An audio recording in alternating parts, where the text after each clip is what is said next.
generation of the technological society, we have been acted upon by forces of such power that few, if any, of us can understand. Extensive information gathering on every American, human experiments with drugs and psychosurgery, electronic surveillance, the era of the computer, invasion of privacy, growing government and corporate power over our lives, a people plagued by dehumanization, loneliness, and violence. Dramatic? Perhaps. But we are losing control of our technology and our lives. Not so long ago, people in a similar situation did not awaken to the forces around them. Are we so unwise as to do the same?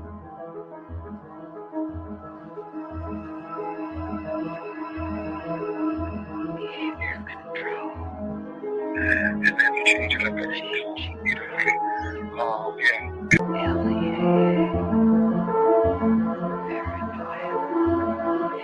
enemy list. Wired death. Dead bags. Dossiers. Medical records. Social security number. Credit record. National security. With another agent, Pat Webb. Pat was an explosives agent. So we kind of opened the door just a bit to the cabin. And as we opened the door, we were both pretty much overcome as we looked across the cabin at the shelves that were built on the other side of the door. We could see coffee cans and bottles and jars, and they all had labels on them, and they were very meticulously done. You could see that some were labeled with the name of certain chemicals. One of the things we saw was a hooded sweatshirt, that was hanging up there. And the cabin smelled as if you might start to think, if you really think about this. This is a person who lived in this cabin. They had a cutaway spot on the floor to go to the bathroom in if he needed to. Had built fires in the cabin.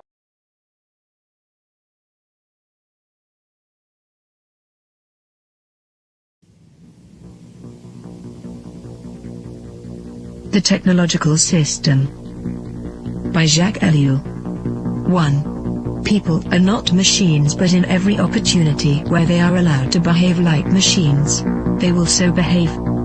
2. 25 years ago, I arrived at the notion of the technological society, but now, that stage is past. 3. The industrial society. This term is very widespread, but I find it inadequate. 4. Present-day society is still industrial, but that is not its essence. 5. At one time, technology and machine industry were connected, but for more than half a century now, a gap has widened between them. Industrialism developed a centralized, hierarchical system, with a linear growth, a division of labor, and a separation between the means and the ends. Mechanization created additional jobs and made human work more draining. It operated by means of steady reproduction, developing masses of men and integrating them in the industrialization. 6. Modern technology, however, contradicts each of those different points. If allowed to act, it leads to decentralization and flexibility. It does away with the hierarchy and the division of labor. It particularly has to bridge the gap between implementation and management. It presupposes a polyvalent and nonlinear growth. It reintegrates the ends into the means. It cuts down on labor and thus on the costs of labor. The value factor is no longer human work but scientific invention and technological innovation.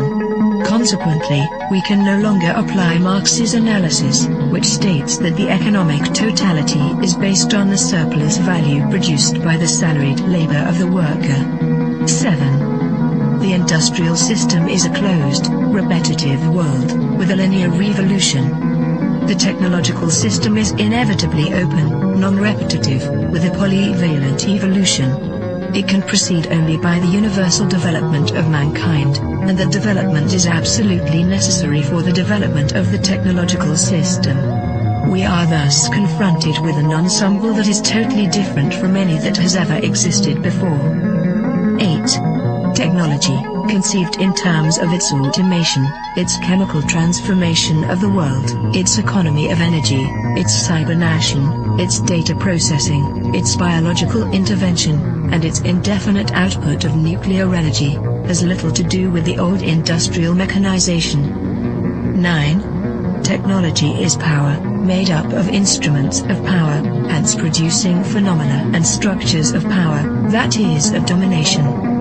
10. Touraine, in contrast to Bell, hesitates about a qualifying term. Thus, he speaks of a programmed society. In this case, I am far more in agreement. For he thereby joins the overall outlook of those people for whom the new thing about our society is the organization. He sharply distinguishes between the primary, capitalist, era of industrialization and our era. He qualifies this new society in terms of 3 features. 1. The emergence of new social classes, technicians, bureaucrats, efficiency experts.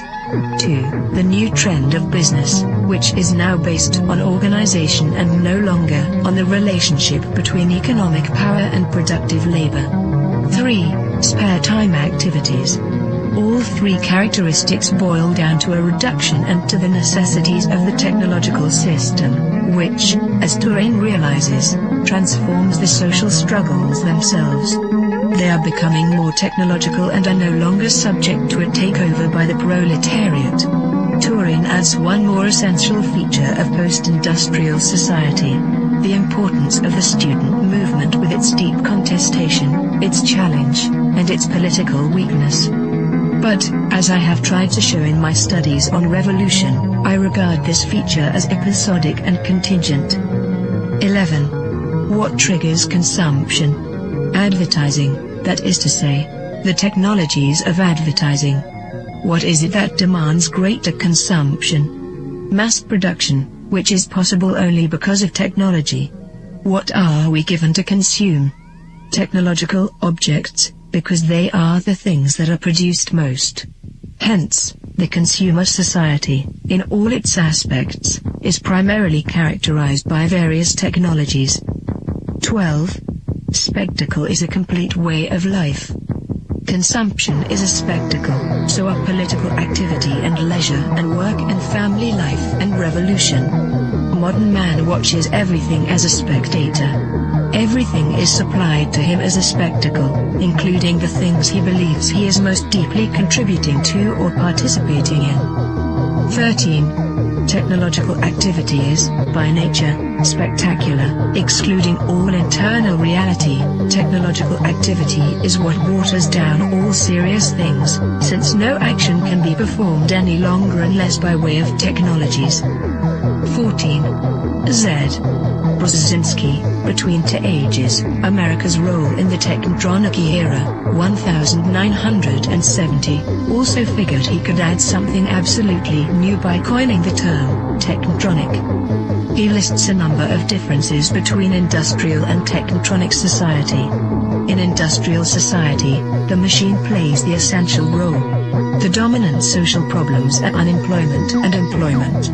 Teaching is done through human relations. The ruling class is plutocratic. The university is an ivory tower isolated from reality. Reading favors a conceptual thinking proper to ideologies. Political conflicts are intrinsic. The masses are organized into trade unions. Economic power is personalized. Wealth is the object of activity. 15. Technotronic is a portmanteau word combining technical and electronic. Come now. Isn't electronics technological? Does the word add anything to the early definitions of technology? Once again, technology equals the machine plus industry. Fine, then there is something new according to the famous definition. In a machine, there are material parts that move. Electronics operates with no moving material parts. Granted.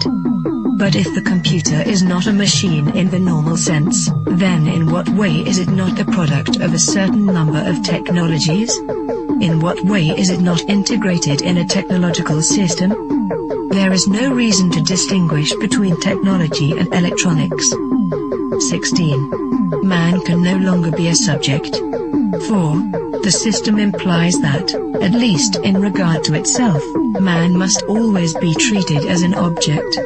Today, this phenomenon is far more important than the renowned Marxist interpretation of commodity. 17. Nothing can have an intrinsic sense, it is given meaning only by technological application. Nothing can lay claim to action, it is acted upon by technological process. Nothing can regard itself as autonomous, it is the technological system that is autonomous, as we shall demonstrate. 18. No technician claims to be ruling society. There is no need to regard technicians as technocrats or to believe that a class of that type actually exists. 19. Colin Clark's classification is replaced by a different one. At the bottom, the unqualified functionals, then the functional operators, and at the top, the rulers, researchers, conceivers, with perhaps a fourth sector for the activities of operational research.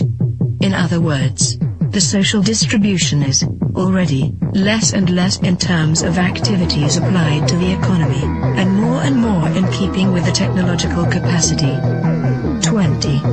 The era of clerks, and these clerks are the decision makers in all domains because they have the knowledge and use of the technologies. Like it or not, and Hetman shows this so well, the experts, the specialists of diverse technologies are to be found everywhere, from business to administration, from government to agriculture. They form the true grid of society, the network holding the various pieces together. It is the technological coherence that now makes up the social coherence. But this is not a technocracy in the true sense of the word. 21. The discovery of the technological system normally seems like an attack against technology, a criticism of technicity per se. Any shedding of light on the technological structure is always received by technologists and intellectuals as an indictment of that structure, even if absolutely no value judgment has been expressed.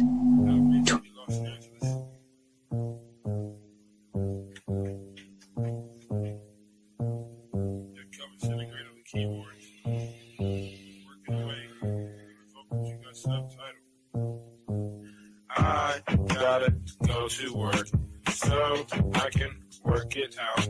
Come on, computer, make it work. Come on, satellite, work with me. I gotta go to work so I can work it out. Come on, computer, make it work. Come on, satellite, work with me. I gotta go to work. Who would have thought that I would slaughter these jerks? The first full-time clocking serial microphone rocker. They used to jump on the stage back in the day wearing a stocking. To conceal my identity in any stereotypical venue. Never will I reveal the serious way that I feel. I'm on job time, all I do is talk into the steel. Use my style to hide and conceal. Profile and be out while they smile and just say that I'm real. Bad luck strikes in 3, all of you will agree. I didn't have a heat shield, they rained triplicate on me. But it's squares versus circles, then, and if you can compare front and back are differentiated by a 90-degree squared circle. If you know what I'm talking about, you know the code, work it out. Forced entry, I was disguised as a century. I gave not a care, life is an adventure to me. I obtain secret money and manufacture inventions, fracturing the line between space and time dimensions. Restructure the torque and the structural integrity, so I can walk on water while the returning surface tension.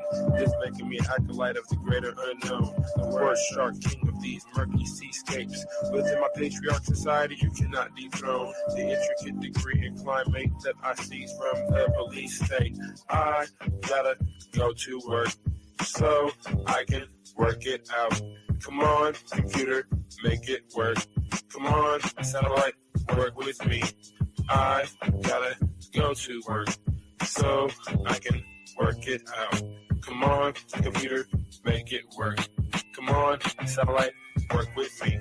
I still wish they made more girls like me, intelligent, beautiful, and looks like but they don't, so I stay fucked up like King Keeper. She's the type of person that will still rock Latigua. I'm the type of person that will still sport feelers. I found this pair of size 15s out in Pasadena. Those are my work boots. I insert this into these jerks' necks, giving them a virus. They'll destabilize their hardware. Now I can tap in just to my onboard when it works. Plant the hidden charge there. It's a cellular reconfiguring program consisting of integers, turning human beings into kindling, whittling the psyche into apparition, place it back into the skin. Now it's the ghost in the shell. Should I boast? Well, no. I stay on the west coast of hell, where hell's bullets is I know so well. I have my work cut out for me. This has its perks. Just then I realized life is mostly hard work. And why not get your car pulled off under you? It won't get sorted back from that dumb desk clerk. And who's the one to stop for you? I didn't know what to do, so when in doubt, go to work. When I'm 25, I'll contract myself out once I'm through. Then it's just books and beats for me. I leave the rapping to my crew. I'm a good scientist and a world got cuckoo. Imagine how it is to watch them turn crazy around you and then look over at you like you are the insane one. That's how it is. It's okay to meet the controversy bubbles and flattens out like this. Left by little kids. And I've got to go to work so I can work it out. Come on, how to work for me. Come on, got to make it work. I've got to make it work. Come on, I can work it out. I've got to make it work. Come on, let it work this way. Come on, compare work it work. Come on, Gigolo.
system that'll fuck up your mind. Here's the truth about the system that'll fuck up your mind. Here's the truth about the system that'll fuck up your mind. Here's the truth about the system that'll fuck up your mind. Here's the truth about the system. Here's the truth about the system that the truth about the system that'll fuck up your mind.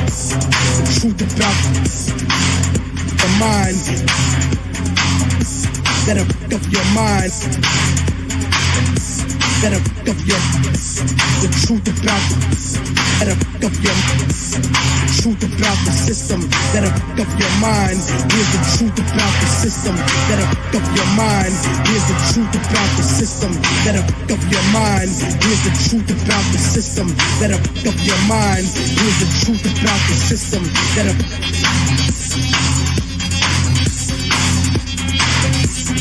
Warning, warning, warning, warning. truth about it that'll fuck them. The truth about it that'll fuck them. Truth about it that'll fuck them. Truth about the system that'll fuck your mind. Warning, warning, warning, warning, warning, warning. Truth about the system that'll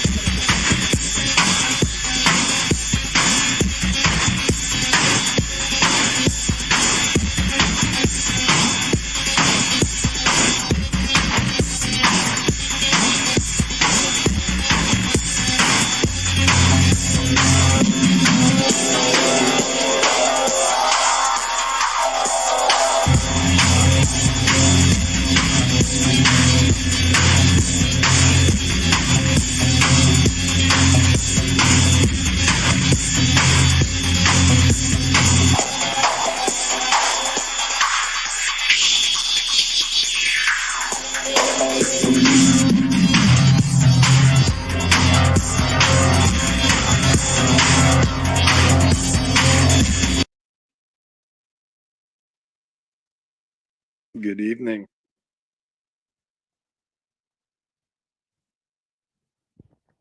Welcome to The Machine Lies, where we talk about the lies of the machine on the machine that lies. And yeah, greetings to all you guys for being here. And I'm trying to look up a presentation Awesome. here if I can find it. And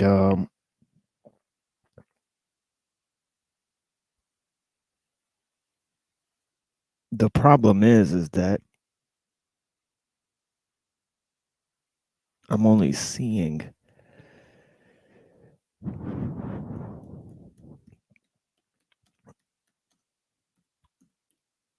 synopses of this video. You know, where did the future go? David Graeber and Peter Thiel, right? Ruh-roh. So let me see if I could pull this up. But they have some interesting ideas here.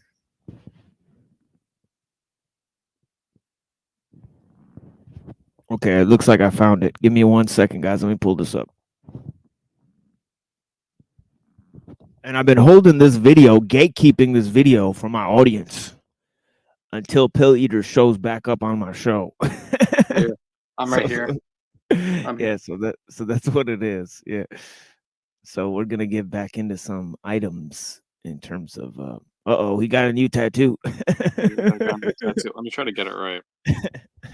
It's What is like that? under the What is that? arm. St. Andrew's cross? What the hell? Juju. Wait, yeah. Oh, you gotta get under. Juju. Yeah, Juju.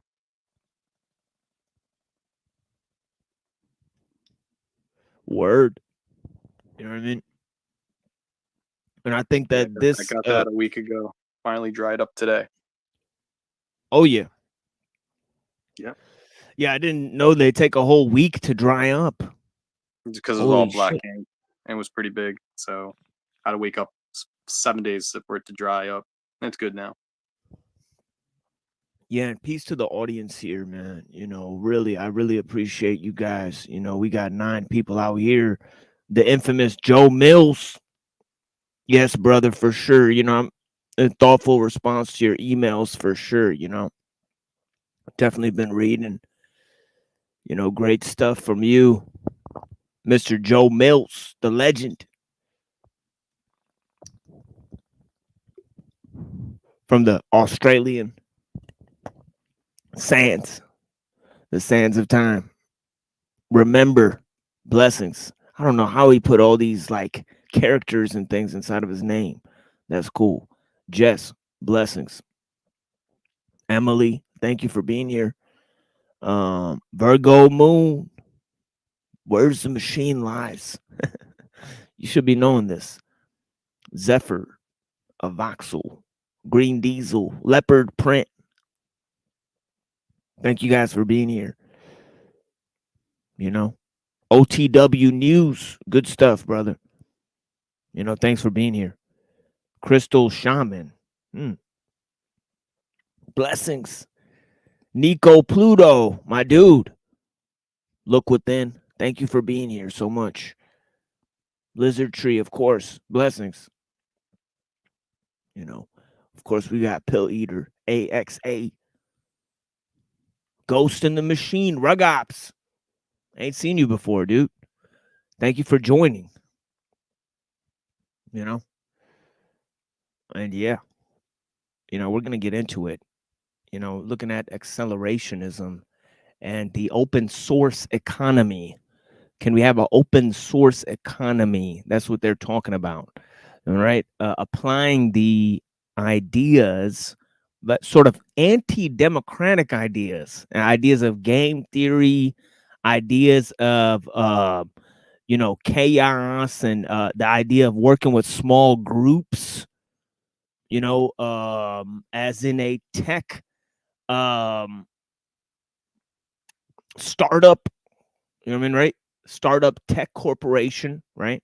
So they have all of these ideas, how the leadership of corporations work in small groups, how changes happen on a large scale, right? How technology accelerates, and what we can do about those social dynamics, applying those social dynamics, you know, to a scale, you know, that is compatible with people's social relations. So they're talking about, you know, pretty much the impact of technology on society, right? And they're doing it in a very interesting way. Now, my friend here has more information on David Graeber. I'm not too familiar with the gentleman's work. I've looked at some of the writings of Peter Thiel. We've looked at some of his intrigues, his political and economic intrigues, you know, and some of his philosophical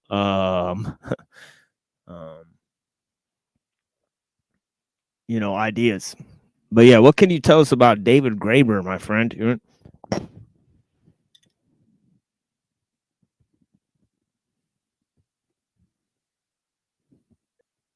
you hear me? Can you hear me? Oh yeah, yeah. Now I can. Yeah. Oh, David Graeber. I'm actually looking at my bookshelf right now, and I have Bullshit Jobs by David Graeber. It is a classic textbook. I think he only had really two good books, Debt and Bullshit Jobs. Bullshit Jobs is his very abstract notion of that today's economy is completely useless. Capitalism itself is useless, but it's useless not because socialism has overshadowed it. It's just that nobody knows what value is anymore. David Graeber says that he comes from an individual anarchist point of view. It kind of flirts with liberalism, but he basically says that people are better off without a state and people should determine their things by individual interest. Sounds like libertarianism, but he's more offering to the ideal that people are better off in a society doing what they want and having a collective nature for that. So that's like the weird anarcho part. Less to do with communism. He's kind of doubtful on that. I think that's why a lot of like Americans and libs love Graeber. But basically, Graeber puts 5 different categories of bullshit jobs, as he calls it. Some of them include tick boxers, goons, other things, but basically they all have to do with the service economy, managerialism, and pretty much the ideal that we don't produce things anymore. Rather, we're just in front of a computer on Zoom and we tell everyone to do one thing or another. And what that implies is that you can literally be on a tricycle and honk a horn and get paid $35 an hour to do so. It's not, nobody asked for you to ride a tricycle and honk a horn, but here's $35 and shut up. So if you create an economy like that, that's just hour by hour, it kind of doesn't make any sense, where you can just, instead, one of his answers is have universal basic income. And that's why we had Andrew Yang a year ago running for president trying to say, I'll implement UBI, everybody gets $1,000 a month, and that would pay for your rent, your mortgage, whatever. And then you have the excess to actually practice a type of functioning capitalism, which can't produce wealth anymore because you already printed enough money, everything's inflated, and you just have to measure the minimum wage for that. So yeah, I think David Graeber is a really funny, witty academic who took a lot of underground anarchist theories and put mainstream light. So his previous book, Debt, basically argues about how debt is completely useless, but he's really taking a position from Michael Hudson. And Michael Hudson, talks about super imperialism and how you can't have really a society on debt because it really comes back to Judaism and whatnot, and a form of usury. And so Graeber just kind of reread Hudson and formed it into his book Debt. And again, Bullshit Jobs was him reading Bob Black, who wrote the abolishment of work. So I mean, how did Hudson get away with that? Was he taken as a conspiracy theorist? I think Michael Hudson's a PhD. He's in Kansas, so he wrote an entire book on it, and academics and whatnot. So he's more skilled in that academic background. Hold on, let me get you back for a second. Hold on. You no worries.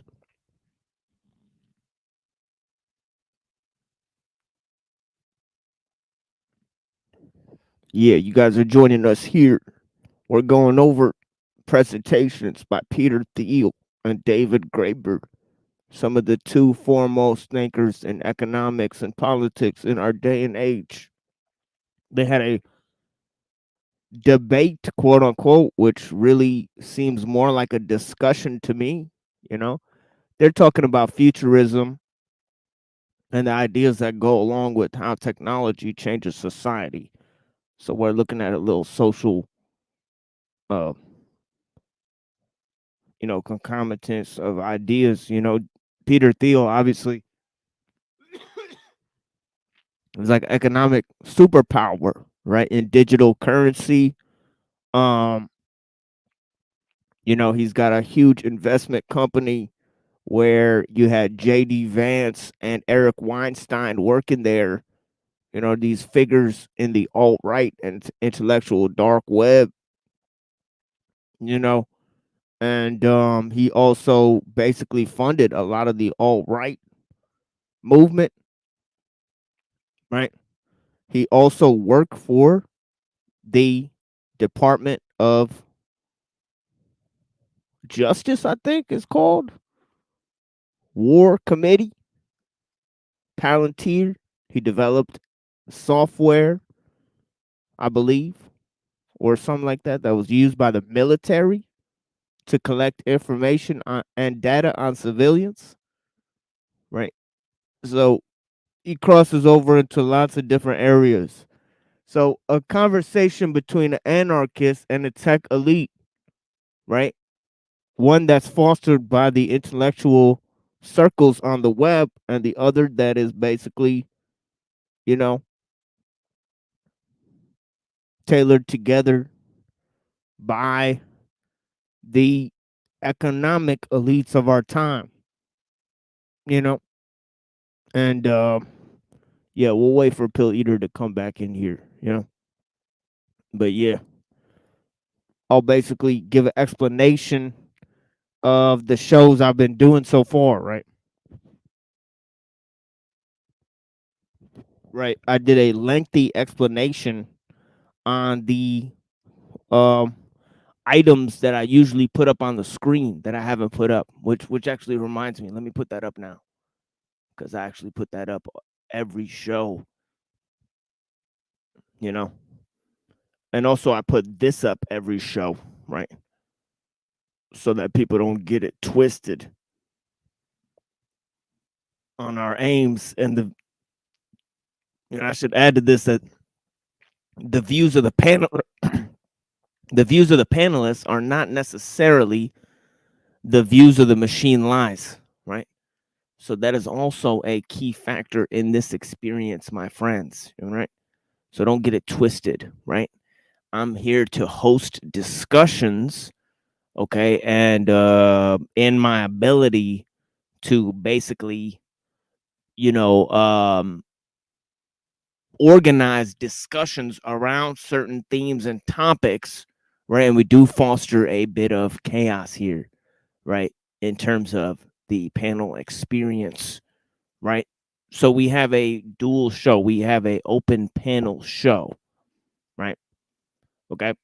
But also we give presentations before our show, right? So we invite general population to discuss ideas and themes. You know, we're not um trying to push the discussion in any way. It's just to set the mood for a type of discussion, right, around a certain aesthetic and certain ideas and themes, right?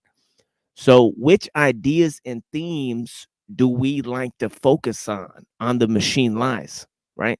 Well, one of the things that we love to focus on is the idea of technology, a technique, right? And how technique brings us together, pulls us apart, isolates us, yet socializes us, right?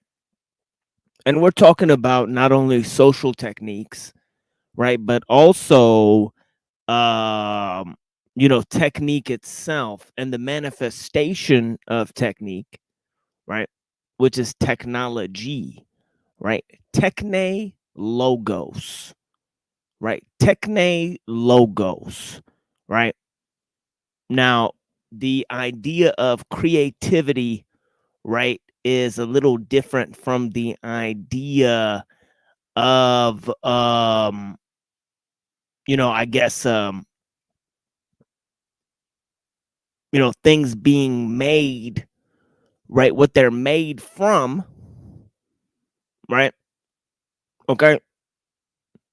Now, what is all there is the act of creation itself that is separate from what is being created, right? And then there's the dynamics of use itself, right? Okay. And use itself is very complex, right? Right. Usefulness is very complex, right? It's a very complex item of arrangement itself, right? Okay. Okay. Because you could think of use in terms of the instrumentality, right? Right. Or you could look at it in terms of the goal, or you could look at it in terms of the activity, right? That people are engaged in when they're using things, right? So indeed, you have different levels to this, right? You have technique, right? You have technology, right? And then you have use and efficiency and all of those categories, right? Right. So, and I don't know where my friend Pill Eater is gone. And if he doesn't come back, we will change the direction of the show back to our previous um sort of engagement that we were having. We may not go the way of the Peter Thiel way, right? Because I'm waiting to discuss this with him. So I'm just gatekeeping this until until he shows up. So we'll figure it out. But yeah, when Pill Eater does show up, we're going to talk about Peter Thiel and David Graeber.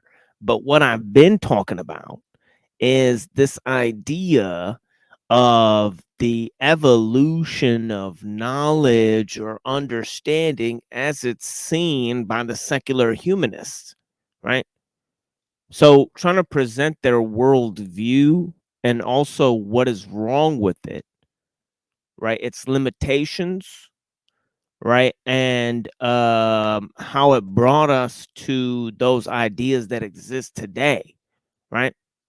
So we're not really talking about progress or compartmentalization of knowledge or any of these ideas as their realities. Okay, but we are dealing with them as problems that are part of the current understanding, right? So we look at the movement of ideas. Now, these function all at the same time, right? So it's not really a hierarchical or time, you know, established, system that exists, but they had to exchange, time, right, for the transcendental world, right? Because of God's entrance into history, right? Now, this may be a very complex idea for most to understand, right? But the material separation between this world and the world of forms, right, that existed in Plato was not natural to the human experience, right? It was lately added to the human experience, right? Now, I've discussed this in previous shows that actually, Plato is closer to us in time, right? Right, than the Hindus and the Zoroastrians were to Plato, right? Right, right. In Plato's own time, he was much farther removed in time from the Hindus and the Zoroastrians than we are to Plato in time. Okay. Okay. Compared to, even if we were to take a time machine back to Plato's time, we'd still have to go further back than we went to get to Plato to get to the Hindus, the Egyptians, and the Zoroastrians. Okay. Now, Buddhism, Plato's philosophy, these are relatively new systems of thought, right? When compared with the span of human experience, right? Okay. Right. When did Plato and the Buddha, and Lao Tzu and all of these guys, when did they even walk the earth? Does anybody know? It was around 600 to 400 BC, according to historians. All right. 600 to 400 BC. Okay, that means it was about 400 years before Jesus, right? According to historians, right? So that's not that long, right? Okay. That's not that long of a time, right?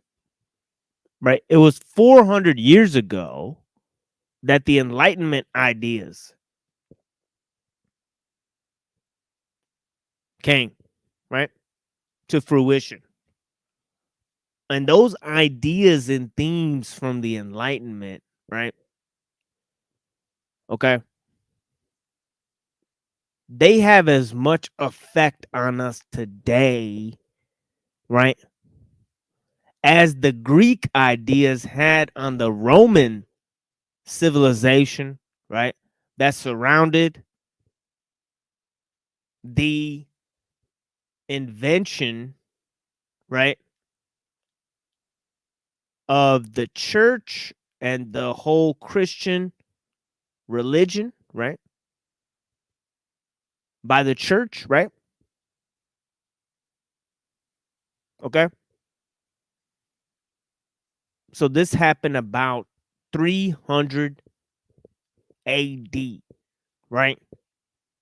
That the church, they were influenced by the Alexandrian Jews. See, the Jews had changed their whole schema of how they view the world, right, based on Greek and Roman civilization, especially those Jews that lived within the surroundings of Greek and Roman civilization, right? Like the Alexandrian Jews, right? Okay.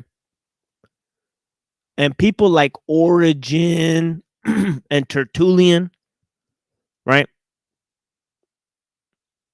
They studied in places like Alexandria, right? They studied Plato and all of that type of stuff, right? When they studied the Christian doctrine, right? They explained it in those terms, right? Justin Martyr and Tertullian and Origen, right? Even St. Augustine and Aquinas, right? They use Plato's understanding, right, to develop their notions about the world, right? And what was the primary idea that they used, right? Well, it's a fourfold concept, right? In which the spirit first existed in all of nature, right?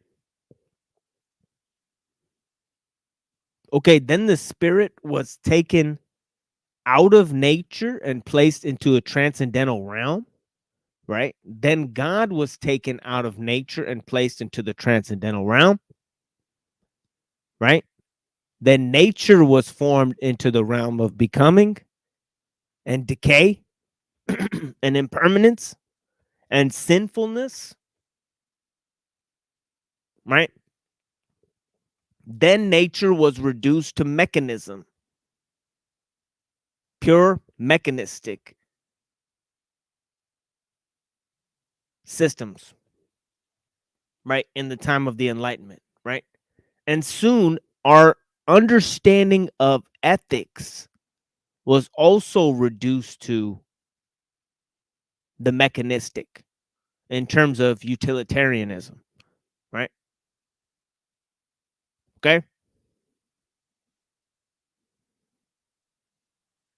Okay. And the idea of cause and effect, right, of the material and the immaterial, right?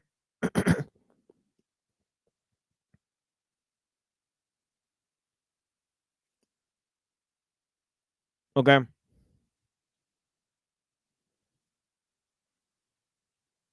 Okay. This all came to fruition, right?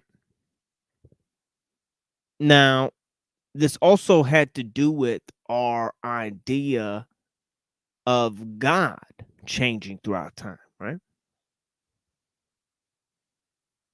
Right.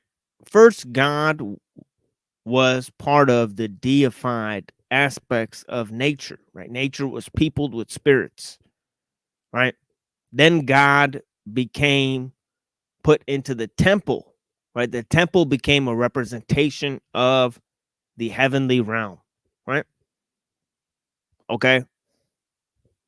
Then human beings kicked God out of the temple, moved into the temple themselves, and went to conquer heaven and space, right? Okay. Now, modern man is in a race to take control of the birds, the bees, the fishes, the trees, human sexuality, human emotion,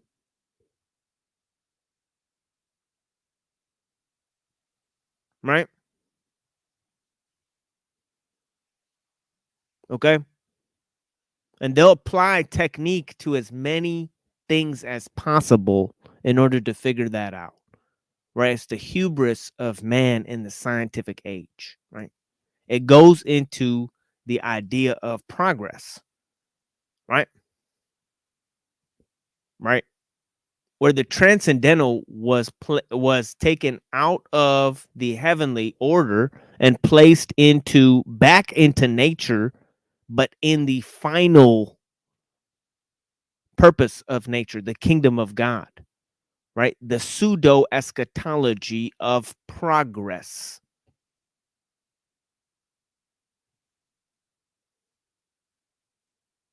Okay. Now,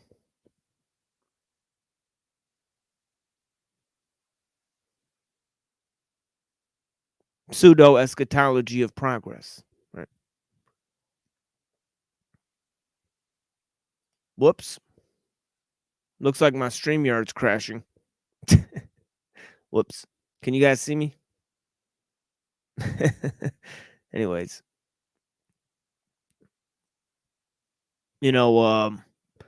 and maybe Pill Eater will come back and maybe he won't.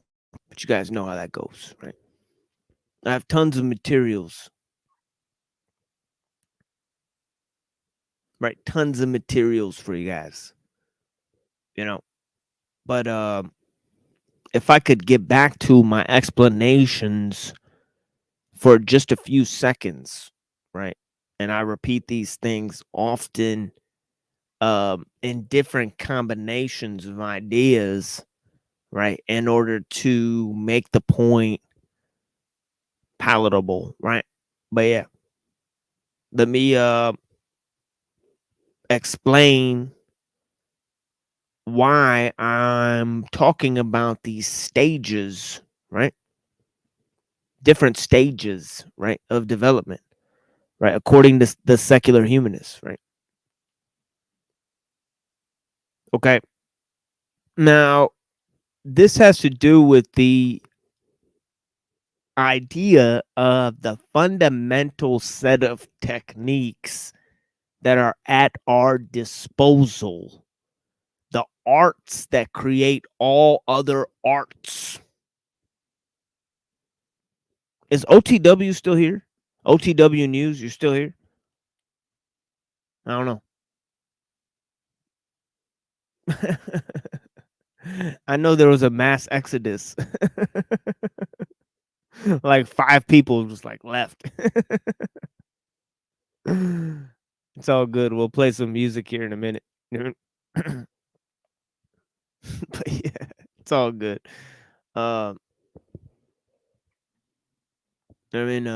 Let's go.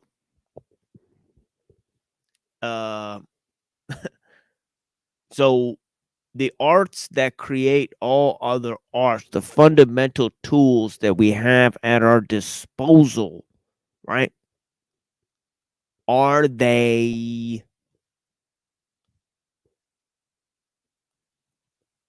about our ability to communicate, right? Animals have languages, right? Is it about their ability to mediate, right, experience through the use of symbols, right? Or is it in the development of tools? Well, animals have language and tools, right? Okay.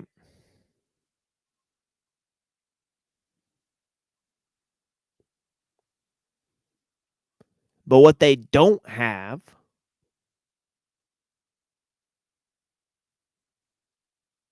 is the ability to craft symbols, right? Okay, they can communicate, they can form tools, right? Right.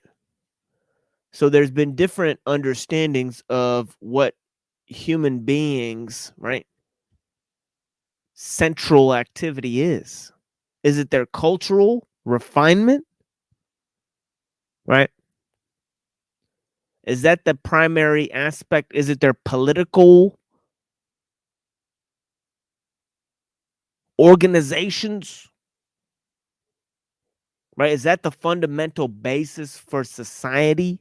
Well, there's something more fundamental and basic than all of these things.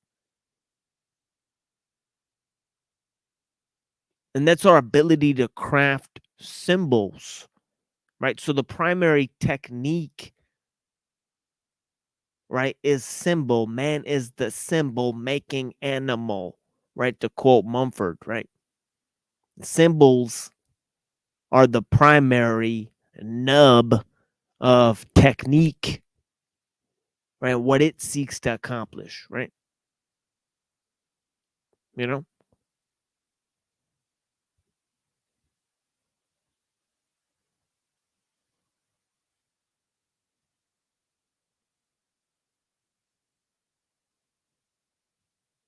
You know? Let's move. The architectonic, as I stated, right? And then we'll take a little break, right? If Pill Eater doesn't come back, I'm going to continue to gatekeep this video. Which you guys could obviously go watch it on your own and stuff. But, you know, I'll take a little musical break, right? We'll do that a little differently today, and I'll explain that in a minute. But I'm going to go ahead and break these architectonic ideas to you down in terms of the development of these concepts, right? So you have, right, the idea, and I read this through many different sources, right? We looked Rousseau and Auguste Comte, and, I mean, right, so many different ideas, right? The basic development of the critiques of Enlightenment thought, anthropology, sociology, so on and so forth, right? Okay. Now, what it comes down to, right, is that they believe that man was going to create an artistic semblance with nature, right? That was also imbued with religious significance, right? This is the concept of the primordial religiosity of man, right? Seeing the transcendental within nature itself, right? This moves to the idea that the immaterial spirit is within man, right? And separate from nature, right? Okay. But this transcendental world, right, needed a way to communicate through man. And this was through his mental scope, reason, right? So Plato invented this idea that reason is the, you know, the trifecta, so to speak, between man, reason, and the higher nature, right? Right?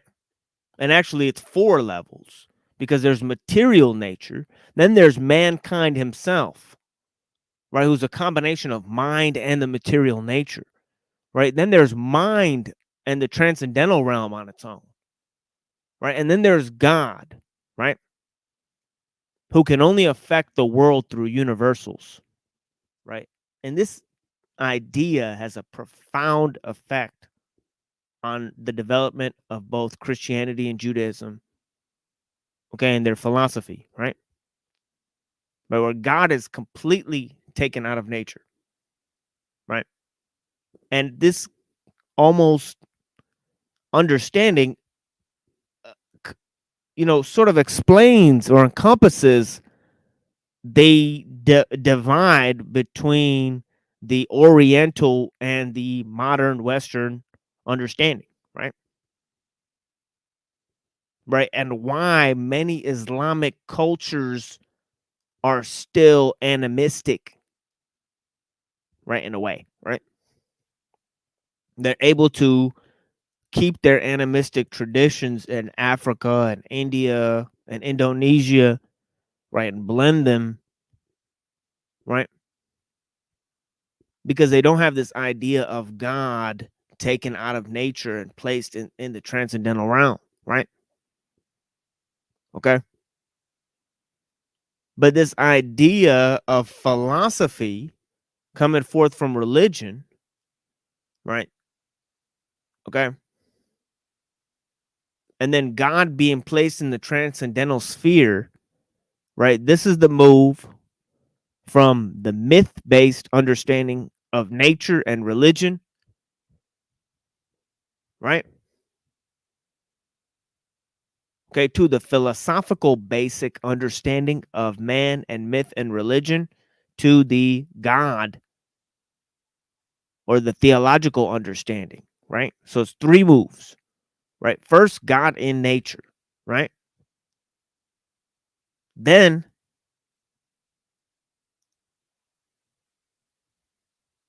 right, God taken out of nature, placed in the transcendental realm, right? Okay, there you have logos and theos together in one, right? Okay. In the beginning, there was logos, and the logos was God, right? In other words, logos was theos, right? So you have the understanding of both of them coming together into one system. Okay. So you got mythos, you got logos, you got theos. Okay. And now, once God is taken out of nature, placed in the transcendental realm, what is nature then? It's pure mechanism, pure cause and effect, right? Nature is reduced to cause and effect. Now, when you take God away and you're left with just nature, right? Then you have just mechanos. Even ethics is reduced to pure mechanism, utilitarianism, right?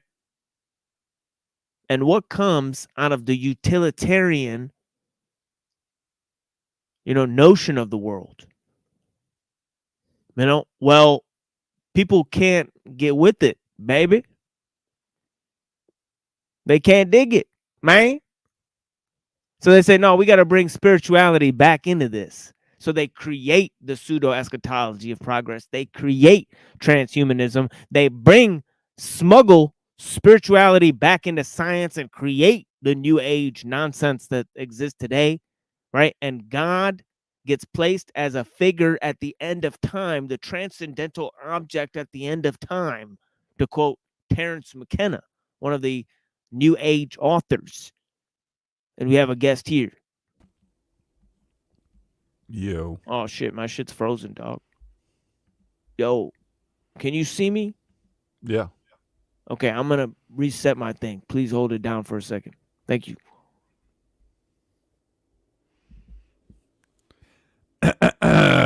Welcome me. Shut the fuck up, Browns. Browns, who let you in here? Somebody ban his ass. Oh wait, he a mod.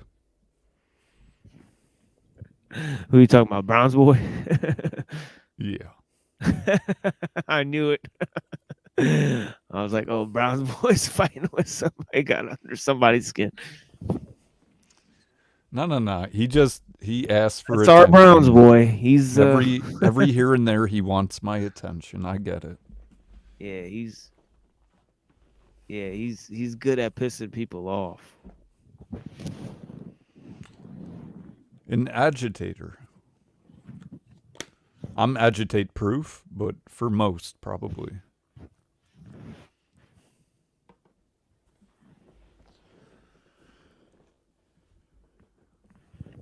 Yeah, don't know what happened to our friend Pill Eater. Phone home, Pill Eater. Shit, we got the fucking MIA. He dead. I mean, maybe not literally, but figuratively. Yeah, you too, Nico.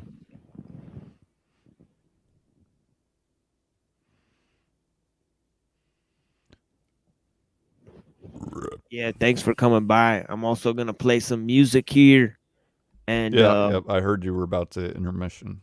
Yeah, smoke some cannabis, and I'm gonna do it a little differently this time. I made videos for the remixes I made last time. They're sort of shittily done, the videos last time, so I remade them. So I'm gonna play one of the songs here with the videos I made this time from the fucking songs I made last time, and play one of the other ones. So we're gonna play fucking 2 songs here with some anime videos, and we'll be back here in a minute with Bass Oracle. Thank you guys so much for joining us. And yeah, we'll see if we could get into some of these things that I've been getting into explaining, and or maybe Pill Eater will show. We'll see what happens. Anything could happen. I mean, but yeah, that's a fact. That is a fact. But yeah, let me try to see. Fucking War. Motherfucking J. Rue the Damager. I made it sound more like War. You know, the original War by J. Rue the Damager. It's obviously a very happy beat. You know, this one is more tactical or whatever. Allow me to introduce myself. I am Ernst Stavro Blofeld. I'm a member of Spectre, Special Executive for Counterintelligence, Terrorism, Revenge, Extortion. All great cornerstones of power, headed by the greatest brains in the world. War. My skills is this, spelled backwards. I perform for the white kids, but do this for the black kids. To get this ill takes practice. I'm taking over the industry with ghetto guerrilla tactics. Hard times build muscle like lactic acid. Some entertainers are losing their minds, making pornos, pissing on kids. The streets is real, save the theatrics. I still treat a bitch like a bitch, while y'all niggas is doing backflips. I can't trip, I guess it's part of the game. Like Ja Rule biting my name, like MJ going up in flames, like chicken sucking dick for fame. As things change, I remain the same, trying to keep sane. No many struggle to maintain. The stress of ghetto living can bust your brain. It seems the road is paved with less joy than pain. I wanna regress, but I refrain. If I don't, I rage war. Right here in the streets of New York. Some talk the talk, but don't walk the walk. Like Muslims at the corner store selling pork. My little brother still outlined in chalk. They went from 40s to the champagne cork. Videos and true lies making all the birds squawk. Little girls buck naked so the predators stalk. My man said he was God holding the devil's pitchfork. That's why I'm throwing rhymes like Geronimo's tomahawk.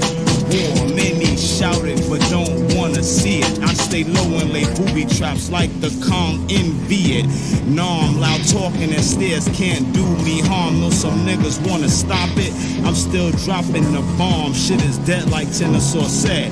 Ring the alarm, it's still a mystery to you like the 82nd Psalm. Some fight to the end, some sell out like Uncle Tom. So much contempt others explode cause they jelly like napalm.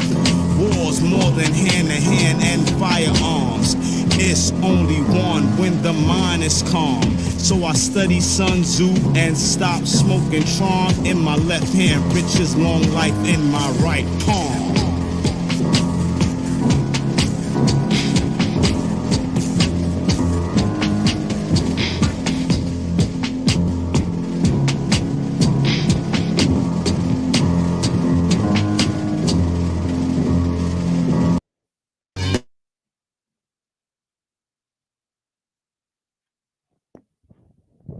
Yeah.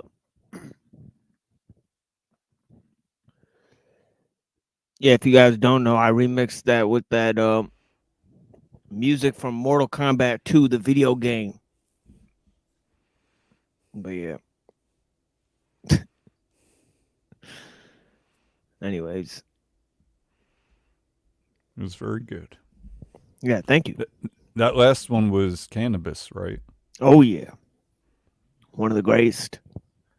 Yeah. Brown's got a real hard on today. I mean in particular. It's usually a soft on, but today it's a hard on.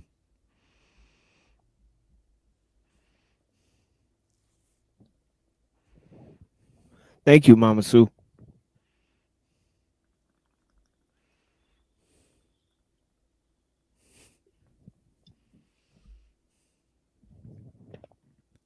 Yeah, I got some other ones with Third World by RZA and Jizza. Went ahead and remixed that one, right? And what do you call it? Police State by Dead Prez. Yeah. Like Dead Prez. What was that album? It was something Animals or no, Let's Get Free. Was that it? Let's Get Free. Yeah, exactly. The Yeah. famous one, yeah. That's good shit. Hey, so Machine, while you're up here and on this topic, all right, now I listened to a few minutes before I hopped on, but not that much. I'm just curious, do you have any points within the topic that you disagree with where I'm coming from or your perception of where I'm coming from? I mean, we had an entire interview, and I don't think I've asked you that much about your beliefs, but I have seen you for quite some time on the internet. I mean, you're definitely a social conservative. You're against degeneracy, you know, but your idea of God is more deistic, you know, which I think there's lots of openings there, you know, that I presented in terms of Spinoza, right?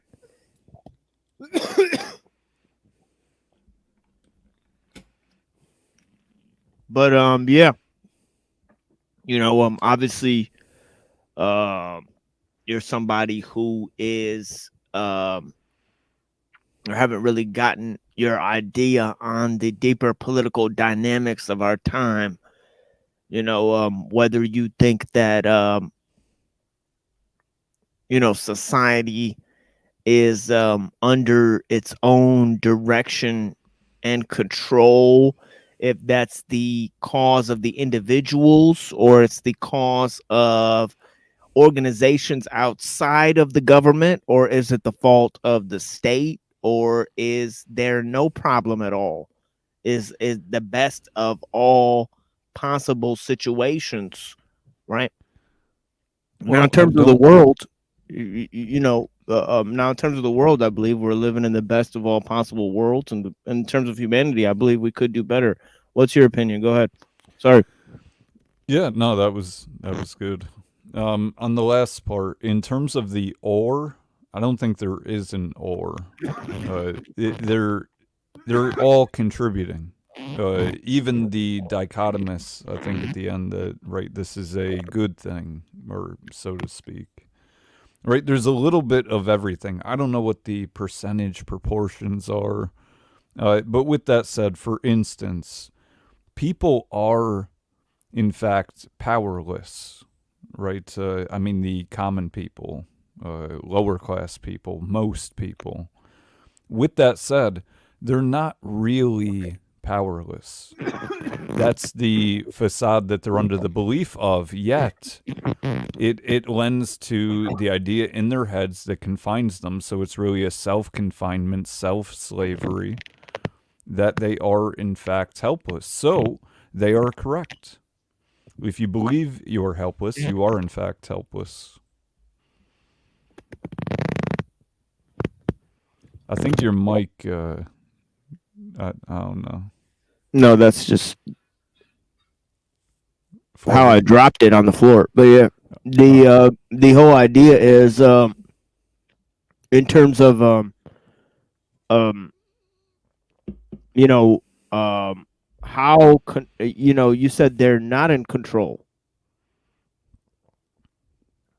Well, they are, but they aren't. That's where I'm saying the dichotomy lies. Yeah, right? and you said they that are they are in control theoretically, but because they don't believe it, they're in fact not in you're control. saying it's the belief that's missing, and it's like that's The an truth. interesting idea, and it goes back to something that I say all the time, is that freedom is realizing what you can't control. You know, it's doing what you can. I mean, Yeah, Yeah, I think concentrating on what you can change and therefore not concentrating on what you can't change. When one's able to do that, I agree with you, freedom. Yeah, when people maximize on that type of knowledge, then they're really, really free. And Yeah. like you could tell, like, like they can focus on what can be done, and they're not really worried about praise and blame in that whole schemata, right? But and they're worried about the action itself, because non-doing is a sort of doing, but these kind of people are focused on, activity and not production, because the people who are focused on creating goals, right, they seem to be not driven towards the best type of action, right? Like they don't really have a skill oriented mindset, but they have a mindset where it's like, let me do things and then I'll get something out of it. And that works bad in terms of religious thinking. It works bad in terms of practical thinking as well. When you want to accomplish a task or a goal, to focus on the task and not the goal. And when you're actually, thinking in terms of religion, you want to focus on, your practice of your religion and not what you're going to get for doing all these good things. So you're going to get goodies in heaven, and that you're storing up goodies in heaven. Those type of people, they seem to have a corrupt understanding of religion. They're spiritual materialists, as they say. You know what I mean? Yeah. Or we could just say a weak sense of love, right? I know it's not the same thing, but I think it's analogous, right? Like core concept, faith, love. And as per the superficiality, right, which points directly at not love. Because as it would be, the one thing you can't buy is love, which would be the opposite. Because obviously everything in the material world, as you and I know, can be bought.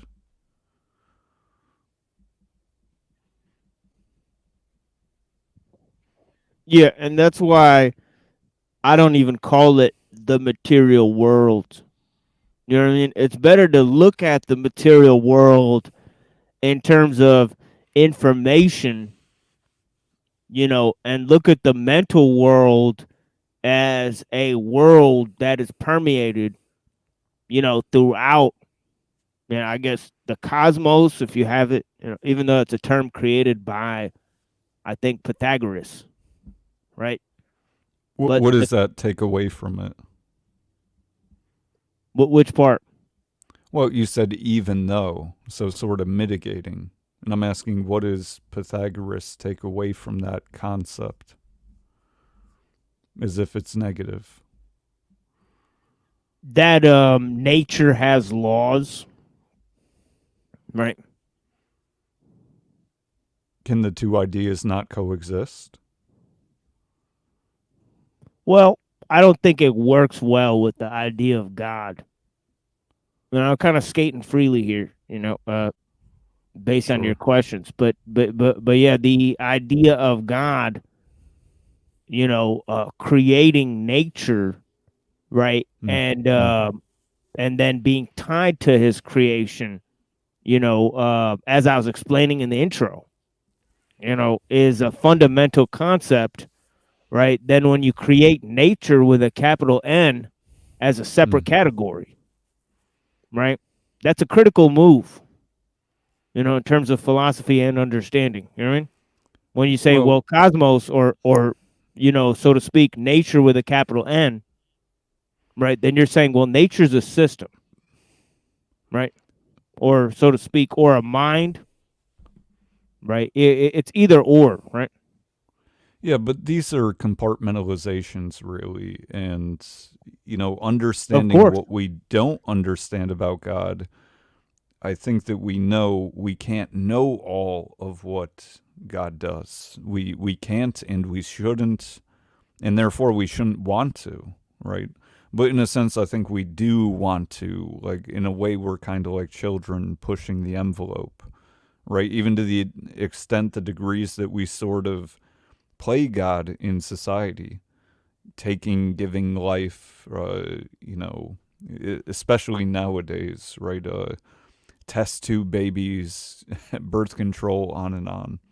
But I'm just saying that if we understand that we don't understand all about God, in some ways, at a certain point, doesn't it make sense not to try to even bother putting together all the parts of compartmentalization to the degree that which you're saying they can't coexist at a certain point? And that's where the faith comes in, right? The trust, the know or believing, even that which we can't see, and in some terms understand, or at least fully, the nuance.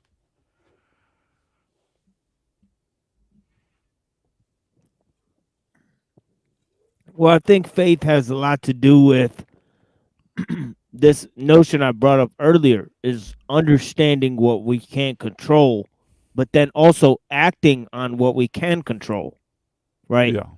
So as I was thinking yesterday, when Jack Talcott had this interesting title, right? It was called Grace and Will. And I was thinking that's interesting because that is the two ideas that I actually use, right, to understand faith as opposed to knowledge, right? Right. Now, knowledge, obviously, you can't know God, as you said, because knowledge is infinite, right? So, just in the practical sense in which, there is no limit to knowledge, right? And, so the idea there is that, this whole notion of nature has to be understood through grace. Grace, nature is grace. It's what you're given that you can't control, right? It's the roots that you have, right? It's what you begin with, right? In other words, it's fortune, as opposed to virtue, to quote Machiavelli, right? Mm. You know what I mean? So, And that's there's a one way to look seesaw at effect. it. Yeah, there's a seesaw effect between the two. And he actually uses nature to describe fortune. He says the thing that doesn't have strong roots, it'll get uprooted in the first storm. This describes, fortune. But, whatever nature gives you to begin with, whatever your constitution is, right, that you don't have to earn, right, you'll let go to waste if it's not tempered, right, in time. And like, the fury of competition and all of those things. But like the whole idea about it is that, grace and nature, right, is about like accepting what you can't control and also being thankful for what you're given, right? Understanding your true power in a sense, right? And then will is about intuition, right? Right, like once you act on things, like the best way to act is without knowledge, as they say in the Tao, right? Is that you act through something gets internalized and it becomes second nature. You don't have to think about it to do it. Right. So in a way, yeah, you know what I mean? Like that's the perfect technique. You know? All right, question for you, maybe a little bit left field. Do you think that love is a technique? No. Yeah. Is that one of the few things that isn't? Oh yeah, love is non-technical, it's non-analytical, right? There's many things like that, right? most of them have to do with human relationships, right? Now, there's social techniques because human beings are engineered based on the needs of a technological system, right? So there's social techniques because the effects that large-scale technologies have on people, right, is hard to mitigate, right? So they have to create social techniques, right? Well, Like can they you have give to an like, example of yeah. what would be hard to mitigate, for example? Oh yeah, yeah. Like recently, there was a news story in which they were teaching kids how to realize AI hoaxes. Okay. I didn't see it, but I believe it. But the fact is that you're going to have to give the kids the use of this technology, and you have to create social techniques in order to mitigate the harms, right? Because it's out there, you can't control it, right? Well, I disagree. You don't have to. You don't, well, I mean, first of all, we don't have to do anything. But with that said, don't have to live. I'm going to try to make this simple. On the grid, right? Don't have to have technology in your life. Now, one could argue it's very difficult not to. It could be more expensive. There's a myriad of adult, negative potential effects. Well, if you're an adult and you have resources, but I was talking about kids, right? That go to school. Yeah, I mean, to that point, the kids, if their parents are in that position, but you're just talking about if you're in assuming school. That, right, assuming that in the near future there'll be children going to school, right? We can assume that social techniques will be used on children on a mass scale, right?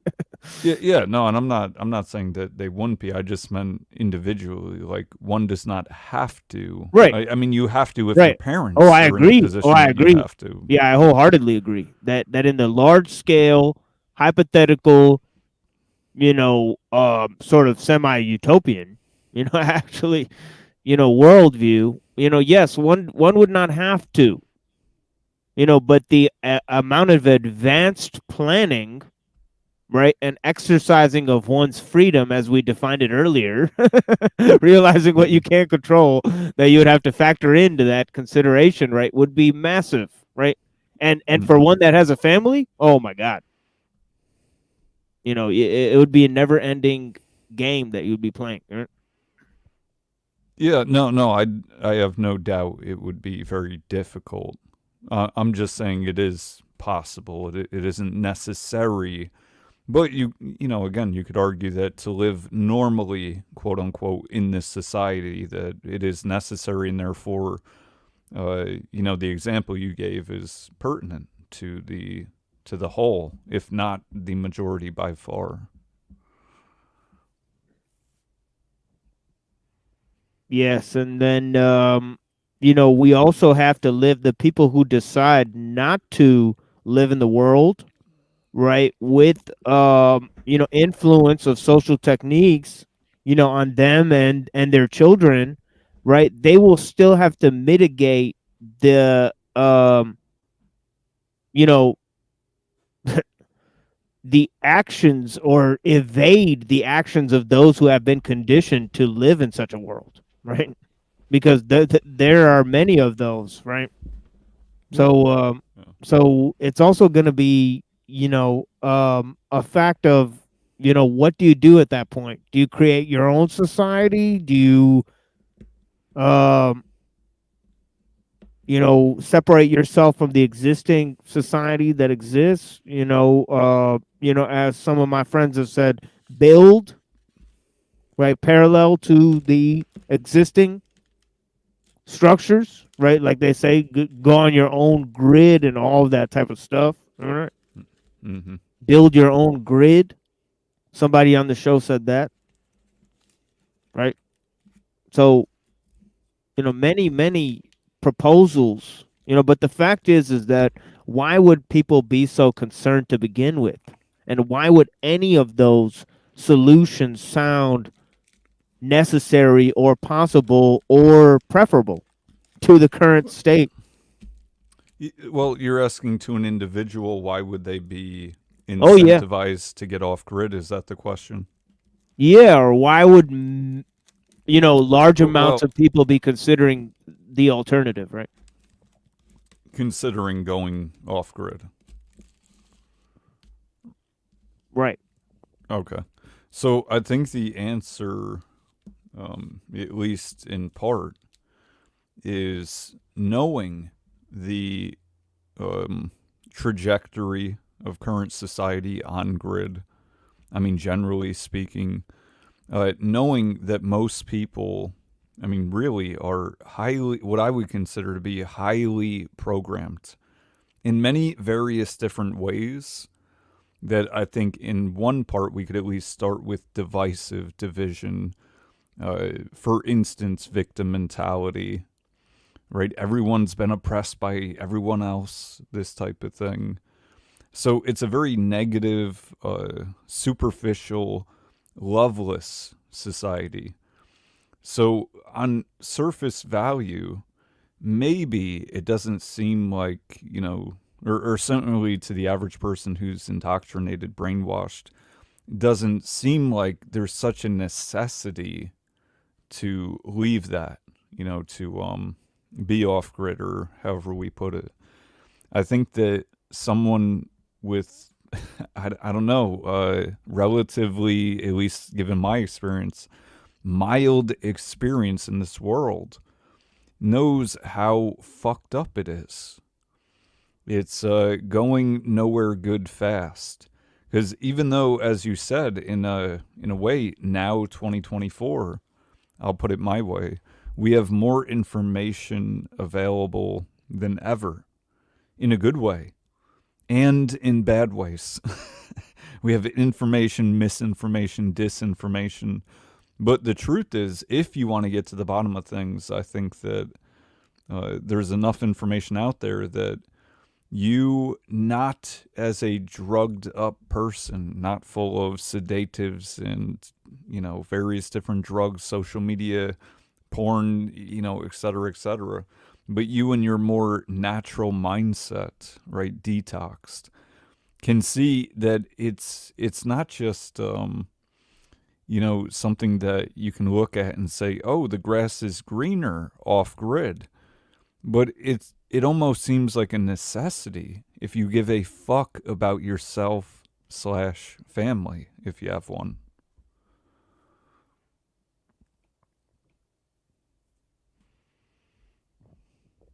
Yeah. So, what do you think the main problem is? Do you think it's, Well,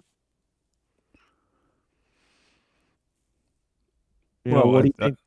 I think there's not a singular word that I think we can assess everything with and say this word is the main problem, but bad programming, Well, I'll put it to the you this ease way. of access to drugs. What is creating both drugs, programming, right? The very word programming is Corruption. Suspicious, to my ears, but well, corruption, right? Right. And Corruption of the heart, mind, power, right? Those seeking power at the top, and everyone underneath who actually has the power to fight back, but is sort of Stockholm syndromed into thinking, oh, big government is daddy, and social media stars are daddy, and athletes, professional sports, those are daddy. Right? So we have a bunch of very weak men who are looking to other men as if they're the answer in different regards. And for the most part, those other men, as I just named vaguely, are pieces of fucking shit.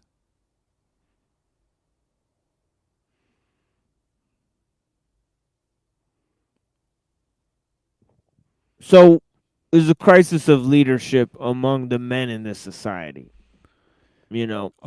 Crisis, sure, not a lack of, and also of the power. You mentioned power. You said power corrupts the heart. No, I did mention power and the heart, but I didn't put it like that. But what's the relation? I don't know that I was relating the two in those instances. but I take it that you heard it that way. I'm not sure, but I'll just put it like this. People seeking power, right at the top and everywhere underneath, following their daddies, right? They're watching the president, the governors, right? All of these different people in positions of power, abusing the power, and superficially, at the least, getting gains, huge gains, right? Being rewarded, so to speak, for doing the wrong things. So people are emulating that like little aimless, helpless, tardy sheep. So that's a problem. But then again, it's a solution if you're the leader. I mean, to them, in their perspective, they found the solution. I think people more enslaved than ever. Yet they think less in a term.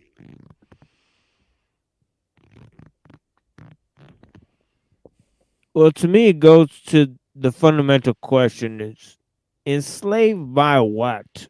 And enslaved through what means, and enslaved by what type of power? And if you look at the objective means and forces of power in our age, they all seem to be technological, right? So if you had to put one word on it, you would think, well, either we need less of the technology we have now or a new type of technology, or the whole basis would be, of the structure of power, right, would have to be based on technology. Because look, if you have a technological capacity, right, in our time, then you cannot be fucked with. It is the critical factor. Right? It's the critical factor that determines the relations of power. Right?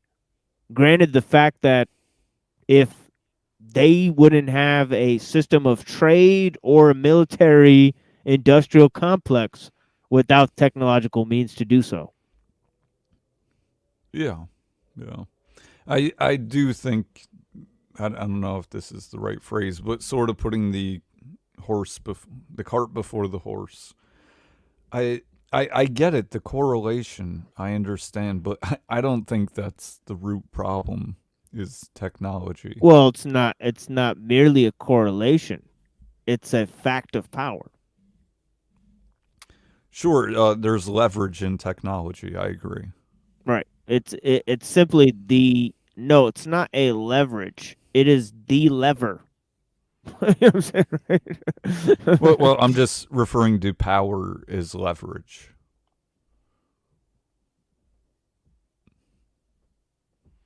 Right, if you have power over something, you have leverage over it.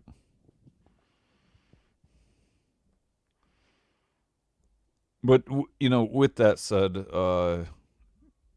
yeah, I think that it's let me put it like this, a spiritual battle more than a technological battle. Sure, but what spiritual preparation, right? See, that goes back to the fundamental question that I posed, because wouldn't that have to do with power corrupting the heart? And then how do you get rid of that, the human desire for power, right? Is that what you're alluding to? No. We don't get rid of the desire. That's always the wrong answer. So, instead, it's the discipline to control the power, right? It's the discipline to control our implementation of that. And what we've shown that as human beings, with more power as individuals have gotten it, it seems the less they have controlled it. So with more power comes more responsibility. The way we treat it, you get less responsibility with more power. Again, we're rewarding bad behavior. That's what we do. That's what we have done. So in order to change that, we would have to change it. And it wouldn't take a whole lot to change it. It's just even, let's say, 5% of America, they're not willing to put everything on the line. They're fucking weak pieces of shit. They're not willing to, if I miss work, if I don't have money for, and so we sacrifice the long term for the short term of, well, I can make it to next month, but I can't do that if I push back. So they're laying down, right? That's what we are doing as a country. One might argue within the world, but I do look at different countries as operating differently.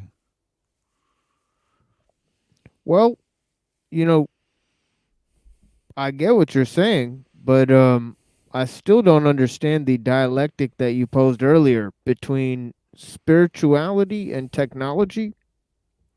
You know, I'd like very much for you to elaborate on this one because you know, in my understanding, those are part of the same issue because if you look at the growth of technology and the rise of the secular age, right, and the rise of secular humanism and the rise of these concepts that I was laying out earlier, you know, these ideas like the evolution of consciousness going into the machines, people being uploaded into machines and all the main ideas of transhumanism, right? I think the spiritual battle is part of, you know, as quoted in the Bible, you know, iron being mixed with clay. You know, that it's going to be, you know, a battle of man versus machine, that is part of a spiritual battle. You know, but what do you think about, you know, this dialectic you posed earlier, spirituality versus technology? You said it's not a technological battle as much as it's a spiritual one. And I want to Yeah. know what you mean by spiritual. Well, for instance, if people had the fortitude, the discipline, the sound faith, groundedness, right, the spirit, they would be able to refrain from using technology to the levels that we have. And at that point, I think you and I would agree. I mean, just because the result, it would be a, let's say, semi-equivocal result. There would be less usage of technology, given that technology is easily abused. We've shown that, right? So the average relatively weak person, and I don't mean physically, right, but they're willing to abuse it day after day to their own detriment.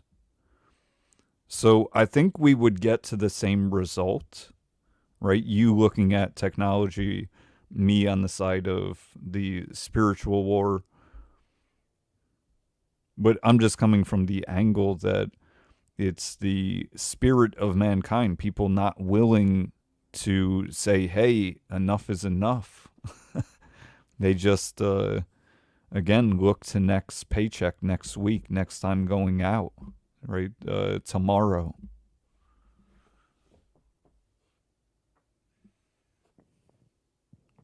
Yeah, I'll have to agree with you there. You know, there's that fundamental question: how much technology is necessary to live a good life?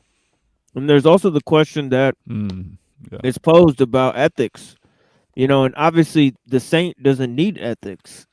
You know, a society of saints doesn't need laws. You know, as they say, you know, a society of good men doesn't need laws. You know, laws are Yeah, for I people agree. who, you know, make Yeah. mistakes. So, you know, there's no disagreement there for sure. Yeah, no, I totally agree with that. I'm for abolish all law, or you know, we don't need any laws. With that said, we do today, pragmatically, given who people are, how society runs, just what is. So in the short term, I think we would have fucking chaos without laws. But in the big picture, I totally agree with that sentiment. I think that, look, nobody's perfect. There's nobody who is perfect. Even if they intend to be, it just isn't. But when we have the sentiments, the society, the culture, right, community of people trying in good faith to do the right things for the right reasons and with, let's call it, good information. I know that's kind of vague, but without going down a rabbit hole. We don't need laws in that circumstance. Do you see what I mean?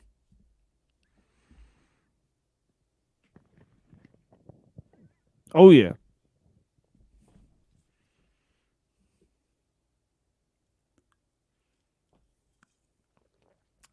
And it's kind of funny. I mean, it's sad, but I guess funny. How many, and I haven't been keeping up, but just as I've known it the last 5 years, the last 50 years, how many new laws have gone on the books in America, federally, state, and I guess you could argue county, but that would vary more. But the amount of new laws, it's fucking nuts. like in many terms, we don't have enforcement of laws that have been on the books for many years. Let's say good laws, if there is such a thing. So yeah, I think a lot of things in society run ass backwards to how they should innately, right? If we were deprogrammed, right, so to speak, which would mean our biological impulses, more or less. So, although you made the argument, I'm not going to quote it here, but something to the effect of, it's better now than ever. I would say, yeah, half, like sort of. And in another way, equally, maybe, I think the beginning of humanity was the best time when people really were, not programmed. What was there to program you? I mean, I wasn't there, you weren't there, obviously, but if you think about it, what would it be? Right? You didn't have poisons all around you with shiny, attractive pictures, logos, etc. Right? Buying a bunch of bullshit that's fucking you up. Watching porn, on and on. Right? So we didn't have that. Yet we didn't have technology. Right? You had to dump in a hole in the ground or whatever. Find a water source. Might have dirt in it. But it didn't have fluoride. Right? It didn't have birth control remnants or whatever the case. We didn't have GMOs in whatever was growing on the trees. And again, I think you could relate, everything that I'm saying to technology. And I wouldn't disagree with you in terms of the correlation. I just don't believe it in terms of the causation. I think that's the human spirit, and it, from the top most powerful, however that could be defined, really abusing their power the most, and trickles all the way down to the most helpless, poorest in society. So we have a very cutthroat societal sentiment, I think, generally. Now, I know there's some neighborhoods where people might be like, or communities, people are like, no, people are good. I think most people are good. And to that, I would say, I think you're in a vacuum. I think you don't understand how the world works.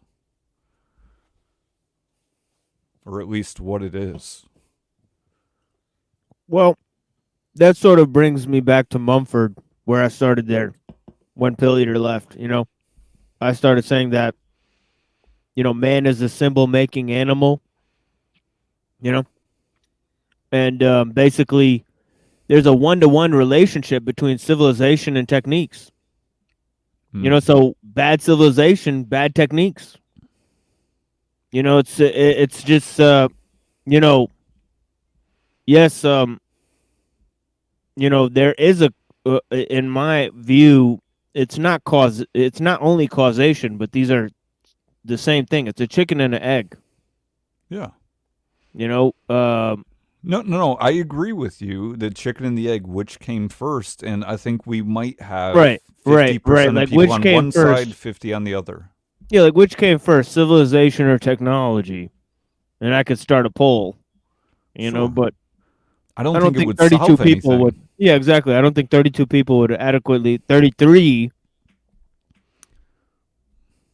So can I tell Suspiciously. you, instead of asking you, although I do want to ask you, but first, why don't I tell you what I think the solution would be? Because if we're thinking in terms of solutions, then what else matters? It doesn't matter if the chicken or the egg came first, other than if you were pulling the solution from that, but I'm not.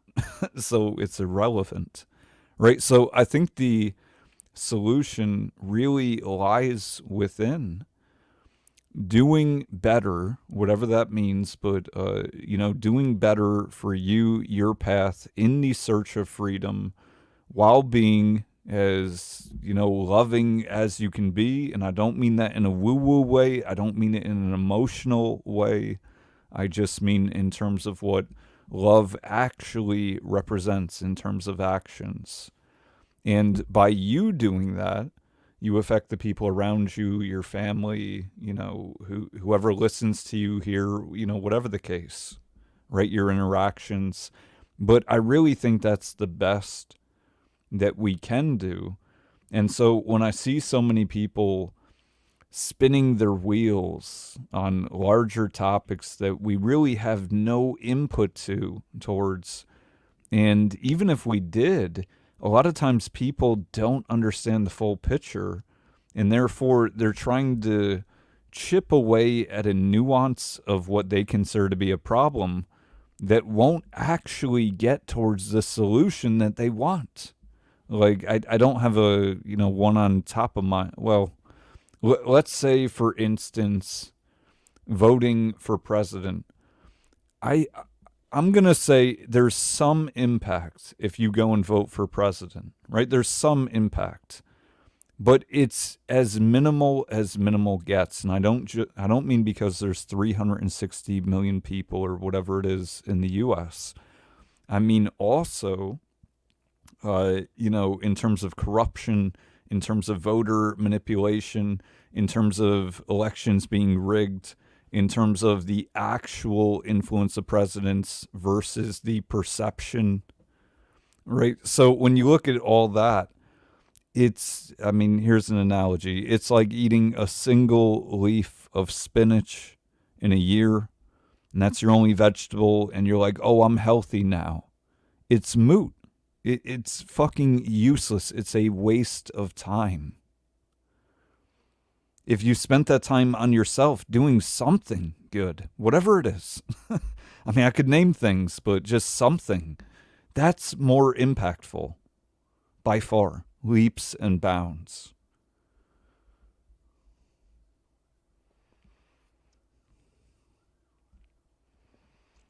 Yeah, absolutely. It goes back to a critical stage of, is there an objective and subjective divide? That's square one. And it goes back to the idea of faith as well, because, love is a part of faith, right? But, love cannot understand faith the way faith understands love. Right? So that is a critical theme, that I think the philosopher Kierkegaard really brought out when he really smashed, these concepts of Hegel where he tried to implode this objective and subjective divide in his dialectic. Right, and I think he came to some wrong conclusions that the mind is the antithesis of nature, and that, these weird conclusions, that, sort of invaded the psyche of people. They, reinforce the idea that man is separate from nature, that God is separate from nature, that there is a separate category called nature.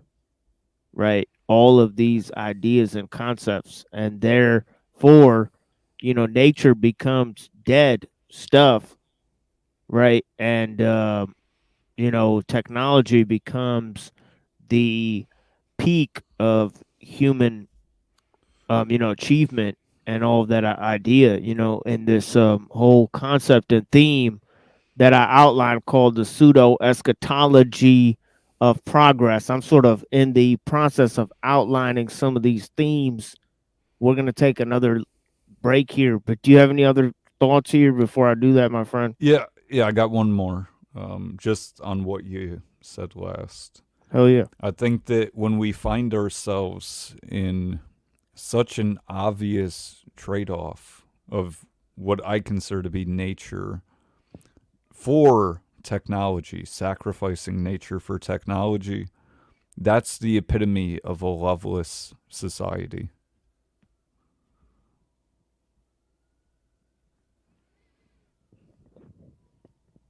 Yeah, real talk. Yeah, I definitely feel that. And we got NPC the game.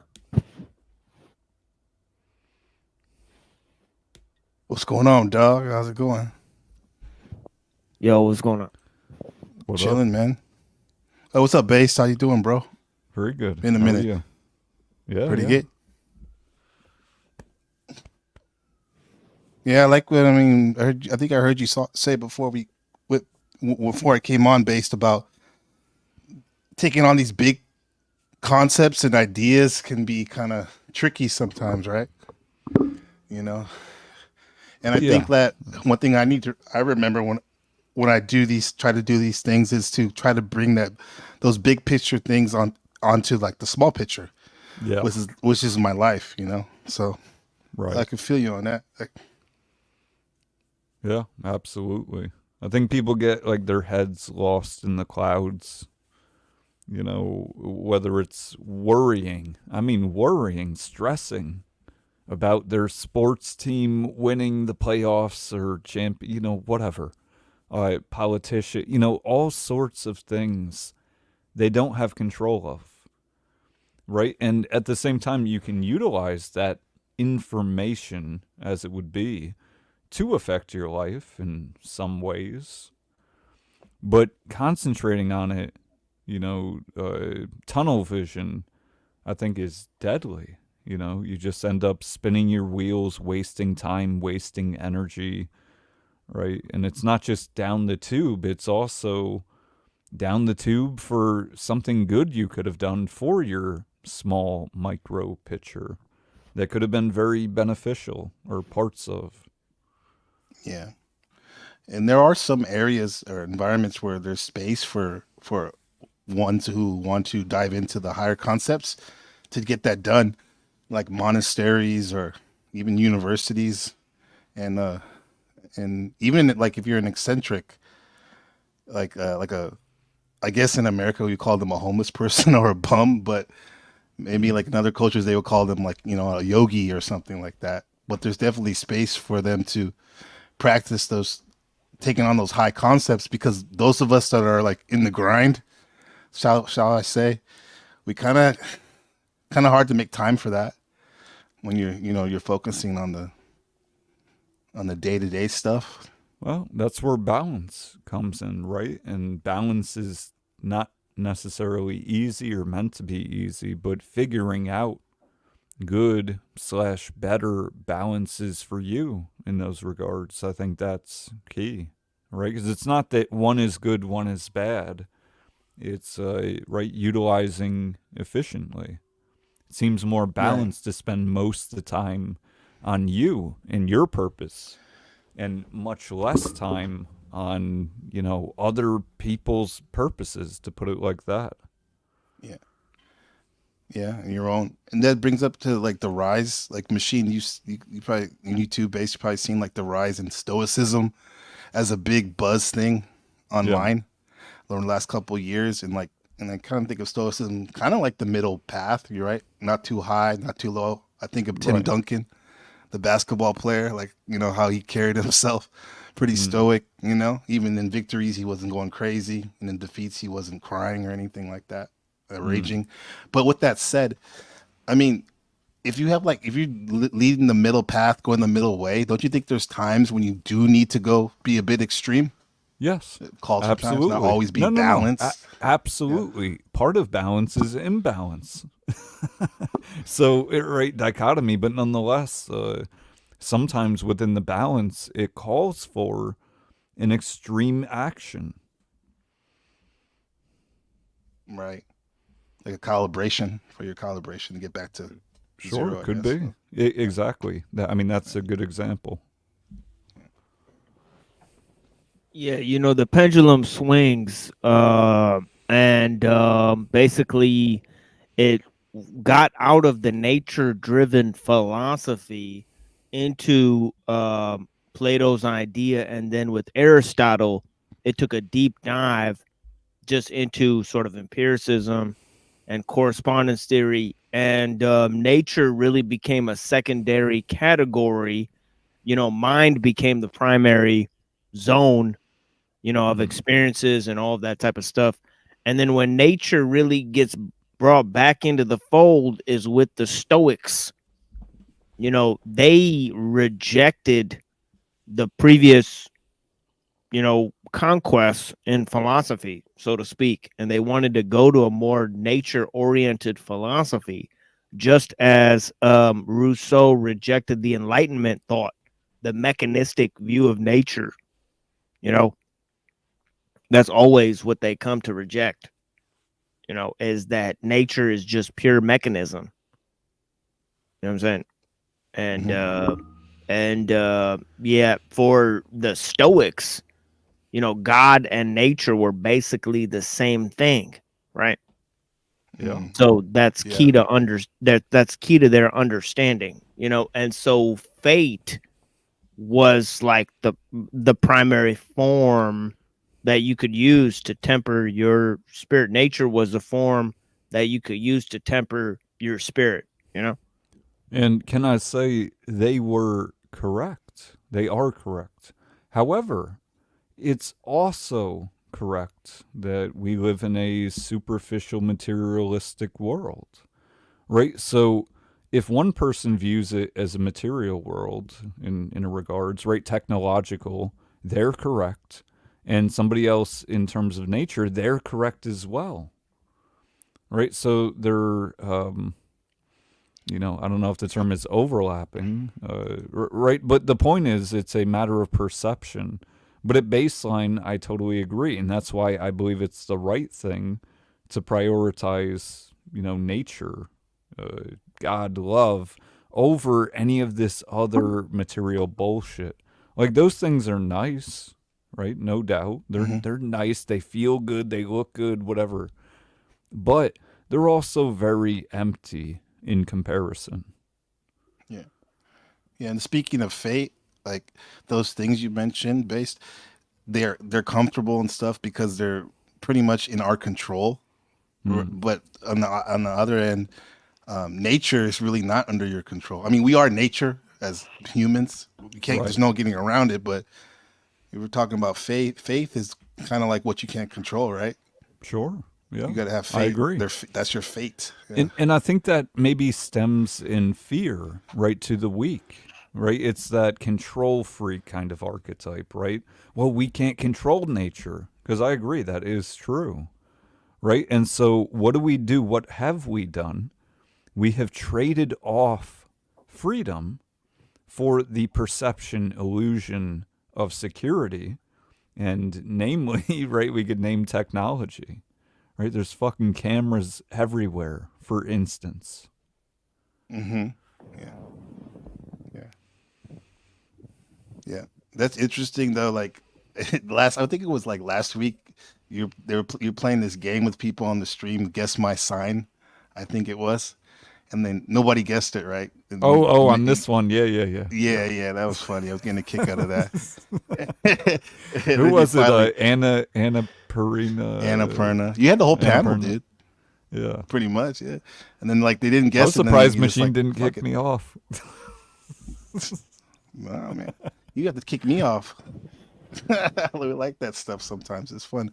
But yeah, were you talking about nature and technology and saying we and thinking about like what we need to do to better ourselves, get it to the next level? That's definitely Aquarian traits I see. That's an Aquarian thing, definitely. Okay. Cutting edge things and it's interesting too. Like some people say that Aquarian energy that's unbalanced is actually leads to a technocratic, authoritarian dictatorship. type of shit. Whereas the opposite would be like a commune, anything goes type of thing. And when in fact it's probably somewhere in the middle is where we can like really flourish. You know, everyone. Yeah, balance, right? Yeah. Hard to achieve. I've been imbalanced in many ways over my life.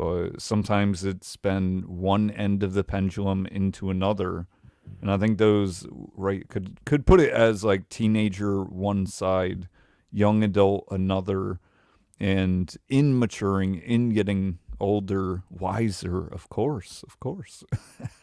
You know, looking for that balance, right, in between what's right. Yeah. Yeah, my sign's the opposite. My son's like Scorpio extremes. Oh, okay. That's why balance is a good thing to keep in mind. Yeah. Yeah.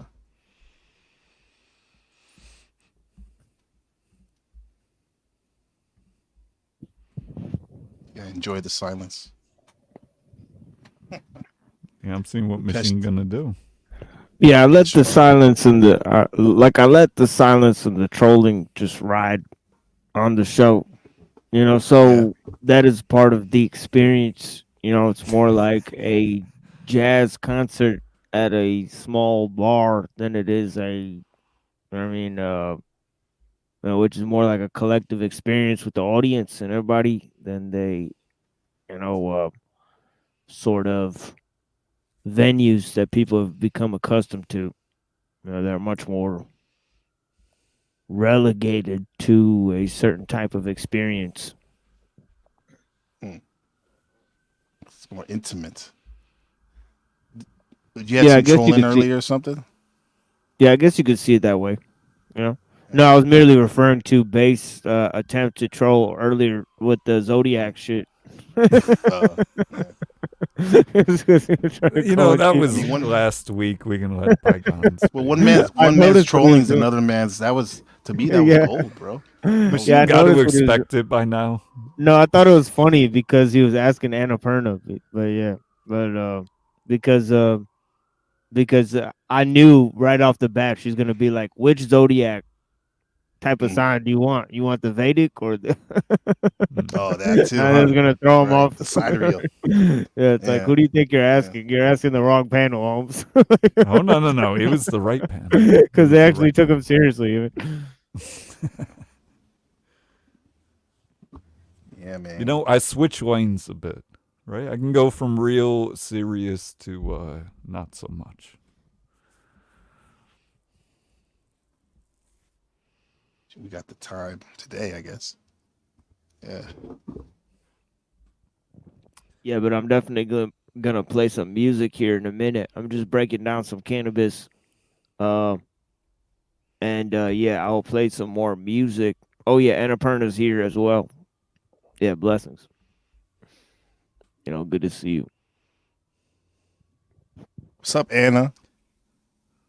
Like she's on this panel right now. Anna, what is your sign? Never mind. Oh yeah, the muffin. I do have the muffin. Yeah, for real. You know, banana nut muffin. You know, I will put it fully on display. And no homo. But yeah, the whole thing. Is that walnut? Is it walnut or another nut? But yeah, the thing is that definitely, we got the muffin. Yeah, I remember I walked into a weed store and one of my friends said, "Give me the muffins." And I just remember how he said it. Like, he said it so aggressively. He said, "Give me the muffins." And it's just funny to hear, like, a grown man say, like, "Give me the muffins." Well, yeah. How much is the muffin? Is it like 1,000 milli? Like, what is the, or do you know? But the muffin that I'm eating is just a normal muffin. Oh, just not a weed muffin. No, it's not a weed muffin. No. That would be a double treat. Weed muffin. That would be a I double. thought we were talking about weed muffins. Okay. That's No, what I thought no. you were talking about. Yeah, it's I'm fucked breaking up. down weed. I'm eating edibles, muffins, and shit. Yeah, you used to show up to Smoking the fucking volcanoes and shit. I just ate a chocolate, so I mean. yeah, like earlier, like when dispensaries first opened up, they used to have like little baked treats that people made themselves, Yeah. and they'd sell them at the dispensary. But now they just have products Yeah. that like come from a company. It's all shit too. It's like these Right. are horrible. Like I'd rather have like somebody's grandma's motherfucking weed brownies. And like those Yeah. were the shit back in the day. Like, and you'd have Yeah. like Kool-Aid and shit with weed in it. Like you'd have tons of like dispensaries used to be off the chain back in the day before they became commercialized. Like this is The one of the technology got them. Oh yeah, oh yeah. They used to Mass sell these production. nondescript pills, like THC Yeah. oil pills that used to fucking fuck me. up, Yeah, man. it's like that yeah, shit it's was mass crazy. produced because the weed they have to use to make it is dog shit. You know, because they have to mass produce the weed to make the products, right? Mm-hmm. The place near me, I went there, or I went back to it. I don't know, a couple months ago, and there was big signs on it that said like, I don't know if it was like DEA or whatever the fuck, but it was like big signs like they had been taken over. You know, they were done. Government came and fucked them up. And I was wondering why their shit was so cheap. I would go in there and I'd be like, damn, this is like half the price, third the price. So anyways, I was bummed out when they got raided or whatever. And I went back there tonight just because I was going somewhere nearby and I saw them open. I was like, oh shit, they're open. I went there and I saw the owner and I was like, you guys back open? And he's like, yeah. And I said, are you still doing like what you did? And he starts whispering and shit. He's like, yeah, what do you need? Like, what the fuck? But yeah, it's weird, the whole legalization. We know for sure, for certain, when we hand anything over to the federal government, they fuck it up. Whatever it is, anything. They fuck up marriage, they'll fuck up birth, of anything, food, air, water. What don't they fuck up? Yeah, I guess even with their fuck ups, what people might be paying for is the convenience of them not having to do the service themselves. That's why they fuck with the government like that. Sure. Because there's people I know that'll never go to a dispensary, no matter what, legal, you know what I mean, federal or state. They just trust their guy or girl, whoever's, you know, yeah, the connect is. Well, you know, there's a lot of trust in society in different ways, exactly like you're talking about. Yeah. That's it's bad, right? You're trusting the wrong person, wrong people, wrong entities, misplaced trust. But it's like you pay to play, though. It's like you're here. Not to say like you can't complain about it or just analyze or critique things, but it's kind of like you signed up for it. Sure. You can always. Yeah. What about being a devil dog? Did you ever come across like come out way different from everything you experienced than when you started? I don't know if you're still in or what, but no. I did 4 years. Yeah, it's a lot different than I thought it would be. I had a friend who also went in after me, as it would be, but also much different than he thought it'd be. Some of the fucked up shit that maybe you would envision, or at least I envisioned, wasn't there, but there was like a whole different set of fucked up shit, right? Like you might imagine doing like thousands of push-ups a day, but you don't imagine necessarily what it's actually like to be in prison, because you're essentially in prison. I mean, boot camp. If it's not prison, I don't know what prison is. Yeah. And, you know, dudes freak out at the shit. And again, it's not the physical aspect. It's the, I guess, psychological aspect. And dudes would freak out and they'll be like, you know, I'm going to unalive myself. Get me out of here. It's like a bad trip. Yo. And then they get put Private on pile shit. Yeah. Oh yeah. They get put on a live watch, and then they'll be there longer than they would have had they not done that. So Making a bad situation worse for them. So. Yeah, no, it exacerbates everything when you freak out. It's just like, tripping on shrooms or whatever the case. If you freak out, like, you fucked. Like that's the fucked part, is that you freaked out. Yeah. So that's the setting. You are the setting. So, it sort of, I mean, likewise, it sort of forces you, right? I mean, it doesn't force you, but it gives you incentive to force yourself to, deal with it. And that can be very difficult, very stressful. So, not easy, but, you sort of give yourself a fork in the road. It's like, well, I'm going to be better or I'm going to get fucked. and choose. Yeah. Better always. Yeah. Ideally. But look, we all have moments of weakness. I'm glad that I didn't during that all, like Marine Corps. I mean, nothing too bad, that's for sure. But but yeah, it was tough. It was definitely part of my adulting, per se. But I don't even know that I was an adult when I got out. I mean, it's sort of like being in a fucked up 300-ish mentality fraternity. Yeah. You got through it, at least. That's good. Yeah. Yeah. There's probably times when you could rely on your brothers, but then there's other times when you just got to do it yourself, suck it up. And during those low points. Yeah. Life. Yeah. Oh, it's definitely testing, and there's all sorts of tests in life, right? It doesn't have to be the Marine Corps. That's why, in the last 10 years, I'm sure I've been asked plenty of times, like, and here on YouTube, would you recommend Marine Corps for young men or 18-year-old, whatever?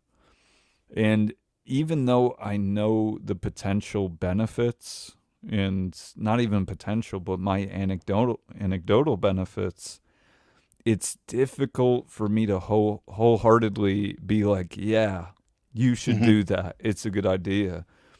Not because of the training, although even that presents plenty of danger, or at least when I went through. Dudes die in training. I mean, I don't want to say every day, but yeah, kind of every day. Yeah, I've heard people getting shot with a crucible, getting shot when they're crawling. Yeah, at the crucible. Yeah. Like they stand up during the live fire, they freak out. Yeah. I don't know. But not just that shit, but when you look at what are you actually doing? We're going to go to war to another country, kill people. Some of will be innocent. Will it be 5%, 95%? I don't know. But either way, you don't have a fucking choice. You will do as told, or you'll face the repercussions, which, depending on what they are, you might as well have gotten shot. Right. Yeah, and here it's required in Taiwan, even though they're lowering the amount of time you have to serve, but it's required because like there's a real threat, so they got to be ready. And I think about that with my son and stuff. Even though there was always an option for us to go back home when he gets older, but like, so it's wild shit. Yeah. What up, Anna? What's up, Anna? Anyway. Perna. Yoga philosophy. It's good stuff, man. Yoga philosophy. Are y'all talking to me? Yeah, we are. That's why we said Anna, Perna. Sorry. We've been talking to you for 5 minutes. You weren't even answering. No, you haven't. You've been talking I felt about rejected, Anna. I felt so sad. I almost shed a tear if I had a heart. Oh, wow. Yeah. So what? You're a homunculus with no heart. Just kidding. You were talking about the military. I didn't hear my name in there. Yeah, it was all about talked you. about that a minute ago, and then we said, "What's up, Anna?" Yeah. Oh. What's up? How's it going? Pretty good. How are you guys doing? Very good. Not bad. Better now. Yeah. Anna, what do you do with yoga philosophy? Do you teach it or a practitioner? Yeah, but I'm not teaching for money or anything for a while now. That's okay. Yeah. Why would you have to teach for money? Well, isn't that like when you say I'm a yoga teacher, people just imagine, that you go and teach for your job for money. So. I try to go twice a week, but I've been making it about once, really. And I find my ideal is 4 times. But, 4? Like an hour each time? Yeah, but I should be doing more, to be very honest. But, because I like to keep those out of the vocabulary. I go to a very I would say American, I guess, studio, and I just have to grit my teeth and do it. That's it, and just come home. Oh, so you don't want to? I don't really enjoy like the politics or the feminism stuff or any because none of that is yoga for me. So Agreed. I don't enjoy people mispronouncing Sanskrit, but anyway, it's like I do it for my health and well-being, and I know that I'm a person. I need a spot to go to, a space that's not my home to do that. So that's just to go. Yeah, no, I hear you. During that whole masky bullshit that happened a few years back, I started doing it at home because of that. But I had already had a few years experience, practicing in studios, so it was all right.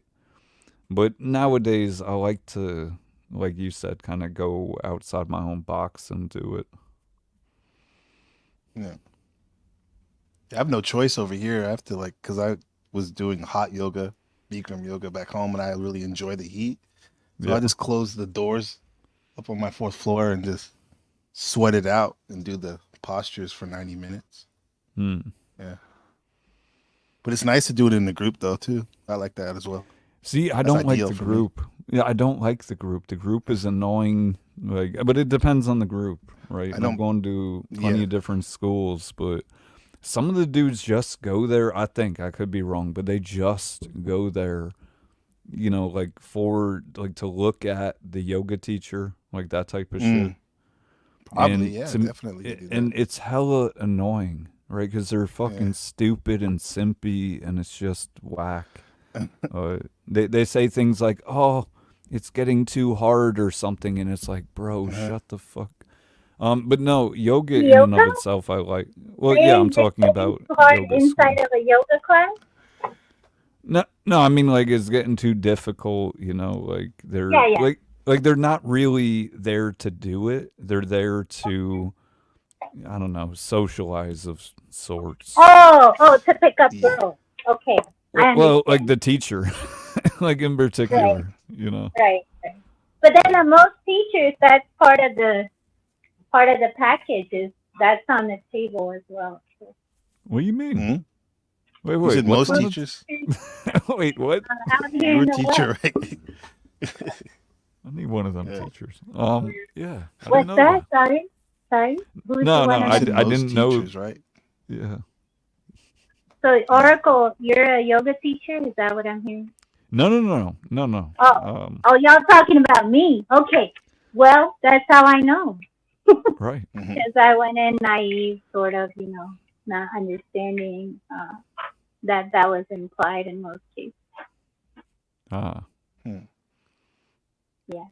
So are you saying that some of the students got extracurricular yoga studies? Well, I'm just, I got into the whatever. I had a business around a yoga school, and on their website they just say, they practice polyamory. as a form of whatever freedom or something like freedom from bondage or that's how they were marketing it. And I did check out the school because a lot of my clients used to come from there, and they were doing like some weird stuff, like sometimes some weird shit was going down. I had to break up a group that just started healing each other in my restaurant. In your one restaurant, time. right? You told that story Yeah. on my broadcast, right? Yeah. Yeah, so those are all yogi students, yoga students or yogis supposedly Yeah. from I don't that think you school. mentioned that they were doing that. That's on the website, polyamory. That's wild.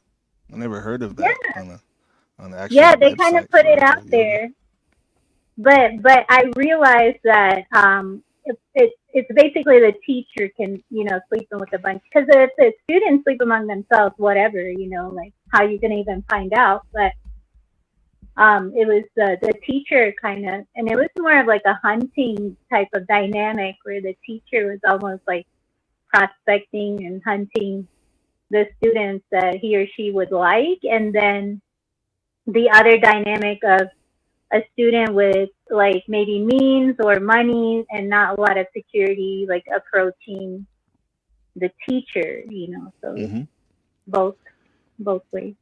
I just Like want work to interject. Oh, go on. I was gonna say like work trade or something. What?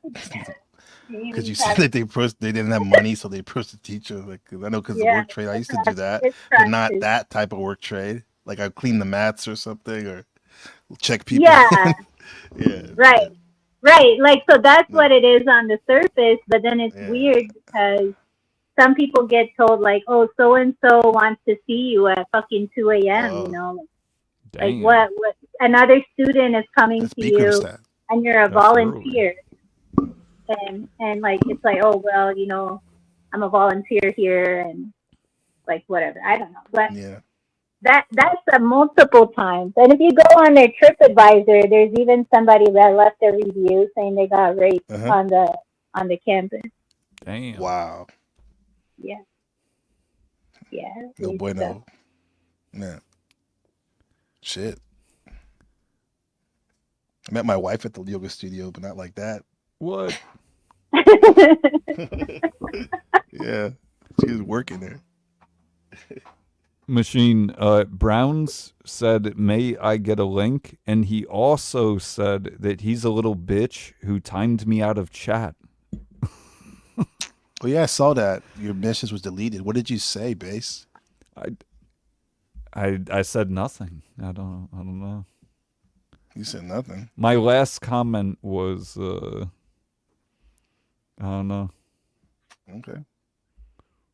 I don't know. Quotation mark. I don't know. No, it got timed out, so it's gone. Okay. But anyways, Brown's a little bitch. I just want to make clear. Brown's, you a bitch. Yeah, he's beefing. That's the last time I was beefing with He girls, always wants my attention. I don't get it. Like, you're not my son, Browns. I don't fucking get it.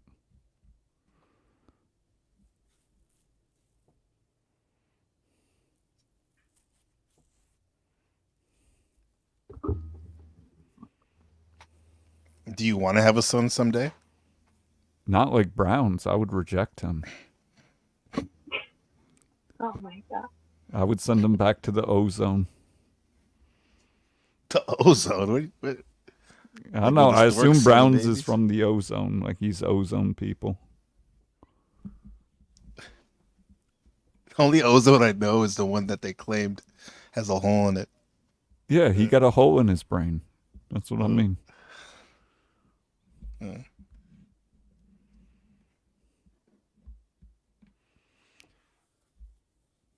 Base, did you troll in high school? You have a good way of bringing. I don't. Maybe a little bit. God. Yeah.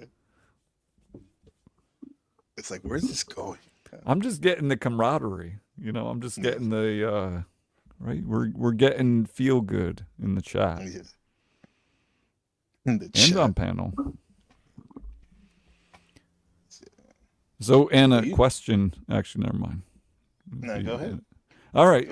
NPC said to ask. So, How important are good yoga pants when it comes to yoga? Because I'm a really big fan of yoga, but I'm probably a bigger fan of yoga pants. So I'm just curious.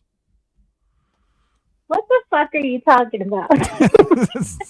That was the right answer, by the way. If I would have wanted to ask that, I would have asked it like last month. Whatever it was, yeah. But that's a good question, though. Now that we're here, I mean, that's a good. What do you think about that, Anna? Your opinion, your thoughts? Yoga pants have nothing to do with yoga. What we do yoga in is a traditional clothing, so you wouldn't even like the pants are not supposed to be tight. Tightly hugging clothes are actually the friction can even lead to skin cancer and stuff, especially if it's like a polyester, petroleum-based fabric. So yeah, the idea is to get your body to breathe and your skin to breathe. So yoga pants would actually be detrimental to that effect. But they look so good. Yeah. No, I got you. Yeah, the real pants is called like shalvars, and they look more like the MC Hammer pants. Like they don't. That's what I heard to class. Yeah, exactly that. Yeah, you know, like low crotch. So yeah, you can breathe. Yeah, like they're very it's like very loose fitting. You know, like extremely loose fitting. It's just like a, you know, yeah. So I've been sold a lie. Hey Browns, why are you such a little bitch? And why are you such a little drunk bitch every night, by the way?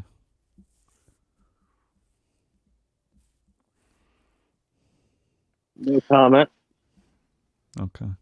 It's his way of bitching out, but he's not technically bitching out because he's on panel. I like to go when I'm on a panel. Hey, nobody's talking to you, Brown. Shut the fuck up. Anyways, what were you saying, NPC? No, I wouldn't say. I didn't say anything, but I wanted. I know, but that was still better than whatever fucking Brown said. What were you gonna say, Browns? Yeah, what were you gonna say? The adults are here. We're listening. When did you get here?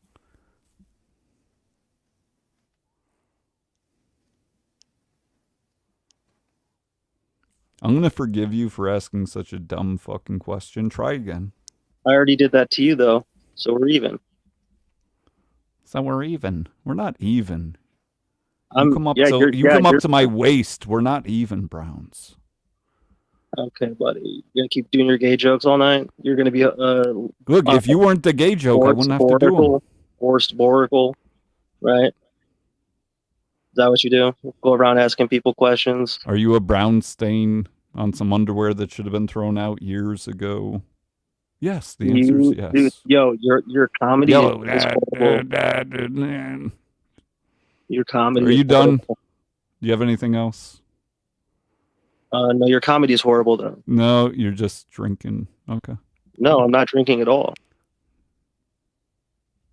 So that actually makes you... How do you live, then? Wait, you don't need to drink. That's crazy. Cool, Browns. You have anything else to add besides nothing? What have you added? A lot more than nothing. Yeah, I'd argue against that. I know, but you're retarded, so nobody cares what you would argue. Okay. Well, you're welcome. Class dismissed. You can go home, Browns. Oh, you definitely dismissed. And by that I mean the dumpster. You definitely dismissed. Are you done talking? You definitely. Why you keep trying to talk over me, Browns? You definitely. Every time I say something, you start talking. You definitely. I can't get a single word in. You definitely. It's like my mic isn't high enough. Dismissed class. He's so patient. You have no Good class. boy, Browns. Good boy. Go get your Sunday here. There's no class over here. You got no class, guys. Yeah. Hey, around the brow way Base brought me here because it was through, I think it was Power Spirit or Kings, right? He was on your stream and I found Base, and then one night I was like, who is Base talking to, this dude with the long hair and the glasses with the psychedelic shit in behind him? So talking about these crazy things, and then I found a machine. Yeah. Yeah. And then I found Brown's Bill Nana. Browns boy. Yeah, that was the only mistake, finding Browns. But you can unfuck that. Dude, your feelings should not be this hurt, for real. Like, for real. Your deflection is so hard. Browns, nobody's feelings hurt except yours. I haven't heard, I think I called you a gentleman, actually. Listen to your tone. Don't be so bitchy. We're good, bro. And by bro, I mean little bro. Yeah. All right. So do you think? Do you have anything else for Daddy Browns? Yeah, Daddy Hive Mind. Keep your fucking federal fucking Inquisition questions to yourself. You can go fuck off. He triggered. Look at him. He's fucking triggered. Browns. That's all it took. I didn't even try. That's all it took. It took you 5 minutes. I didn't even fucking try yet. Well, let's put your baggage. I was just warming up the engine. baggage and see who calls who bitch fastest. I wasn't listening. Yeah, respectfully. Yeah, you couldn't. No, it's not that you weren't listening; it's you couldn't hear it. You're stupid. What? Very well.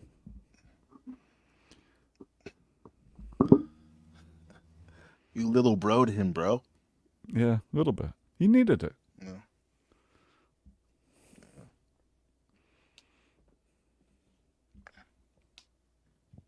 I was like, this is a recurring segment based punishing people.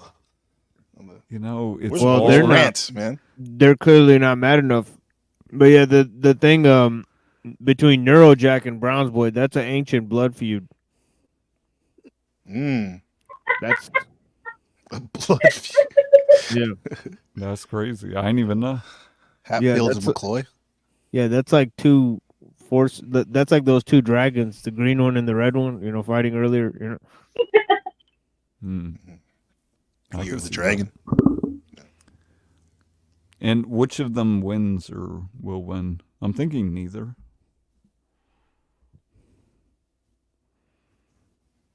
Stalemate?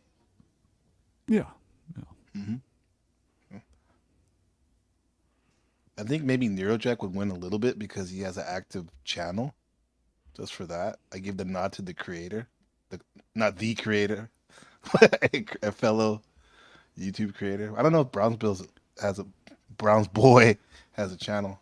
Yeah, nobody knows. That's the thing. Nobody cares. Hey, Anna, what is it about yoga philosophy that one should know that most people don't know?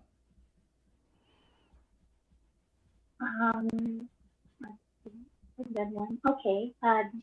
Philosophy is just a loose translation, right? But it's a way of life, really.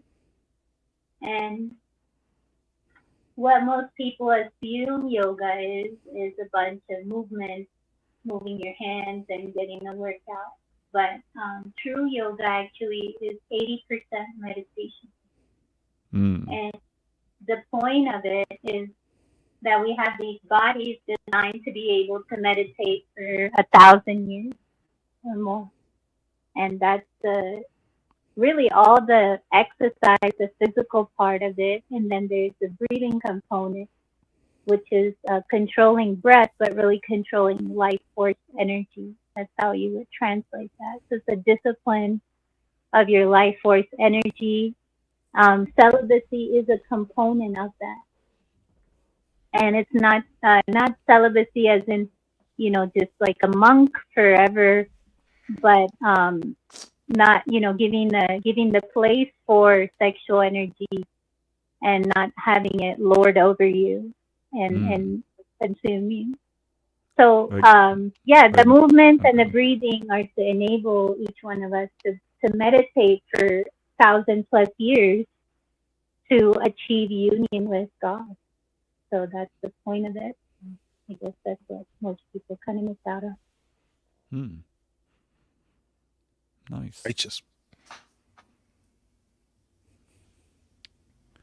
All right, I got a dip. I'll see y'all later. For sure. Thank you for joining. So, yeah. So read. Adios. Yes. Take care. Yeah, I mean, what are you gonna do? I'm gonna call it corny. Call it corny, yes, but who do you pay lip service to? Soul Read Analytics. Isn't that the real question? It's kind of abstract statement that guy did. Oh yeah. Um, but yeah, Soul Read. I mean, I could only keep account of the people who joined the panel. Soul Read has joined the panel earlier, but yeah. I think he's in my Discord. Yeah, I appreciate him. He's got some deeper thoughts. Mm-hmm. He does. On a range of subjects. Yeah, peace to Dominique. Yeah, thank you, Base Oracle, for joining. And yeah. A little detour of a conversation because Pill Eater just like ran away. So I don't know what happened to him, but we'll figure it out. He flake on you? Yeah, I guess. He just like he dipped. But yeah. We're gonna do this whole thing. But... Oh man. Yeah. I haven't seen him on it seems like I haven't seen him on with you guys doing duels like in like a fucking month or something. Yeah, maybe his computer exploded. Could be anything, to be honest. Yeah. Fuck it, man. You gotta make that appointment. I tell my students, I'm sorry about your excuses for you not doing your homework, but you gotta get it done. Still gotta find a way. Yeah, I have tons of weird stuff I can uncover, in terms of philosophy and all of that. So yeah, I had my own readings, and I actually wasn't expecting that Pill Eater would show up. So that was a surprise, unique surprise. So I do appreciate it very much. Just a little bit he did put in on Graeber, but we'll have to repeat it next time. And then I'm gonna be doing a new series. There's only one more little bit, really, that I could squeeze out of this series here, and that's mainly gonna be on whatever's left to cover in this exchange, and then we'll move on to the transition to technological slavery and the correspondences between Dr. Skrbina and Kaczynski. And then I'll also do a presentation on Eastern philosophy. So I'm going to be doing a series on Buddhism. So we'll do a series history of Buddhism, and so instead of Plato, we'll do Buddhism for a while, and we'll cover different ideas in Eastern philosophy. Yeah. We'll go Confucianism, Taoism, Buddhism, Zen philosophy, the Mahayana Buddhism, from the 11th century, and some of the New Age, so-called, stuff. So we'll go through the whole sort of history of the type of stuff from the 600 BC to the modern age as much as we can. We'll do a quick one, just like we do with the whole philosophers and stuff that we do here. We'll present several readings, primary source documents, texts and, speeches from the Buddha and different things, and present different ideas and look at Confucius, and, we'll go through the Tao Te Ching and different texts and present different ideas on all of that. And by the time we're done, you'll have a similar understanding to the history of Eastern philosophy as we had to the Western philosophy, so that we could look at both sides of the coin, right? So because lots of philosophical origin stories, they only start with the Greeks, and that's not an adequate understanding, because there's different traditions that even influence the Greeks. As I said earlier, the Hindus and the Zoroastrians are more far removed from Plato in time than Plato is removed from us today, right? So there's something to think about, right? But yeah, we're gonna be Shadow Buddha told me about that the other day. I was like, that sounds cool. He's excited about that. Yeah, I told him that in the Glenn Lawrence chat, because I seen him, in the Glenn Lawrence chat, and I was like, "Oh shit, I'm gonna have to tell Shadow Buddha I'm doing a Buddhism he's series excited. because his name's That's his Shadow thing, man. Buddha." So That's him. it's like so. He lives it. Yeah, really. Yeah, a Buddhist bodybuilder. That guy's a trip. Yeah. Yeah, we could definitely have Annapurna in here. You know, to Yeah, I explain the difference. appreciate that. That I'm familiar with that more than Western. But Yeah. I'm still open to looking at the Republic at later on or at whatever point. But this Eastern philosophy is quite exciting. Yeah. Yeah. Oh yeah. It's TML, I quite wanted to invite expensive. you too on Tuesday. Tuesday your time, I think. It's going to be in the morning. I'm gonna have this dual stream with my friend from Holland, Rupert G, and it's on psychedelic elitism, and it's probably most likely inspired by your work. It's the Unabomber, Harvard, and questions of MK Ultra. We're gonna dive into some interesting things, and Oh, okay. we'd Yeah, I love to could bring have you if you tons of have a chance. material. Oh yeah. Yeah. Yeah, thanks for letting Yeah. me know in advance. I bring tons of material for that. Yeah. For sure. Okay. Yeah, you too, Anna. Yeah. Thank you. I appreciate that. When you mentioned psychedelic elitism, I thought it was going to be something totally different. And I'm interested in that as well. And I wonder if this is going to be, part of your presentation. If not, I could apport, in that vein. But so I just give an example, a story to describe where I'm trying to get at. Is in India, everybody used to consume cannabis in some way, shape, or form. So if you're a manual laborer and let's say you didn't have money for food, or you didn't have food that day, or at that time, most laborers were also farmers. Everybody was a farmer first, and then everything else after. So maybe the season was bad, there wasn't rainfall, and you didn't get enough food. So you would choose certain cannabis leaves or hemp leaves, and that would satiate you. But hemp also now, we know it's a superfood and all of that. So it gives you all the amino acids you need to synthesize proteins. And so these people were, lifting heavy loads and stuff throughout the day, many times without needing to eat and without being in a bad mood, essentially. And the other thing that people did, there's many temples in India, especially Shiva temple, where marijuana is part of the offering, and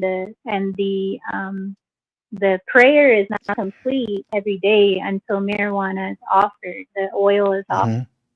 And there's so many, like there's hempcrete temples, like 6,000 year plus old temples made out of hempcrete, and they have this oil of hemp like surrounding the entire structure, which is keeping it from aging, like our buildings do. So there's this whole it's if you look back at in marijuana and especially Hinduism, it goes all the way back to like one of the creation type myths, and it's supposed to be that the first seed of marijuana came upon to the earth because a drop of the nectar of life or the elixir of life, it's been called many names, but amrita, that's a name in sense.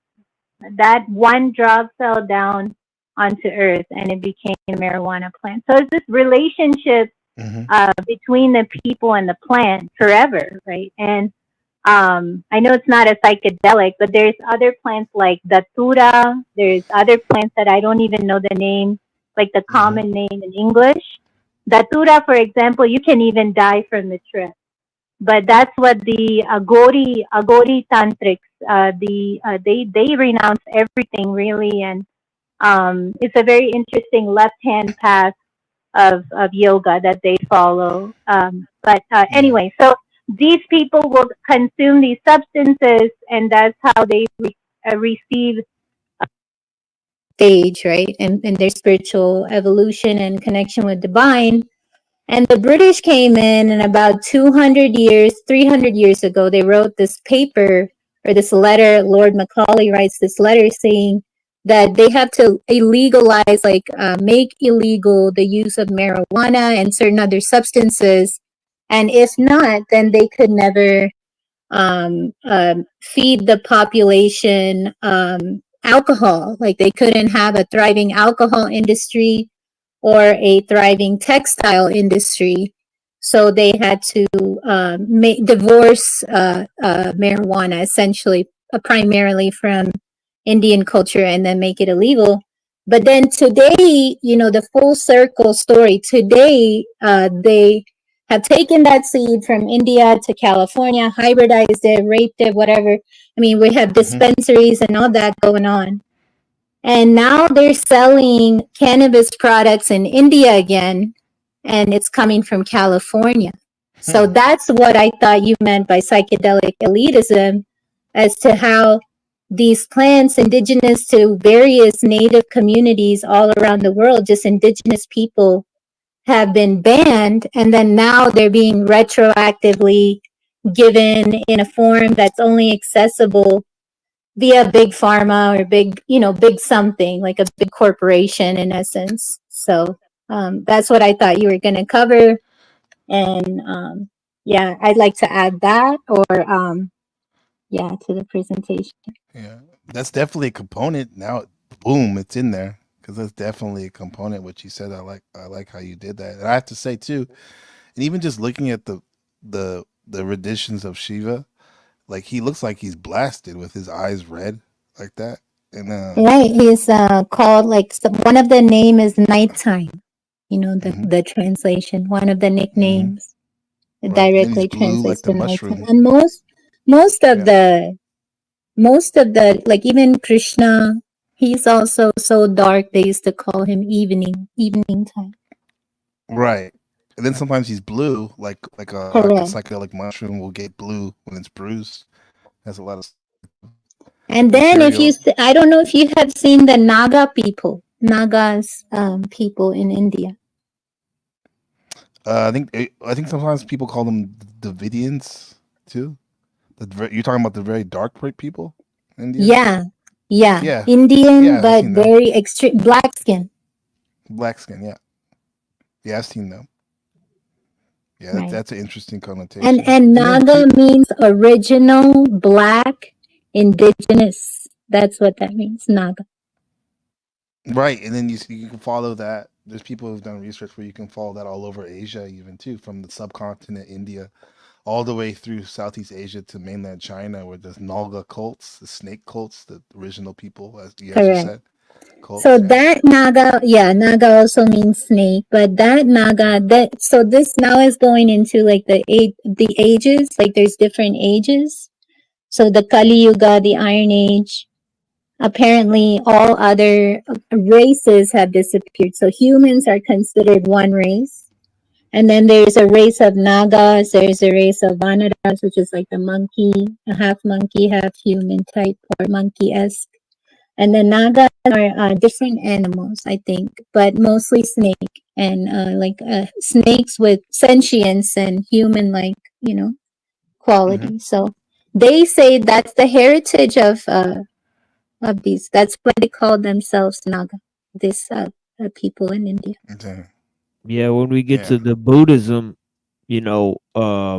lectures, there's a figure named Bodhidharma that is used to explain the spread, of Buddhism from India to China. How did it reach China? Right. They talk about this philosopher named Bodhidharma, and they called him the blue-eyed barbarian. He literally was a wild dude with, brown skin but blue eyes. And they said he came from India, and he cut off his eyelids and gazed at a wall for 9 years. Right. Yeah. That's the story about him.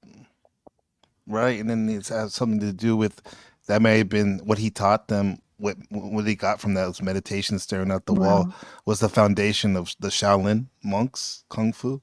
Yeah, I've heard right. that also Yeah. too. Yeah. And those like you were talking about, Anna, about like you don't think the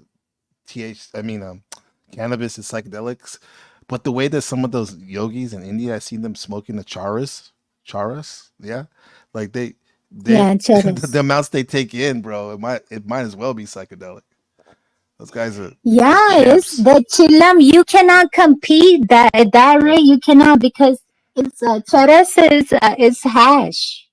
Yeah, It's not even weed. So yeah. it's basically what they're doing is they're using hash over weed or hash over tobacco Mm-hmm. and filling up the entire chillum, and then they don't stop until the chillum is gone. So I mean, like you have to complete it.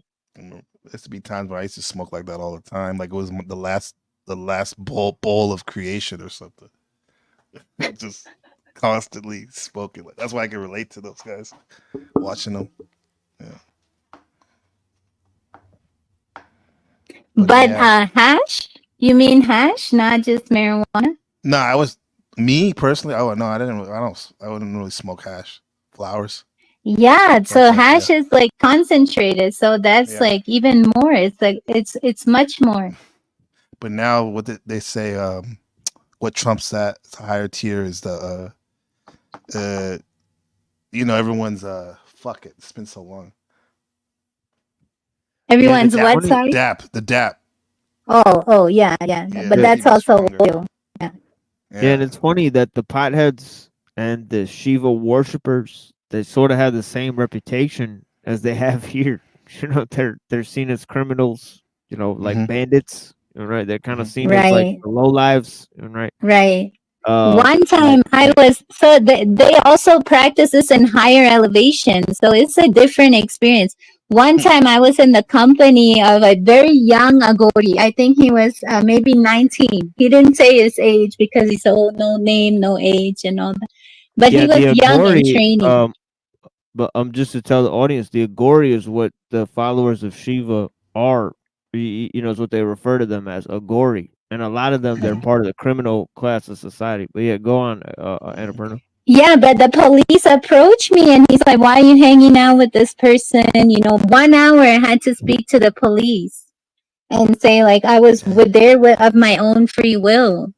And we went to a few temples, this young man, and I was with another friend. So, and she was a light skin, American. So I guess the police got even more scared, like, oh my God, if something happens tomorrow, my name was going to be in the paper or something. I don't know. But he was like, are you guys okay? Like verifying if we had been drugged, like, why were we there? Is he taking money? Like, what is he taking from you? And all that. And they kicked him out of the temple too. My God, yeah. The priests, like they were already hitting him. Like people just started hitting him for no reason. Now, does the Thuggy cult? I think they worshipped Kali.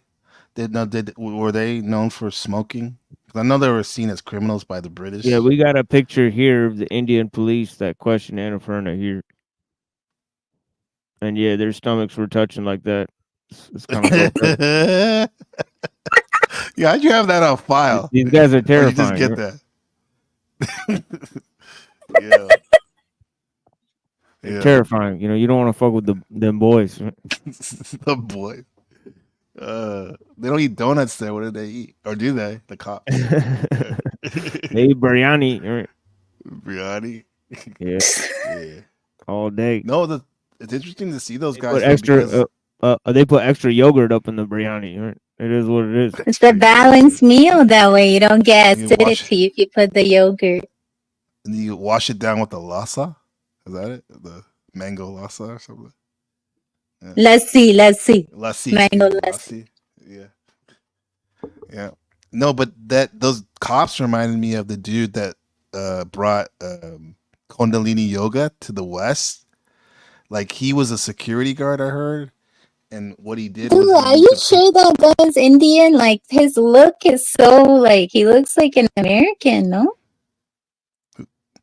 you talking about the guy I'm talking That about? man that you're saying the bringer of Kundalini yoga. The Well, white, right? supposedly he Like was they from always dress India. in white and they Yeah, him. turban. Yeah. And then that white That girl doesn't look like an Indian. I Does didn't it? say he was. All I said was he's from there. he claims he's from there, so I don't know. Oh shit! I thought he was like an American dude that came in and like learned or whatever, and then went and did his thing.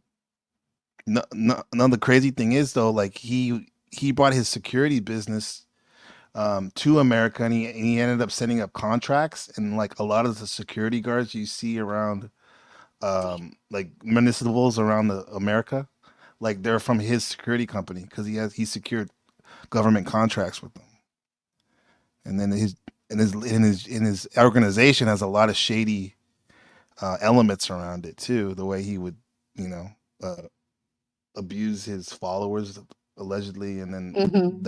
that one white lady who used to wear all white that died of the blood clot in her leg.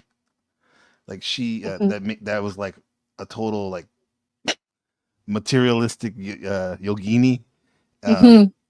Like she kind of like is known as someone who kind of like disrespected the practice of yoga. The way she made it, she fused materialism with her yoga studios that she opened up Mm-hmm. and stuff. Yeah, so both of those people have interesting like side stuff going on. You know. Right. Yeah. Right. That's what I always found as a red flag in this like sea of yoga teachers. Is you can't like you can't be a yoga teacher and then like be gambling on the side or some shit like that. It's just like it doesn't add up. Or be the CIA and then be teaching yoga. I wonder if there's a Western analog for Buddhism, because I know Sigat Pajinji, the guy that influenced the Street Fighter character Sigat, was trained by Buddhist monks, but there's barely like a Buddhist. There's not that many Buddhists in America. I don't believe any of them train martial arts. You said there's not a lot of Buddhists in America? They're just Jewish, so you don't know. Yeah, exactly.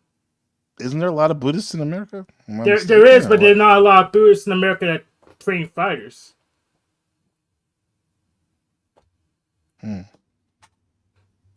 But there's Americans that do train fighters, so I guess, is it just a gym? Is that gym culture's analog for Western Buddhism? I would say that Western Buddhism is basically Christianity. Because there's nothing that has developed an ascetic tradition similar to the one of the Buddhist monks, in the West, other than Christianity, and there is a very, very strong ascetic tradition within Christianity with the monks, that, I was talking about even Saint Francis or any of those guys. So I think that is possibly, and there's nothing that has developed the philosophical tradition in the West, just as in the East, such as Buddhism, as can be compared to like Christianity, and yeah, it's basically the reason why the Theosophists combine the two, right? They combine the notion of Maitreya Buddha with the notion of the Messiah, right? So, yeah.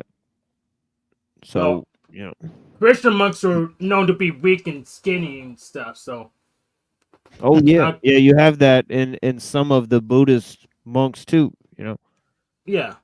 There's skinny Buddha, and there's fat Buddha. Yeah. And and there's fighter Buddha. Yeah. Also known as Sun Wukong.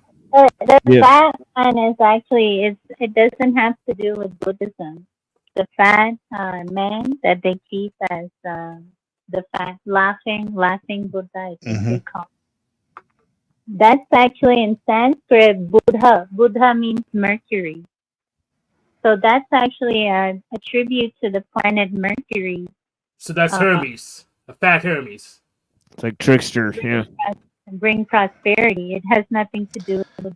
Yeah, they have those in front of a lot of businesses, restaurants, like right by the register, the statues and stuff. Right. Yeah. Is a cat also present? Yeah, with the paw the going up cat. and down. Yeah. Yeah. Yeah. Also, turtle. That's another one too.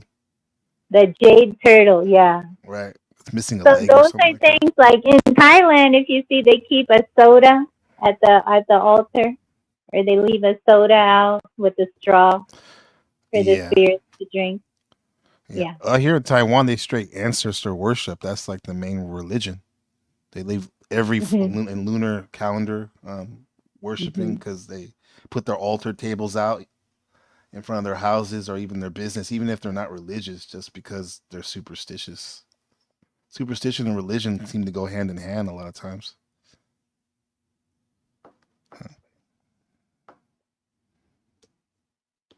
But those are they're more animistic or even more nature based. Like it's even there. Like today you leave a straw, a plastic straw in a glass bottle with Fanta in it, but back in the day you took an offering in a clay pot of water, left it out for the Hmm. spirits, and in that way you did good for the little creatures that got fed or watered by your efforts, or even the ants that ate. That was Right. good. That was a service. But yeah, and it's devolved. My opinion, I guess, the point I was making is it's devolved now into superstition, like the cat with the paw or the jade turtle. Yeah. And we Yeah. have that certainly. We have that in Yeah. Hinduism as well. Yeah, but literally out here, they do a chicken, for example, like dinner, full dinner, and they lay it on the altar and leave it there. You leave it there like half the day, then I guess they eat it after. I don't think they throw it away, but it's So for their ancestors. what we do is we leave a full plate, but the plate is a banana leaf Hmm. of everything, all that you prepare. So say you prepare rice, usually it's rice and then some yogurt, a little bit of pickle, and some 4 or 5 curries. Usually, this is like I'm not saying every home does this, but and then a dal, and you keep it all on the banana leaf, and you offer it outside to the ravens and crows, and they're seen as the ancestors who come and eat before you ingest the food. Hmm. And my mom was doing this every day, so you should, That's that cool. I like that's a that one. strong belief. Yeah.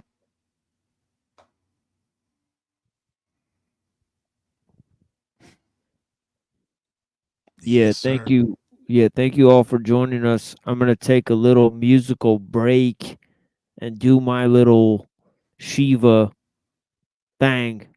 You know what I'm saying? And basically we're gonna be returning with the show. I've been postponing putting on some remix songs that I constructed earlier, some videos I constructed so that I could facilitate this conversation. But I'm going to bring that out and then we'll see what everybody wants to talk about. If there's any significant topics, I'll also start reading. This is, I believe, the 200 video. I will do an official 200 video special or something like that. We're just trying to celebrate, not by support, but by volume, because as you may or may not know or realize, that this is not affiliated with any groups or organizations. This is just a one man operation at this stage.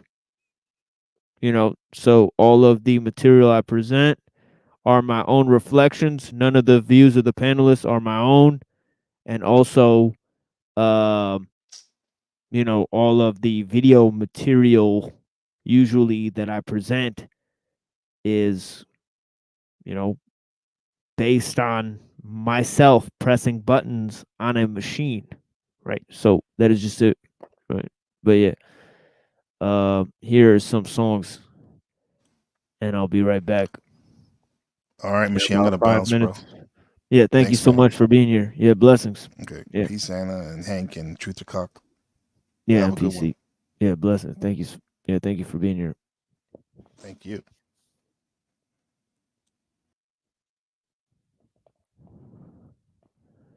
And yeah, we'll be back in 5 minutes.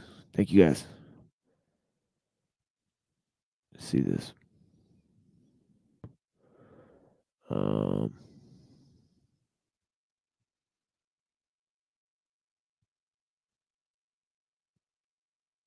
Okay, here we go. This is one of them. If I didn't do the thing you exploded, I don't know what would happen. That is the frightening part of it. I don't know what would happen. You say failure's behind everything. What are people afraid of? Most people don't know what they're afraid of. Really, this is where the great discoveries of Freud at the turn of the century covered. Freud covered the concept of the unconscious mind. As long as we only look at things from a surface point of view, we really can't understand this stuff.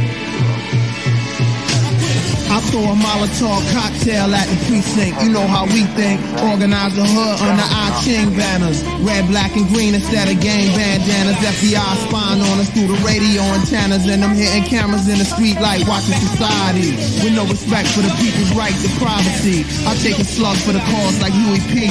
While all you fake niggas try to copy Master P. I wanna be free to live. Able to have what I need to live. Bring the power back to the street where the people live. We sick of working for crumbs and filling up the prisons, dying over money and relying on religion for help. We do for self like ants in a colony. Organize the wealth into a socialist economy, a way of life based off the common needs. And all my comrades is ready, we just spreading the seed. The average black male live a third of his life in a jail cell, cause the world is controlled by the white male. And the people don't never get justice, and the women don't never get respected, and the problems don't never get solved, and the jobs don't never pay enough. So the rent always be late. Can you relate? No more bondage, no more political monsters, no more secret space launches. Government departments started it in the projects. Material objects, thousands up in the closets. Could have been invested in the future for my comrades. Battle contacts, primitive weapons out in combat. Many never come back. Pretty niggas be running with gas. Rather get shot in their back than fire back. We tired of that. Corporations hiring blacks, denying the fact, exploiting us all over the map. That's why I write the shit I write in my rap. It's documented, I'm in it. Every day of the week, I live in it, breathe in it. It's more than just fucking believing it. I'm holding in one, rolling up my sleeves and shit. It's CeeLo for push-ups now, many headed for one conclusion. Niggas ain't ready for revolution. The average black male live a third of his life in a jail cell, cause the world is controlled by the white male. And the people don't never get justice, and the women don't never get respected, and the problems don't never get solved, and the jobs don't never pay enough. So the rent always be late. Can you relate? We living in a police state.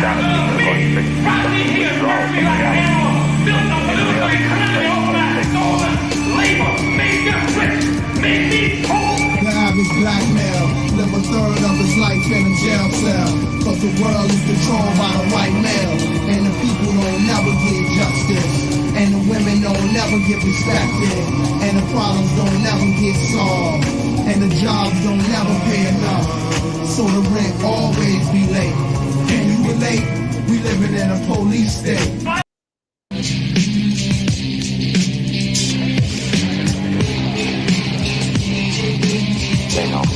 VA satellite from the Wu Mansion, still branching off the tree that sparked in EMC.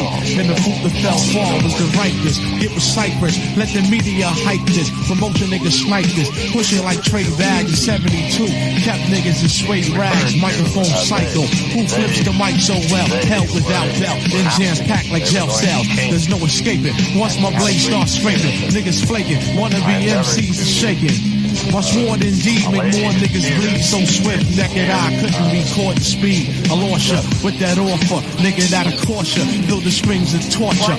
Must have been a half gal if the shit he drinking. They got him thinking that he can trash the ship and get me sinking. I told him come back with the sober. Drunk ass punk on a motherfucking hunt for Red October. Don't even catch me while I'm blunted. Rhyme start running like loops on an SC-1200. Instruments and terror on war shit with corporate. Visual niggas paint portraits.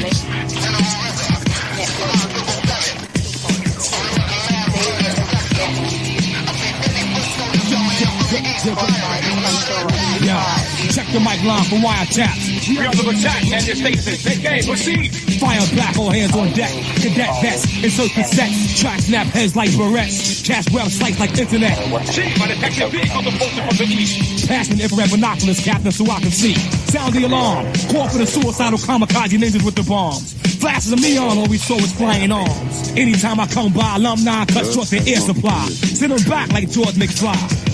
Beholding this, travel ground like a motorist. Poisonous gas released from my track is odorless and tasteless, like ghosts is faceless, which allowed the guard to break backs and beat 100 cases. MCs as weeds like trees, and a breeze of rhymes like these. Underwater floats like torpedoes. You get plugged more than Del Rio. Play short like the Beatles. Split the fuck up like Mike Jack and Tito. Sword cut sharper than Concord needles. Call my second private. Calibrate this important message for Cyprus. I heard Yaku assisted on the island with Dr. Titus, and they just released a new deadly virus to infiltrate the western states. It's time to pump out more rap tapes and use the Wu-Tang symbol to communicate. What's the over that, over that, over that, over that, over that, over that. Zašto se bavim šta? Nadam svetska. Zašto se bavim šta? In one of those sweet dreams I slept, coordinated pictures of me. All the while my eyes I kept closed as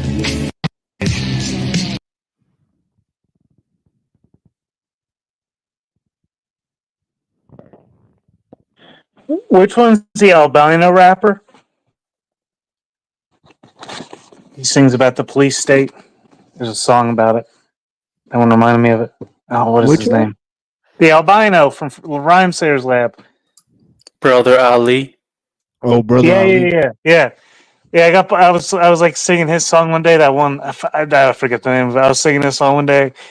I was so happy. I was like jamming to it, and then the cops pulled me over, and it gave me a string of tickets. It's still ongoing to this day. We'll get into it eventually, but that song got me in trouble, man. Talking about a police state, man. Holy cow! Did you just take it to the judge and say that song's awesome? Hank, that's a great idea. No, I haven't. I just ignored it, and we are where we are today. Yeah, always fight the tickets. I've been fighting each and every one of my tickets before I even knew Paul and Slave existed. So always fight. I used to, but this time now I'm just like just ignoring them. And that was that particular incident was 7 months ago. I know the chain of events are trying to unfold before me, but so far nothing beyond just having a conversation with people has happened so far. So updates will come in the future.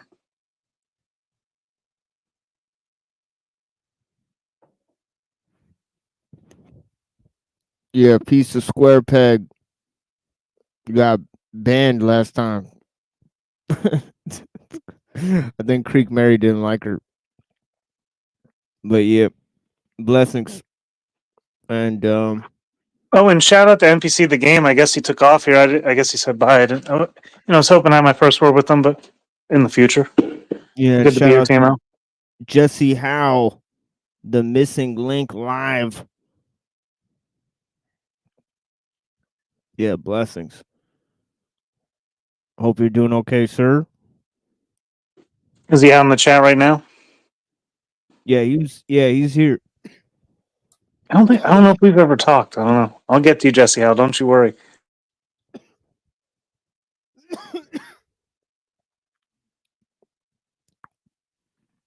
Would you like to have a long-form conversation with Jesse?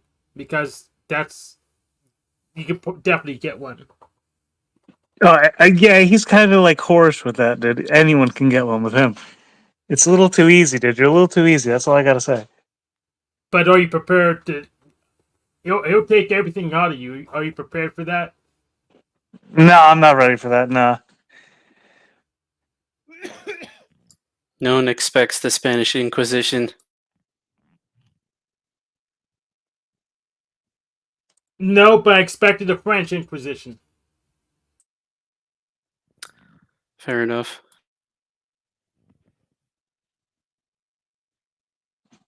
What are you doing, Reddington? I don't even know last time we talked when we got along. I don't even know. It's been a long time. What's up?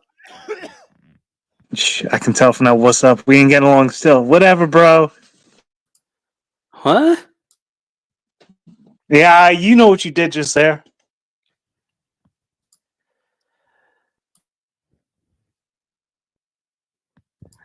Yeah, okay. Yeah, I gotta put Reddington here. Actually, no offense. It's just because we are restreaming this constantly. We're constantly on different stations of, so. Yeah, no one looks at mine anyway, so I guess it doesn't matter. Well, Do you have a channel, bro? Because I've never heard you plug it, not once. I have a channel, but there's like what 60 something people subscribed.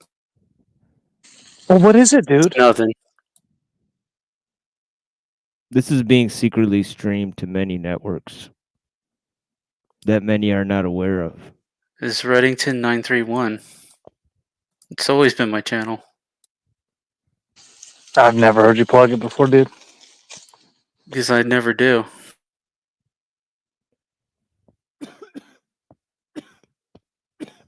Yeah, square peg rabbit hole. She lost her wrench in the wrench apocalypse. Yeah, I remember that. That was when. Is that the time I lost my wrench? Probably.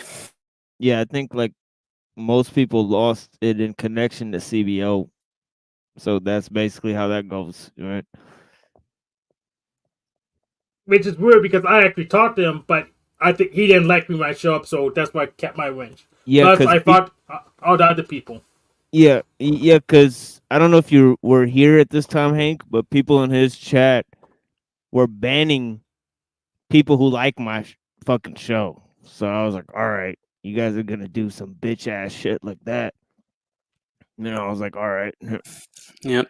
And this then commenced the purge. Yeah, thence commenced the purge, exactly. Well, you see what's happened to CBO since then. He's just a little, this is just my opinions only. He being a little bitch and a hoe. Yeah, Well, you can't really mistreat me because Jim Pretty Bob likes much. me because I go after the atheist really hard, so he can't really do anything to me. Well, I let toilet bowl or Ebitard or it was either toilet troll or fucking it was Probably either Google toilet Earth.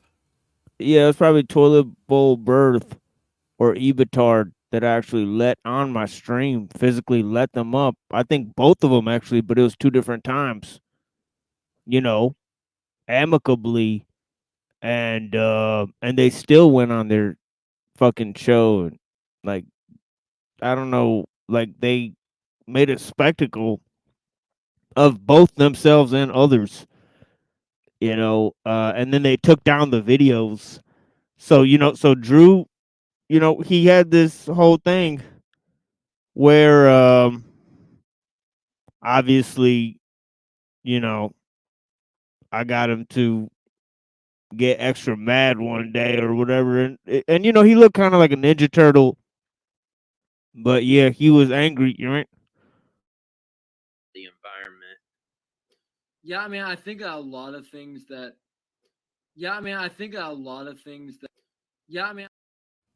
So I don't know why. Well, that was that why whole he was Illumina Tommy stand-up Croco scene, and very everyone sweaty. was bitching and complaining about people pulling guns out, except for me. Okay, except for me, because Illumina Tommy kept pulling his gun out, and I would give him center check stage. this You know out. what happened to me every time? Nothing. Yeah, Well, check this out. yeah, I make fun of Illuminati. Well, check this out. Illuminati showed a picture of some guns online, and my video got smoked instantly. Interesting. But that's weird because now it doesn't really do anything. So maybe you just got lucky. Hey, Illuminati. I know what Yeah, you're I up missed to. that. I didn't see that.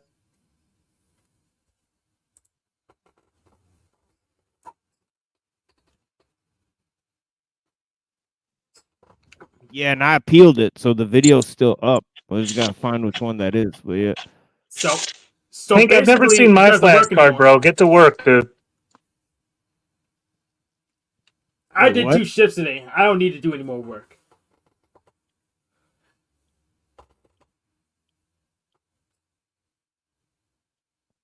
And yeah, so and then I can't show this one here because I think they took it off their channel or whatever it is. But no, maybe it's still on there. But I downloaded it. You know, when he tried to threaten me with a garden tool, and I'm like, is that a garden tool? And he's like, nah, The this is hell? legit. And he's like, nah, this is a legit samurai sword, homie. And I'm like, why do you always sound like you're about to cry? So, you know, it's like get choked up, you know, and then basically like I told him, I'm like, what are you gonna do with that but cut the grass, you fucking Mexican bitch? Just say it's a ninja weapon, thanks to I'm samurai. like, you look like a They use fucking garden ninja. tools. Yeah, you look like a ninja turtle. And I Yeah. said it, and they're like, turn your mic up, we can't hear you. I'm like, you motherfuckers heard me. Fuck all y'all. Yeah, ninjas use garden tools as weapons, so just say you're a ninja. Well, we all know TBE is like, you know, insecure about his Islamic background, but Well, I like and the he's guy. admitted that. I like his music and his comedic talents, but he needs to put his forces to good use and stop LARPing as like some sort of Christian philosopher or whatever. All right, because that got a little Toilet played bowl. out. Oh yeah, that got a little What? played out really fast. Oh, yeah. I love. I get whatever. I'm okay. And the What Thorpe I'm saying, shit, I dude. was going to Like, equate that to he's in chalk the body wrong outline. What about the Thorpe shit, dude? I always found that very weird. Neurojack in the back. I always found the Thorpe shit to be extra strange. Oh, it's definitely odd, dude. No, the whole relationship between whatever, dude, it's very odd. Like he's in the intro to their channel. Toilet bowl is? Oh yeah. Yeah, that's weird. That's real odd. Yeah, you know what he said? He said that when when Grace Thorpe was debating Adam Green, that toilet bowl was feeding her lines. Do what? Because That wait, wouldn't because I surprise called me. him out for that conversation one time. They said that Dude, live. like, so what? Yeah, they said that live. See, Well, these what's people are some twisted shit.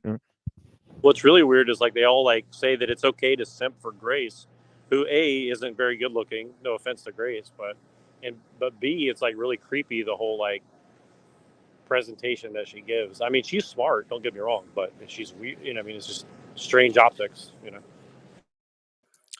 Optics are strange. We should do that one. Like actually, Thorpe has interesting things to say, but he's like fucked up. You know what I mean? But Yeah, he has but it's buried under freaking ridiculous fucking layers of bullshit, like weirdness. It's like it's made to deflect. The smartest one is Evatard, because he actually knows about the occult and shit like that. He could actually explain some of that stuff, you know, through some of shit that he fucking looked up. But like the guy is just like in the lowest dimension of thought. He's like, you know, he's like fix a tractor. Fix a tractor. And I'm like, shut the fuck up, dude. Like, what is wrong with you, dude? Like, why do you act like a fucking retard? Like a drunk fucking retard, like sailor. Yeah, so I don't. Probably because he's drunk and So not yeah, too Sprite. he's just not on Lol, his Hank. potential. He's not on his potential, you know. But I like that guy. You know, if I had to order them, it would go Evatard, then Toilet Turd, then motherfucking Cockboy Hotline last. You know, Well, honestly, that's the same pattern I put them in too, except for I wouldn't talk shit on either of the first two. But chalk body outline, dude. I was getting to the point earlier about how like TB's like, you know, Islamic background. Maybe he has insecurities about being like Hispanic in his background. That's just made up. That's like a Hallmark Channel like story. That's just made up shit. I'm sorry. But I mean, like, but is CBO like insecure about being like Hispanic and having no one to identify with? Like, what's his deal? Well, I actually, don't know. I don't know why they're LARPing as white people. But yeah, well, I don't know. let me ask you that a little bit, Truth or Cop, because you actually Well, thanks, Hank. you're actually one of the few people that know a little bit about white nationalism, and it is very odd that a lot of people who espouse white nationalist talking points aren't really white. Jim Bob being one of them, Cock Body Outline one of them. Like, it is kind of weird. Europeans aren't white anymore. Since Wait, when have Jim Bob ain't white? What'd you say? why aren't Europeans white now? This doesn't make any sense. Well, they're not equally white. Let's just put it that way. Unless he's talking about immigrants. Well, I just got into a conversation on a different panel. Like somebody brought up Blood Tribe out of nowhere, which was interesting. You'd say that now, like, because like that ties into like the cornerstone of what you're saying. It's like these Ukrainian operatives, these freaking another like Hispanic dude. The front face of that operation, it was a Hispanic dude and this Ukrainian operative, and they made the face of this group. Did you know Spain was in Europe? Did we forget that? Yeah, right. So then what is it? Yeah, so Hispanic is like something like Spanish. Yeah. Yeah, but see, Hank, you don't get the nuance of what I'm talking about. He does. So just give him a chance to make the case because he knows what I'm talking about. He's seen it up close. Small hats are white too. Understand it. Other than the black Hebrew Israelites, small hats are white too. Well, they don't. They wouldn't think so. They're not, and they don't think that either. Just ask them. They don't think they're white. Which ones? They're only white when they critique other quote-unquote white people. That's enough for me. Okay, well then you should just call yourself white and then critique white people, and then I think that'd be. I could use a pressure Olympics if I say I'm black, though. Well, I think you're whiter than most of those people. Maybe he can identify as white. I can. Yeah, absolutely. I think Hank has a good case. Just say you're a really tanned white person. I'm a hillbilly. I voted for Trump a couple times, so I can make a good case. You voted for Trump That would be a good case, yeah. So no truth or cop. One time you said something very interesting. You said, Jim Bob, are you part of Patriot Front? Was that a joke, or do you think that there's actually a case for that? Dude, I would have to hear the context and what I said that in. It was clearly some sort of a joke, but the nuance would be important to me to. That must have been a long time ago. No, but it is funny because a lot of the talking points on the right wing is like, it is very adjacent to the Patriot Front stuff. It's hidden, but it's there. I just think it's very interesting. But yeah, and Patriot Front's like the most obvious operation of all those groups. Like they came out of nowhere. They resurface and they have uniform shoots. Dude, they have like a uniform show off every season, every election season. One of the things that we were noticing that was kind of funny was like all the Australians. Like there's like so many Australians. In the American groups? Yeah. Yeah, even Alex Jones has this media group called Z Media that's like a weird like Australian white nationalist adjacent like big media group. It's really strange. It's like if you look into it, it's very odd. Like they're basically like trying to like tell Americans you need to be mad at something and rally and get the convoys. So like they were promoting the trucker convoy from Australia. I thought that was very interesting. Well, that seems like New Zealand is always like the elite place, and that's a very elite place. It's one of the most elite places in the world. So anything Australia is doing is probably under New Zealand's direction. Yeah, I actually agree with you on that. Actually, Alex Jones specifically talked about that about 10 years ago, and then for some reason he stopped talking about it. So yeah. Seems like Australia is rather worse off than I thought. It's more totalitarian than I originally thought. Well, I think that it's a dual system. Like you have like a proletariat version, and then you have like an elite version. And I think for elites, it's actually way better. That's it for pretty much anywhere. I would suppose. Well, but I mean, it might be more. I think it's more stark over there. Like basically, what I mean is like if you're an elite in Australia, you're way better off than an elite in America because they don't have some of the crime issues and stuff that we have here. So, what a surprise! A prison colony functions like a prison. Yeah, it was like 200 years ago, Hank. Well, that is its origin story. It's an important factor. It's not its There, origin story. The origin lies with the Aborigines. well, true. But as far as like European influence there, that is the origin of their influence. Right, right. But I still don't understand how you guys are saying that Europeans are not white or less white than Well, because American white. because what I'm saying is like a lot of the people that are being promoted among white nationalist circles are like Sicilian or Italian or Greek or or Eastern European. They're not like Anglo-Saxon white people essentially. Very Okay. few like Next that. time his Bunny Christ is on, please call him non-white for me. That'd be hilarious. Well, he's not into white nationalism. He doesn't think white people should get He together. would probably agree that he's not white. Yeah, I'm pretty sure he would more or less agree. Yeah, So he's got mixed genes and whatnot.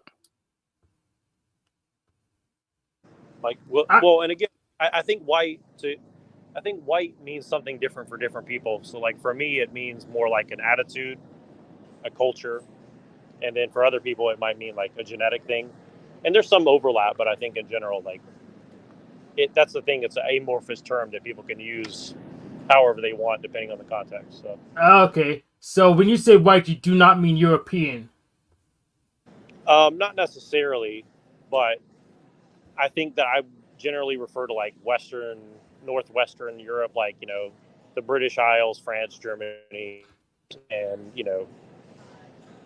not like Eastern Europe or stuff like that. I mean, I don't think Slavic people are necessarily white, personally. You know what's funny is I watched some of David Duke's podcast. When he says white, he does mean European. So he actually has a more expansive, more inclusive use of the term white than you do. Well, he has a different idea of like what he thinks America could be. I mean, I think that I'm sure he has some good cases from his point of view, but I think he's definitely look at his success rate, what he allegedly wanted to do. I don't think he was not very successful in whatever he wanted to do. I think it looks like. So. Yeah, I just find it funny that the actual white nationalists have a more liberal use of the term than you do.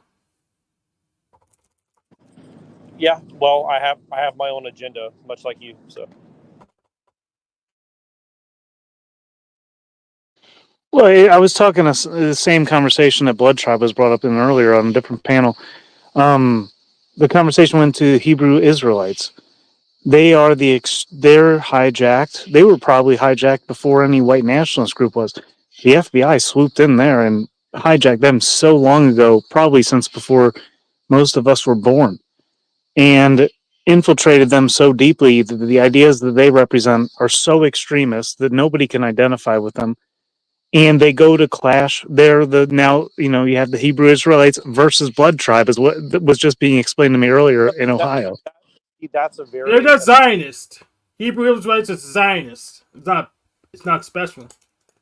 Well, that's actually what that's what a lot of white nationalism has turned into, is basically a different brand of Zionism. That's the funny part, but they'll never admit to that. But that's the truth, and I think that's kind of the funny part. Oh no, they will. They will admit to that. I'm starting a new religion. It's called non-labelism. Good luck with that. Good luck with that. Non-label label. I mean, that's like the Universalist Church or whatever they say. I'm a Unitarian Universalist. They won't participate in non-labelism. I just think labels. People have different, preconceived notions. And you know what I was thinking about today?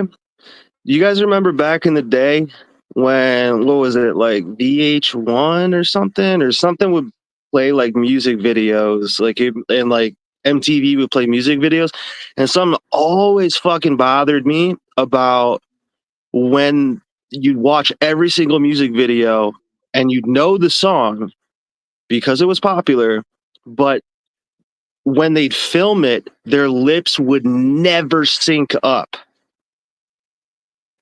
and it always fucking pissed me off. I'm like, how did is that the way it's supposed to be now? I'm guessing because I'm thinking it was like training to you already know what's going to be said, therefore you don't have to watch their lips finish the sentence, bro. I'm in on this shit.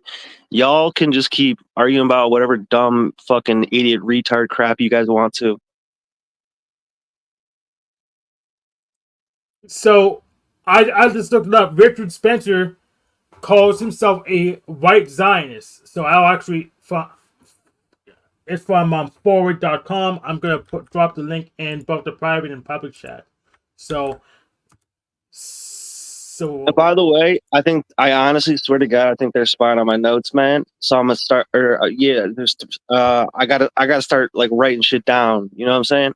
So No. because yeah, that's exactly what's gonna happen. I'm gonna start writing shit down because.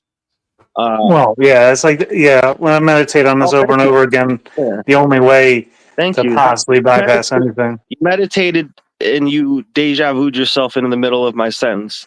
Congratulations, bro. You are a sub-genius. Huh? Where'd he go? I don't care. So where's up? Wait, someone else left. No, Jack also left. Yeah, because I pretty much canceled his notion that white nationalists won't identify with Zionism. I had a citation. So he didn't do his research. Per the usual. No, Neurojack left for one reason and one reason that was visible. And Brown's boy. Brown's boy started talking. Oh, that's a good point. So Neurojack will be back. Sad Bone. Yeah, Neurojack will be back, but I have counter evidence against his notion that they seem to come in and out anyway. So with Zionists, so they will. Yeah, I think Brown's boy is gonna be feeling extra powerful that he had that effect. But yeah, for sure. But yeah, so it's gonna be opposite psychologically. Well, what happened to Brown's boy? He you cut him out, or he just dropped off? No, I didn't cut him off. Who knows?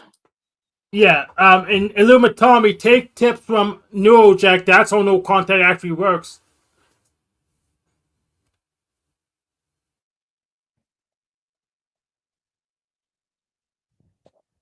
Anyhow, he's talking about writing notes. I'm not even going to get into it because, jeez, it's a good idea. You need physical documentation of your experiences, first and foremost, because we do depend on these digital experiences. But, the way that conversation went, I'm not going to say what I was going to say. I'm not allowed to, apparently. Yeah, but the thing is what you were saying earlier about the feds infiltrating the Hebrew Israelites. Yeah, I haven't studied that at all, so I'm open to what that might be, but I know that they probably have been. Well, I just know that the origin of basically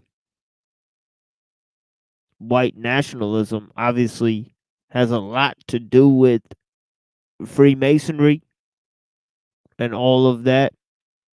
So it's interesting because the whole idea of the 13 tribes, it actually comes from those ideas, right, of the occult, right? And it actually comes from something called the pre-Adamite hypothesis. I've covered all of this on my show. But yeah, there are some notable government actors, let's say, that were involved with that. Let's just say that. It's also have to do with like bloodlines and and all of that type of stuff. The people who belong to the 13 tribes and all of that type of stuff. Now, the 13, isn't that also in reference to the 13 Illuminati families? Isn't that what that's actually about? Yeah, they have a lot. They have a lot of connections to the number 13 in general, and it goes back to the 13 tribe. Where it's basically, there's 12 tribes, right? But there's also talking about, I'm sorry, what was that, Anna? And the 13th is lust, right? That's the Lord. Yeah, like they have a extra connection between it's either Britain or France, whichever way you want to slice the pie, because there's two different occult traditions, right? But I guess the family of Jesus, right? They either go to Britain or France, depending on the tale, Correct. Mary right? Magdalene goes to Yeah, they France. got some things with So that there's too. a child. Yeah, one of the stories, I think the one where they go to France is Mary Magdalene. The other one where they go to England is Jacob of Arimathea, right? And Oh, wow. yeah, yeah, and who was responsible for the burial of Jesus, or something like that. So, and there's also the Theosophical uh, Society idea that Jesus traveled to India. He survived the crucifixion and traveled to India. Right. Well, so like, Right. But that's diametrically opposed to, so this theosophical idea, I think it's coming from Paramahansa Yogananda and these autobiography of yogi. And then he's written something about Krishna and Christ, comparing the two. But what I was taught is that Jesus came before. When he disappeared in the Bible is when he arrived in India. But he was not just in India, but also with the Zoroastrians closer to Persia at that time. So there is a spot in India, there's a temple built for Jesus where he meditated. the first time I had heard of the 13th tribe idea was at this event called the Rainbow Gathering. I guess it came out of the Woodstock Festival, like the music festival. And from there, it created this event that still carries forth annually. They have the East and the West Coast Nationals every year. And I went to two nationals, and there was like 20,000 people in the middle of the woods. And they would claim to be the 13th tribe, the Rainbow Tribe. I have no idea, like, if that lore ties into anything that you guys are talking about, or like if it's something totally different. I don't know where this idea came from originally. It ties in because rainbow gatherings are this new age. It's supposed to be grassroots. They claim that it's a grassroots movement, that people come together Burning Man style and pack in, pack out, one with nature, uplifting indigenous cultures. But it's the total opposite. I've had a rainbow gathering happen, and when I had the business, I had a restaurant in my town, and it is a complete parasite on the town. Was it that the nationals, or was it they have regional events, and the regional experience I've heard it can be different. Yeah, regionals can be different. Because at the nationals, they don't even allow you at the main places to drink alcohol. If you drink alcohol, you sit up at the front line, and they put you at the front line, and you're in A camp, they call it. So if you're drinking, and it's known that you're drinking, whatever, they put you up there. That's the only place alcohol is allowed. When they go to these national events, and I've left them before, they do clean out the national forest of like trash and debris and all this. Regionals, I've heard, can be different though. That can be a totally different experience. But what is in a third world country? I'm talking about in Mexico, right? So, in a third world country, I've never heard of that. Okay. Oh my God, it's a total thing, Truth or Cop. Like it's rainbow gatherings are, well, they're easier to do because, like, they just showed up to different lands. They didn't even know whose land it was, what the jurisdiction. And they set up camp for a week at a time. So, yeah, I mean, I don't know how much of it has oversight, how much of it doesn't. A lot of stuff just slides in third world countries, and I mean, it's just like no one's gonna say anything, or you can just pay somebody off real cheap. But it has occult origins. And they take the rainbow prophecy from the Hopi Indians, who have a certain prophecy, but then they twist it And this 13 business, I mean, it even goes back to the story that all Freemasons, but also most occultists and New Age people will kind of like bow to or like nod to, is the Isis and Osiris story, and how the brother of Osiris cut Osiris into 13 pieces, and Isis bearing Horus, she bore Horus and died in childbirth, but only found 12 pieces of Osiris's body to be unified and mummified, and Horus was going to find the 13th piece. So this 13, like TML is saying, it's not, along with the prophecy that you brought in, because the rainbow is there. So it's definitely infiltration. I've never seen a rainbow gathering, but I've only seen them in the third world. Again, I've never seen one that's. I didn't even know it was beyond America, like Northern America. I didn't know it went into those other. I didn't know that. I mean, now, Are you I'm sure talking maybe about at some the point I ones did. that happen in Vermont, type that area? They have national gatherings. I mean, they have them down. They have regionals all over America every year, but they have national gatherings in forests, and they always go east to west every year. East Coast or West Coast, they'll have a national forest gathering, and at those gatherings, it will be 10,000 plus people. And you're not allowed to, you're not allowed to use money to exchange. And that was my favorite dynamic of everything, because they had these huge trading circles. And all of a sudden, either candy, if you had like Snickers bars or something, like Kit Kats or whatever, they were the most valuable thing. Or if you had weed or different things like this, all of a sudden that had value. You weren't allowed to use money. That was the one thing that was enforced. And it created this entirely different environment. But I've only been to the two national gatherings. I've never been to regionals, but I've heard stories of regionals through people I've traveled with. And they even just in America, they're less organized and crime happens because you have a bunch of train hopping, grungy, hippie motherfuckers doing whatever they want. Some of them, and they'll grift on it. They'll ride the train to get wherever and do whatever they can. There's certainly that aspect to it. And if that's traveling overseas, I don't know about that, but there's certainly concerns there.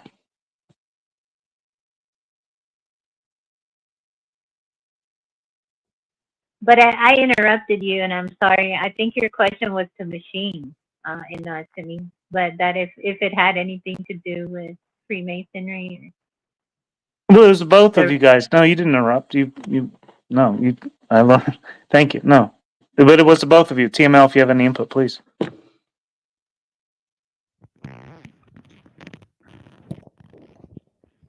Well, the rainbow and the whole light thing is packed, packed with meaning, for sure, for sure. The light spectrum also goes to Newton and his discovery of it. The alchemy and so many ideas, But yeah, I want to I figure think out who made the piano and designed that. Because that's so intuitive. Like, why is it so intuitive? Like, what is that piece of equipment? Yeah, musical instruments. You could trace the spread of musical instruments, and that is one of the ways that they got this idea, because there's a lot of musical instruments that are shared between people who live in Poland and people who live in northern Pakistan, right? Like accordions and those types of things, So yeah. Right, and the music. Well, when the tambourine, but I guess a tambourine is more than just those.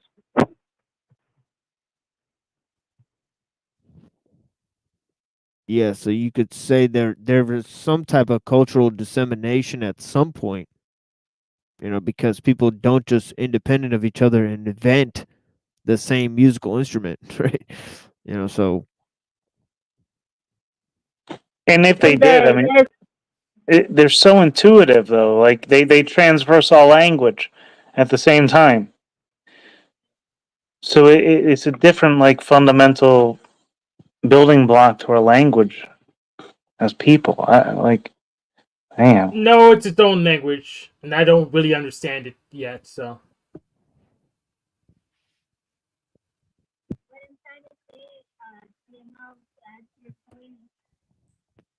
But we can't hear you, Anna.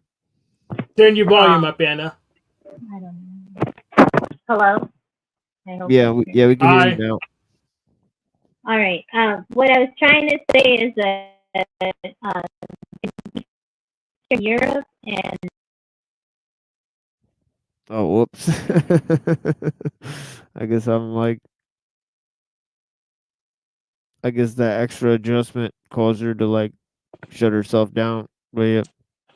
We have this Zephyr creature here. What are they about? Hello. What am I about? Ooh, that's a loaded question. It's a very long answer too. So maybe be more specific. Right. What would you like to know?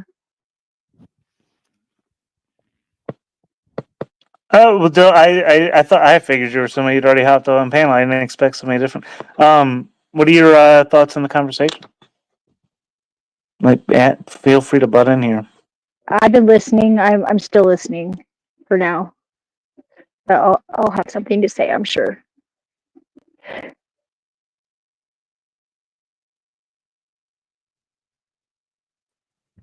I was trying to say that the scale that they play in Eastern European music, even Armenian music and Pakistani music and the accordion type instruments, they'll play in what I believe is called like a Phrygian rhythm or a Phrygian scale, or sometimes, yeah, they are called Phrygian. So it's a specific scale. Even if they did develop the instrument independently, why should they play in the same scale? Yeah, they have a lot of different scales. I need to find a catalog of just the different kind of scales. I think I stumbled upon one, but I lost track of it. It's the harmony of the spheres.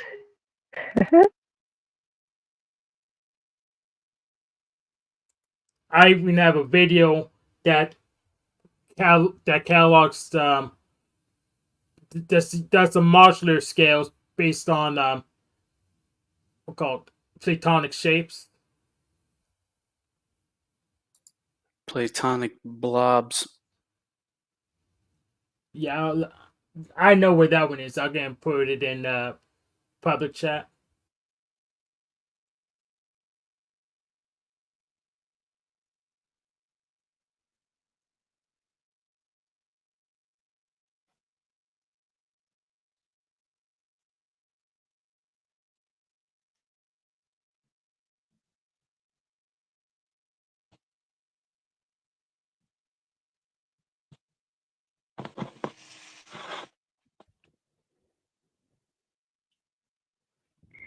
Well, I actually have an ignorant question. Is what are the Hebrew Israelites? Like, what is that? Who is that? Well, that's what's the funny thing is that a lot of it is based on the pre-existing ideas of Freemasonry, right? So they borrowed from ideas of the occult, right, in order to construct the ideas of Hebrew nationalism and also the Egyptology and also the ideas of the Moorish Science Temple, right? So So this goes to King Solomon, yeah, essentially. Right? Okay. Well, and then TMO, because I like to cut to the core of things, like that I understand. What, like, when you're talking about these philosophies, the main argument that they have, these Hebrew Israelites, is that they were here. There is no slave ships. They were here to begin with. Their civilizations were taken over. They are the original Native Americans, and the Europeans came and invaded and whatever, swiped everything away and rewrote history. Like, I have a lot of accounts that kind of support that, but I'm curious as to what your stance would be on that. Like, what do you think about all that?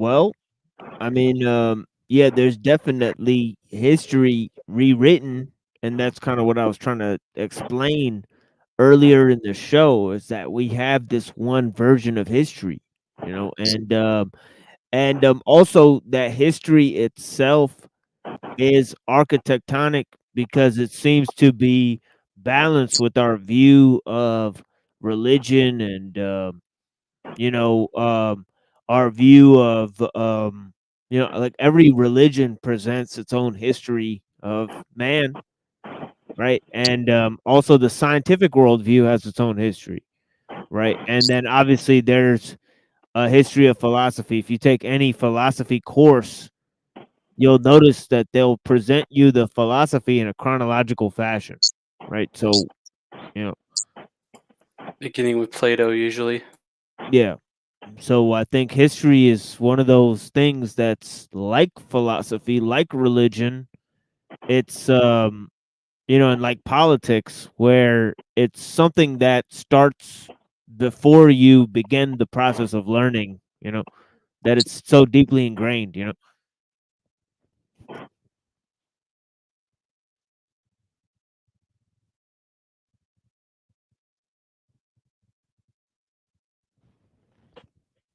But with the Native Americans, yeah.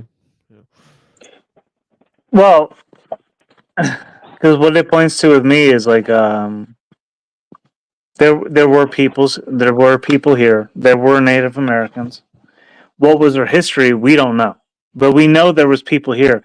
And I went back to the earliest written accounts of anything I could find in ancient texts, like which is ancient by that I mean, as far as that goes, is 1800s, 1880s. The first written accounts you can find nowadays of American people, like Native Americans, the first written account you will find is they were dark like Ethiopians, is the written account of the traveler who came across. I forget who it was, but dark like an Ethiopian. I mean, that means dark. They were dark, like they were here.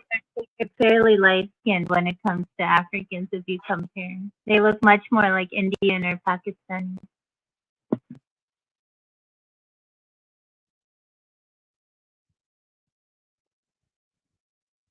They were darker complexion overall. They were more with nature, assuredly. So I mean that would lead to a darker complexion. But for the account to be stated, they were dark like Ethiopians. Like that's the dark. Like it was like a meme growing up. Like the darkest Africans you know are Ethiopian. Sure. What do Ethiopians look like? They're light skinned. Oh well. See, like when I read that, as far as I knew, as like an ignorant American, like Ethiopians were the darkest. Like like that's No, what it they was to me. resemble. I mean, have you ever been to Washington D.C.? They resemble Indians more than like somebody from Nigeria or something like some. You're thinking like somebody who's dark. Then we get into Yoruba and how the that nation traveled from that African nation traveled by sea to the Naga people of India, and they traveled back and forth, and they spread the religion there, and they came back to Yoruba, and then brought that here with the ancient traditions of like it's just the ancient spiritual traditions that are underwritten now by our understanding of things, but that's where these traditions stem from, Africa. Well, I think some of the Yoruba and the Ashanti, they were converted to Islam, and by choice.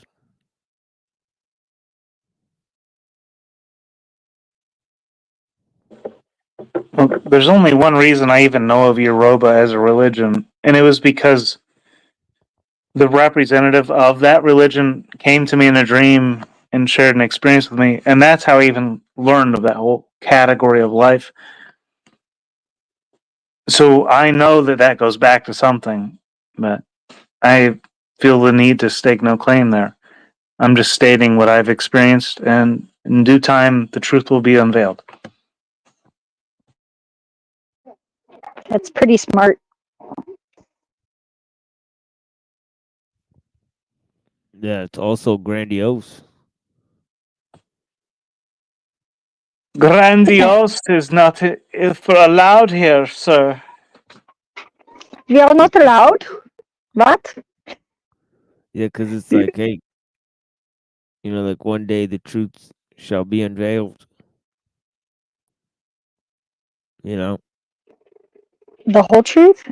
Eventually, hopefully, perhaps. I don't know. Well, he just said a truth, but maybe the whole Well, truth. That's even more because to dramatic. each of us, because it only unveils itself to each of us as individual flowers of truth as we open ourselves to be who we need to be. It's never going to be any different. Like, we can try and give fertilizer to others. We could try to like provide the nutrients to others. What are you, Ginsburg, right now? It's like, I just Dude, like being Johnny Appleseed and just I've grown too many spreading the fucking seed. plants, dude. Get me out of this headspace, please. Am I insane? I'm sorry. I will. He's Truth is just a channeling Alan feeling. Watts. Truth is just a feeling. So we open to the truth as a flower opens to the rays of the sun. I like being Johnny Appleseed and just planting seeds and hoping they grow. I don't need credit for that.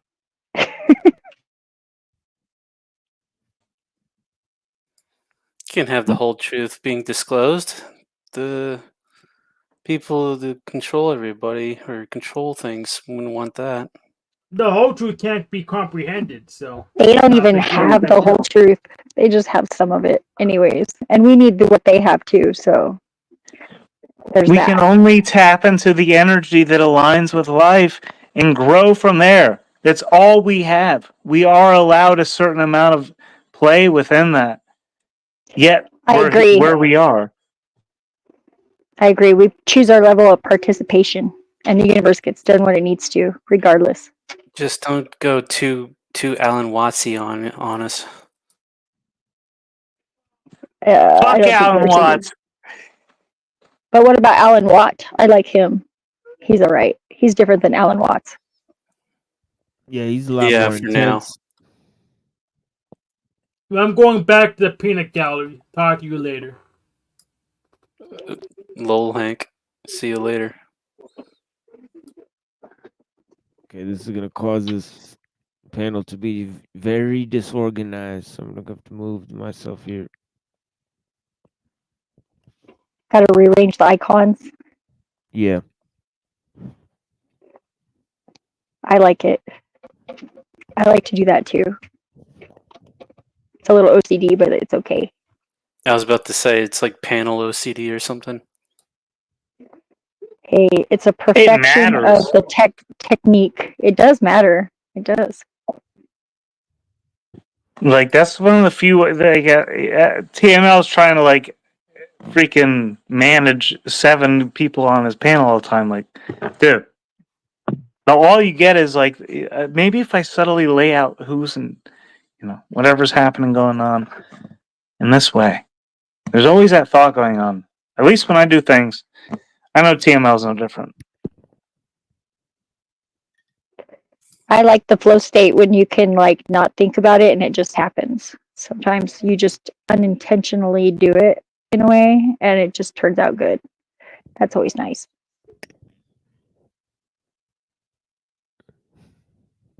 Yeah, flow state. I was gonna review flow state's panel when Mikey was on there.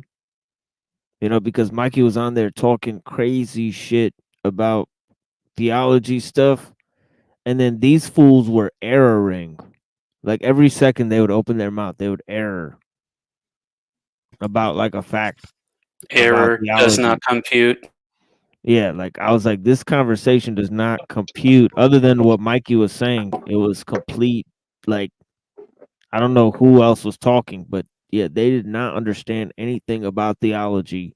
Like, yeah, like Mikey was definitely like a theology expert compared to the panel, for real. He was just body bagging them. Well, The brains broke. Like he was just like he was like he was like up on a hill and he was like giving a speech and they were like listening. Like down below. Lols. Like that's what it looked like. I was like, whoa. I was like, am I watching Flow State? Like it doesn't even make Rant's Sermon on the Mount, as it were, I guess. Yeah, exactly. Yeah. I mean, and I was like, whoa, this is wild stuff, for a Flow State show. And he even put himself up. He even kicked his entire panel off and had one-on-one with Mikey. I'm not even kidding. So yeah, he was in an extra mood the other night. I wanted to review that shit.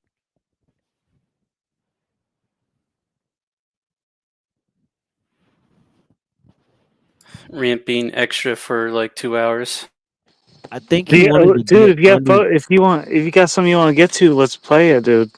No, I I think don't he want to wanted carry to this get. conversation. Yeah, I think he wanted to get under the skin of all those religious people because he's trying to stage conflicts with those people.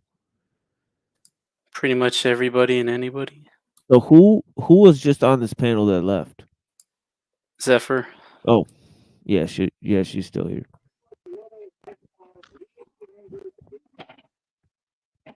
I keep closing the window on accident like a retard.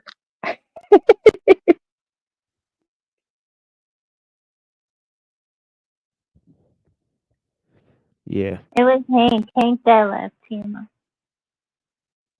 Yeah, also Hank, thank you for being here.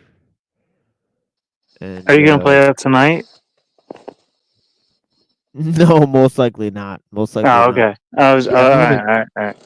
Yeah, if Would I'm gonna you do rather anything, have Rant here to commentate on that one? yeah, he might be asleep right now. But yeah, Might we'll be able figure to it out. elucidate some things. Yeah, it's 11:53 p.m. And I know if he joined the panel right now, then he'll be on it for like the remainder of the show, which I don't think if he's Which not gonna. happened last time, right? Yeah, but if he's not gonna join, like, I think sooner, I think there's not a chance that he will because and same thing with Pill Eater. I think Pill Eater's long gone. It's been 4 hours in.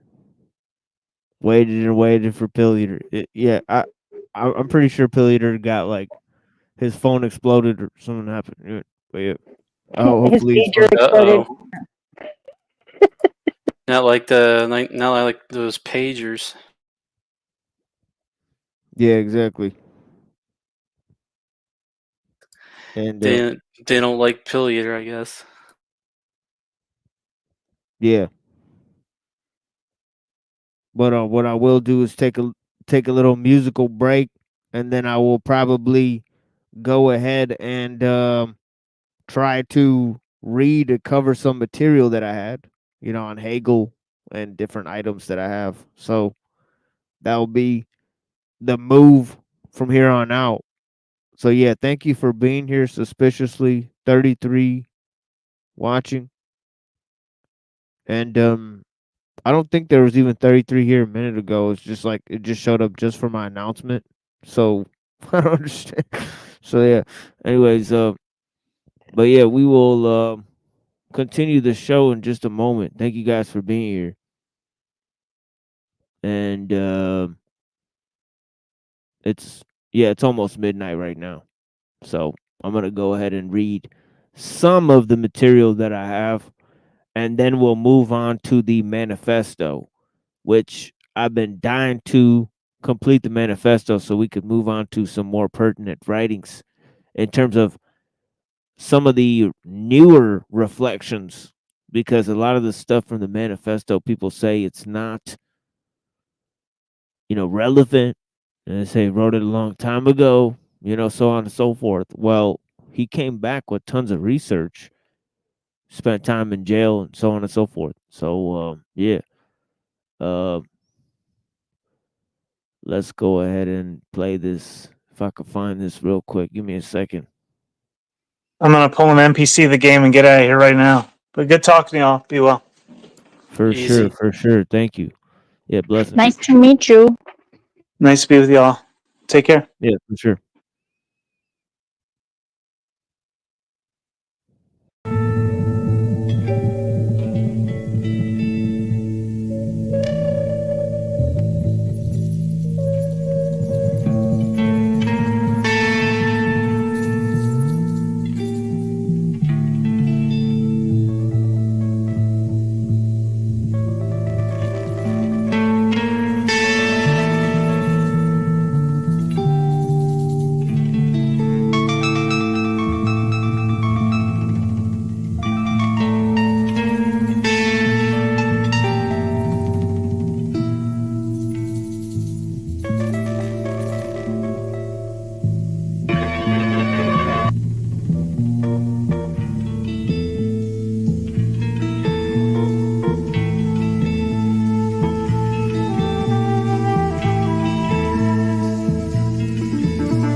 Thank you for being here with me.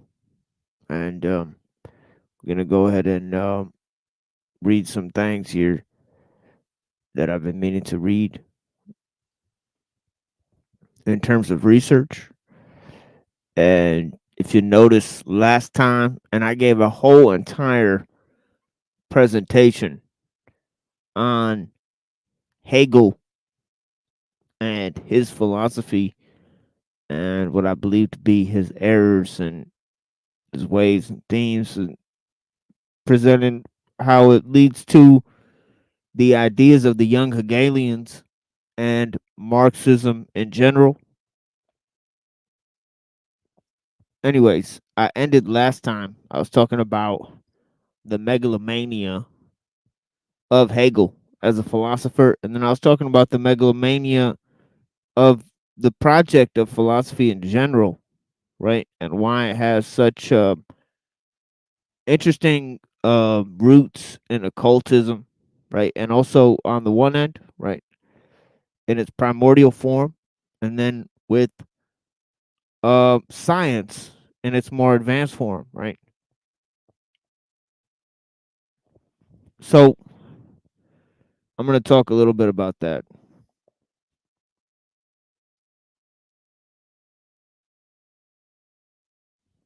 And in terms of that,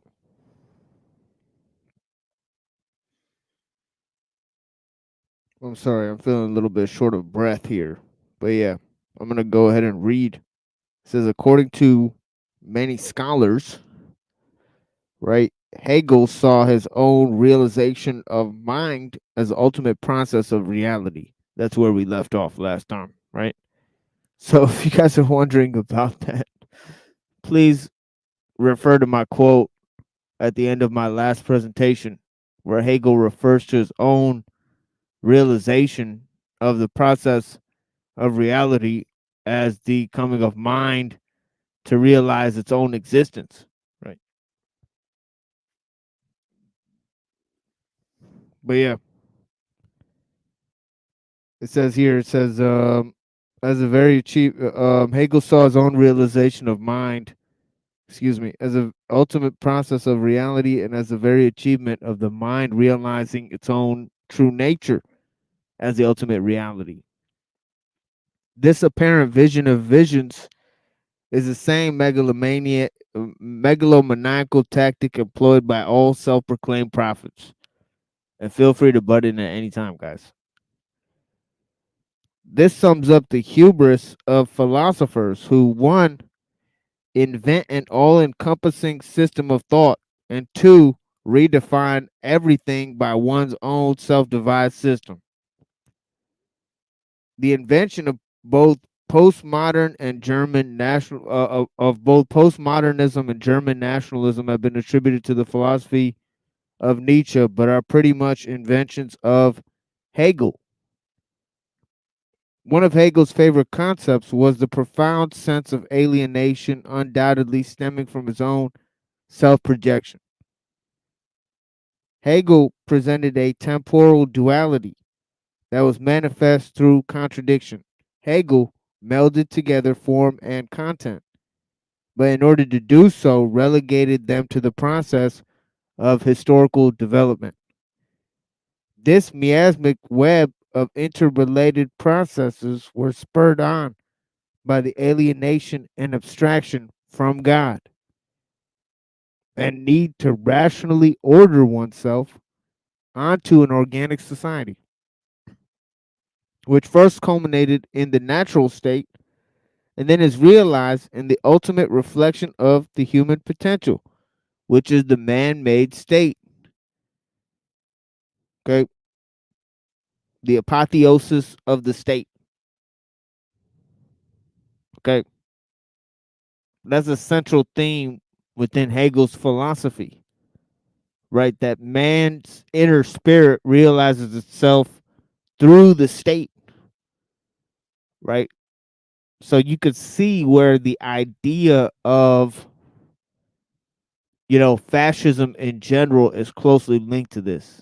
You know what I mean? Yeah, that's nuts. Yeah. And I read some of his other ideas, which is interesting about how he thought that the Protestant Reformation brought the spirit of freedom throughout world history, first through the Greeks and then through the Germans. So he said that the Germans were especially, responsible for realizing individual freedom. That the Greeks achieved this on a political level, right? And he said that the only freedom that exists among Asians is despotism. Wow. Sad Yeah. trombone. Yeah. So it was interesting statements that he made, saying that, there's basically a place in the world where you could trace two specific places in the world where you could distinctly trace the development of freedom, right? In the spirit of world history, right? And this is closely linked to his idea of the apotheosis of the state. I quoted this earlier in the lectures on world history, right? And of course, the fundamental fact is that Hegel was a big time promoter of Kant and his philosophy, right? So if you look at our previous presentations, they were all about Kant and his philosophy, right? So, and here, hold on.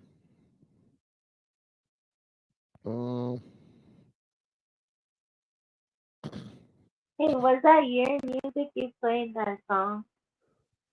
No, that's Dreams by the Sunbirds. Thank you.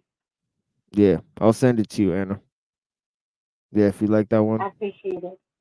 Yeah. Yeah, that is an excellent tune for sure. Hopefully I don't get copyright strike. But yeah, it is what it is. It's a beautiful, You beautiful risk song. it every time, man. I applaud it. Yeah, it's a beautiful, beautiful song. It's lesser known though, so took a chance, but usually those lesser known ones don't get you popped. But yeah, Right. It's like a minefield, though. yeah, really, yeah, It really is.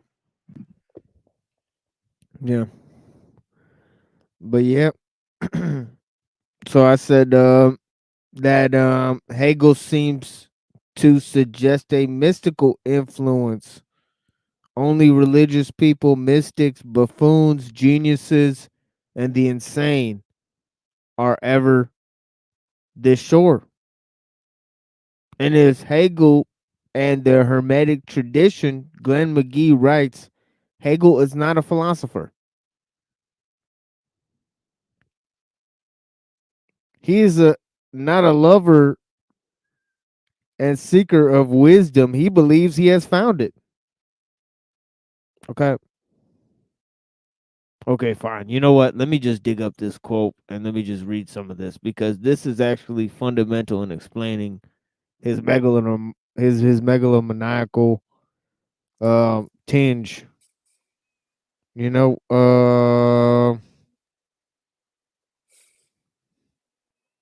okay, yeah. So Hegel, a state of absolute knowledge when mind knows and recognizes at last itself as the ultimate reality, and also the state of absolute freedom when mind, instead of being controlled by external forces, is able to order the world in a rational way.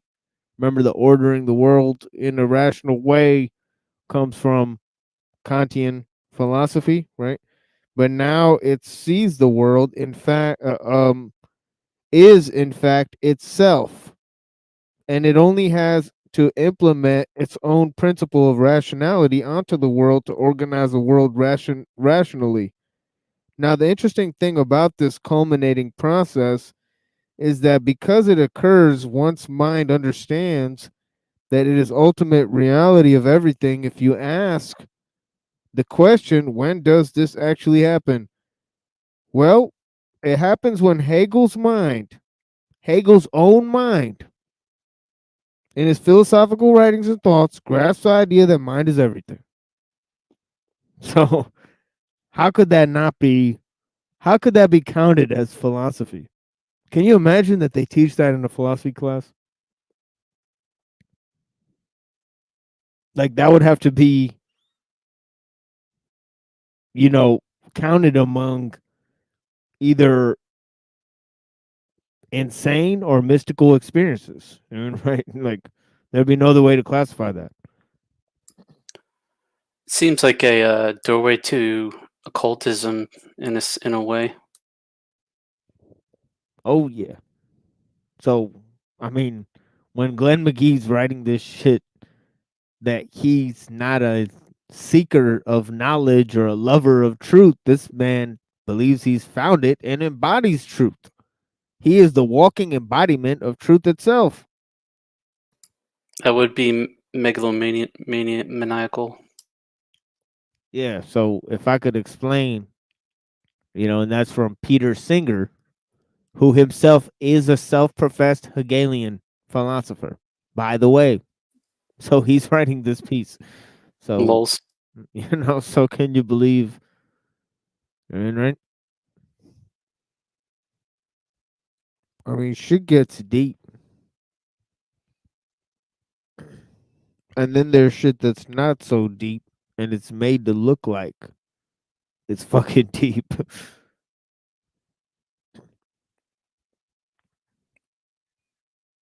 Hegel declared quite boldly in his phenomenology. How is it accepted? Like, I'm just trying to wrap my head. Like, if you suggested that in class, Right. you would be called an idiot or like maybe a religious bimbo, and it would never fly. So, how is that like overarching philosophy being accepted mainstream and then leached into so much of the day to day? So freely.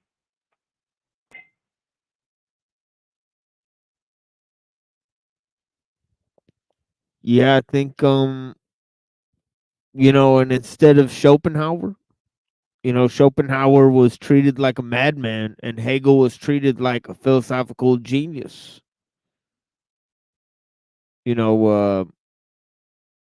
Whereas, it seems quite clear that Schopenhauer was maybe 10 times the philosopher of Hegel, and he just wasn't very well liked by his peers. So I mean, it's just funny. It's like, so why Hegel? I think it's because of the impact he had on people like Marx and the postmodernists. That's the only reason I could think. you know, is because of his historical impact and not because of his actual, accomplishments in philosophy, right? Like Marx was, what's the word? Promoting Hegel, or is it just that Hegel's philosophy or ideology was interwoven in Marxism? Well, it's funny you asked because the guy I just quoted, Peter Singer, he actually says that the dialectical synthesis of Hegel's philosophy is Marx, because Marx is a dialectical materialist. So he's like, he's like basically Marx is Hegel's philosophy eating itself alive, right? You know. So like, yeah, you can't eat like Marx is basically built on the engine of Hegelian philosophy. It's using it, right? Because they're like all young Hegelians, as they call them. So they're all so much obsessed with, Hegel, that they use Hegel's philosophy as a basis for their philosophy. So Marx's philosophy of dialectical materialism, is based on the Hegelian dialectic, right? By dialectical he means Hegelian, right?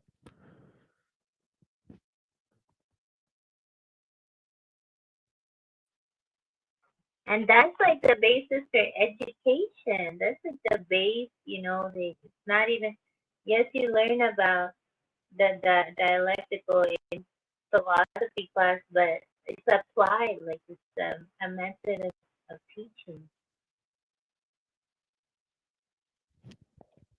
Yeah, and of course the Socratic dialectical way of teaching is totally different than Hegel's dialectic, right? That's his own invention, pretty much. But like speech and debate or an elementary like speech class or public speech, I don't know if they teach that in American school. Um, but then that's I thought that was the Hegelian dialectic, but I may be wrong and you may be right. It still might be Socratic.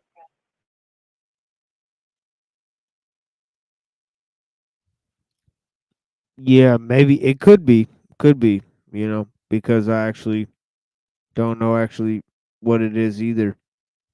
And but yeah, logic, rhetoric, and grammar, that's his dialectic, right? So That's since Socratic. That's a Socratic dialectic, right? no, that's the Hegel one. Oh, snap. Okay. But his is basically, big time based on all of those Socrates. Like he's trying to incorporate so many things. Hegel, right?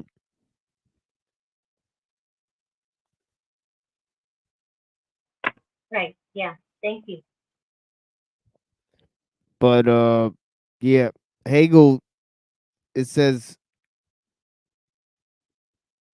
and I'm reading my own thing here just for a little while, and then I'll move to Steinberg that I opened up before.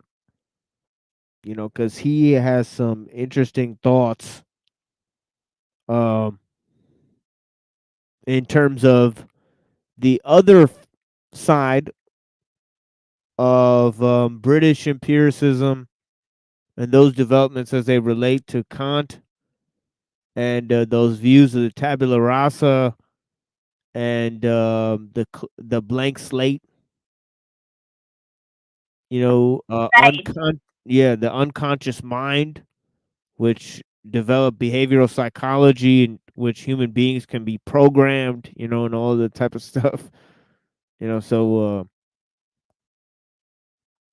and again, at this stage, it's more important to see how the ideas were used, sometimes weaponized, right, than to actually assess their merits on their own terms.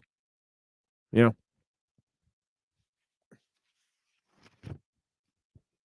but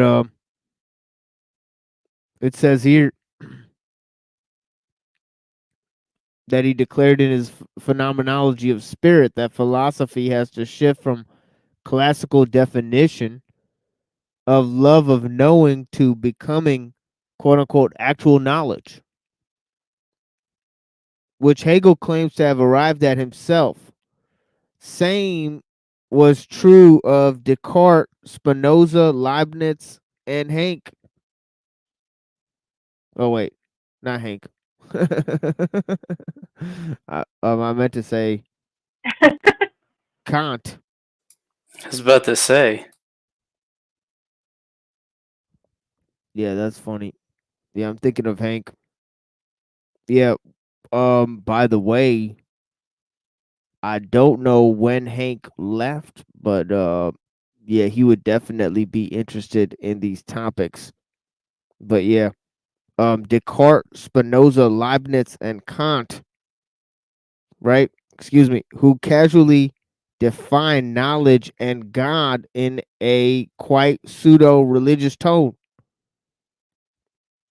The God of the philosophers resembles an idol made from crude anthropocentrism and the deification of rational thought. In quite a striking line, McGee writes, quote, "We must understand Hegel as a Hermetic thinker if we are to truly understand him at all." Unquote. Hegel gave the mystic Jacob Boehme a large amount of space in his lectures in the history of philosophy. And a lot of this tarot stuff really comes from Jacob Boehme. He's the guy who said like planets have this you know effluences and like emanations and all of these types of stuff, right? Where do you go with that occultism then? Yeah, he's very, very much an occult thinker. Jacob Boehme is not a philosopher, but Hegel calls him a philosopher. You know what I mean? And And you were saying he's behind tarot, like tarot cards, or divining and stuff like that, or astrology and planets. yeah, astrology stuff. Yeah, definitely. You know, and it's interesting how much of this stuff comes from the German and the Russian occult. It was also based on the millenarianism of Joachim of Fior, this idea of progress, right? The age of the Father, the age of the Son, and the age of the Holy Spirit, right? And even the League of the Just had this kind of talk within their manifestos, right? They talked about the coming of the kingdom of God, and this is an organization that Marx was a part of, right? So they had Masonic credos to their organizations, right? And that's coming from Russian and German occultists that were looking for Shambhala. Yeah, exactly. Yeah, exactly. Yeah, they were looking for Shambhala. That is supposed to be the birthplace of the final avatar, the 10th Right. incarnation. And that's supposed to be who defeats the demons that, causing confusion and unrest on earth. Anyway, but so it's like a twisted Hindu, because astrology and stuff, even the Vedic astrology, for some reason they've taken it and switched it around a little bit, and now that's become the new age astrology. It's not rooted in its essence. It reminds me of what Blavatsky did with the secret doctrine that you talked about as well. How they just write a book or create a doctrine to fit an agenda and pay sort of rubber stamp, like sort of like they just pay homage and say this is where it came from, but it's not really it. It has an occultist agenda.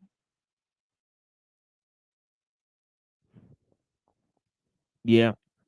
And Hegel notably had a what his biographer referred to as a theosophical phase you know, and it's interesting. It's around the same time that three ideas really come about, and I talked about this earlier in my Hegel lecture. That in the 1800s, you have these three ideas. You have theosophy, right, which talks about this Aryan, an Indian connection, right? Then you have evolution, right, with Charles Darwin, right, in which the Indians are the bridge between black people and white people, Right. right? And then you have the idea, which literally Darwin wrote that, but yeah, and I covered that in my lectures, and then you have Hegel, who talks about this idea of progress, and it being a primarily European concept in terms of freedom, right? So it's very, very interesting that you have these three ideas developing at the same time, because Darwinism doesn't necessarily imply progress. But if you take it with Blavatsky and the whole Maitreya Buddha thing, and then you take it with the kingdom of God thing of the young Hegelians, right? Then progress becomes ingrained, right, within the mythos of the scientific worldview, right? Yep.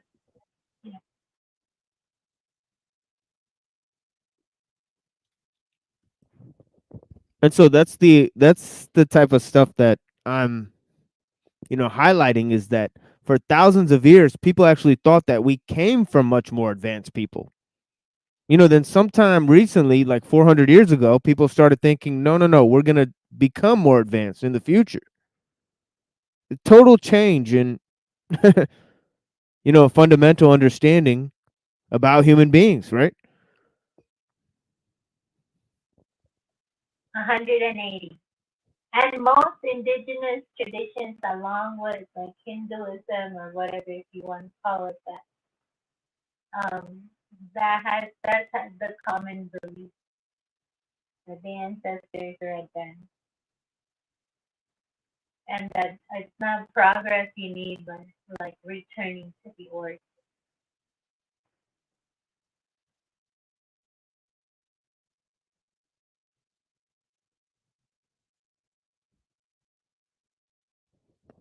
Yeah, and they had descriptions of advanced technology in the past. So,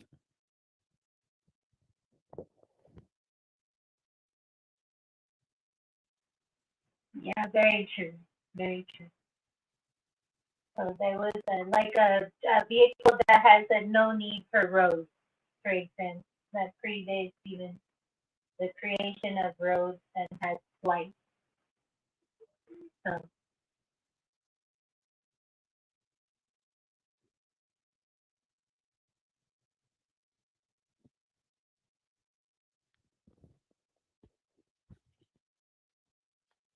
yeah, so let's see what else here we got.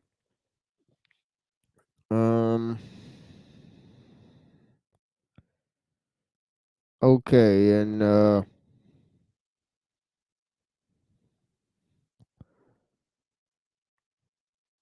I seen that, lost my place. Okay, yeah, here we go. Hegel also employed, sorry, Hermetic and Rosicrucian themes in his philosophy of nature and philosophy of right there's lectures. a deal on him. Sorry, continue. No, go ahead. What was you gonna say? No, that seals the deal on everything you were saying, like that one sentence. Oh yeah, the philosophy of nature lectures. Oh man, those are like that's just straight up Kabbalah, straight up. But yeah, Correct. uh, yeah, Hegel's library consisted of works by Agrippa. Okay, Agrippa is a major occultist. Bohm, uh, Bruno. Okay, Giordano Bruno, and that was a major Hermetic thinker. Paracelsus. Okay, one of the major Hermeticists, right? And as well as works on precognition and sorcery and dowsing. Okay, you see the dowsing rod? That's basically the Harry Potter shit. Correct. Right? Yeah. So he also associate. So Potter y- actually Princess Agrippa. Now that you mention it, and yeah, Paracelsus, the father of hope. yeah, which is wild because like sorcery, like yeah, like literally, like the guy was literally a sorcerer, right? But yeah, and like Newton and Hegel, like these guys were literally sorcerers. So like there's a reason why they had power in their society. That like Right. they were probably high level occultists. Like probably all the occultists knew about them and how they were coming up with these philosophies and these new opinions about God and stuff like that. They were like, yeah, like, yeah, why not? Like create your own God because like we're trying to do battle against the church. And the quickest way to do that is to just, implode their concept of what God is, right? Mm-hmm. And of course they were, you know, um, joined in with some of the other religious minorities, in Europe, like the Jews, right? To accomplish that, right? So, like Marx himself was Jewish, right? But yeah, and I'm talking about his That's ethnic right. background. Yeah, That's right. He emigrated immigrated to Russia. yeah. So, yeah. So in Amsterdam, and I mentioned earlier that actually, um, Queen Christina of Sweden, who was a patron of Descartes, she actually supported the messiahship of Shabbatai Zevi, you know, whose views led to the views of Jacob Frank, the most extreme version of Jewish mysticism, right? So, I mean, it's literally he said we should burn the Torah because we have the Zohar, right? But then, Carl, if you bring in Marx into the picture, he was involved in the creation of Palestine? I'm sorry, in the creation of Israel. That was his purpose for No, immigrating to Russia. this is Cornelius Agrippa, Flow State.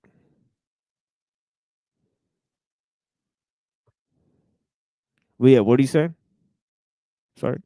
I was saying that if you throw Marx into the picture along with what you just mentioned about essentially the Jewish mysticism, Marx's purpose was to essentially destabilize Russia. Oh yeah. And eventually, he was also a Zionist openly. Yeah, he was also um had family that was part of the government in Britain, right? Including the Rothschilds, right? Wow.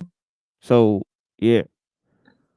Like he's related to Lionel de Rothschild, who's the MP of Britain, you know, And they you know, created Israel, right? They created Israel through the Balfour Declaration, the Rothschild,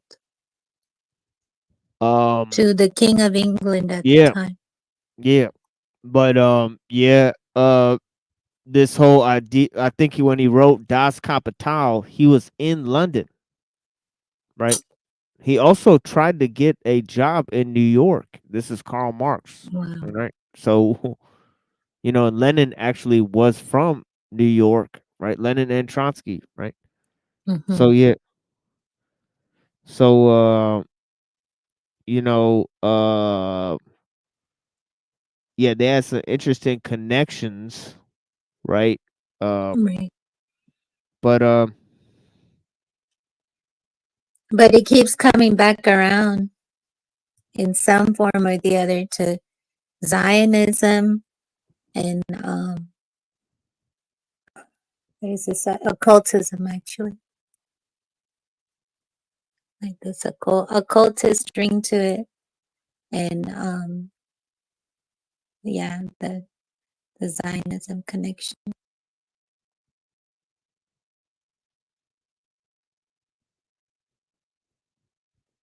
yeah, it's an interesting connection. Obviously, there's a huge connection between Zionism and German nationalism. It's like Well, one and isn't that one. like it was created for that purpose, right? I mean, if you when you say German nationalism, are you talking about the Nazis or?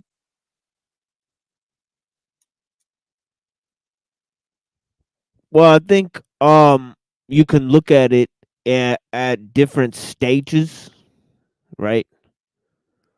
So you know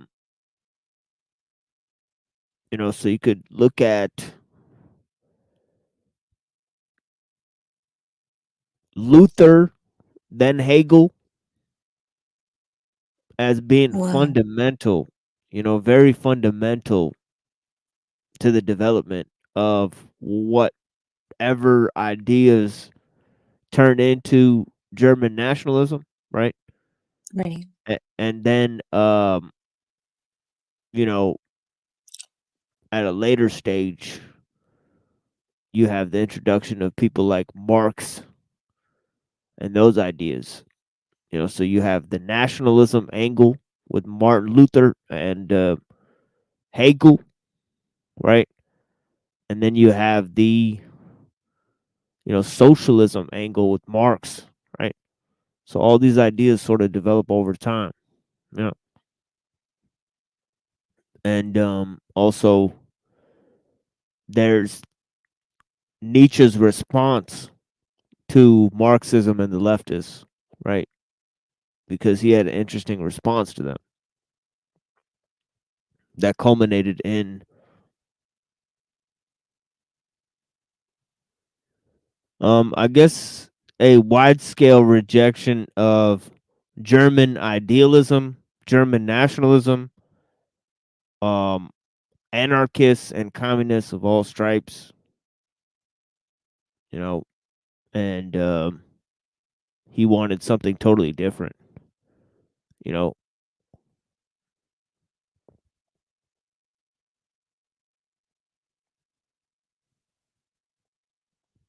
And that's why I chose to focus so much on Nietzsche. And I'd like to focus more on Kierkegaard and his views on Hegel. Maybe down the road we'll have a series on Kierkegaard because that is one of the most interesting philosophers. But before then, we're gonna kind of do Buddhism, and then maybe Rousseau. And we'll continue to cover Dr. Kaczynski and then Alul. And if we're not here on this channel, we'll be on another channel somewhere. The people on the Discord will reassemble and find ourselves somewhere else, if we can. If we get canceled. But until then, we are here. We got this snowflake crystal. And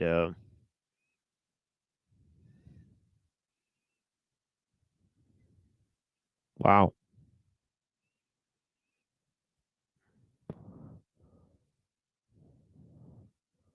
Huh, that one actually kind of looks like a swastika. You said it.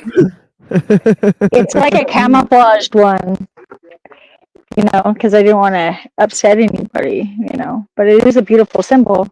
Yeah, it's a Hindu Yeah, it's symbol. an Indian symbol. Yeah, I did that one last night too. You see them all over India. What's this about Discord being nuked? No, I was talking about the channel. But yeah, that's true Oh, though. The Discord is more likely to get nuked. They could nuke both at the same time, and then I'll just have to reassemble somehow. But yeah, you know, I'll figure it out. I'll send a few emails. But yeah, Because you have redundant options. yeah.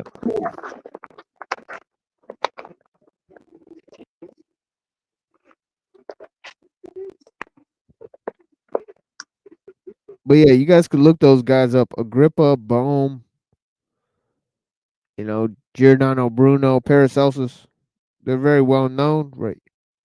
He's associated with the cultists like Franz von Bader, Baader, okay, and employed the belief similar to Kant, right? I don't know why that name looks like Hank. Every time I look at that name, Kant, what, it Hegel? looks like Oh, yeah, yeah. The name Kant looks like Hank, but yeah, um, similar shapes to the letters. But yeah, of correspondence. Okay, so he talked about correspondence, but he talked about correspondence with spirit.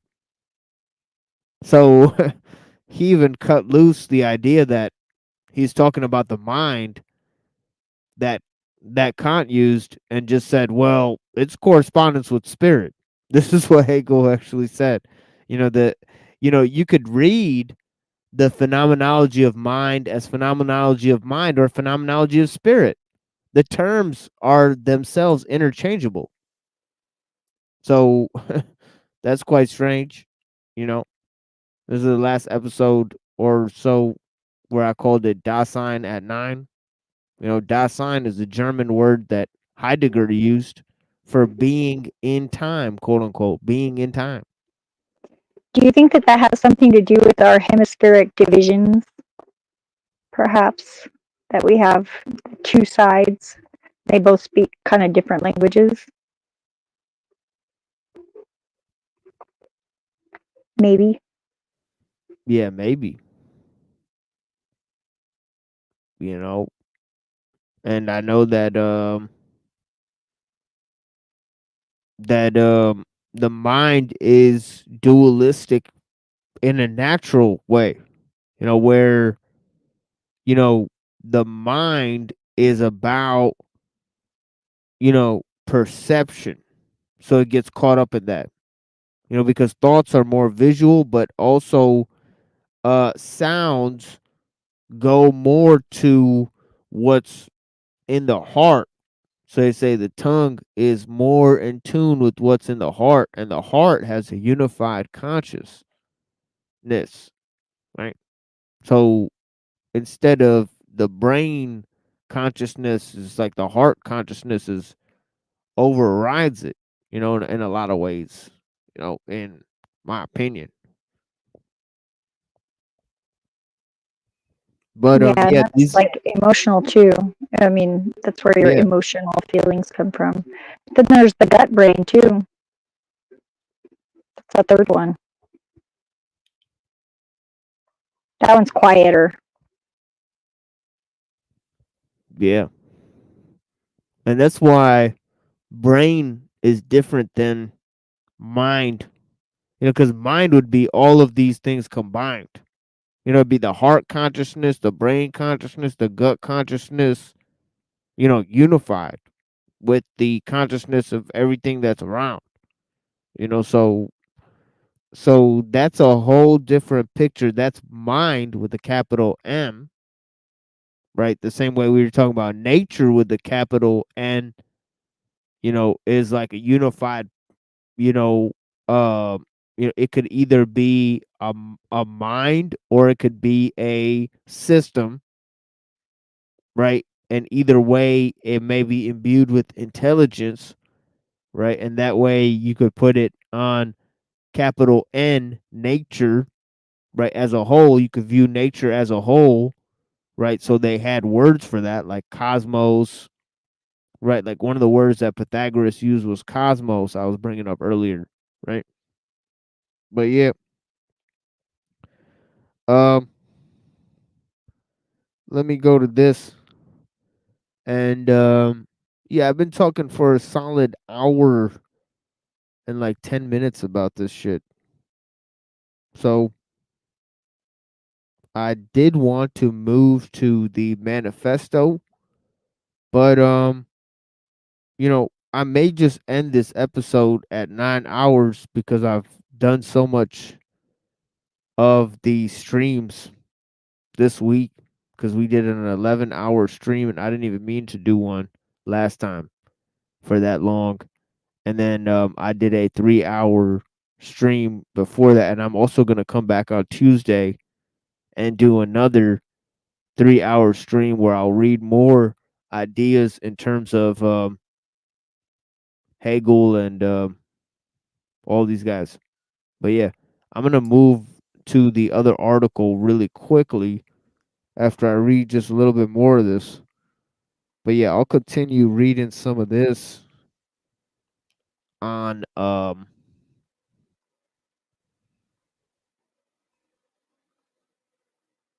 what did I just say? Tuesday, yes. But yeah, let me quickly finish some just a little bit more of what I say here about the phenomenology before I stop. Anna had to go. Her she could barely hear, so Yeah, I feel you. Yeah, she's been having problems with that mic. But yeah, blessings. Thank you for being here. Um, yeah, yeah, definitely. We appreciate you so much. Yeah, no worries. Yeah, don't worry about it. And yeah, we heard the mic thing was popping. So yeah, go back and listen to the recording, and maybe you'll know what the problem is for sure. But yeah, thank you so much for being here. And yeah, definitely very significant contributions from Annapurna. She's definitely very studied in a lot of these topics as well. She knows about Eastern and Western philosophy. Uh, and we may do a presentation on both Buddhism and also on the Republic of Plato. So, we're going to present some things. But where was I here? The idea of correspondences, right? Remember from Swedenborg, right? He talked a lot about that. Württemberg, where Hegel supposedly was frequently found, was the spiritual center of the Rosicrucian movement in Germany. Right, was also the center of the Theosophical Pietist tradition. While working in Frankfurt, his biographer Rosenkranz describes his theosophical phase, quote unquote. Theosophical phase, quote unquote. Now it is well known that he studied Meister Eckhart, right? Made references to Bohm, right? In his phenomenology, logic is freedom from the mundane sensory nature to an ascent and initiation into the realm of wisdom or the universal mind.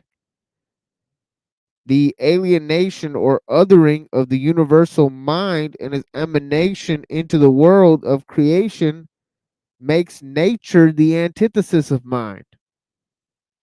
Okay, I'll repeat that. Okay, alienation or othering, right? This whole concept of alienation, okay, that is a hallmark of liberal critical theory, right? Okay, it's fundamental to Marx's philosophy, right? The concept of alienation. He borrowed this from Hegel, right? Um,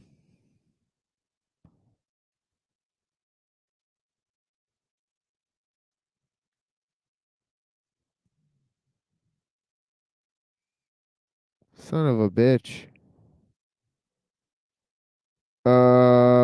Shit. Okay, here we go. The alienation. Okay, wait. Its emanation into the world of creation makes nature the antithesis of mind. Fuck, I just read that. Damn it. Our carnal nature was our foe. Okay, that brings us to a fundamental point. Our carnal nature was our foe. Okay? Sound familiar? Right? Yep. You know, nature's got to return to the divine. And that's what they say. You know, by the means of man, through the means of man. Okay, that's what they're saying. And that is very, very, very, very much the futurist mantra, right? That God and nature will discover themselves through man, right? That is the Promethean, Procrustean, ideal, right? But yeah, um, our carnal nature was our foe. Okay, God enters into nature in order to save mankind. Does that sound familiar? Anyways, in 1840, Schelling accused Hegel of obtaining most of his philosophical view from Jacob Boehme. Both Schelling and Hegel were proponents of Boehme. One of the proponents of their work was Ferdinand Barr, mentioned by us earlier for having contributed to the history of the gospel narratives. His work in Gnosticism helped to distinguish the various sectarian designs of the movement. In Eric Voegelin's study of Gnosticism, he declares that Hegel is a study in sorcery and that his phenomenology, quote unquote, is akin to a magical performance based on the notion of alchemical synthesis. Writers such as Vogelin, Francis Yates, Richard Popkin, and several others have argued that mainstream thinkers like Bacon, Descartes, Spinoza, Leibniz, and Newton were influenced by Hermetic and Gnostic views, and that the ambitions of modern philosophy and modern science reflect an interest particularly in the project of scientific investigation and technological mastery of nature. This was also the goal of magic. Humanism is apparently a bastardization of the belief that man was to achieve total knowledge and through it bring the world into a perfect semblance. Spirit or mind was the driver of the ideal of total progress under the pseudo eschatology. Okay.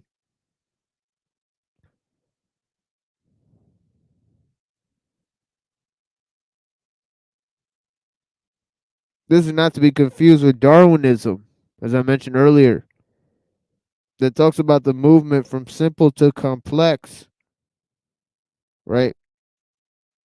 But it suggests an inherent progress within things, right? Okay. And it's also similar to this idea of the telos in nature that Aristotle was talking about, right? Okay, I'm gonna move way past this shit and um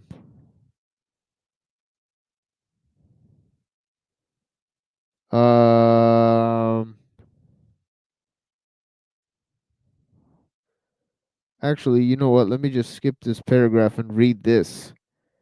In the discourse of Hermes to Kant, the mixing bowl or monad requires creation. Okay, so this is an important point, all right?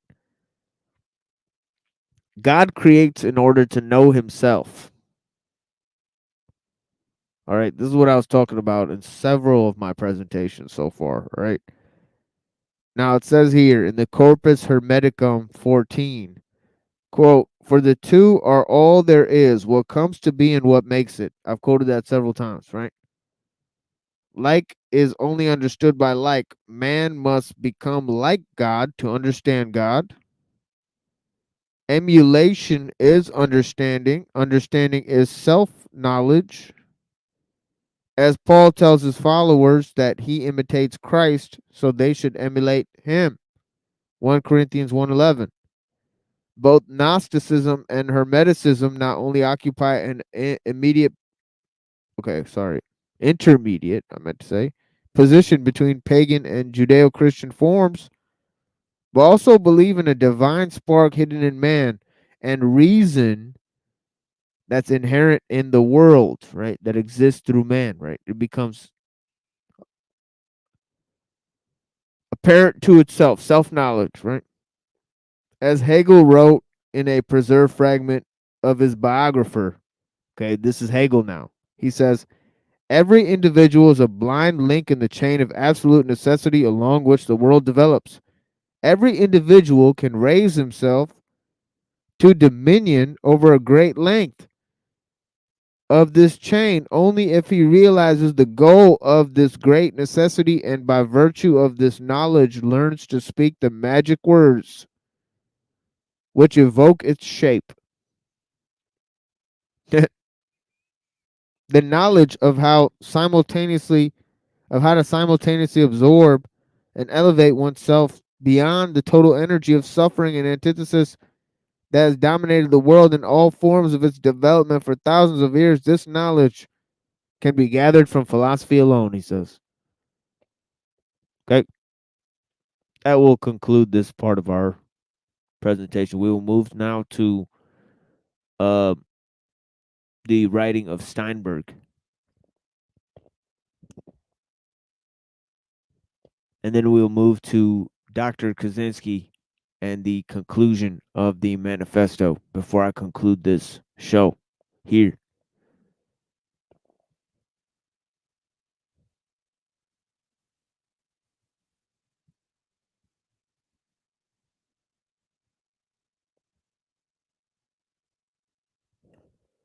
Give me a second. Let me pull this up for you guys.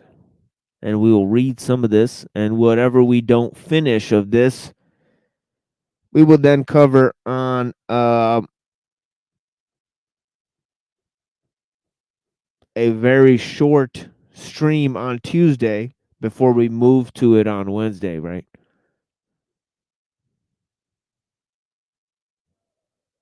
And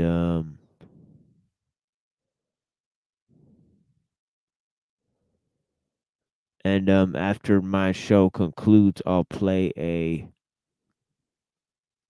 conversation that we did with Neurojack. Me and Zephyr. Zephyr and Neuro were talking. And I came in while they were talking. I don't know what they were talking about. But yeah.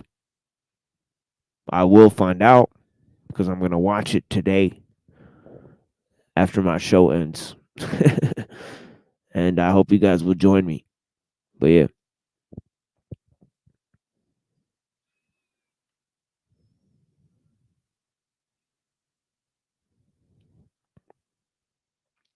Let me go to this here.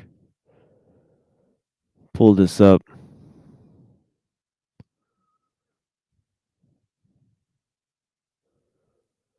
And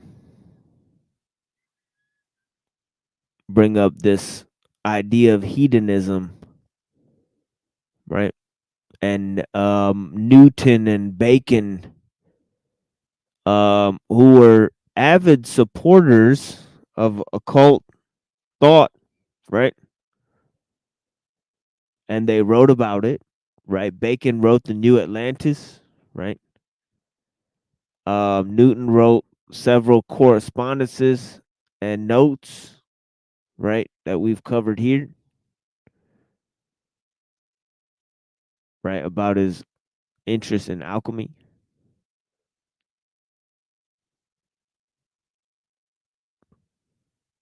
And there's no need to repeat all this here, but yeah.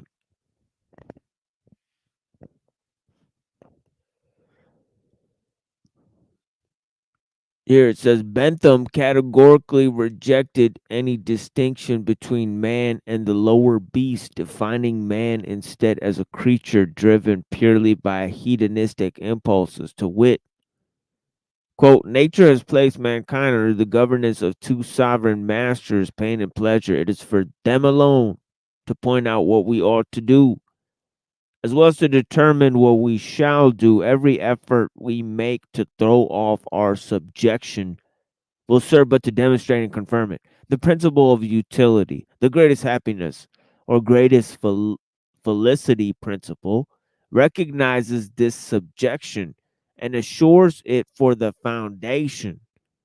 Systems which attempt to question it deal in caprice instead of reason, in darkness instead of light.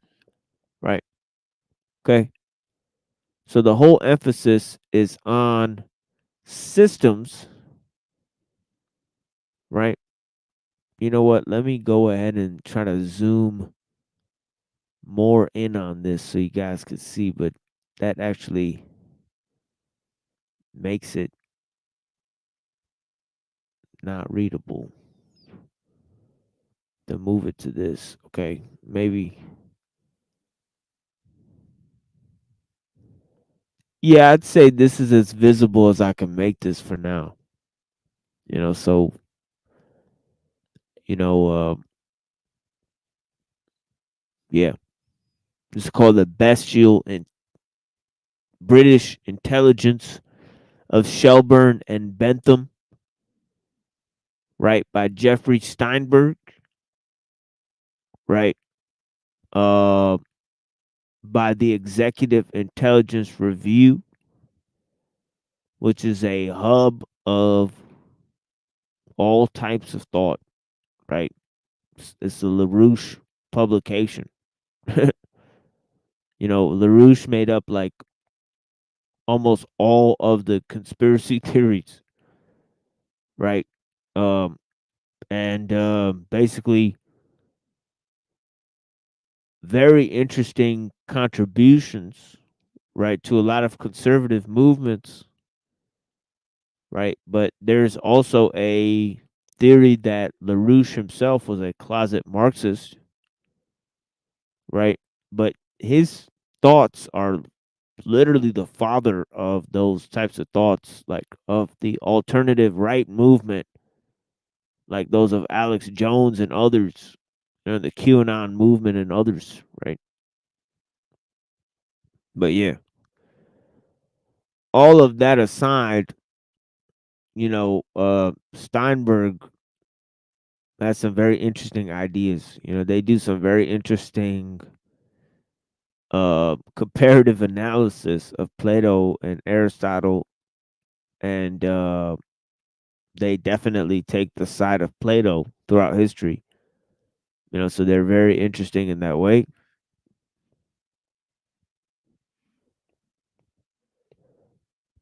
And that also concludes that they're part of a larger movement, right, within history that I've described, right?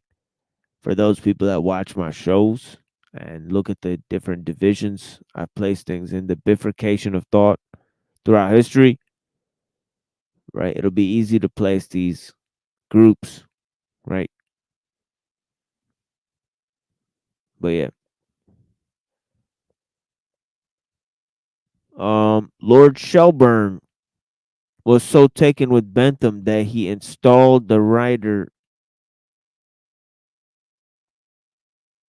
who fancied himself alternatively as reincarnation of Sir Francis Bacon as the Sir Isaac Newton of the moral sciences in an attempt at his Bowood estate. Oh wait, at an apartment at his Bowood estate. Sorry.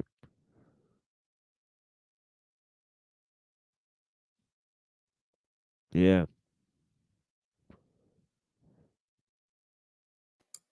Sounds pretty egotistical. Yeah, it's wild. Wild stuff. And also the framing, you know, that, oh, you're the Sir Isaac Newton of the moral sciences, right? So it's kind of like you're doing for morality and ethics what Newton did for science in general, which is interesting. All right. So it's a very interesting framing.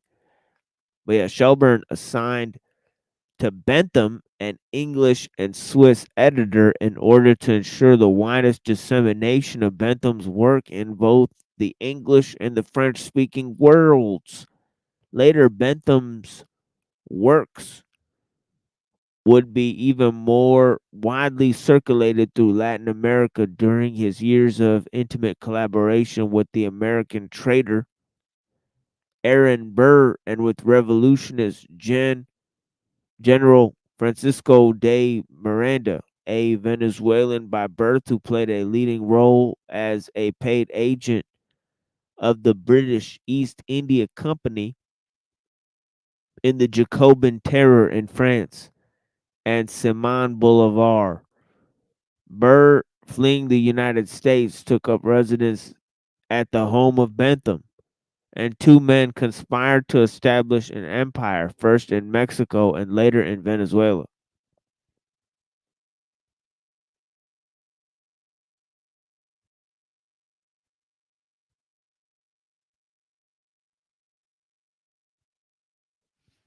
Yeah, and last time we went over how Bentham did not like the U.S. Constitution, right?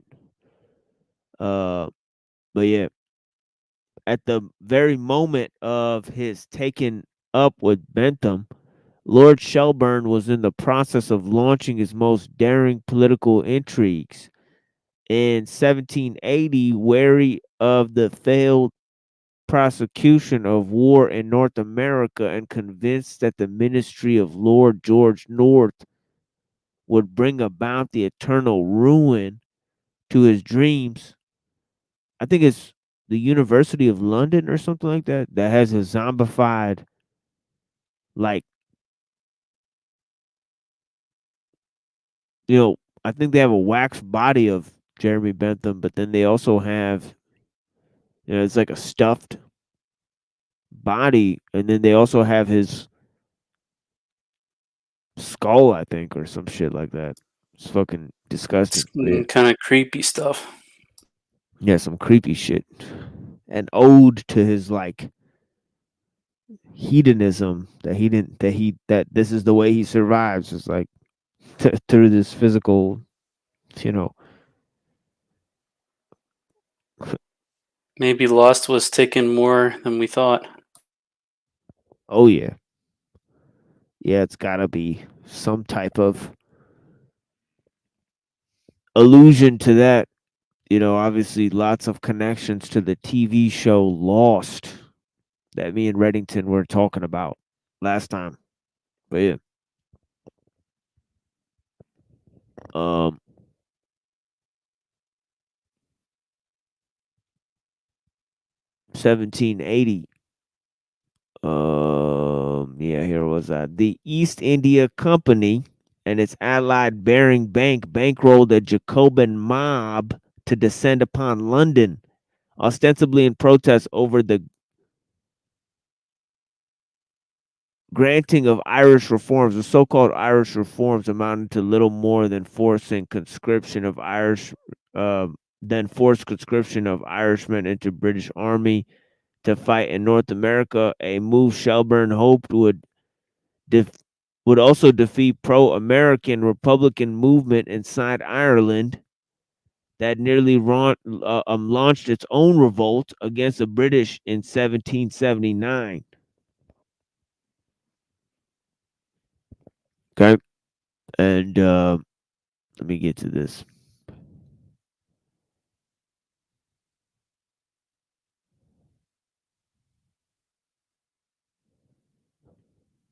I'm gonna skip this paragraph. Lord Shelburne, as the head of the Interior Committee of the House of Lords, personally ensured that maximum terror by delaying the reading of the Riot Act, which would have been called the Home Guard, until violence has spread to every corner of the city, When flames subsided, the ministry of Lord North was in ashes as well.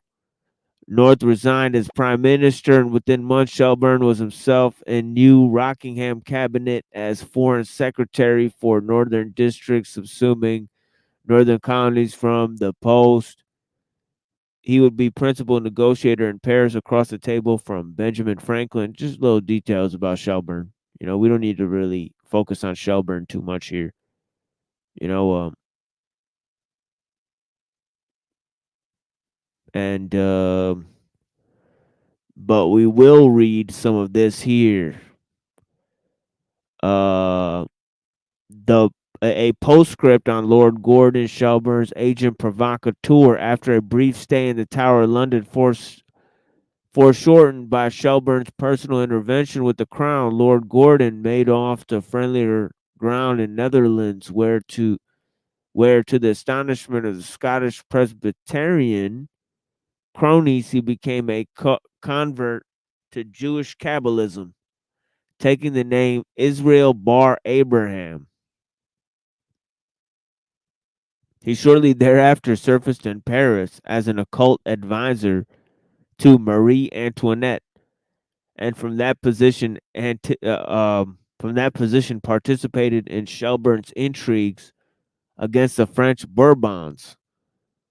The Jacobin insurrection in Paris during 1791 to 93 was a replay on a grander scale of the earlier Shelburne instigated Gordon riots, down to the storming of Bastille prison and unleashing of the criminals.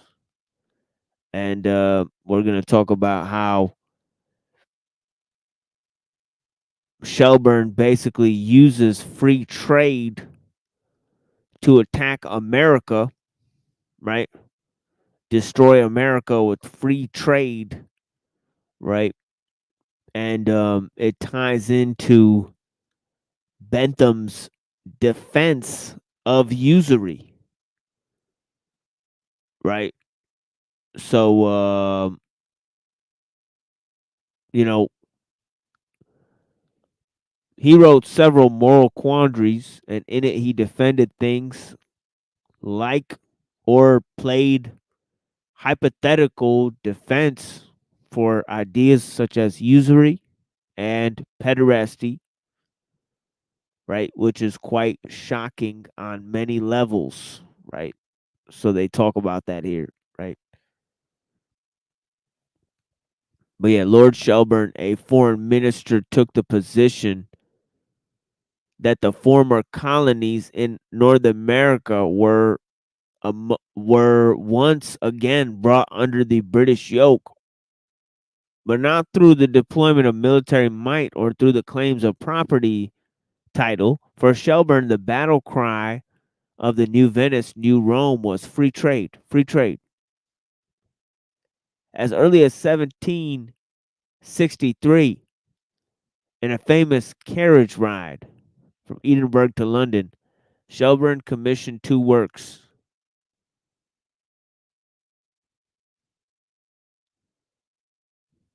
Okay. From one of his East India Company scribblers, Adam Smith.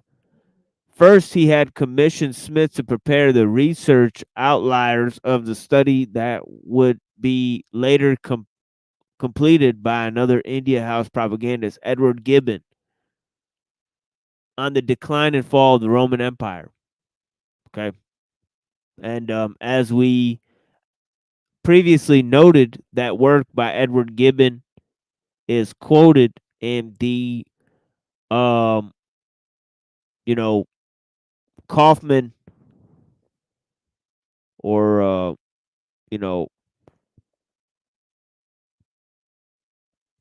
translation, right, of Nietzsche's, I think it's Genealogy of Morals, right? But yeah,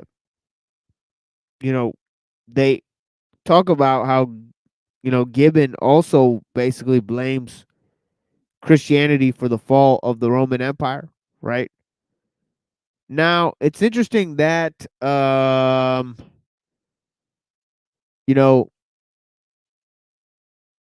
LaRouche and their whole propaganda propaganda arm. They really heavily promote Plato, right? They really heavily promote Christianity, right? And they attack capitalism and Aristotle, and so they put all of those things in one basket, right? So they have their own arcane ideology. It's like a cult, right? Um, but all of that aside, right? It's very interesting the connections between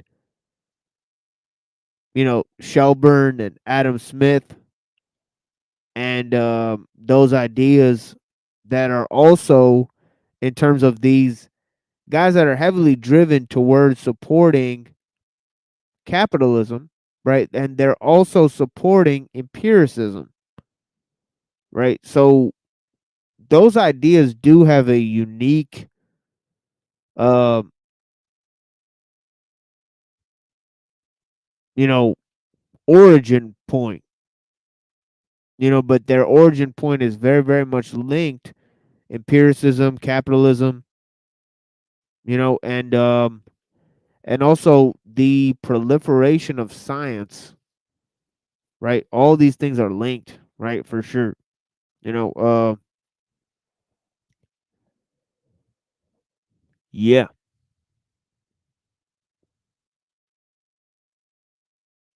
And yeah, I'm really talking a lot in terms of this week. Woo! Lots of presentations for sure. And I know I'll be happy in terms of not speaking for a while, right? But yeah, let me read some more of this because I actually have talked a lot. But yeah, let me go to this where is this tab actually? Losing track of everything. Okay, here we go. Edward Gibbon. Yeah, I wanted to give that little note about Edward Gibbon.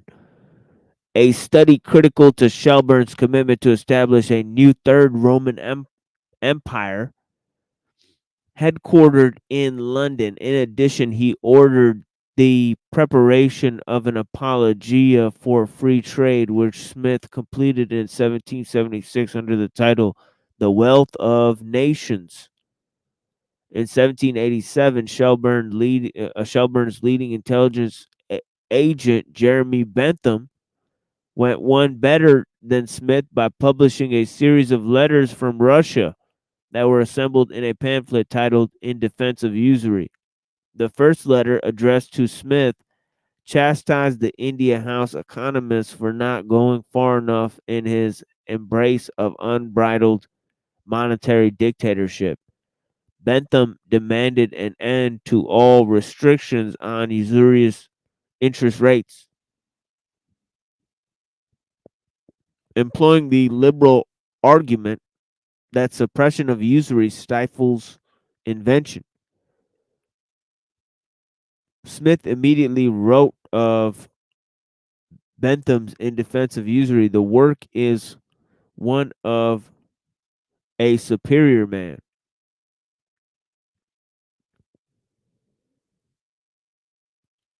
Shelburne's own most eloquent plea for unbridled free trade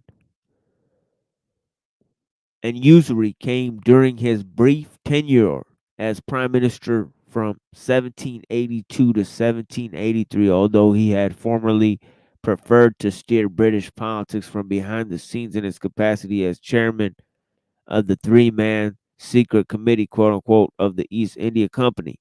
Shelburne felt compelled to briefly take formal reins of the government in order to ensure the launching of his new British Imperium.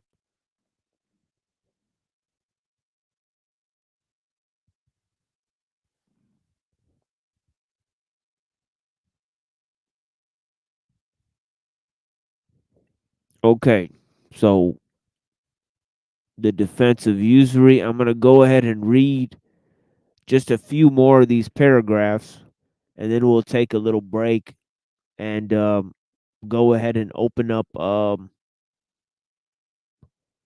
Dr. Kaczynski and the manifesto and see where that's going.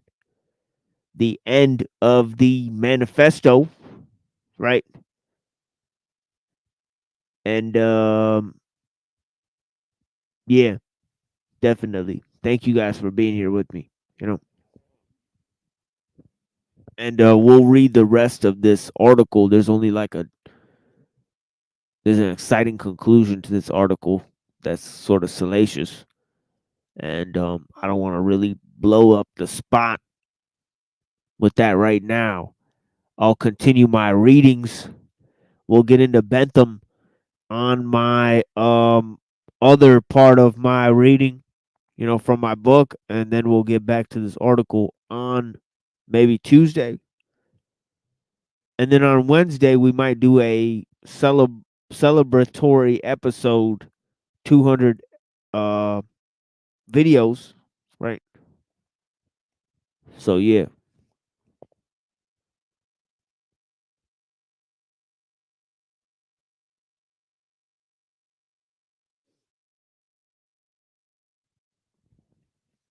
Yeah, it says here 1783 Shelburne stood before the House of Lords, argued for ratification of Treaty of Paris formally to bring an end to the American Revolution and the conflict with France and Spain. You have given America, with whom every call under the heaven urges you to stand on the footing of brethren, a share in a trade, the monopoly of which you sordidly preserve to yourselves. Monopolies, somewhere or another, are very justly punished. They forbid rivalry, and rivalry is the very essence of the well-being of trade. Okay, this is really, really going to matter for when we talk about Thiel and Graeber. Okay, because these ideas are fundamental to the way they view the development of ideas, right, in the quote-unquote open source economy. Right, you could tell how this idea that monopolies stifle, right, the essence of the well-being of free trade and invention and all these types of things, right, that you need to create competition, right, and in a way you have to create chaos, right, in order for there to be change and more useful forms of organization, right. And anyways,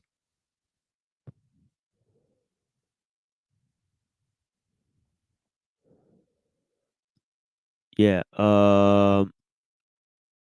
he says, I avow that monopoly is always unwise, but if there is any nation under heaven which ought to be the first to reject monopoly, it is the English, situated as we are between the old world and the new, between southern and the northern Europe.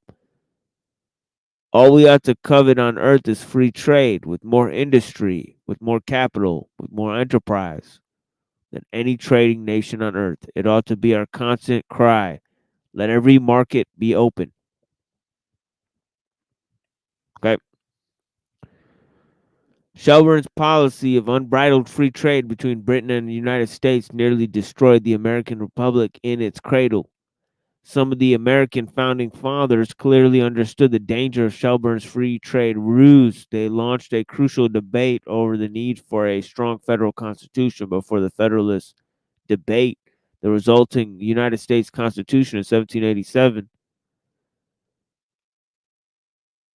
Shelburne's scheme for rapidly bankrupting and reabsorbing North America into the British imperial domain would have probably succeeded. Alexander Hamilton was blunt in his Federalist paper number 11, published in November 1787. The adventurous spirit, quote, the adventurous spirit of America has already been excited uneasy sensations in several of maritime powers of Europe. If we continue united, we may counteract a policy so unfriendly to our prosperity in a variety of ways. Suppose, for instance, we had a government in America capable of excluding Great Britain from all our ports. what would be a probable operation of this step upon our politics? Would it not enable us to negotiate with the fairest prospect of success for commercial privileges of the most valuable and extensive kind in the dominion of that kingdom? Yes. There's lots of ideas in the Federalist Papers that are talking about America's birth as a nation of free enterprise and all that, and how this create wealth between the neighbors and create wealth within the nation, right? That is also one of the ideas that are fundamental to the ideas in both John Locke and Hobbes, right, who wrote about essentially, the political framework of liberty and rights and government by consent and all of these notions, right?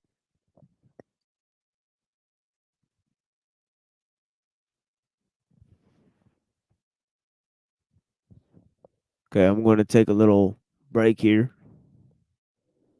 and then we'll be back with some Kaczynski with the end of the manifesto. And thank you guys so much for watching and joining the conversation here on The Machine Lies. We're going to be,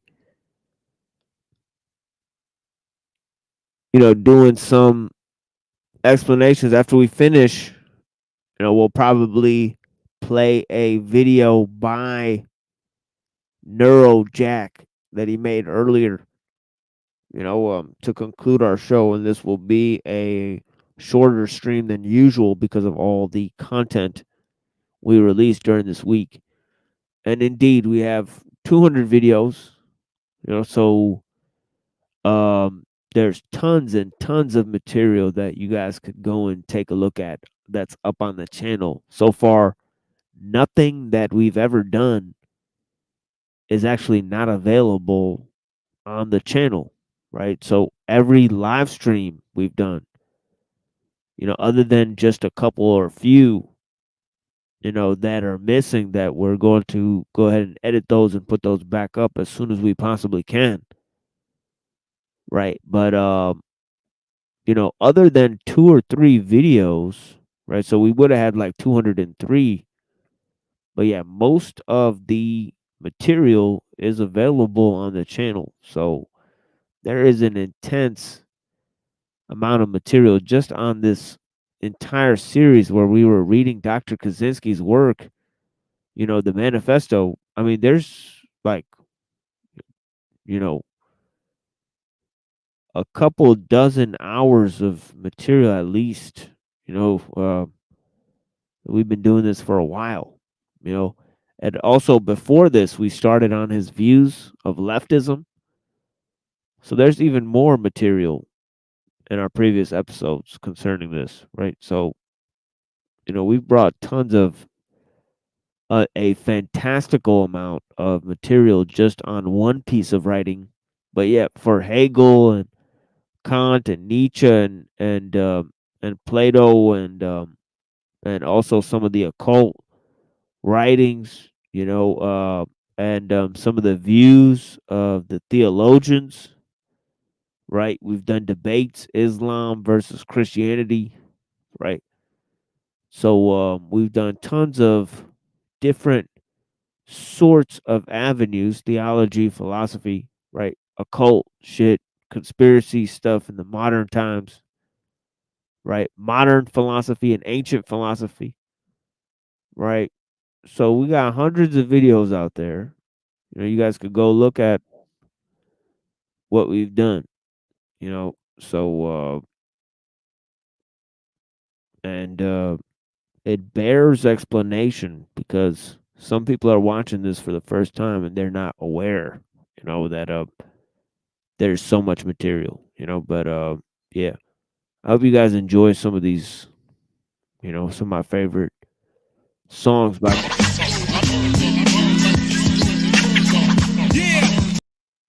Godfather Don. Yeah.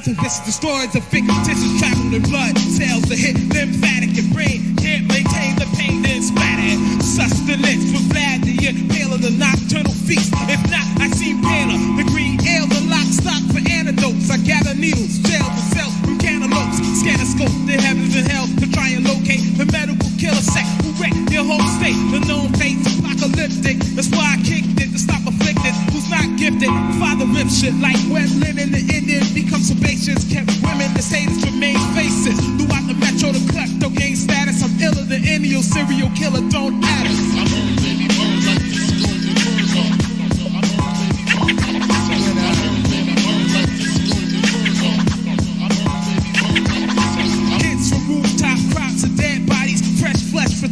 Step and try to copy, yo. I see through your membrane and gray matter. Fatter concepts shatter your team and they scatter. That'll produce folly or do inside your system. And now the killer Christian creates middle incisions. Not filling the prisons, I leave your ass vanished. The praying manners, crushing skulls for mad damage. The cops don't know, they can't trace my many methods for any efforts. The result, uncanny deficits. The beast nature, the rip souls and then invade you. Since the beginning of time, I've been major. I fought demons, nowadays I make creaming like Keenan. The leaf centuries steaming. I mean it. The break hay makes the navicular and metacarpus. I extract black vertebrae and burn your carcass. Endoparasital spittle turns to brittle. Little sick in my whole clique. I have a quitter when I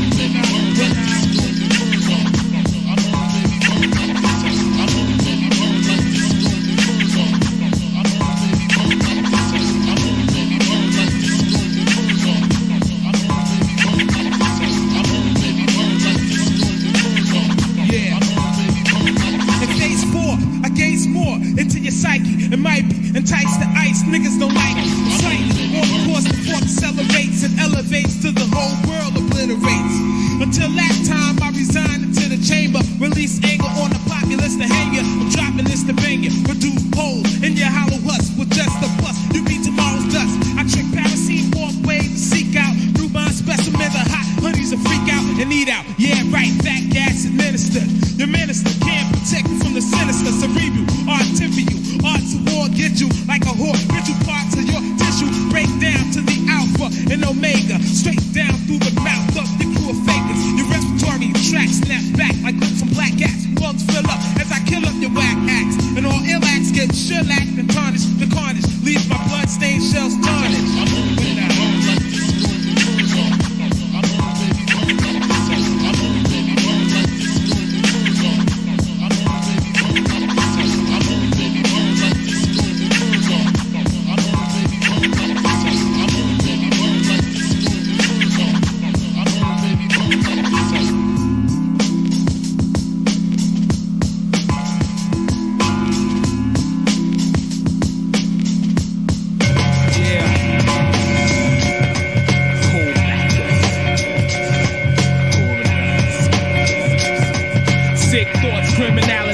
Sanity phaser, razor, blade that slater, major amount profound facer, eraser, Schwarzenegger, co-mega leather feather, catcher, lockdown mounts, stretcher, slash, black mass, showing the people, big type freaker, late night creeper, eureka, see your face, I T ya, Carrera, Herrera, Ice, DKNY, decayed in my stash house, slash bounce till I crash out, wall to wall, polyurethane, acetate, probably more insane, decapitate, I watch the blood coagulate, the matter breaks down, a slow process, you go topless, mental rehabilitation shows me no process, I get ill on the big terror shit, illiterate, never conceal a clip, nah gorilla tricks to seal your lips, sessions of harshness and torture, misery style, splitting my enemies foul, letting your energies power, wetting with Hennessy now, I'm bent up, chemically laced up, straight up, in the face nut, connect spray nuts, copycat stalker, break off arms and bomb, calm, trauma, J-Dama, say mamas with the gray llama, roll sick, these seasons hate get iller, no love above, below, for blood a thug killer, please you can't stop, what can't be stopped, lyrically deranged, but strange, so niggas get dropped, refine the question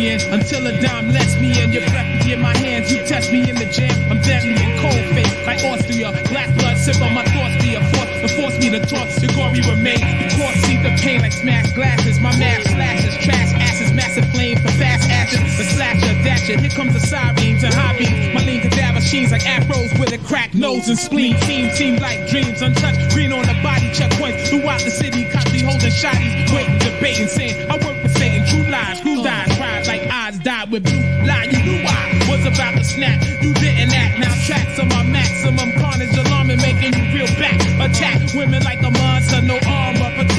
the sector, real extra blessed still for honor. Unabomber, pursuing drama, worldwide with girls tied up, emergency lock up, 2 in Nevada, few in the got an emergency. Cops, they got a lot of words for me. I'm certain 3 at night, genius like currency, swerves and murder sprees. The nerves of these, they put the word on me purposely, and now I bet you heard of me, worse than purgatory. Yeah, word to me. I grow sick. These seeds of hate get iller. No love above, below for blood of thug killer. Please, you can't stop what can't be stopped. Lyrically, the range was strained, so niggas get dropped. I grow sick.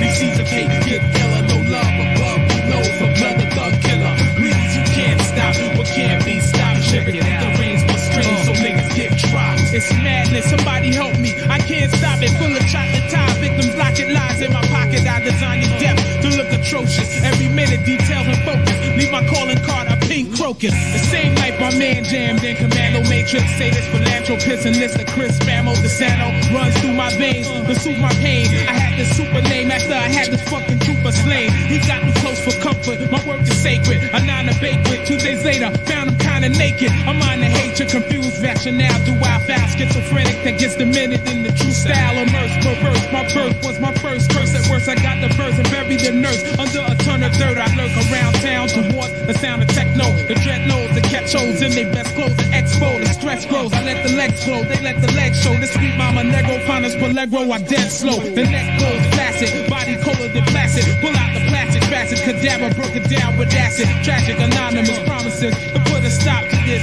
You get crushed by the hands of the non-kids. I grow sick. These seeds of hate get iller. No love above, below for blood the thug killer. Please, you can't stop what can't be stopped. Lyrically, the range was strained, so niggas get dropped. I grow sick. These seeds of hate get iller. No love above, below for blood the thug killer. Please, you can't stop what can't be stopped. Lyrically, the range was strained, so niggas get dropped. That's how we do it. Yeah, that's how we do it.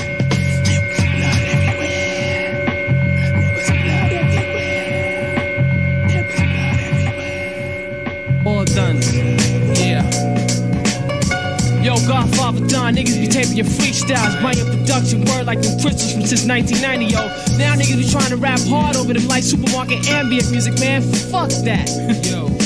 The ill and tumor, doomer, rare's mind a zoomer. Soon to flare, my mind's in tune. The boom somewhere behind the moon. My tunes evaporate like concentrated solar. Rhymes inflated, holders of heat, sleep, mystique of a boa, throw the venom. Shot hot like cinnamon when I'm in friend denim. Blue steels in them, send them straight to hell, Brennan. Women are locked like prisoners, real parishioners. Say no submission to bitches, snitches, and listeners.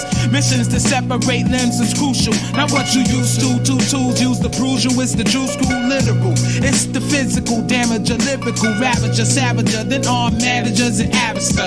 Master passes the Johnny come lately. Know why they hate me? They can't equate the apparatus or the status, baby. Intent lethal, eat through like ruminism. I tune your vision while you misassumes position. My fist balloons your prism, mad glass and shatter. IGO's Panthane, insane, ill past my matter. The guy attracts the devil when it's rebels to my level. Rat-a-tat as the metal settles inside your fucking kettle. Sleep is the cousin of death. I never sleep. Sleep is the cousin of death. I never sleep. Sleep is the cousin of death. I never sleep. Sleep is the cousin of death. It's persecution, the words I'm using. Got it in for foes, this here is dope. That's why my peers scope like the Interpol. Devastator, mass destruction. Drugs for fast bucks in. Your ass is bugging, there's nothing to get the cash from rushing. State officials make the pistol, break the gristle. I get raw for my encore. Score break through tissue. Your fate the issue. For real, it's ill like a cardiac arrest. Test to spark me at your best. You're just a party act. Your text bitching. Switching my techniques, addiction. Sick fishing, splitting your best beats to diss them. You can't fuck with the father, don't even bother. Allah's devil carver, toughest harder, write like several authors. In every chapter captures deadly rapture. Holocaust after I showed the force to bury masters. These hands will maim ya, mysterious in Pennsylvania. Tame a dime, retain the mind and don't resort to anger. The change of my thoughts will hang you like so many niggas in the system. A brother trying to get his cash on and still you diss him. Try to quote you choke like emphysema. Misdemeanors with Buenasemas, banging like Selena and Beamers. Pushing weight, state the straight a green trucker. Spleen toucher, rougher than the touch of green rubber. Sleep is the cousin of death. I never sleep. Sleep is the cousin of death. I never sleep. Sleep is the cousin of death. I never sleep. Sleep is the cousin of death. is even iller than the first. Immerse cadaver splatters, daggers hit your hearse. My curse bring winds of roar, hymns of war, limbs are tore off the body with shoddy sloppy. I send your pores. Copycats die like Peter Cush.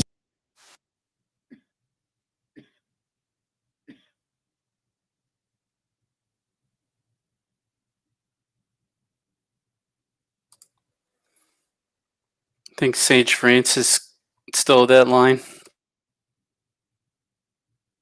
Sleep is the causing of death.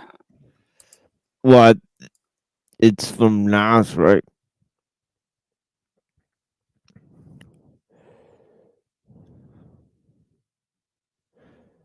From New York State of Mind. I don't think this is gonna open up. I gotta like reset my. Here, give me a second. I'm gonna come back in.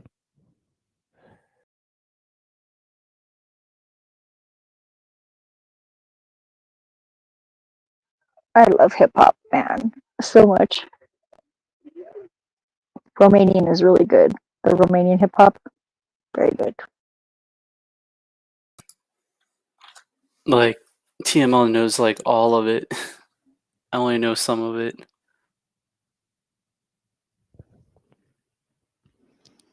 What are you referring to? You know all of the hip hops. Yeah. Do you know Romanian hip hop? Some good stuff. Yeah, maybe not that type.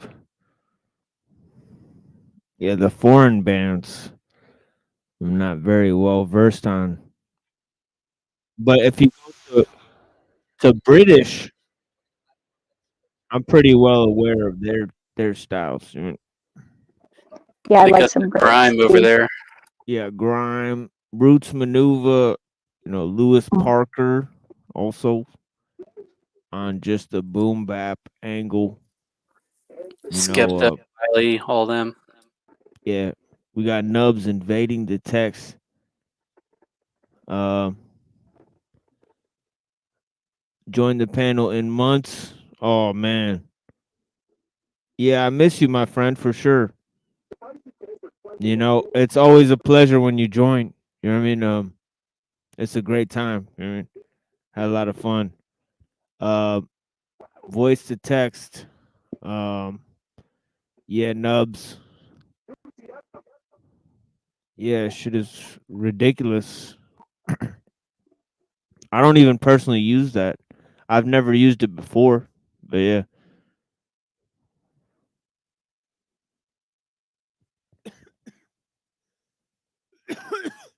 I talk in a very strange way. It can't possibly accurately translate what I've been saying, but yeah.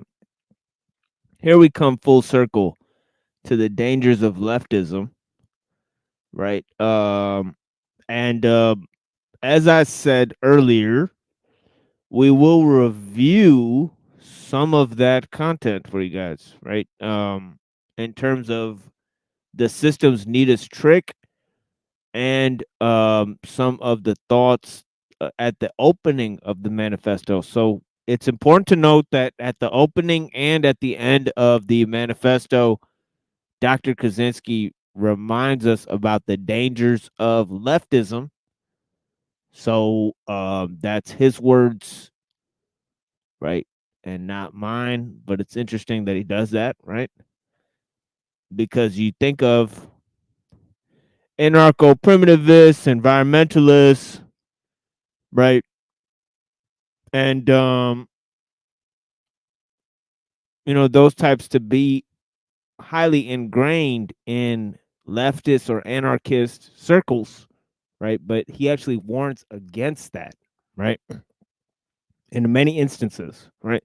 He even warns against joining environmentalist movements unless they're pretty much going to be subverted for a movement against the technological system, right? So he's even went so far as to say that, and I've combed through a lot of his writings, and that seems to be his final analysis, right? That a lot of the issues, environmental issues, they're actually caused by technology. By focusing on environmental problems will never actually be able to solve them, right? Because they exist solely because we're trying to cope with the fact that we're using machines and causing pollution and all of these types of things. So destruction of wild nature, right? We feel bad about it, right? So we created an environmentalist movement, right? But we can't possibly save the earth or predict large scale changes, right? We're just a part of nature, right? The experience, right? So, yep. Let's go here. I think to paragraph 213. See what's being said. 212. Would society eventually develop again toward... Oh yeah, actually we never went to 212. So yeah, let's just go ahead and hear that. an industrial technological form? Maybe. But there is no use in worrying about it, since we can't predict or control events 500 or 1,000 years in the future. Those problems must be dealt with by the people who will live at that time. The danger of leftism. 213. Because of their need for rebellion and for membership in a movement, leftists or persons of similar psychological type often are attracted to a rebellious or activist movement whose goals and membership are not initially leftist.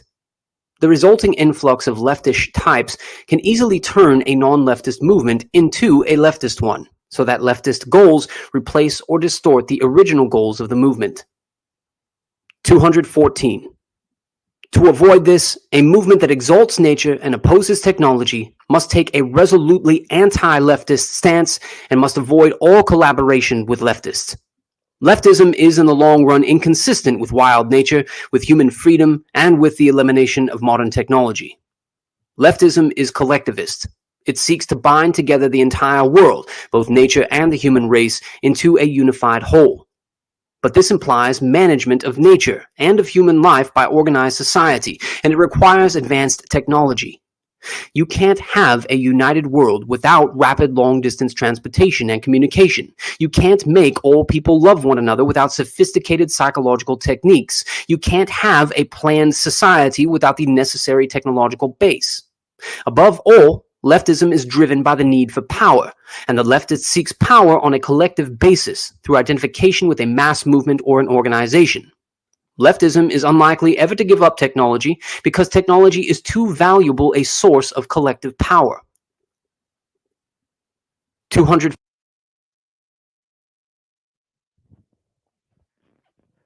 Now, that is an interesting point, and I think that it requires a deeper level of understanding, apparently, right? Because people are not readily able to link together, right, the emergence of a world system, right, A, right, B, the ideas of universalism, right, of large scale groups, like this large scale democratic enterprise, right, and also the notions of, you know, the technological capacity, the rise and growth of these things, right, into a world system, right, that usually the ideology, right, even has to downplay the role of mankind, right? It has to say that society and the growth of technology even takes precedence over, you know, the needs of humanity to a certain extent, right? Because humanity is responsible for destroying nature, and it's part of nature, right? They want to get rid of our primitive instincts, right? They want to socialize man to the future world, right? So the technological elites, they've always created the environmental movement, right, to give the public the idea that man is destroying nature and that we all need to collectively band together and create new technologies to solve the problem. right? Which in a way, they're just selling humanity its own broken dreams back to them, half stepped on. You know what I mean? And pretended like, the system is not the one that caused the damage in the first place that they're trying to repair, right? So it's technology that caused a problem, right? But humanity is being blamed for the problem, and technology is being billed as a solution, right? Totally nonsensical type of thinking, right? But yeah, it's so funny that Dr. Kaczynski made this analysis a long time ago, right? And yet people say it's irrelevant, right? But they can't look at the basic structures that are in play. You know what I mean? But yeah. 15. The anarchist, too, seeks power, but he seeks it on an individual or small group basis. He wants individuals and small groups to be able to control the circumstances of their own lives. He opposes technology because it makes small groups dependent on large organizations. 216. Some leftists may seem to oppose technology, but they will oppose it only so long as they are outsiders and the technological system is controlled by non-leftists. If leftism ever becomes dominant in society so that the technological system becomes a tool in the hands of leftists, they will enthusiastically use it and promote its growth. In doing this, they will be repeating a pattern that leftism has shown again and again in the past. When the Bolsheviks in Russia were outsiders, they vigorously opposed censorship and the secret police. They advocated self-determination for ethnic minorities and so forth. But as soon as they came into power themselves, they imposed a tighter censorship and created a more ruthless secret police than any that had existed under the czars, and they oppressed ethnic minorities at least as much as the czars had done. In the United States, a couple of decades ago, when leftists were a minority in our universities, leftist professors were vigorous proponents of academic freedom. But today, in those of our universities where leftists have become dominant, they have shown themselves ready to take away everyone else's academic freedom. This is political correctness.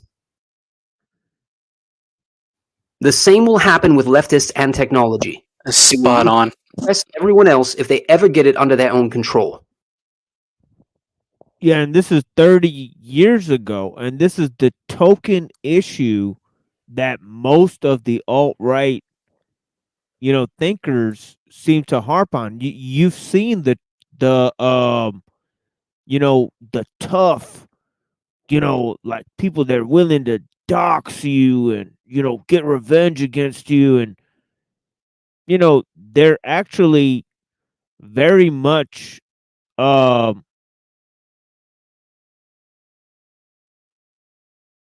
crybabies in terms of they will say, well, you don't let me speak my mind and all of this type of stuff. They actually persecute you for speaking your mind. And that's the same with a lot of these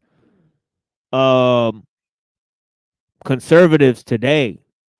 They're not conservative over anything but their ideal of free speech, which is the leftist issue. It's a token leftist issue that they gave the right-wing people, right, in order to, shut them up, essentially, right? Like, you could protest trans people in schools and all that type of stuff. You have a right to call them, whatever name you like. There you go. But we'll still, I was horrified of this guy, Glenn Lawrence. I was on his show, or before I entered his show, he was talking about how he showed up to the school and the teachers were showing him pictures of his son in a dress. And he's like, he had to put his kid in private school because they were trying to convince him that his son feels good this way and he shouldn't be mad.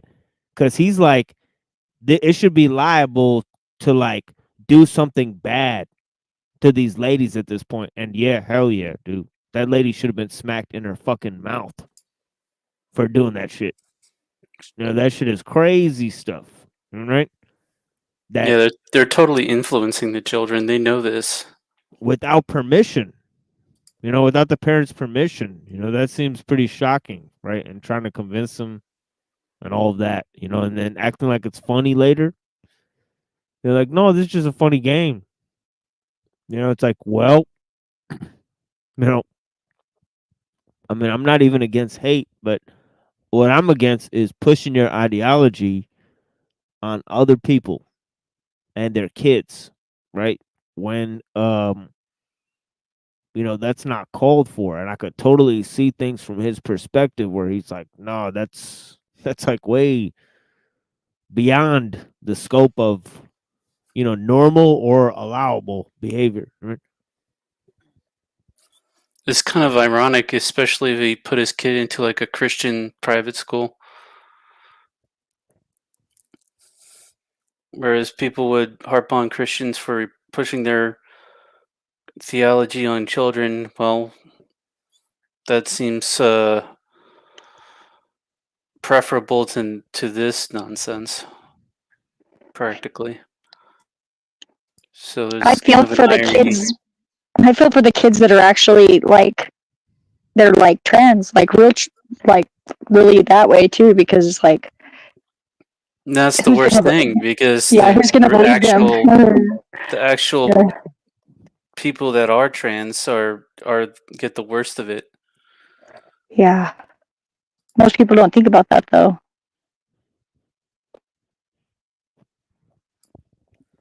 Yeah, but Because that's even if like say I was trans, like I wouldn't want like some kind of whole Gestapo of people supposedly supporting me, trying to tell people what I believe in. It's like totally against what I would think if I was 100%. trans.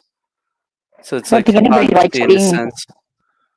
being dictated to like that, you know, like in a way, like people getting offended for people that are not, they're not even part of the group, you know, sometimes that goes a little overboard too, you know, getting all offended for somebody who isn't even you. yeah, That but what happens a I was lot. gonna say is that that's almost for everything now. It's like there's a version of whatever the real thing is that exists on the internet that's a fake version that people within the fake group have their own like leaders that they follow and think are like the leaders of the movement. And it's like, Yeah. no, you're the leader of the movement in the fake group, not in real life. All Kind of right. like So what Lanza was saying earlier about labels. Mm-hmm. It's all the fake shit usually. Well, anybody that's too yeah, attached to a label anyways.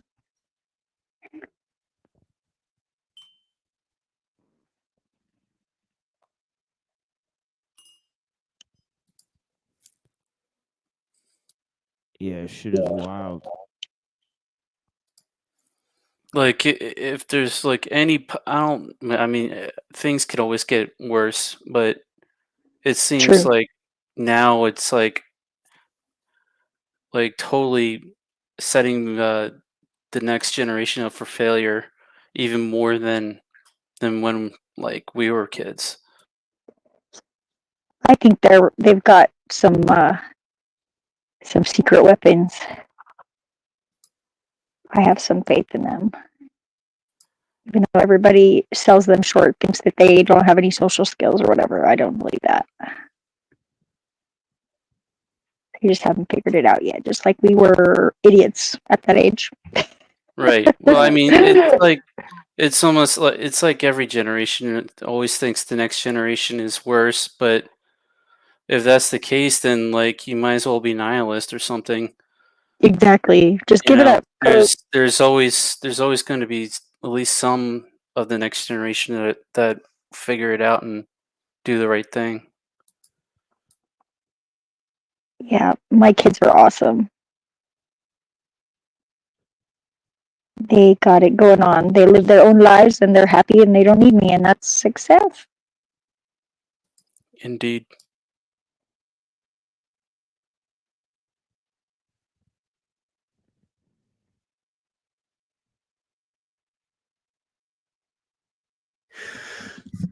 $217. In earlier revolutions, leftists of the most power-hungry type repeatedly have first cooperated with non-leftist revolutionaries as well as with leftists of a more libertarian inclination and later have double-crossed them to seize power for themselves. Robespierre did this in the French Revolution, the Bolsheviks did it in the Russian Revolution, the Communists did it in Spain in 1938, and Castro and his followers did it in Cuba. Given the past history of leftism, it would be utterly foolish for non-leftist revolutionaries today to collaborate with.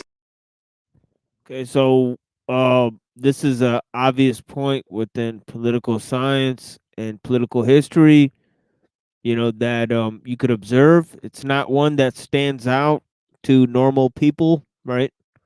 But then again, you know, what actually reaches these hordes, you know, of basically deaf, dumb, and blind, right? You know, essentially zombies. I mean, but the whole thing is about how the intellectual elite is used, right, to rein in the revolutionaries. But once the revolutionaries take power, they basically eliminate those intellectual elites because they need concessions that they helped you rise to power, right, that you will never be able to satisfy them, right? So the rule is, you know, when, you know, those soft supporters who are part of the intellectual elite helped you rise to power, you cannot gratify them at all. Actually, you must then eliminate them, right? So you know, the liberals and the universities, you know, professors that supported the movement, you know, they're going to be the first to get smoked, you know, once the real revolutionaries take power. You know what I mean? Poor Jordan Peterson. But yeah, it's interesting. Sad trombone. Leftists. 218. Various thinkers have pointed out that leftism is a kind of religion. Leftism is not a religion in the strict sense because leftist doctrine does not postulate the existence of any supernatural being. But for the leftist, leftism plays a psychological role much like that which religion plays for some people. The leftist needs to believe in leftism. It plays a vital role in his psychological economy. His beliefs are not easily modified by logic or facts. He has a deep conviction that leftism is morally right with a capital R, and that he has not only a right but a duty to impose leftist morality on everyone. However, many of the people we are referring to as leftists do not think of themselves as leftists and would not describe their system of beliefs as leftism. We use the term leftism. That's interesting. You just said is more than a right, but a duty to impose leftism on everyone. You know what I mean? So yeah, that word duty has been making the rounds because of the Kantian web of intrigue. But yeah.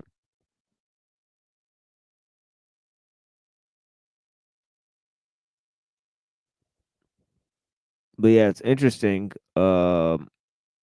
what he's saying here.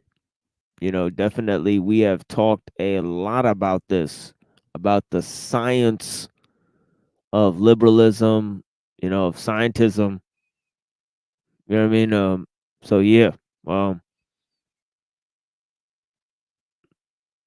And also how they're bringing in spirituality back into science now. They're smuggling it back in through things like transhumanism, science fiction, you know, techno-Gaianism, and other ideas that we've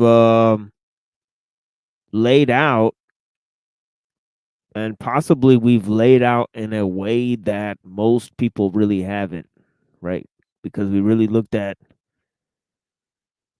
you know, the architectonic right? Ideas that were responsible for giving rise to the scientific enlightenment, right? And the ideas of universalism, right?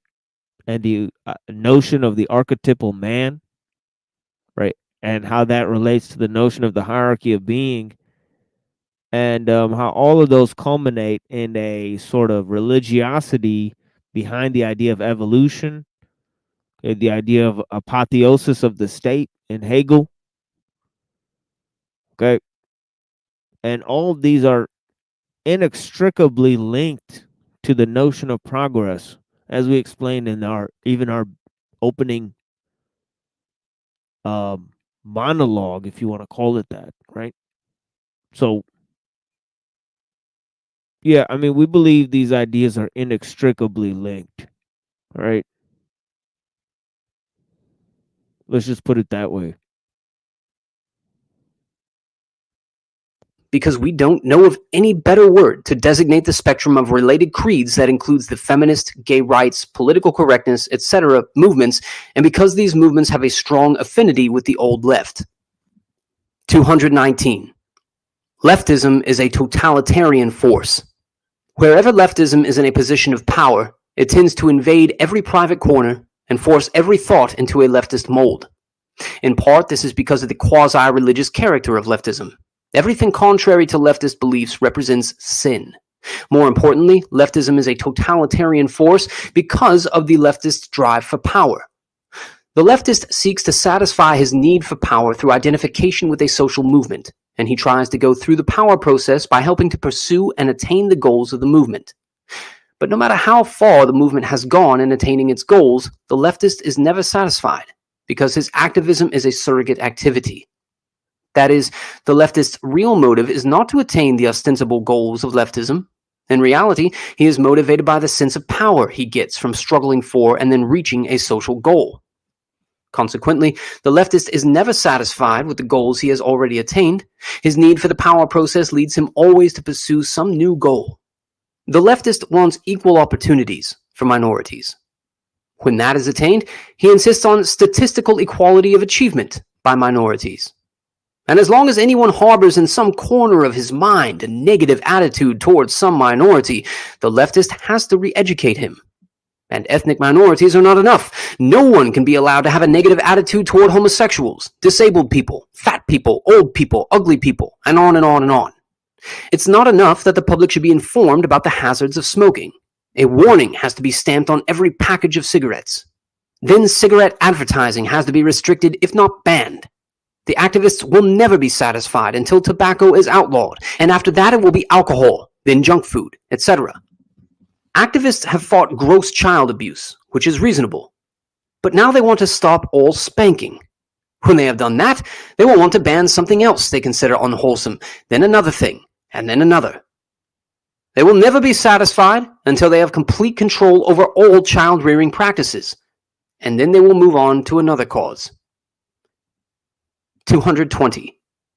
Suppose you asked leftists to make a list of all the things that were wrong with society, and then suppose you instituted every social change that they demanded. It is safe to say that within a couple of years, the majority of leftists would find something new to complain about, some new social evil to correct. Because, once again, the leftist is motivated less by distress at society's ills than by the need to satisfy his drive for power by imposing his solutions on society. 221. Because of the restrictions placed on their thought and behavior by their high level of socialization, many leftists of the over-socialized type cannot pursue power in the ways that other people do. For them, the drive for power has only one morally acceptable outlet, and that is in the struggle to impose their morality on everyone. 222.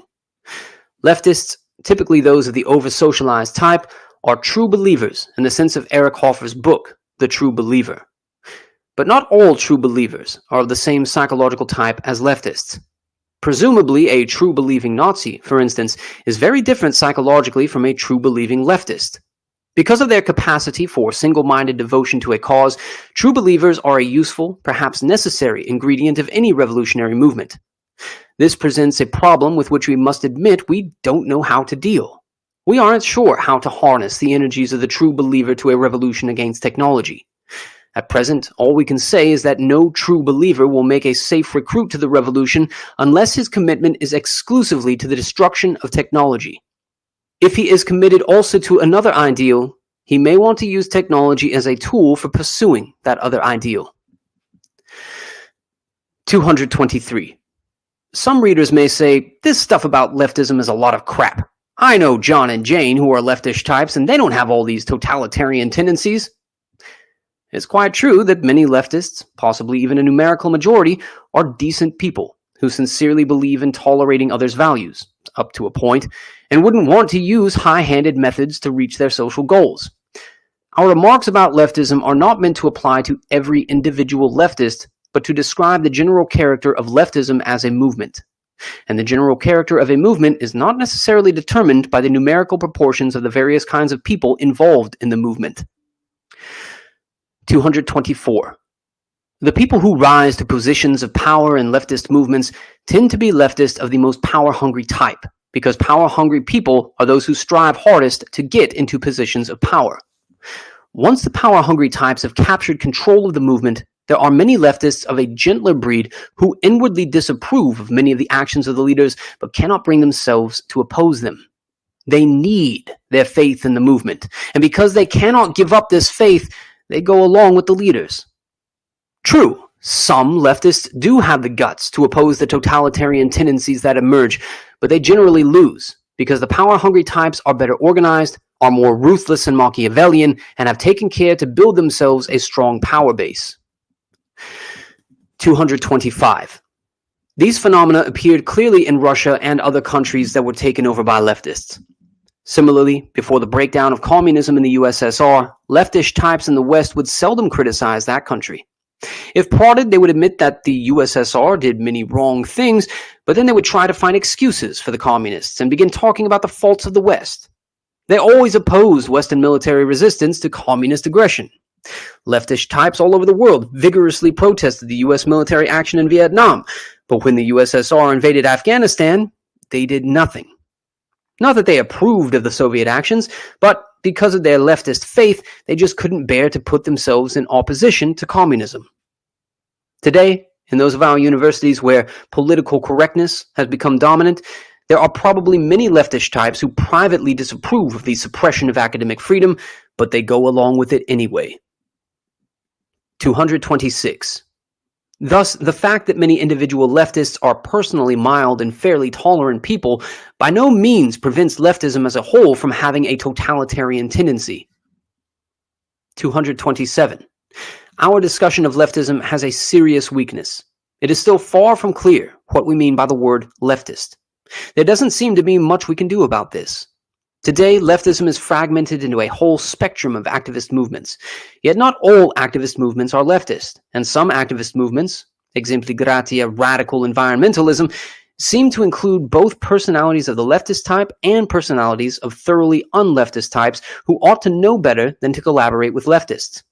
Varieties of leftists fade out gradually into varieties of non-leftists, and we ourselves would often be hard-pressed to decide whether a given individual is or is not a leftist. To the extent that it is the... And here is his sort of idea that I was exploring earlier, that he's talking about the sort of ironic and paradoxical relationship between environmentalism and those conservationist groups and movements, right, that are more conservative leaning, right? So there's difference between the land conservationists and usually they're more in terms of preserving the nature areas, right? And woodsmen and all of that type of stuff. And then there's the environmentalist types that are sort of leftists, right? So they're forced to collaborate with these leftists. That's the problem. is that the leftists, you know, they come from a breed of the intellectual elites, right? They're not driven towards seeing the problems, right, on a societal level or even on the level of, you know, the needs of the common man, right? So they're not essentially tailored to configure the needs of, you know, the average person, right? So that's another danger. So you talk about the danger of collaborating with leftists, right? Right.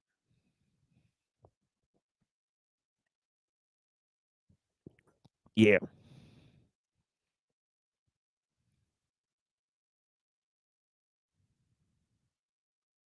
Defined at all. Our conception of leftism is defined by the discussion of it that we have given in this article, and we can only advise the reader to use his own judgment in deciding who is a leftist. 228. But it will be helpful to list some.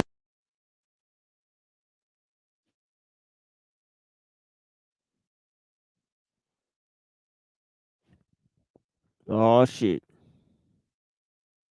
Okay. Criteria for diagnosing leftism. These criteria cannot be applied in a cut and dried manner. Some individuals may meet some of the criteria without being leftist. Some leftists may not meet any of the criteria. Yeah, that's definitely the StreamYard that's making it freeze like that. We'll just have to wait a little bit.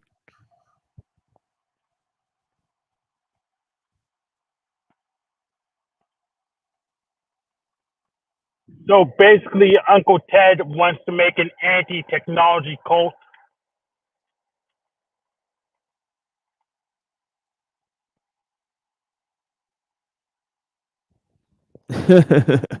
Maybe anti-Chutulu, right? Yeah, an anti-technology cult. I mean, what he's proposed is not any less totalitarian. That I could call it leftist. Yeah. Again, you just have.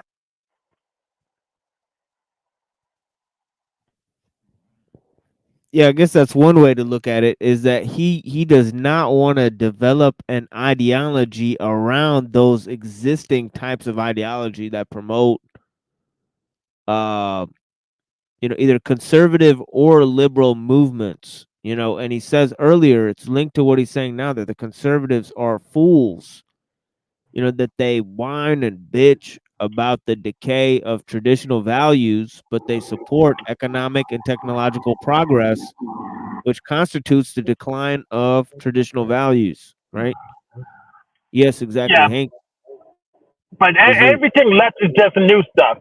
All the new ideologies just leftist by default. That's how it travels down the political compass. Yeah.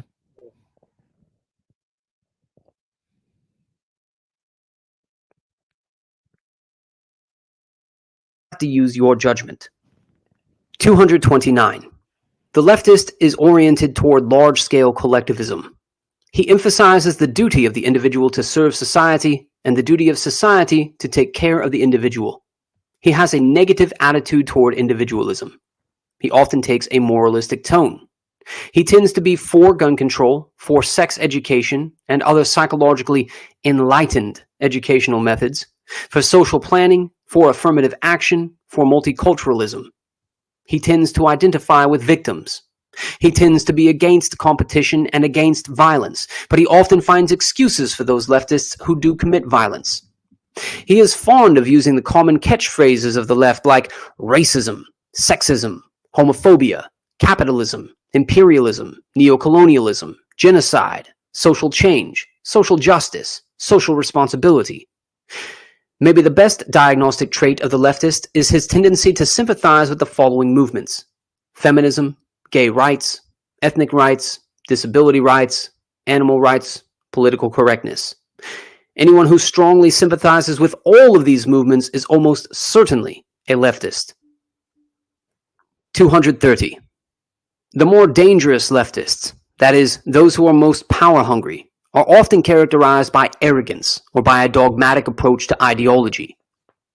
However, the most dangerous leftists of all may be certain over-socialized types who avoid irritating displays of aggressiveness and refrain from advertising their leftism, but work quietly and unobtrusively to promote collectivist values, enlightened psychological techniques for socializing children, dependence of the individual on the system, and so forth.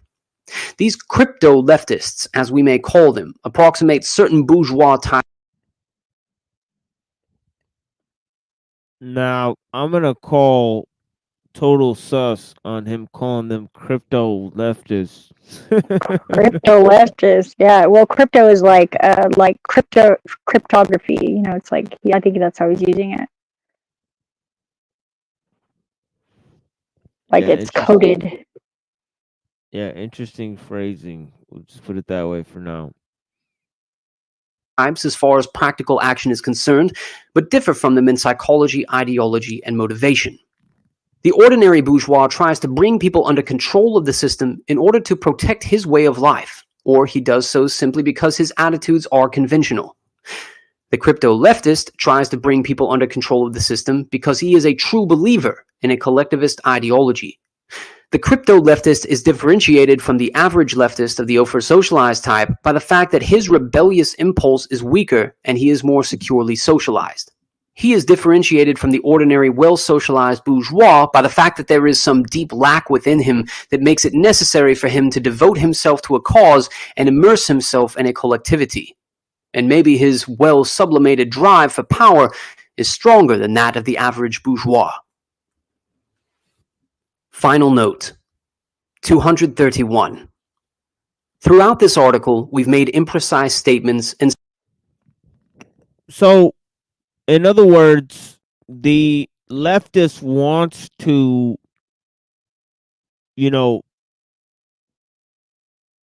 create ways for individuals and small groups to have more impact on society. But basically, instead of empowering the individual or small groups, right, it chooses to appease large-scale organizations, right, which it only seeks to reform, right? So the collectivism of leftists, right, and the universalism of leftists is contrary to their support for individuals or small groups.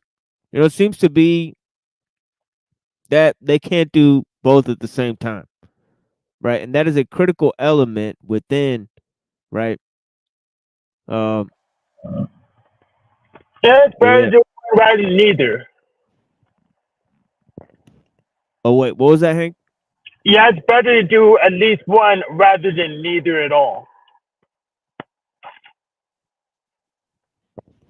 Yeah, true. Yeah. Like something is better than nothing. Yeah. Yes.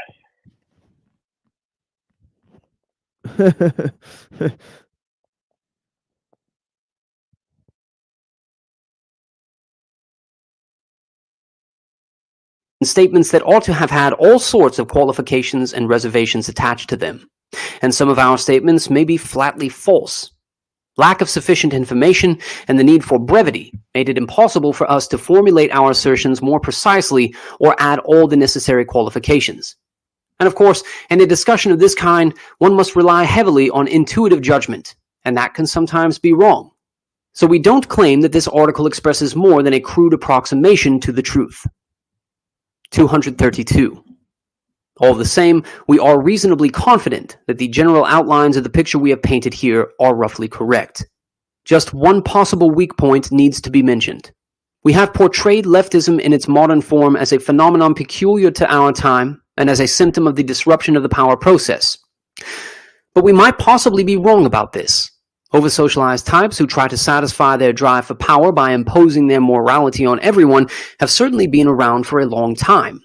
But we think that the decisive role played by feelings of inferiority, low self-esteem, powerlessness, identification with victims by people who are not themselves victims is a peculiarity of modern leftism. Identification with victims by people not themselves victims can be seen to some extent in 19th century leftism and early Christianity, but as far as we can make out, symptoms of low self-esteem, etc., were not nearly so evident in these movements or in any other movements as they are in modern leftism. But we are not in a position to assert confidently that no such movements have existed prior to modern leftism. This is a significant question to which historians ought to give their attention.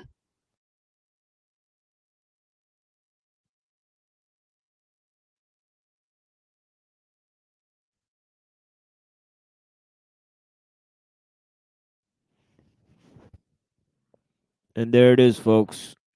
The manifesto of Theodore John Kaczynski.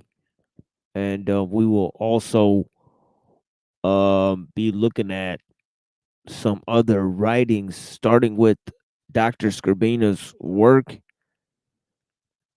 Technological Slavery, which includes his correspondence with Dr. Kaczynski. And yeah, I hope you guys appreciated some of our analysis that spans several hours, including many discussions that we've done with some of our friends here. You know, and we are going to play a video, you know, with Neural Jack, his show. But definitely, I thank you guys for being here today. You know, does anybody have any closing thoughts in terms of the various items we talked about? You know, you guys could go ahead. And Hank came in at the end there, but yeah. Theodore Kaczynski's a leftist by his own standards.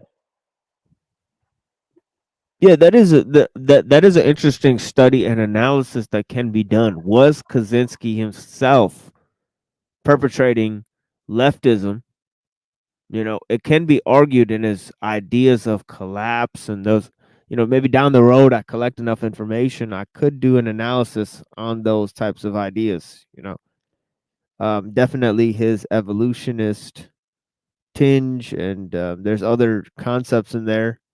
You know, the idea of inevitable collapse, right, seems sort of to have a leftist mark to it, right? But yeah, you know, obviously he was, you know, there at Berkeley where the student movements were going on. You know, so yeah, we could do a greater analysis. Obviously, Uncle Ted, you know, was a name given to him by the white nationalists who are basically talking about how, you know, it's kind of like Uncle Tom, right? It's like a token anarchy that you support that ties you to your white roots because we was Vikings, you know, so you want to be a supporter of Kaczynski, but it goes against Western progress, right? So it'll, you know, I like how you said Vikings. yeah, that's what that's the thing I say, that you know, that there's we was kings and then there's we was Vikings. You know? I say no kings.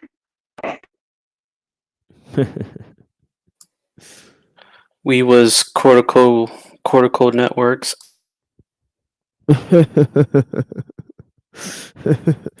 know, it's funny how Rocky's saying that Kaczynski never existed. Oh, Rocky, good to see you. Yeah, you know, that's one of the theories too, that the FBI just created him out of thin air. You know, so yeah, there's that theory too. I wouldn't go that far, but you know, it's kind of shady with that MK Ultra stuff. Yeah. Even if it's in a limited capacity. Yeah, Machine Head. Thank you. Yeah. So yeah, go back many episodes. We have over 200 now. Okay, we've explored several issues in terms of technology. Okay, even during this whole thing of Dr. K, I've read numerous other writings by writers such as Alan Turing, right? And we looked at works by Grace Hopper and some interesting developments in military intelligence. And, we went through lots of different things. So, you know, sometimes you have to scrub through these shows and we will present edited material, right, in format that is just my presentations on the various material as the panels die down and I presented the various material I have presented. We will release serialized accounts of those interactions. So yeah, we will be putting that together. All the way from the first live presentation almost a year ago. But yeah, it's been a year that we've been doing this, and yeah, the volume of material on this channel has definitely gotten to a new level. But yeah, Rocky Shepard, Kaczynski was a myth, and appreciate thoughtfulness. Thank you, Leopard Print. Bless you. I appreciate you. And yeah, I'm gonna go around the panel and let everybody have closing thoughts. What about you, Hank? Yeah, live presenters make very scary debaters. So you don't want to debate either the machine live or myself because we both give live presentations, including live demos. So you don't want to debate us. Yeah, that might be why I haven't been getting a lot of offers, is because of these demonstrations. That could be some truth to that. But yeah, thank you so much, Hank. What about you, Zephyr, my friend?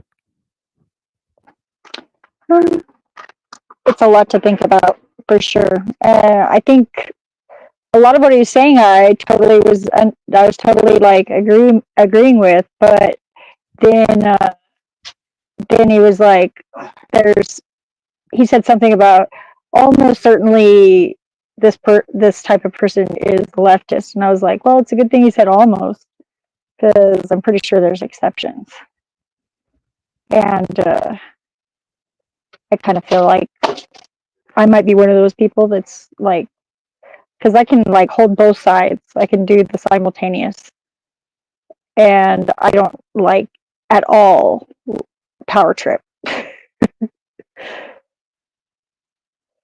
I think everybody should do whatever they want to do as long as it doesn't hurt anybody. You know? Definitely wise thoughts from a mother, Zephyr. Blessings. And how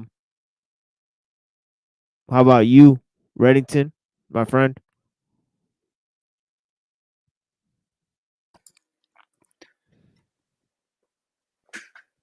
Well, obviously, a lot of his material was prescient to or germane to today's issues. So it's kind of like a balance between whether you want to call him fake or a bad person because what he's done, or just looking at the ideas and critically thinking about that and seeing if that holds true to the rest of it. So it's not like he's in a vacuum. We compare it to a whole sorts of ideologies and personas.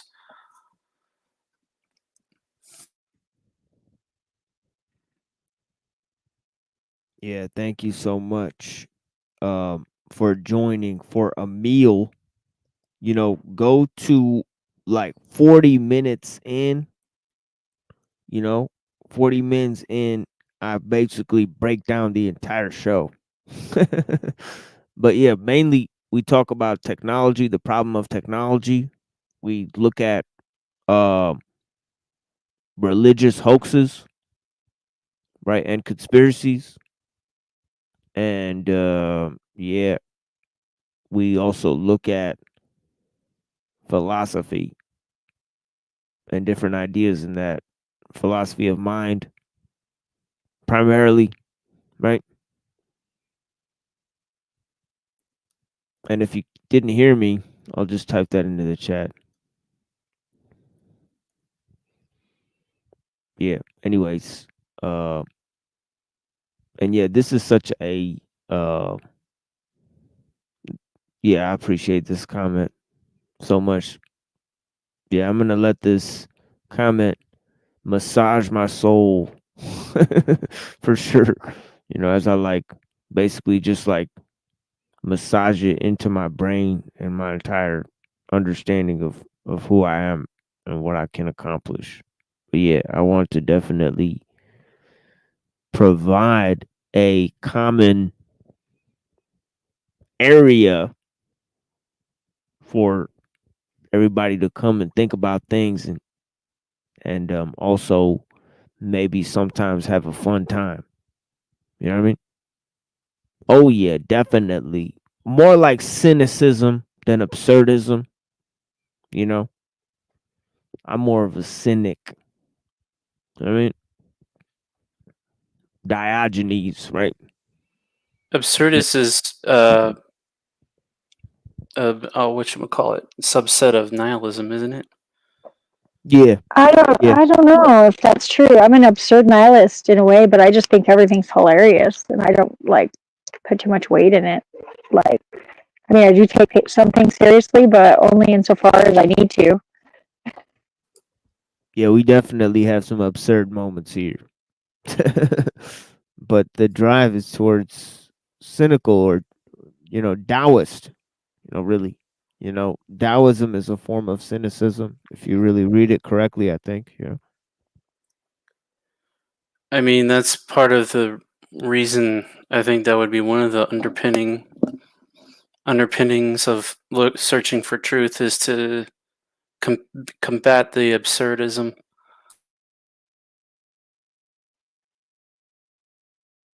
Why would you want to combat it? It's like the only thing that gives some people joy. And you have to be able to laugh at things. It's not maybe combating is not the right word.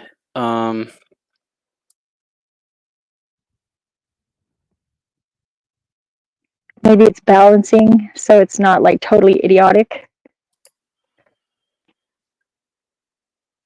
It's to have your own meaning, not be meaningless, and listless, wandering with no purpose, but having your own purpose, striving towards that instead of just being completely ludicrous.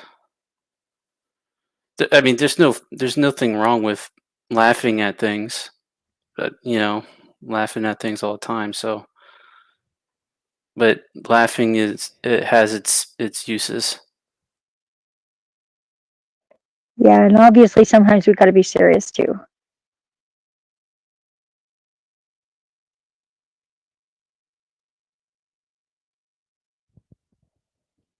Yeah, Emil's going off in the chat. I like your energy, Emil. You know, bring this energy to every chat we ever do for the rest of eternity. Thank you so much, brother. You know, but yeah, the thing is that Eastern philosophy, you know, Eastern philosophy has a lot of anti-spiritualism. You know, Zen definitely has a lot of anti-spiritualism in it. You know, we might go over that soon.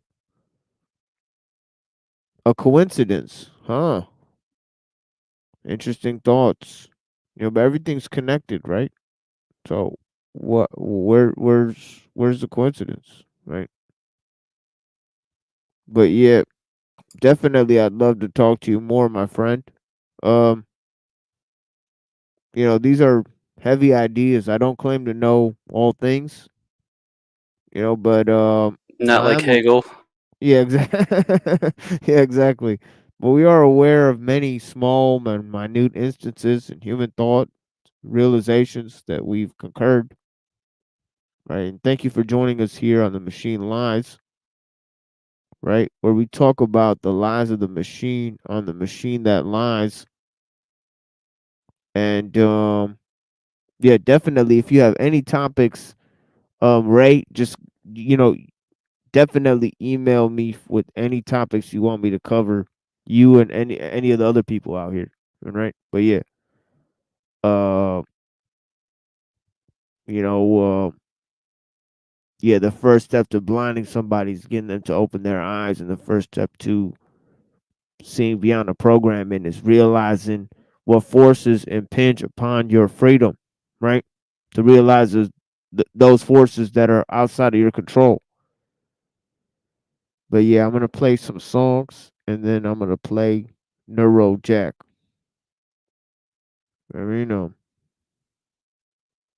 Yeah, thank you. Yeah, anti-spiritualism. Yeah, I got you. I got you on that. Yeah, that's coming down the pipe soon. Yeah. Auto hoaxism.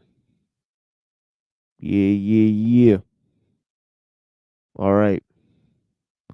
Enjoy this music and have a blessed night, my friends. And I'll be here on Tuesday at a random time, right?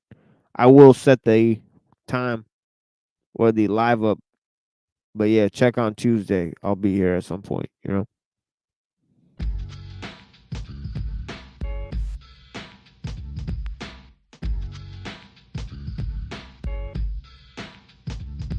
I say people, come on and check it now. You see the mic in my hand, now watch me wreck it now. What is a body if the crew ain't there? What's your name? Call me Guru, that's my man Premier.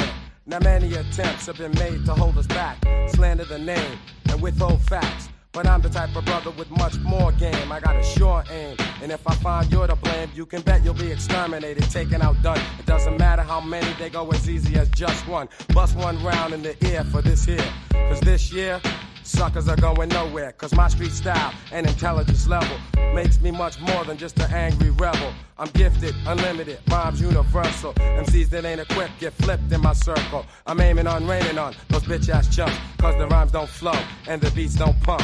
And niggas better know I paid my dues and shit. I'm about to blow the fuck up, cause I refuse to quit. I'm out to get the props that are rightfully mine. Yeah, me and the crew think it's about that time. But on the DL, you know the gangsta will conquer. That's why you stare at point, and others cling on to my nautica, asking for a hookup. Well, sorry, but my schedule is all booked up. Nobody put me on, I made it up the hard way. Look out for my people, but the sucker should parlay. Cause it's business, kid, this ain't no free for all. You have to wait your turn, you must await your call. So now, it is my duty to eliminate and subtract all of the booty crews, and suckers should vacate before I get irate. And I'll kick your can from here to Japan with force you can't withstand, cause I'm the motherfucking man. Right now I got my man Little Dap from the group home. Hey yo, step up to the mic and tell him why you're the man. So much anger built inside, so don't stop to say hi. Motherfucker, just die. My shit holds a mouthful, so I guess you know what's up. Why pumps get killed at the end of the month? Styles and styles I flip, little that remain sick. Yes, the group coming thick, so all your pumps hear this. Every time you're ripped, the more fame that we get. Motherfuckers act hard, thinking that they are God. Niggas just don't understand, let me be my own man. Did everything on my own, cause every place wasn't home. Anywhere that I rest, had to dress with a vest. I guess you get the routine, but with a lot of stress. Frustration on my mind, brothers doing their time. Rhymes are organizing crime as you're ripped in a line. Brothers just don't know how shit's got to go, cause I was told to never get my back to the street. As I walk through the ghetto, dead souls I greet. See my man give 'em pound, then I walk with a frown. Another minute, another brother's gone down. Shit is getting too close, that's why the group home is thick. So every time you're ripped, the more fame that we get. My father always said, don't watch the one cross the street, watch the one right next, because it's easy to flex. Took key to what he said, yeah, that deep ass nigga. What brothers hang around, trying to get down. Niggas just don't understand, I'm the motherfucking man.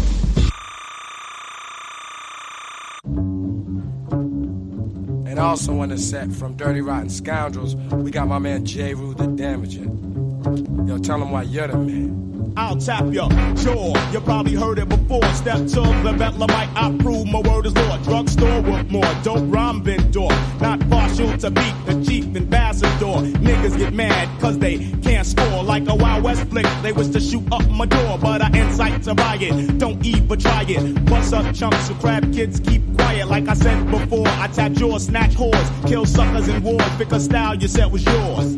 Money grip, wanna flip, but you fish. House the mic like your hooker and did tricks on a bitch.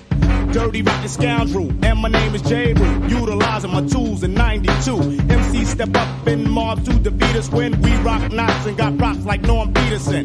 Lots of fun, lots of beers. Got the skills green, so I always get cheers. Troop on like a trooper, no tears for fears. I'ma get mines cause the crew will get theirs. Cut you up like Edward Scissorhands. You know the program, I'm the motherfucking man. Fucking man. Fucking man.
Is the best version the one?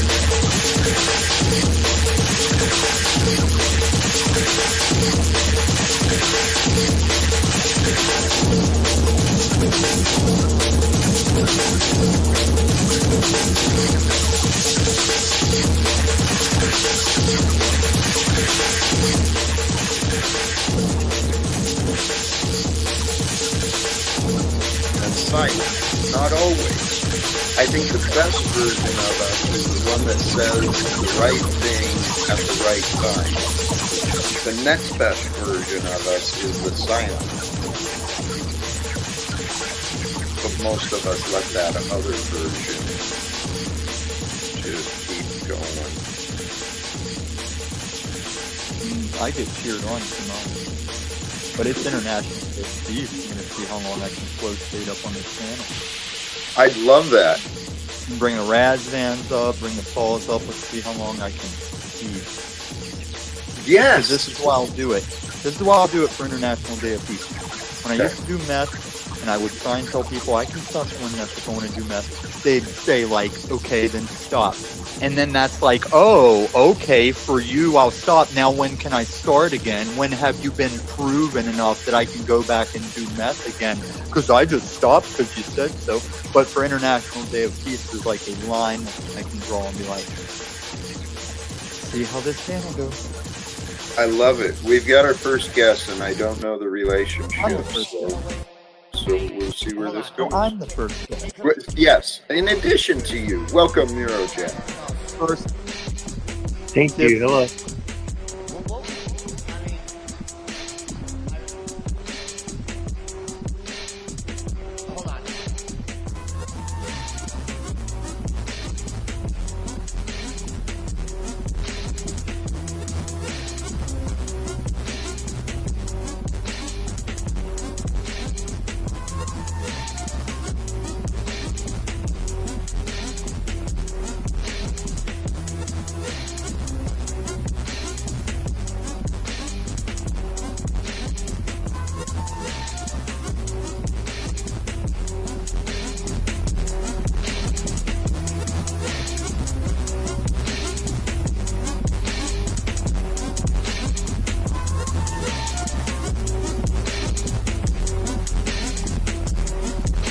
Believe that an exception, I don't believe in an individual exception would defy the rule, because if we're really honest about it, wars, even arguments between relationships in families, conflicts can only continue really when they're enabled. So if the majority chooses to change, it's all gonna change. That's what I think. When they don't change, this means war. Well, Jack, why don't the Muslims just believe that Jesus died, rose again? It'd be so easy. Then we don't have to crusades if they just believe that Jesus was crucified and rose again. Here, why did they have these disagreements? Hold on, please. Before we move on, I want to come back to where I don't know if I even addressed what Neurojack was pointing at. Oh, he'll keep you. Well, we've also got guests in the back that I don't know if they're here to test you or to test me, but then they'll test us. They will. But I want to finish the dialogue with Neurojack first. Your thoughts on that, and what the words were? This is from the UN's explanation. But the body recognized not only is the absence, peace is not only the absence of conflict, but also requires a positive, dynamic, participatory process where dialogue is encouraged and conflicts are solved in a spirit of mutual understanding and cooperation. And So then what do you do if you have those that don't want to play along? That's where you were at, right?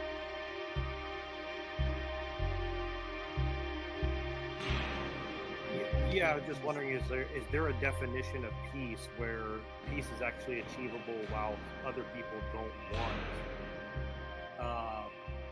a resolution, essentially? And if that's the case, then that would mean that peace is a standard at which can never be achieved. Now, I don't necessarily think that that means that it's bad, because I think that all standards should be so high that you may never reach it, but it's still something that you aim for, right? And but I think that having said that, it also means that you have to be very good at finding a process to which you can get closer to that goal, right? And I think that the way that it's been going about, seemingly on a political level, is from a, we have to make everybody NPCs, or make people without personality to stop peace, to make peace possible. And at what point do you go from trying to bring peace to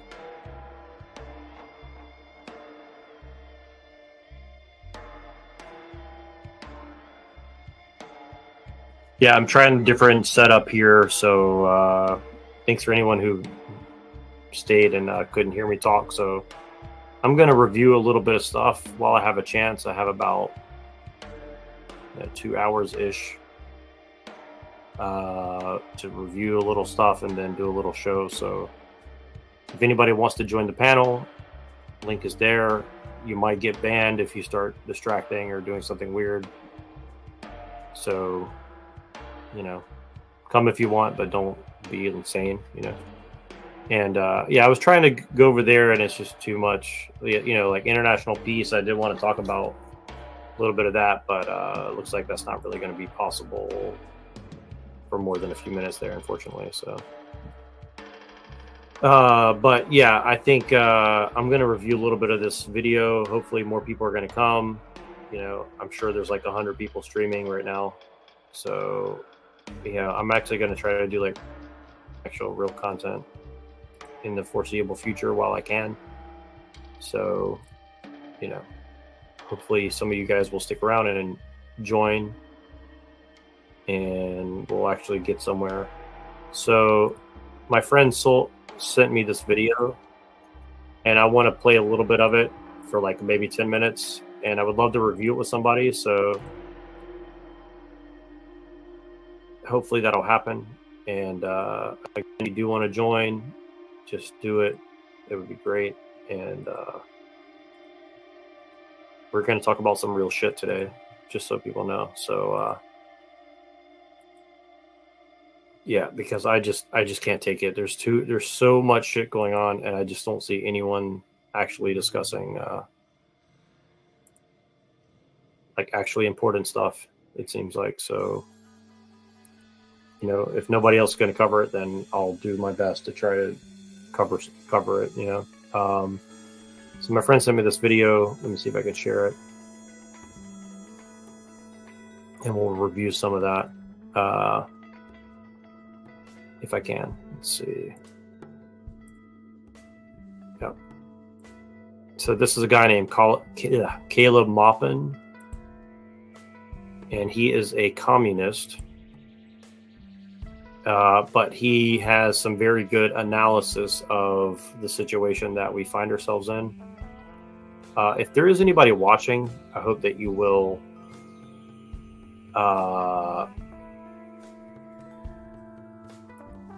let me know in the chat, because I definitely don't want to just sit here and talk to myself. Like, I'm sure there's like more than one lurker out of the 4 people I see in here, so that's fine. Please watch if you're a lurker. Hopefully you'll learn something amongst your lurking.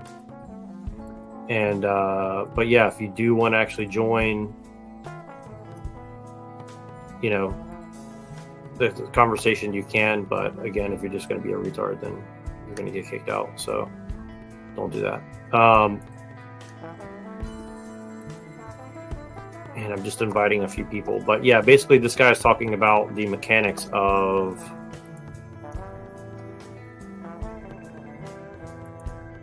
what's going on in the labor movements and beyond, and basically about how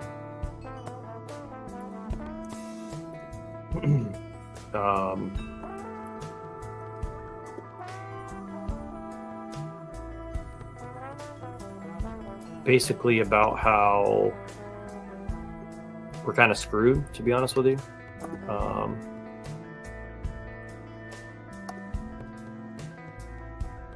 Yeah, so yeah, we're going to be doing a little bit of a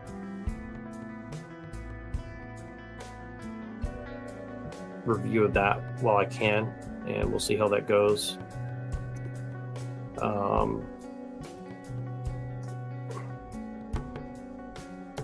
So I invited a bunch of people, and I don't think any of them are going to show up, but I tried, so it is what it is.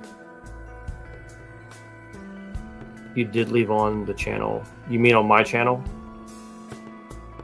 You mean the videos I leave on my channel, or in my Discord? Yeah, I think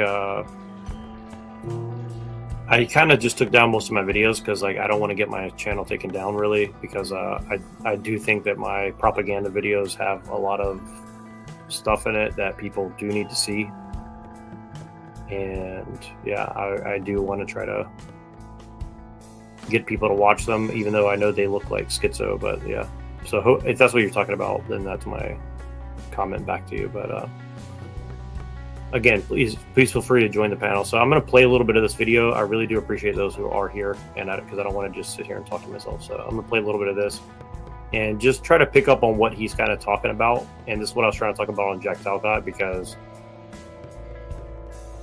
we're in some deep shit. Let's just put it that way. Unhealthy, toxic culture. You know, there's a lot of internal, like, yelling at each other and stuff, but whatever. I just thought, okay, I'll take it, you know, whatever. And then I moved to New York. That's a whole nother story. But I mean, is that woke? Yeah, that's woke. But this was, again, before woke. This was an old school communist group that still did talk about workers control the means of production. However, you know, fast forward 5 or 6 years, one thing that would happen in communist groups, I'm fine, Gala, much love. But one thing that would happen in communist groups, and I remember this, was, so people would, one thing that happens, and a lot of communist groups this happens, is like college-aged young people, they join communist groups, and they then go and get jobs at labor unions, right? The labor unions hire like left-wing young people, and they hire them to be labor union staffers, labor union employees. And so there were a lot of people in the Workers' World Party who went to like, you know, they were in college, they were in like the University of North Carolina or whatever, and then they got hired by hotel employees, restaurant employees, HERE, or they got hired by the United Food and Commercial Workers or the AFL-CIO outright. They got hired by some labor union, right? They got hired by a labor union. And the labor unions, they do these like summer camps for their employees, where they take them to like, you know, they have the unions own property. They have, you know, and like in Michigan, I think there's a big United Auto Workers camp, right? It's just like a summer camp. You know, it's like a, I don't know what you want to call it, you know, a dacha or whatever. I mean, it's just like they have this place in upstate Michigan that they own. And if you're going to be a UAW employee, or if you're going to be an employee of one of these unions, you go to like a place in the woods and you do like a 2-week training program. And those training programs are very woke, right? And they do the whole, if you hear me clap once, if you hear me clap 3 times, right? And they kind of like, you know, they do these kind of like group bonding activities with these people, and they teach them how to organize. Or they teach them these methods of organizing. They're very ineffective. I mean, the labor movement in the United States is, I mean, it's like weaker than it's ever been. So these methods are the great way to organize. I mean, give me a break. We haven't seen a big victory for the labor movement since like the Teamsters organized UPS in 1995. Okay, like the labor movement is very, very weak. But you know, they have these like very textbook ways of organizing people. And they do the very infantile, if you hear me clap once, if you hear me clap twice, we don't raise our hand at the meeting. We have this cute little bouncy ball that we throw to people. You know, and they do that, you know, and the kind of infantilization of organizing, you know, yeah, it's like 5th grade. You know, that people would learn that in the labor unions when they would get a union job. Their training would do that. And then they would take that into the communist group, right? And that happened in every communist group. They would learn this kind of like kindergarten organizing style. And then they would bring it into the communist group and be like, well, I learned these very new professional techniques that we have in our organizing the union. And they would bring it into the communist group, and they would start acting that way. And I am convinced, so it's been revealed that some of that stuff actually came from Scientology, right? Some of that stuff originated in Scientology, Harvey Jackins and that whole thing. The privilege walk is an exercise that they do at those things where it's like, you know, if your family had more than this amount of money, take one step forward. If you did this, then you take another step forward. And it's like it's like whoever's the furthest ahead, you know, is the most privileged person or something. And you know, they do these kind of like infantile, you know, workshops, but then there's also this element of like oversharing, right? Where you talk about, you know, very personal things and you talk about, I don't know, it's weird. It's like, so on the one hand, they're kind of treating you like a child. On the other hand, it kind of turns into group therapy. And then there's a real frown on actual knowledge, right? There's this feeling that knowing facts is racist. Knowing, knowing data, being able to quote books and all of that is somehow making other people uncomfortable, you know. And if you go to one of these, if you go to this kind of space, it's weird. It's like a method of running a group, right? And it would come from the labor bureaucracy. They would bring it into the communist groups, and it's like, so we're all gonna, you know, if you hear me clap once, if you hear me clap twice, we're gonna sit in a circle and talk about our favorite ice cream or something like that. And then there's also, we're going to talk about like deeply emotional experiences. You know, women get up and talk about when they were sexually harassed and how bad they felt about it. People talk about discrimination, and it's like, so we're going to, like, at the same time that we're acting like kindergarten, we're also going to get up and have people start crying while they talk about ways that they were mistreated. And then there's also, then if you know anything, that is no, we don't do that here. Right? You know, if you know actual data about the economy and how it's organized, no, we don't do that here. If you've read Marxist books, you understand facts about Lenin and history, no, we don't do that here.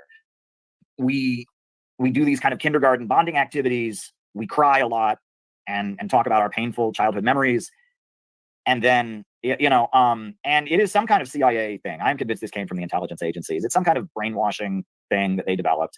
And it's really anti-intellectual. It is like knowing anything about communism, knowing anything about economics, knowing anything about anything is, we don't do that here, right? And they immediately, if you know anything about, I mean, especially if this is a communist group, you're supposed to be talking about communism. If you know anything about communism, they immediately label that autistic, white, and male, which it's not, right? There's plenty of black people who know all about it. There's, they immediately like, no, we don't do communism here. That's autistic, white, male. No. We're interested in and this kindergarten stuff. This is what women like. You're too male. You're using aggressive male words, and you're too, knowing all these books and all. That's a white people thing. White people read books. People of color don't read books. That's right. It's weird, right? In the name of their like social justice, it's like you're not allowed to actually believe in communism. Instead, we do this kind of kindergarten stuff, and we cry about our emotional experiences, and it's very, very odd. And all the communist groups started getting this way. Starting in around the time of Occupy Wall Street, like 2011, 2012, 2013, all the communist groups got this way. The Communist Party USA got this way. The Workers' World Party got this way. PSL is like this. It is just like this. The Freedom Road Socialist Organization, all of them got this way, right? And it got weird. It got weird. And it was, no, RCP is definitely not like this, but that's a whole other story. But it got weird. And it was that NGO culture coming into the communist groups is really what it was, right? It was, all the NGOs were already like that. I didn't know that because I don't come from, I didn't grow up in New York City. I didn't grow up in Los Angeles. I don't come from the wealthy families that, these people are from wealthy backgrounds. They've all got relatives who went to Harvard and Yale. And there's an ethnic component to this. Again, there are people of all different ethnic backgrounds and all that. There's a certain ethnic group, and I think you know who I'm talking about, that is very prominent among them, and they're very anti-Israel and all that. So I'm not saying this is all a big conspiracy, but there is a certain ethnic group that is very highly represented among them. For historical reasons that make all kinds of perfect sense, right? It's not a big conspiracy, but there is a certain ethnic group that is highly represented. I'm going to get canceled for saying that probably, but who cares, right? And, they're from New York City, they're from Los Angeles, they're working at Planned Parenthood or Jobs with Justice or Students Against Sweatshops or a labor union. And, they're making pretty good money. I mean, a lot of them are making six figures. Most of them are making six figures at these well-paying jobs. They're paid for by the Rockefellers and the Ford Foundation and all of that. And part of doing these jobs is they go through this brainwashing kind of at their jobs, right? They go through this kind of brainwashing in order to work at their jobs.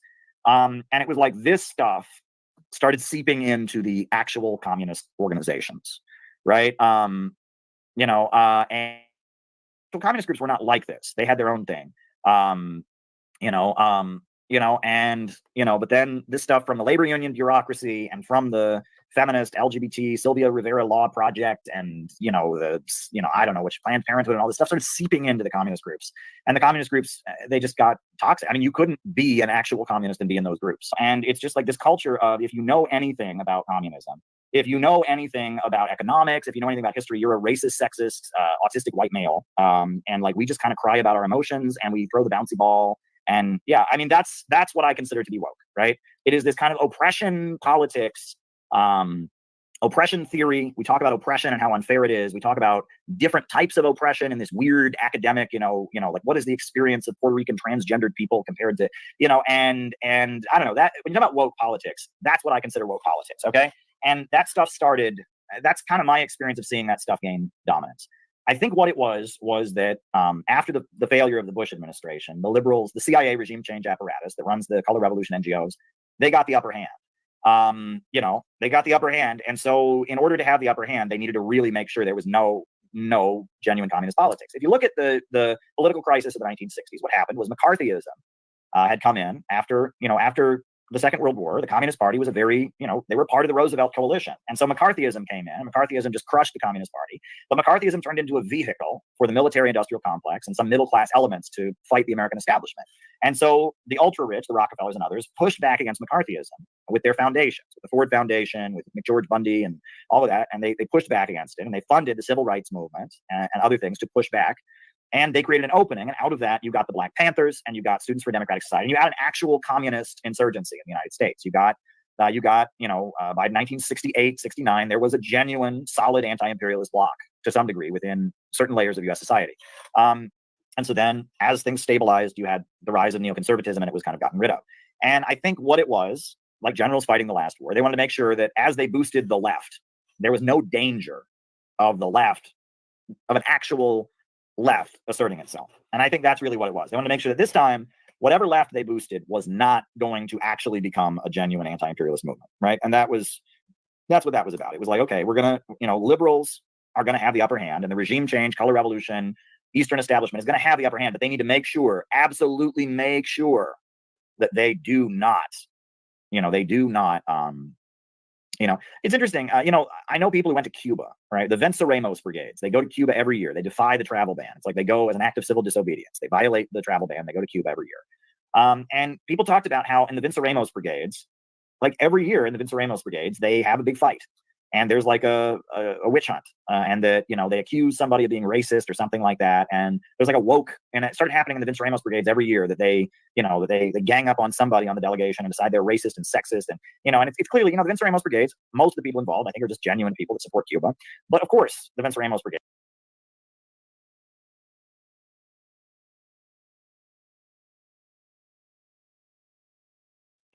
So now I'm going to be covering a little something different, and you can tell by the title that it's going to be a little interesting. So yeah, I hope that you will enjoy this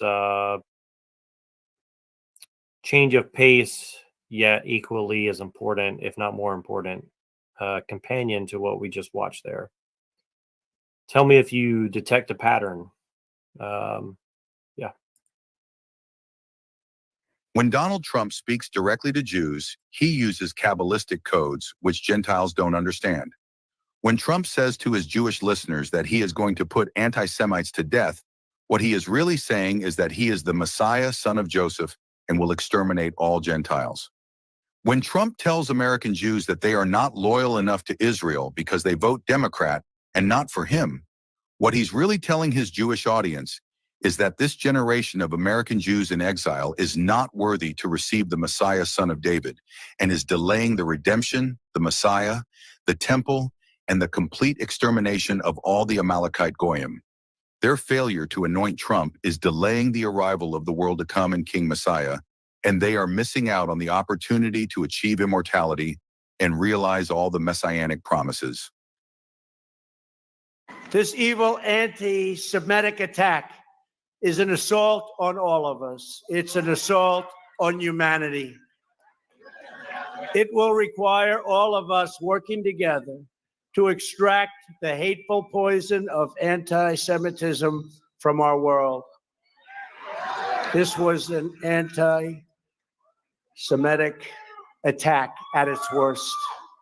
The scourge of anti-Semitism cannot be ignored, cannot be tolerated, and it cannot be allowed to continue. We can't allow it to continue. It must be confronted and condemned everywhere it rears its very ugly head. We must stand with our Jewish brothers and sisters to defeat anti-Semitism and vanquish the forces of hate. That's what it is. And those seeking their destruction, we will seek their destruction.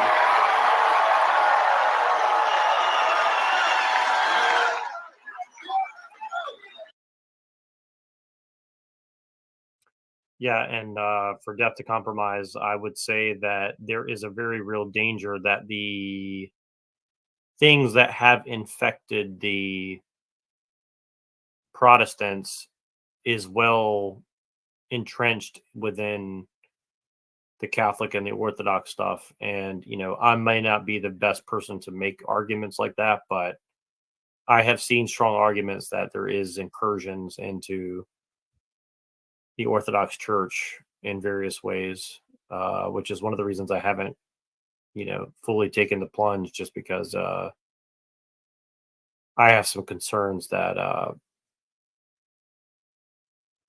there is some subversion going on with the Catholic and Orthodox Church, similar to what's being discussed in this video. But I'm not going to get into that right now, but just wanted to mention that is one of my concerns.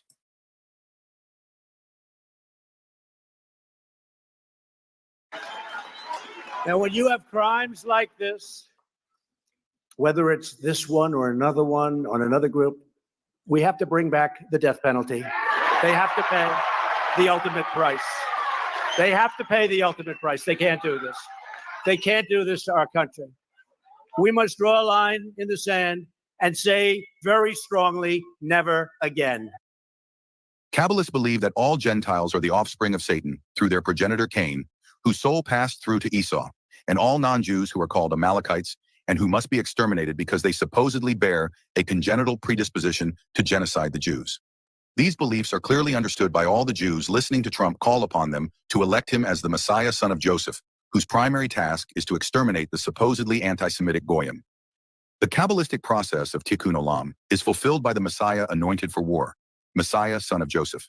Rectifying the world means eliminating the evil other side of anti-Semitic Gentiles, thereby ridding creation of these evil shells which conceal and darken the holy light of the Jews.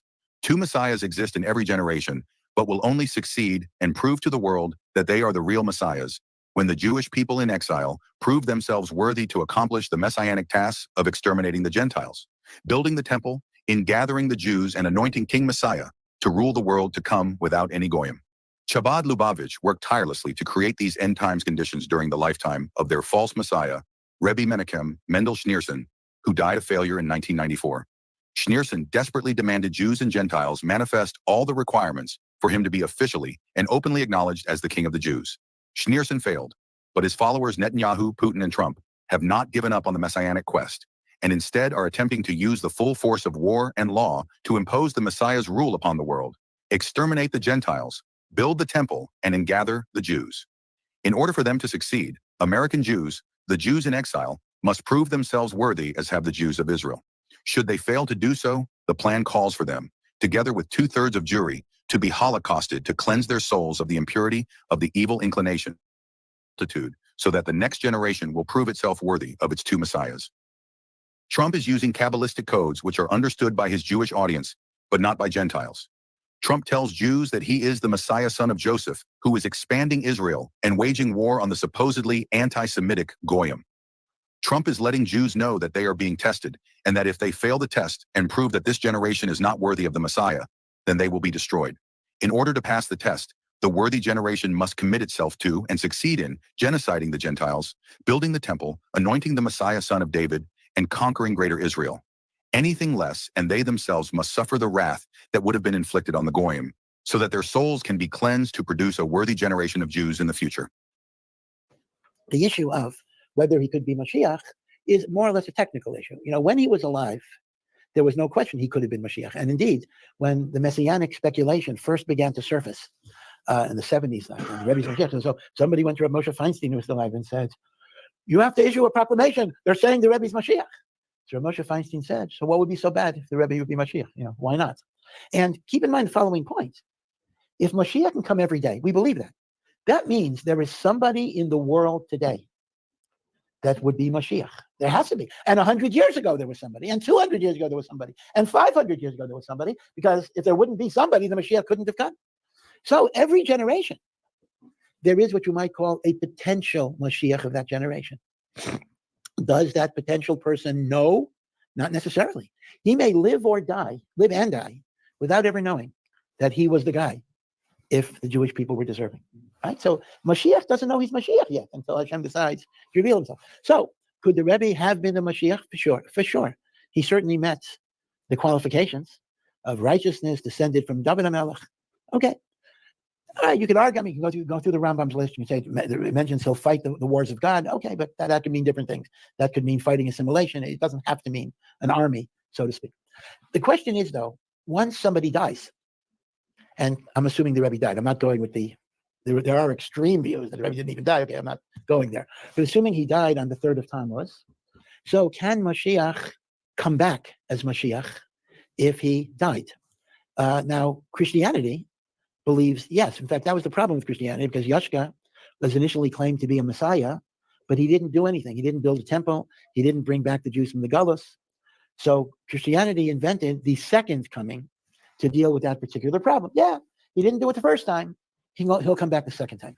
Ramban, however, says in a famous debate that he had with a Jewish apostate that Judaism does not believe in a second coming. Once somebody is proclaimed to be Mashiach, he has to finish the job. He will die. Mashiach will die, but he has to finish the job. If he doesn't finish the job, that's a sign that he was not the designated Mashiach for that generation. What the Ramban says. And I would also point out there's a certain logic to that, because if you're going to go with the idea that Mashiach can come back from the dead, then why should it be Lubavitcher Rebbe? Why can't it be David HaMelech? Why can't it be earlier people once they're going to come back from the dead? There's no reason why it has to be the last one. So as a result, I think most of the Torah world, even those who are very pro-Lubavitch, I'm not counting the anti-Lubavitch, even the pro-Chabad people believe that the Rebbe will not come back as the Melech HaMashiach because he died before he completed his mission. Perhaps he could have been Mashiach had the generation been worthy of him revealing himself. Now, Chabad claims, and again, this is a legitimate discussion, that there are some Makoros, some sources, that take issue with the Ramban and do believe that the Mashiach can come back from the dead. And that's not, now people say, well, isn't that Christianity? Well, yeah, it is, but it's a different guy. I mean, the fact that second coming is a Christian idea is not proof that it can't also be a Jewish idea. I mean, that's not really an argument, right? People always say, that can't be because that's Christianity. Well, okay. I mean, we don't believe that Yashka is Mashiach for a different reason, but the Rebbe could be. So Chabad does have some sources that say Mashiach can come back from the dead. The Abarbanel brings such a thing. There is a possible Gemara in Sanhedrin that might be understood that way. It might be, because there are different ways of interpreting the Gemara. So I always tell people that if you believe Mashiach can come back from the dead, you cannot be called an apikoros. You cannot be called a kofar. There is a basis for that view, but it seems that most would regard you as mistaken.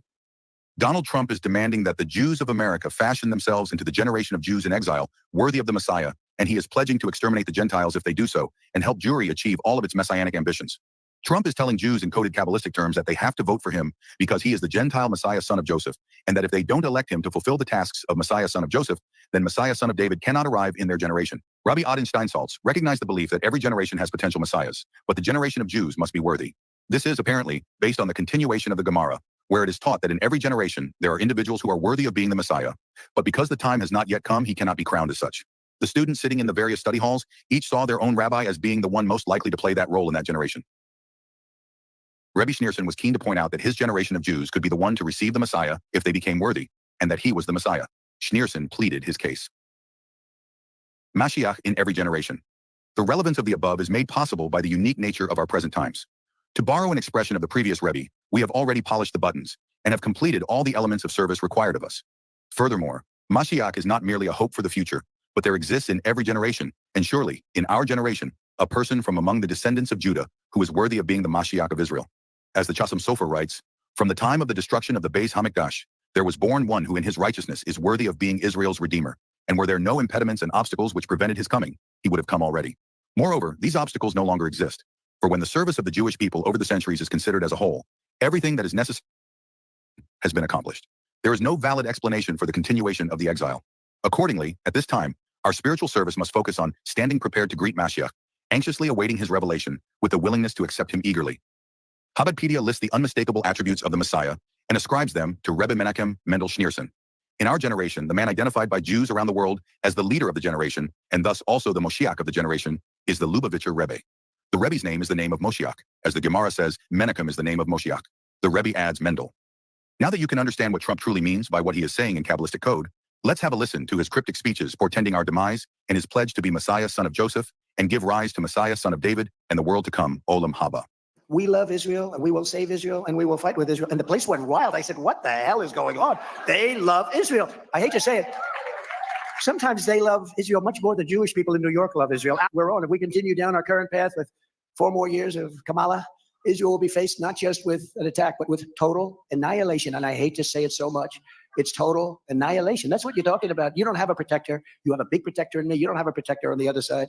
And I've said long and loud, anybody, and especially over the last few years, anybody who's Jewish and loves being Jewish and loves Israel is a fool if they vote for a Democrat. But beyond that, if they love Israel, anybody that votes for a Democrat or Kamala, especially because this is the worst ever. This is the worst you've ever had. This one makes Barack Hussein Obama look like he loved Israel by comparison.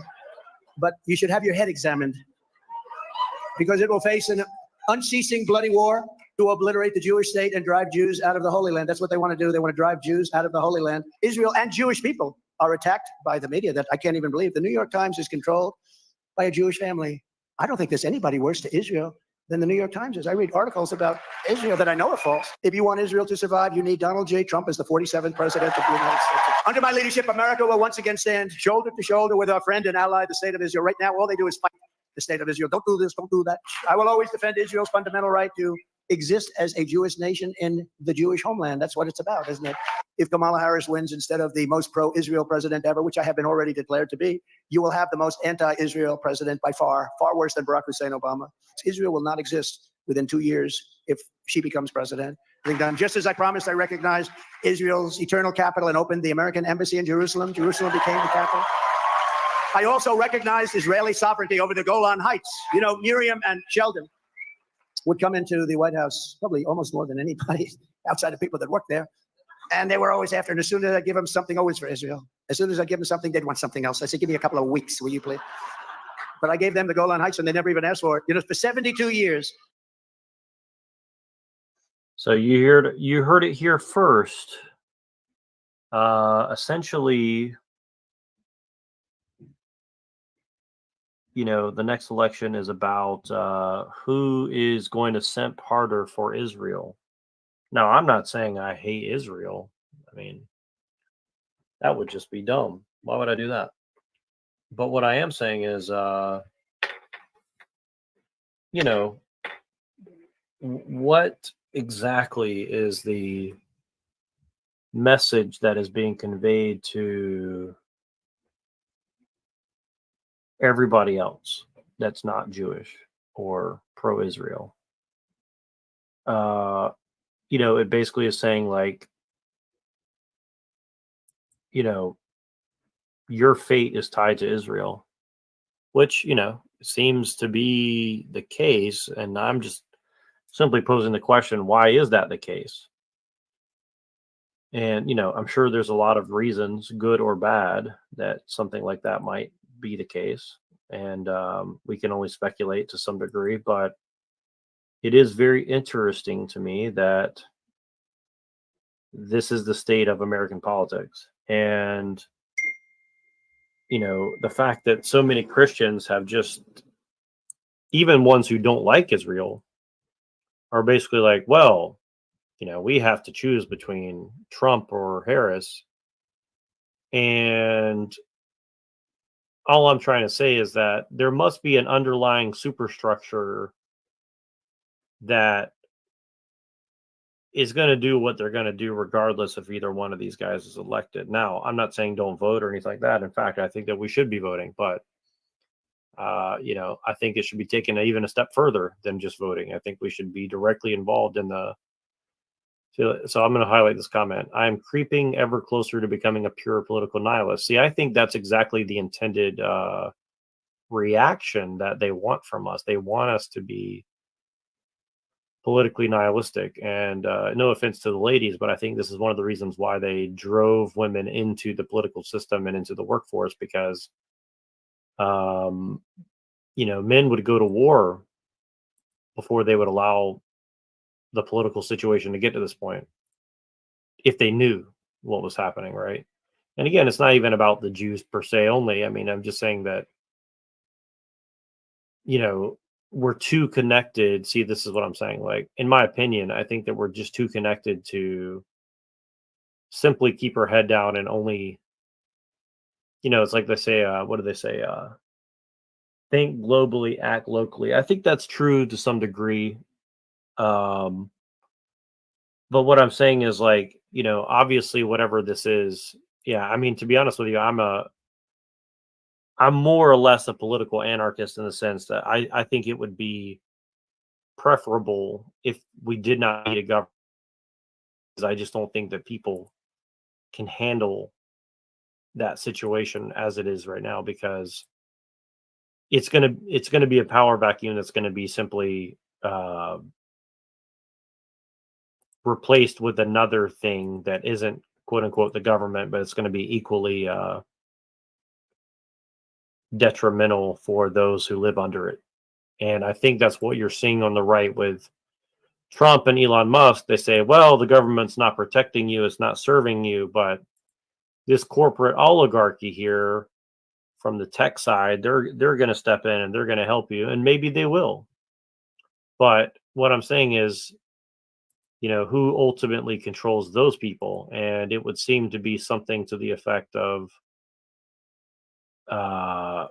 royalty, or, you know, something akin to people who want Israel to be in place. And again, I'm not against Jewish people having a homeland. All I'm saying is, like, why are they the only ones with the quote unquote right to have a homeland? Why can I not have a homeland as a whatever I am, right? And, you know, it's kind of like there's one set of rules for these kind of people, and you're not allowed to play by these rules.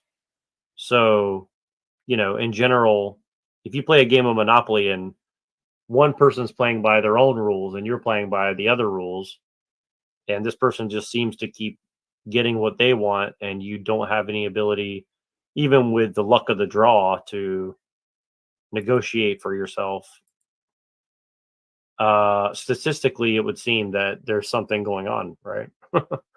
So that's kind of what I'm trying to say. You know, there seems to be a different game afoot. And, you know, again, it's just ironic to me that so many Christians and right-wing people think that, you know, that Trump and Elon Musk and these kind of guys, like, they have anybody's interest other than their own and some other group that they are beholden to.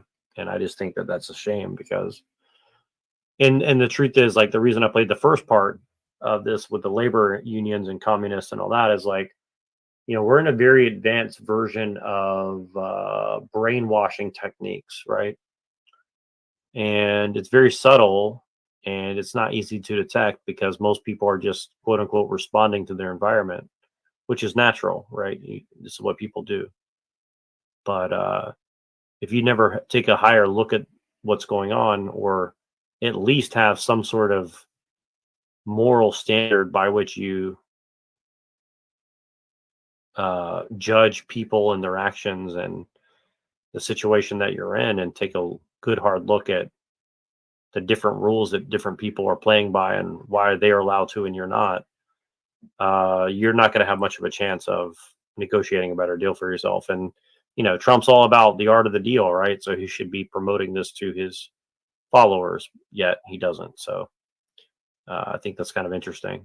So non-direct experiencers of communities are not equipped to manage correctly those communities through enforcement. I'm not sure exactly what that means, but I would love for you to join and tell me, because that sounds very similar to stuff that I talk about. Non-direct experiencers of communities are not equipped to manage correctly those communities.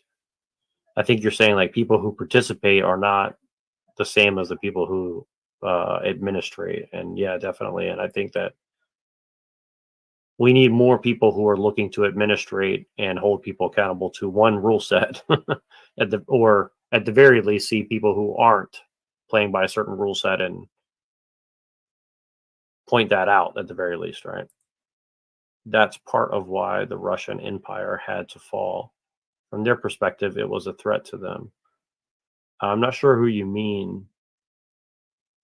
There's an argument that I've heard that I'm somewhat persuaded by that said that the fall of the Russian Empire is actually a ruse in order to get people to believe that it had fallen in order to actually subvert the West by lowering their defenses and opening up trade. And I'm not saying that's 100% true, but I think that we have to consider such things were and are possible because Middle East countries. So that's part of why from their perspective, it was a threat to them. See, the thing, yeah, I guess from a certain perspective, that's true, but there's a lot of Russian oligarchs that just so happen to be Jewish. And some of these people happen to be very responsible for some of the tactics that the KGB has used on both their home population and abroad. And it's something that I'm kind of nervous to talk about, even though I'm a layman. But, you know, let's just say that Noam Chomsky's manufacturing consent definitely applies, because a lot of what we're seeing is, let's just call it apocalypse thespians.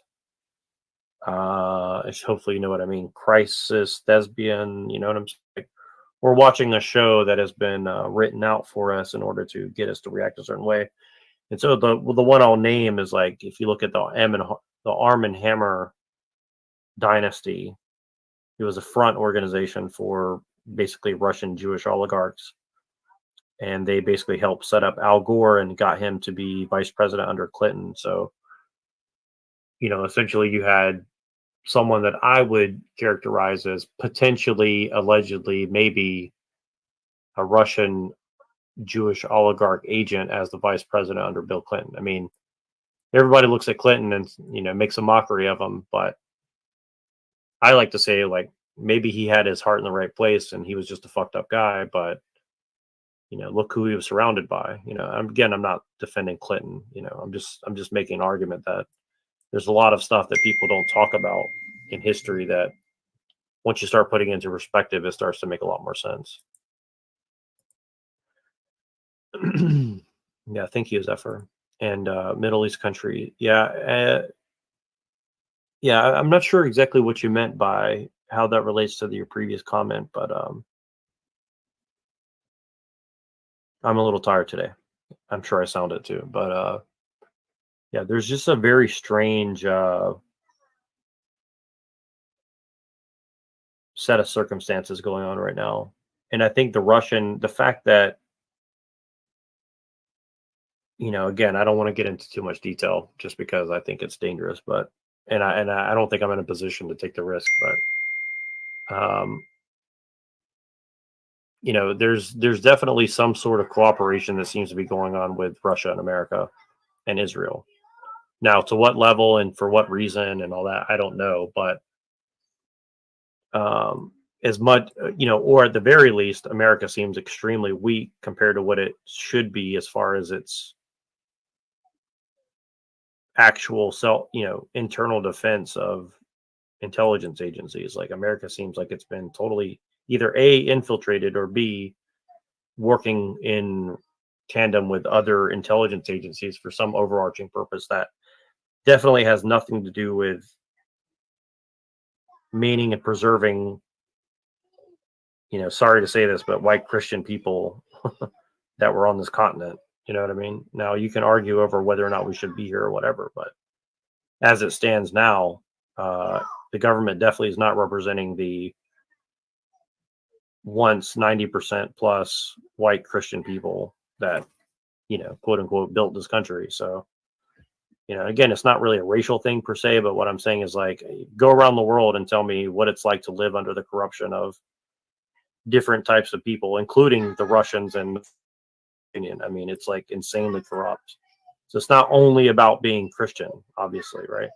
There's a lot of other things going on, and a lot of it relates to communism and stuff like this. But I think just demonizing communism without comprehending the, historical stuff, which I'm not really equipped to fully describe, but I can only kind of give a brief, a bad outline of. It's just not going to lead you to any kind of real game plan that's going to have any success. To create the nation of Israel, they had to topple the last true Christian empire.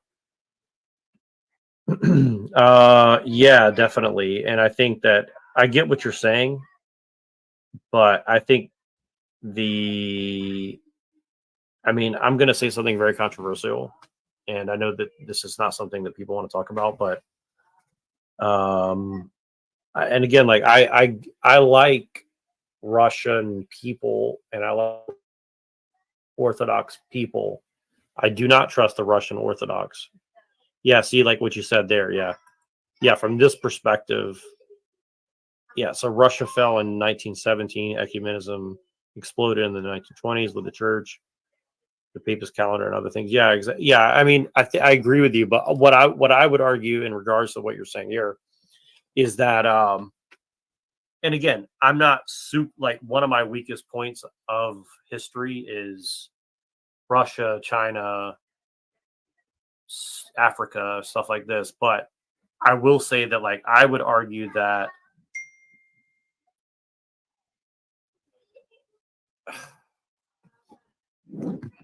again, like this is a very ignorant argument I'm going to make, but I think it alludes to something much broader, which is that I think Russia was never like fully a Christian empire, I would say. I think that there was always like this folk religion, mysticism going on, and a lot of Jewishness stuff going on. And I don't know exactly when that began. I know other people know more history, but suffice to say, you have shamanism and you have these other folk religions in Russia.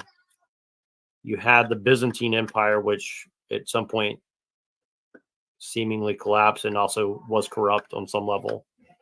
And, I think from my understanding, the czars leading up to the Russian Revolution in 1917 had been subverted along with a lot of Christianity within Russia. So what I'm saying is, at least from the point of Marx forward, there had been a huge incursion into Christian populations worldwide through spiritualism and other quote unquote pagan or occult belief systems that had infiltrated and really kind of de-Christianized things ahead of the ultimate collapse that, culminated with the events that took place in the death of the czars. And I don't know if there's any truth to it, but the occult rituals that seem to have taken place to commemorate that day in that time, in that place, seems to indicate that there was a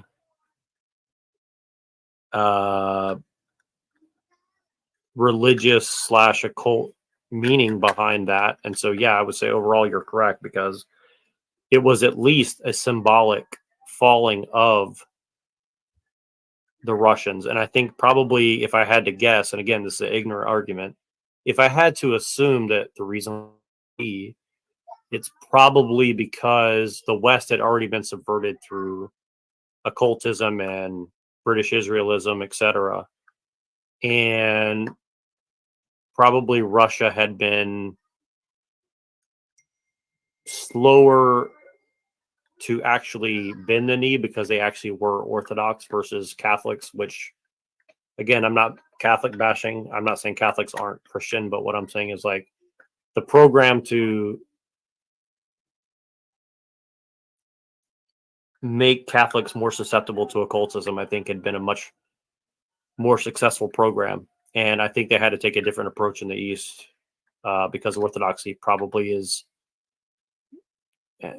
much more accurate Christianity and a lot harder to corrupt on a theological level. But so I think, people like Rasputin and these other shamans and, the theosophy and all these things kind of allude to the fact that there was significant occult subversion within Christianity, and eventually it culminated in the communist revolution. And again, I think that this is where, I think just telling people communism bad doesn't really fully explain it. I mean, I think ultimately communism is basically a Luciferian ideal, but at the same time, most people aren't even Christian in the world, and even those that are very susceptible to occultism and subversion. So simply just saying communism bad, capitalism good, basically just gives you two different wings of the same problem, essentially. And again, this is like a very ignorant way for me to explain what I'm trying to get at, but I know you'll kind of get it just. And I appreciate you being here, because me talking to you and your actual knowledge base helps me kind of refine these arguments that I've been working on. So let's see. Right. The idea of Holy Russia isn't a false idea, but people misunderstand what Holy Russia means. They mistake it for utopia. Exactly. I agree with you. It means that the monarchs were fulfilling their duty to protect. Yeah, and I would agree with that. And I think that, again, this is where Christianity, like for me, when I understood Orthodox theology, especially about sanctifying a government, sanctifying a kingship, sanctifying land, or whatever, however you describe, I can't remember the right words, but you get what I'm saying, like making land holy, making people holy. You basically make people emissaries of God on earth to go and make things good, including objects, including land, including water, and actually make it for God instead of susceptible to paganism. And I think that what they did is they had to desecrate Russia, which was harder than the West for the reasons I already mentioned, because the West had been under a subversion tactic, in my opinion, for 1,000 years. I think, and again, this is controversial and maybe I'm wrong, but my running hypothesis is from the day of Charlemagne Ford and Thomism forward, you've basically the church has been under attack. And again, I could make it more refined and all that, but those are the two things I would say. From a political standpoint, Charlemagne was a disaster, and from a religious standpoint, I would say Thomism was a disaster. And again, it's not saying everything is those two people's fault. I'm not putting all the blame on them, but I'm saying it's a significant milestone to say that the West has been under attack for a long, long, long time. Like before 1000 AD, the West was in a lot of trouble, and I think people knew that, and they tried to go against it, and they failed. And I think that the East thought that they were in better hands, which they probably were with the Byzantines, but like everything else, without getting too specific, there seems to be a group of people that have existed since at least the Roman Empire forward that are more than happy to subvert if it benefits their people. And I'm just saying, if people aren't going to be honest about that, then good luck trying to do anything about it. The church, it created an environment that would create more saints because, yeah, exactly, I agree, because the state was defending the church. Exactly, I agree with you. But of course, humans are fallible. It's more or less what we see, more or less the same that we see with the Old Testament. Yeah, exactly. I 100% agree. That's exactly what we're saying. And again, people say, well, it failed in the past. Why try it again? It's like, well, it's failed because people are failing. And the thing is, people say, well, that's on them. Well, as a Christian, you're responsible for everybody else too. And so, you know, if people aren't willing to take on the responsibility, then, you know, you just, that's where I think the whole libertarian ideals, and again, this is new to me, something I'm struggling with, but this whole thing about, oh, just be an individual, be a libertarian, and then you also like control the state and you also be a Christian. I mean, it's kind of like you're just putting the cart before the horse. And I think first you have to be a Christian, or at the very least, like understand Christian ideals, even if you don't particularly agree. Understand why we're a Christian. If someone's not a Christian, but they at least understand why we're a Christian, I can deal with that, right? That's why like people say, well, you hang out with a Muslim. It's like, yeah, but he's actually trying to understand what I believe. I'm okay with that. At least he wants to understand. It's the people that don't have zero curiosity that I have a problem with, right? And again, like I feel bad for Muslims because you're seeing what's happening to them right now. They're I'm not going to say the religion has failed them because but I'm saying they're in a very similar predicament. Their states and their churches or their institutions have failed them, right? And you know, we both, I think Christians and Muslims really have to look in the mirror, and Jews too. But I just don't think that's realistic because I don't think that, you know, they've been around for a long time, and I just don't think that they're willing to take the gamble of lowering their defenses. And to be honest with you, if I were a Jew, I wouldn't either, right? But I'm not a Jew, so I have to look at it from my perspective where I'm a Christian, right? And so, you know, it doesn't mean I'm adversarial to them. I'm just saying, you know, we have to be realistic about the situation that we're in. You know? I could be wrong on some points. I'm still learning, but that's what it seems. Yeah, I think you're more or less on the right track from what I understand. And this is the stuff that I used to talk about with people who are well educated, and for various reasons they don't want to involve themselves. And again, like I look at the general like ortho bro thing, and like they're talking about a lot of truth and a lot of history and stuff like that, but I think knowledge is not as I think knowledge is important, but I also think you need to contextualize it, and also you have to kind of like be honest that you're not going to be able to reach everybody on both a political and spiritual and a moral level. You know, you're going to have to kind of choose your battles to fight. And I think that there's just not enough realistic discussion about that personally. So, you know, again, who am I to say that? But that's just the way I think there's, you know, strong arguments to be made for what I'm saying, even though I'm not gonna, you know, jump too deep in it. And I messaged like 10 people and no one's responded to me, so I don't know what's going on, but it's not a big deal. If people don't want to come, it's not, you know, it's okay. But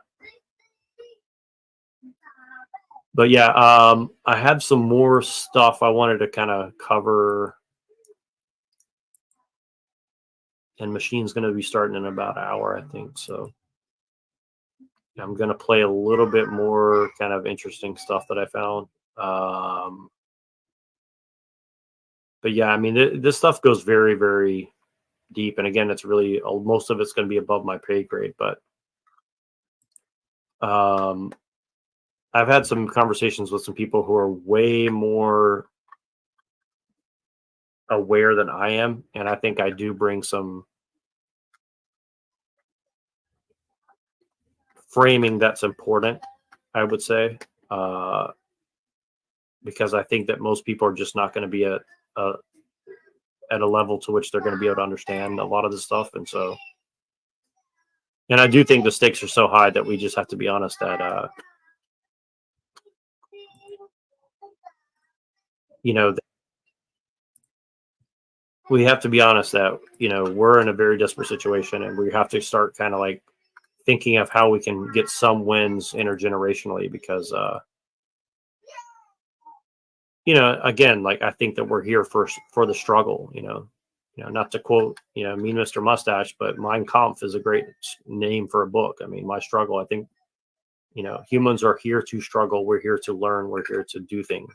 And I think if we're just kind of sitting around waiting for something to happen, that's not what's intended. And it doesn't mean we have to go out and do something stupid or crazy. I'm just saying, like, in general, we're here to, at the very least, bring culpability to more people so people start taking responsibility for each other. And that's kind of my basic goal as a Christian. And hopefully other Christians and other people will understand that.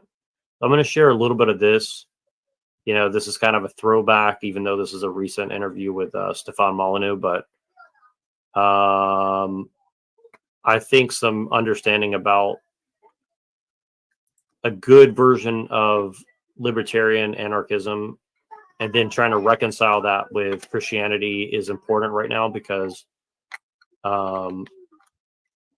although I do think that anarchism and libertarianism are ultimately wrong and flawed, I do think that, like a lot of things, we have to kind of use where people are and use their moral framework that they're in to speak the language they understand and bring them back to somewhere that's a better direction. So I'm going to play a little bit of this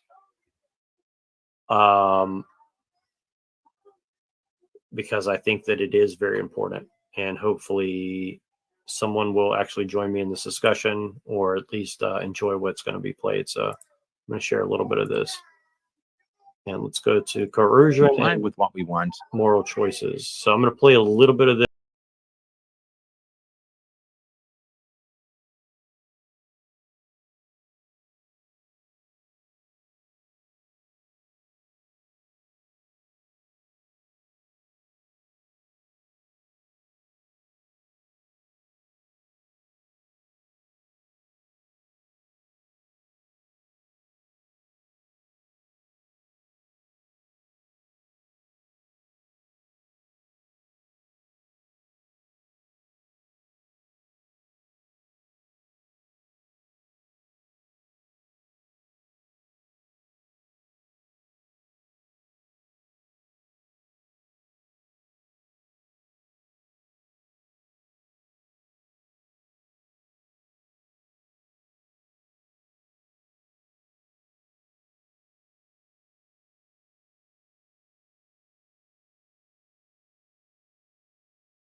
yeah, again, hopefully somebody will join. And if anybody is in chat still, like, just give me a message, just give me a little comment to let me know who's here, if you don't mind, or message me privately if you choose.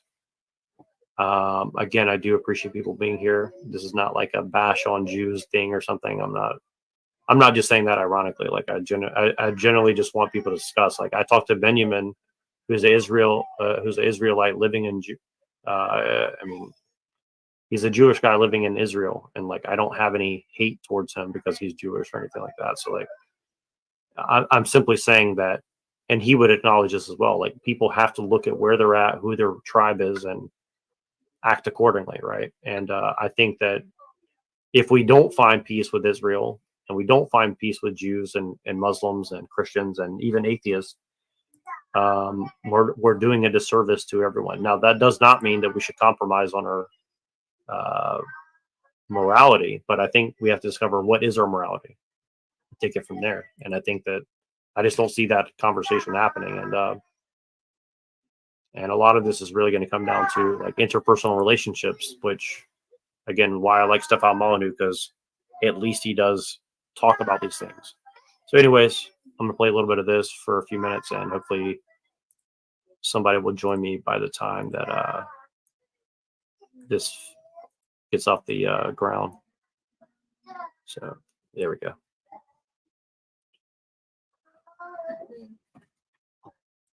And again, thank you guys for being here. Comply with what we want, we will escalate until you comply or die. And we will throw you in jail where, you know, rape is common and other forms of violence and so on are common. So we will either torture you or kill you if you don't do what we want. Now, of course, if you were to try this in your personal life, if you were to try this in your business life, if you, heaven forbid, were to try this in your dating life, that would be recognized as assault, theft, rape, sexual assault, and so on. But people have this weird layer they go through where the opposite becomes true. So that which would be, it's sort of tying into the point I made at the beginning, that which in your personal life becomes a social contract and totally justified and moral and good, right? I mean, we all accept that if, if three guys come across some woman in the woods and they vote to assault her, that doesn't, the fact that they're in the majority doesn't make it right. You know, when I was a kid, I mean, it's a constant theme, and it changed from London Bridge to the CN Tower as I went from England to Canada as a kid. So in England, it was London Bridge. So say, well, why did you do this? Well, everyone else is doing it. Oh, and if everyone else was jumping off the London Bridge, would you do that too? And then, of course, it changed to the CN Tower. Well, if everybody was jumping off the CN Tower, would you do that too? So the majority had no sway on the moral choices of the individual. The majority could not overthrow morality. And we accept that, we teach our kids that, and we shame them for following the herd. You know, you got to resist peer pressure, but you also have to legally submit to a democracy of mostly programmed, brain-dead people. So we don't like to really view and resolve these contradictions, but they seem somewhat important to me. So there are a bunch of abstractions that people use to reverse morality. And it's very, very strange. So one of my very first videos was about concepts. And, you know, hey, everybody wake up. I know it's concept formation. It seems really, really dull, but it's really, really essential. So we have these concepts that overturn morality that are very, very strange when you really sort of think about them deeply, right? So I cannot impose a contract on someone else, right? I can't sign up for you to buy a car and then drive the car myself, right? I mean, that would be fraud. I would be forging your signature, and I would go to jail for that. I also can't go into debt on your behalf. I can't say, hey man, I got this really big Coke habit. It's either in a bottle or it's lines on a table. I'm not sure what, but you know, just bill Keith for my Coke habit, man. He'll pay. He's happy to pay. He's a big enabler. He never wants me to stop. I'm fine, right? But that would be, you know, if I used your funds to fund my addiction, that would be bad. Even if I used your funds to fund medical treatments for me, that would be wrong and bad. So the idea that you can sign a contract on behalf of other people is immoral. The idea that you can fund your own habits or preferences by running other people into debt that we all understand is immoral. But then we create this thing called the social contract. And then we create this thing called the national debt. And somehow it becomes all right. Like I grit my teeth. I put in my mouth guards and all of that, went into the crash fetal suck in my thumb position and listened to the debate between Donald Trump and Kamala Harris, the sort of quote debate.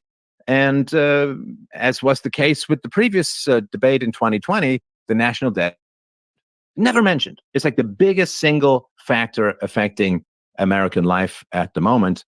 And it's just not mentioned because you can't talk about the elephant in the room because the elephant is going to trample all the math you throw at it and come out with a bunch of villages squeezed between its tusks.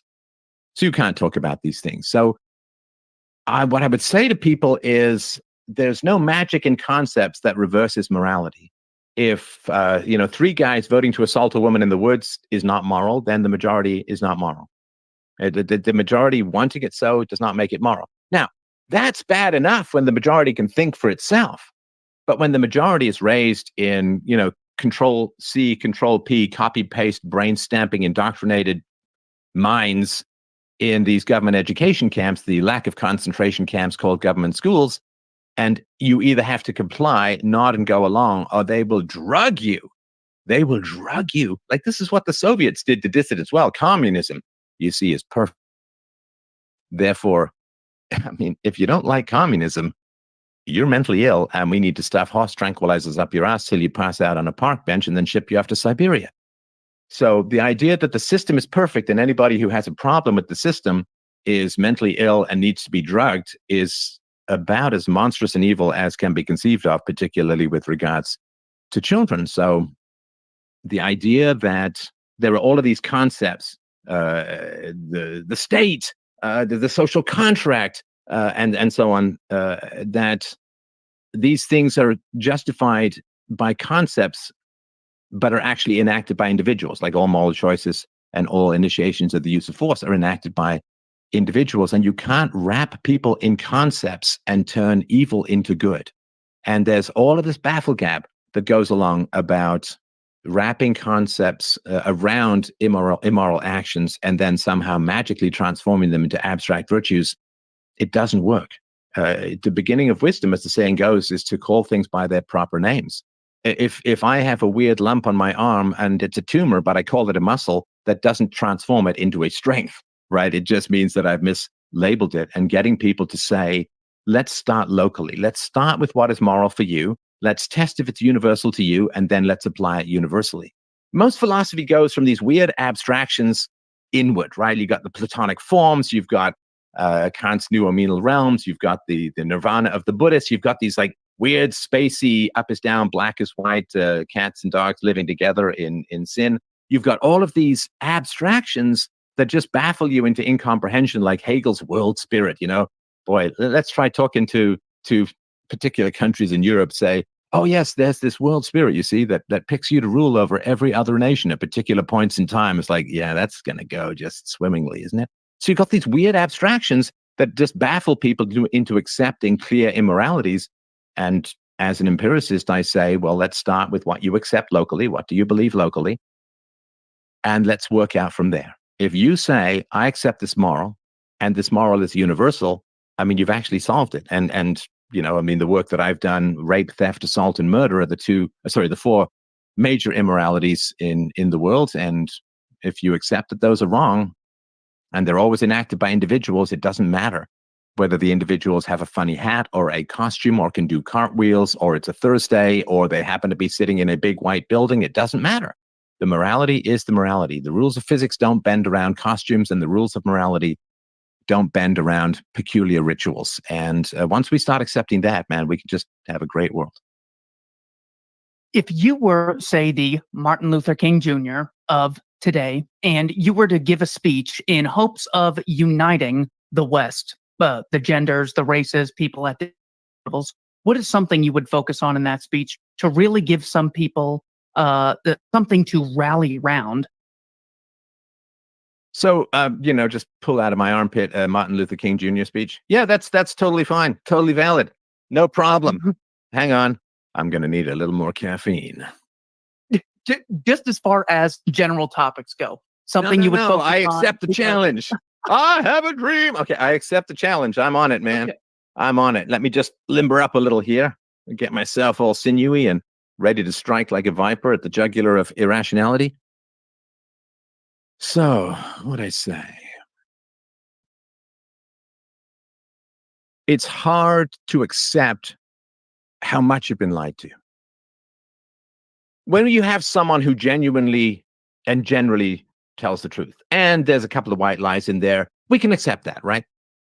Right? I mean, yeah, my wife generally tells me the truth, and then she tells me that I look fine in the jeans that I used to wear 20 years ago, right? So, a little white lie here and there we can live. There's a general edifice of truth, in the same way that you can see, even if you have a couple of those little weird, hairy floaters in your eyes, you can generally see. Now, where things become really difficult in life is the big lie. When you have just about every major institution, just about every major media outlet, just about every major university and think tank and everything that you can imagine, all parroting the same lies, that's really tough. Because most of us who are interested in morality have that wee little bugaboo called the conscience, where we don't like to lie. And if we have lied, we generally feel bad about it and will often circle back and say, yeah, I kind of fell prey to that little satanic temptation of falsifying, so I'm sorry, here's the truth.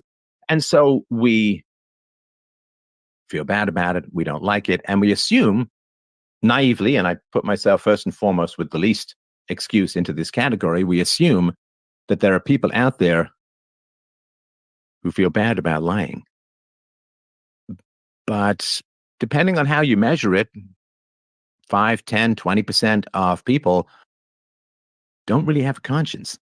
And those people tend to float to the top because the people who have a conscience don't like to lie. And so the people who can lie without feeling bad about it tend to rise to the top and tend to dominate these institutions. So most deer would feel pretty bad about injuring another deer. I mean, unless it's the male deers butting heads over females or whatever, but most deers would feel bad about that, right? Some mother deer steps on her baby deer, she's going to feel bad about that. But the wolves don't feel bad about it. In fact, the wolves really like it. I mean, because that's how they get their food. Lies are currency in a coercive system, because if you can get people to believe that the coercion, and you can get them to believe that it's necessary, or you can get them to believe Hobbes style that the absence of a coercive system is far worse, right? So this is the sort of Hobbesian argument that we start in a state of nature, bloody in tooth and claw, where life is nasty, brutish, violent, and short, and then we all surrender our rights to a central coercive agency so that we can have some rights protected, right? That we can't protect ourselves against warlords, but if we have a state, it will protect us against crime. This, of course, doesn't really happen on any sustained basis. For a short amount of time, it can seem the case, but, the beginning of any addiction is more fun than not. Otherwise, there'd be no such thing as addiction. So what happens is we say, well, we're going to surrender our rights in order to have our rights protected. We're going to surrender the right of the state to take up property virtually at will in order to protect our property rights. We're going to surrender the right of the state to start wars on our behalf, to conscript and draft us and send us into useless wars for nefarious purposes. And we're going to do that so we can protect life and property. That is absolutely, cutting off your arm because you sprained a finger. Well, I guess you don't have the sprained finger anymore. Also, you're minus one arm, which seems important. So the amount of lies that go on in society are staggering.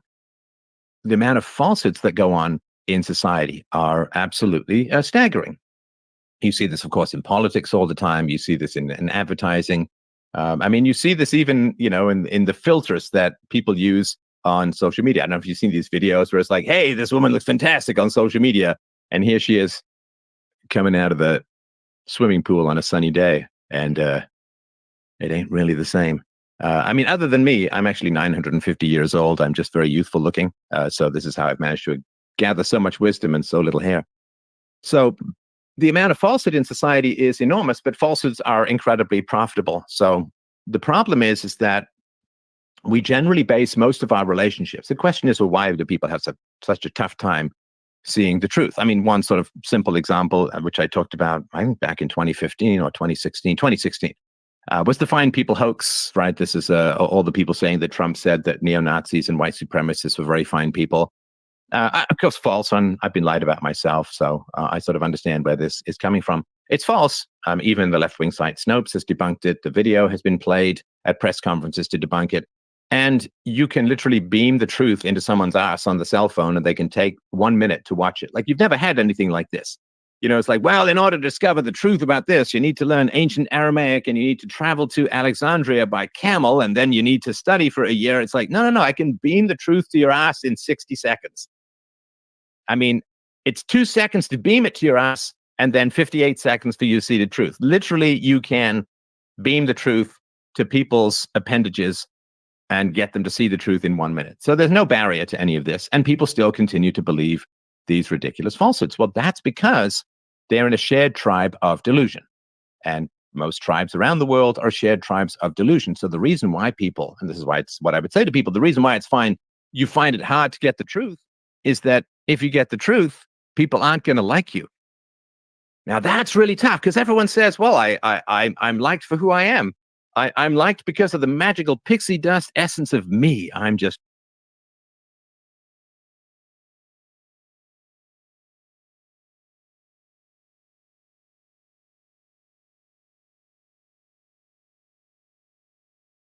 So that's. Hello, thank you for joining. Hi. Do you have any comment on anything that was being discussed? Or?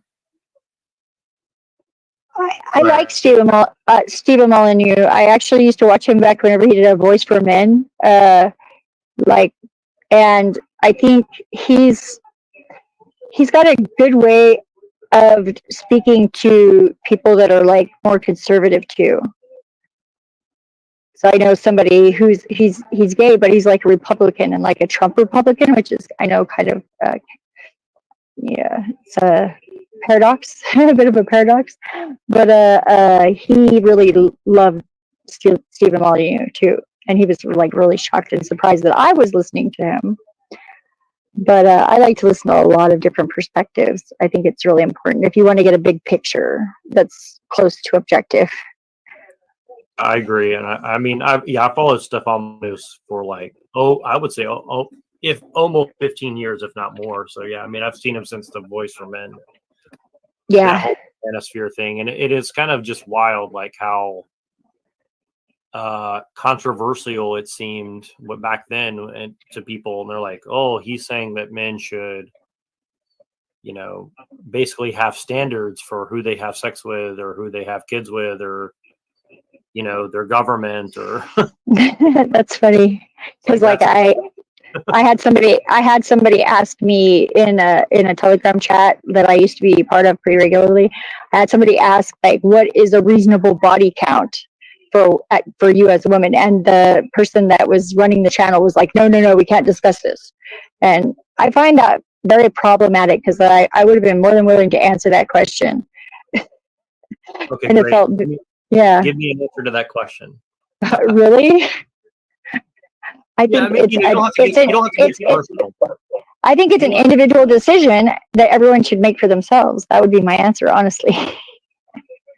Okay, yeah, I mean, I take that, but I'm saying, like, okay, let me put it this way. Given what you know about men, women, humans, society, etc., as the way things are now, do you think that there would be an ideal number for people in general, even if there were exceptions to the rule? I don't think I have enough data to be able to make an educated guess to that, because I haven't asked that many people that question, because it's not discussed. Right. So, yeah, I would agree. And just your biased opinion. What would you say your biased opinion is?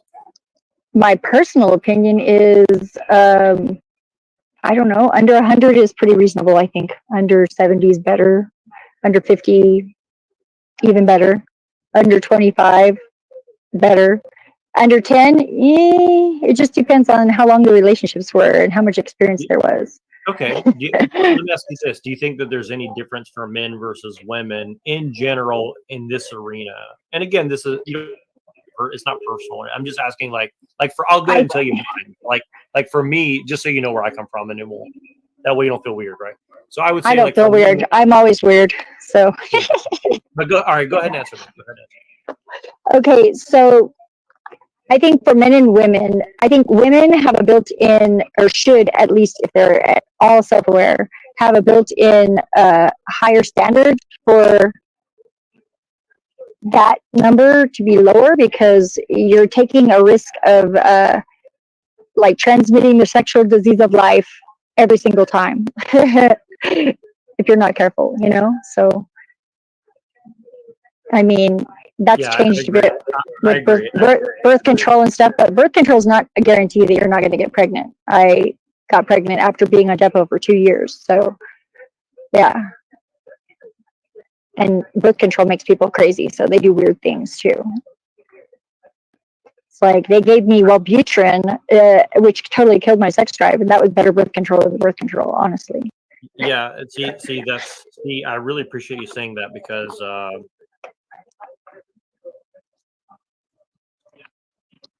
sorry, I'm typing something. It's okay. Yeah, sorry, I'm multitasking, which I shouldn't be. Don't so. apologize. Just say, "Oops, I did it." Yeah, oops, I did it again, Britney Spears. So yeah, I would say I agree with you on everything you said. And so, like, first of all, I would say, like, in general, yeah, I agree that hey, Machine, what's up, man? We're talking about men and women, and I covered a bunch of stuff, so it'll be all over the place, but just jump in. Welcome. Hello. Hey, greetings. Machine. But I'll give you my answer really quick. So I would say, on the first point, I would say, yeah, in general, I think women should have a lower body count, as low as possible in general. Again, it's not because I know I don't need to qualify it, but I will anyways. Like, I think that in general, women are just biologically not meant to sleep with a lot of people. I don't think that it's good for them for the reasons that you mentioned and many others. Now, again, I'm not saying that there's never a case where there's not an exception to that. I'm just saying that in general, for most people in most places, in most situations, I think lower is better. And for men, I think that as things stand now, I think higher is better up to a certain point, but over a certain point, it just gets like gay.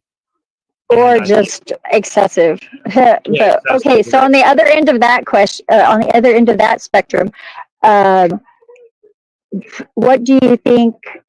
Gosh, well, I just went blank. My friggin' question just vaporized in my head. Okay, keep talking.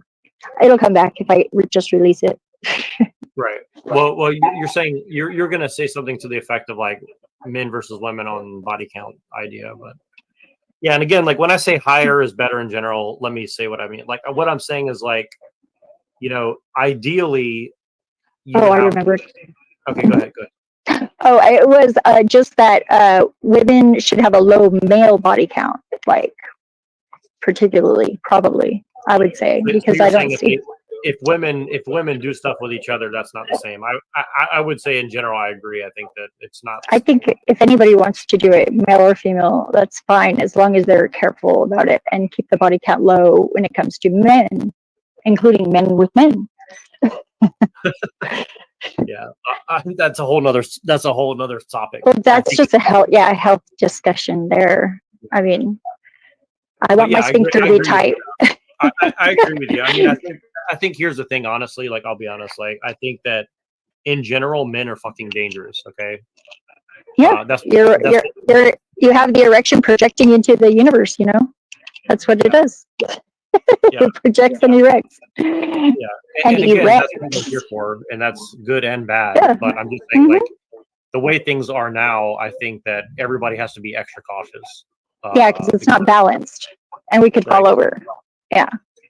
Yeah, exactly. And I think that the fact that normal yin and yang is not comprehended by people everywhere across the world, then that's a problem. It's in motion. It's constantly cycling. Sometimes it's like a pendulum swing, but it's like in the higher dimensions, the yin yang is like a sphere, and it's the same dualistic colors with the dots, but it's like swirling around the outside of it, and it's constantly shifting in proportions.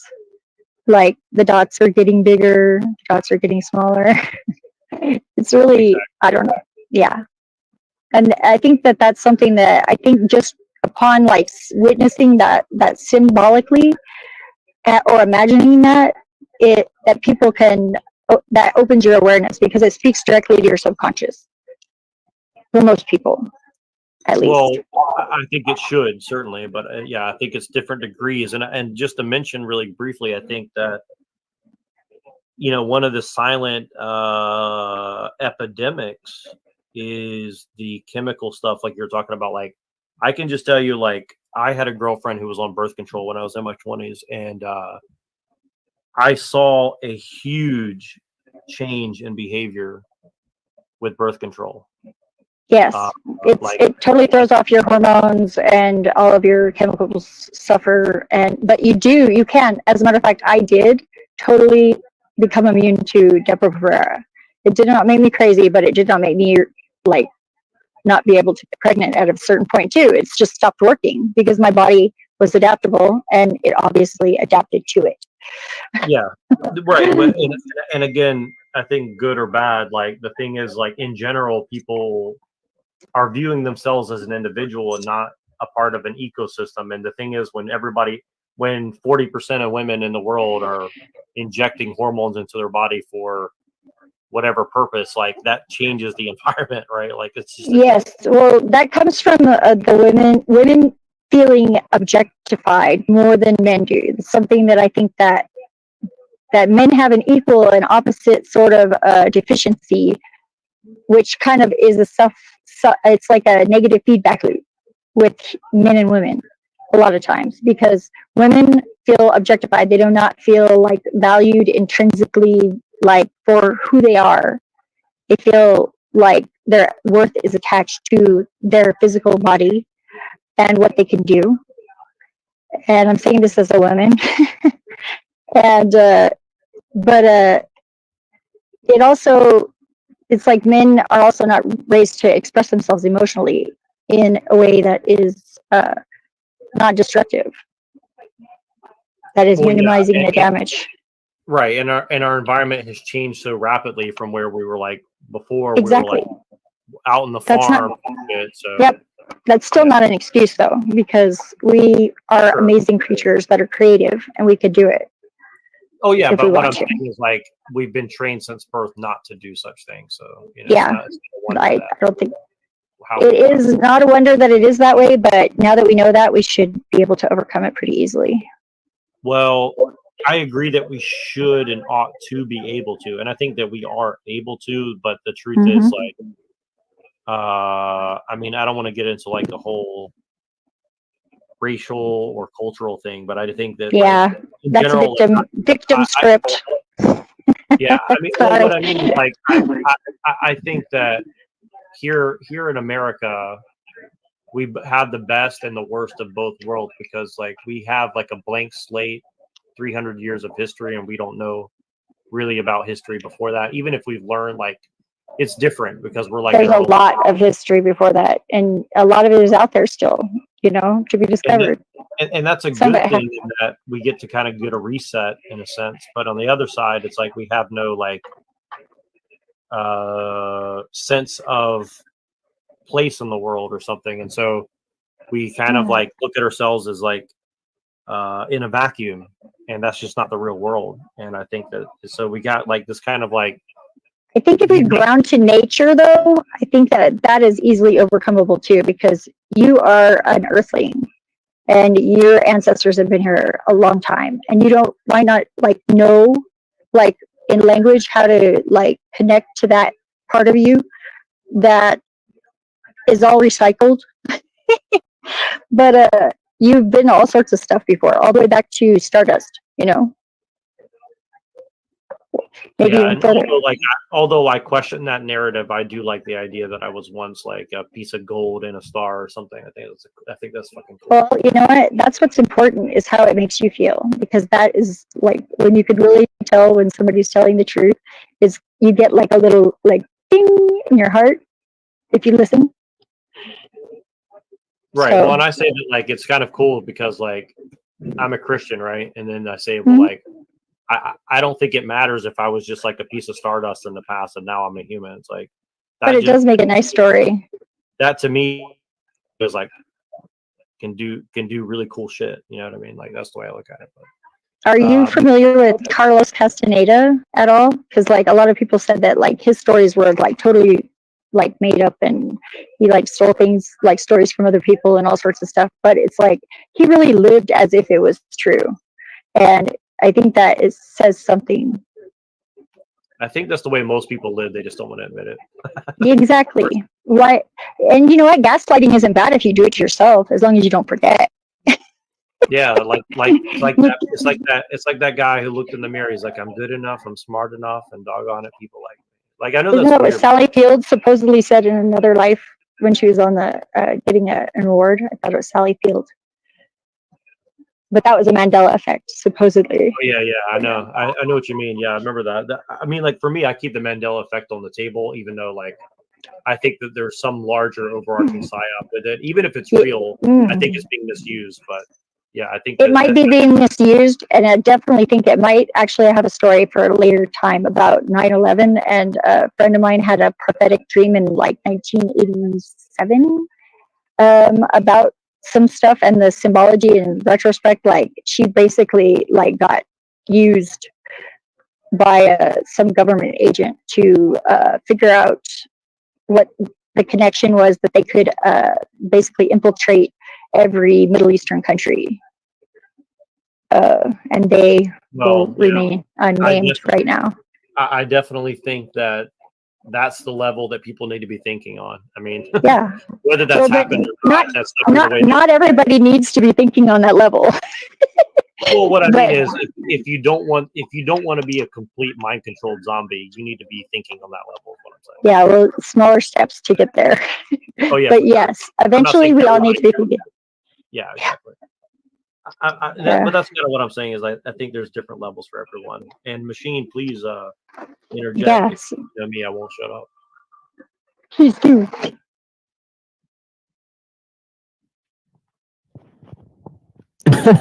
Well,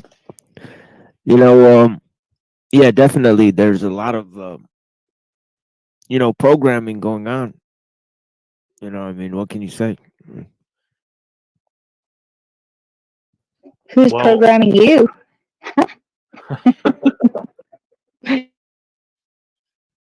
Well, I think in a way, I'm reprogramming myself, right? But Good answer. what the self is really just shadow character, So really, what I'm doing is, trying to face myself, the mirror version of myself that is AI generated. I mean, right? Beat my own version of myself that's AI generated.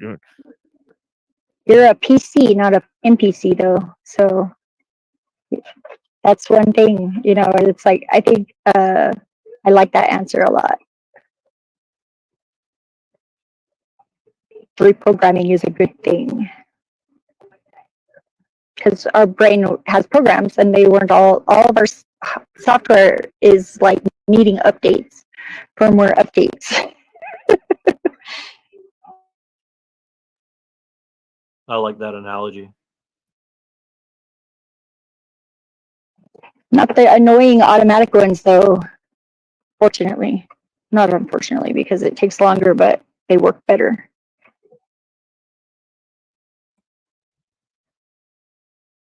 Machine, you're starting in like 15 minutes, right? Oh yeah. Nice. Yeah, Well, I there's went gonna on Talcott to try to talk about international peace with him. Yeah, I and saw. Olumide. I saw. I was watching. Yeah, that was not as fruitful as I hoped it might be, but that's I okay. missed it. I was busy. It's okay. You didn't miss much. I'll go back and watch it later. Maybe. But I think my audio didn't come through on my channel. So if you look on my channel, you probably, I think, because I was trying like a different way to stream directly, and I haven't figured it out. Like, I don't know how to have like multiple screens open on one computer and be on a different panel and restream. Like, it's actually, I thought I could just like wing it, but it's actually not easy. So, yeah, but yeah, actually, I was kind of like, that definition he gave from the UN is like very weird to me, and I just found that so interesting. It's like, as long as there's one person who doesn't have a positive direction towards peace, peace doesn't exist. And it's like, okay, so we're in a perpetual revolution because not everybody will be on the same page or one definition of peace. So it's kind of like weird. Like, I mean, that's my perspective, at least. I think that's why, everybody should have a mandatory philosophy. Well, I think they've been conditioned by this evolutionary way of thinking that, that animals are really just fucking or fighting. But if you really observe animals, there's large proportion of their activity is not doing anything. Yep. Yep, that's exactly right. And humans used to like basically used to do a whole lot of nothing, and it was great and fine, not a problem, right? But that's become like antithetical now to quote unquote being a human. Yep. The nothing I do is very important, I say.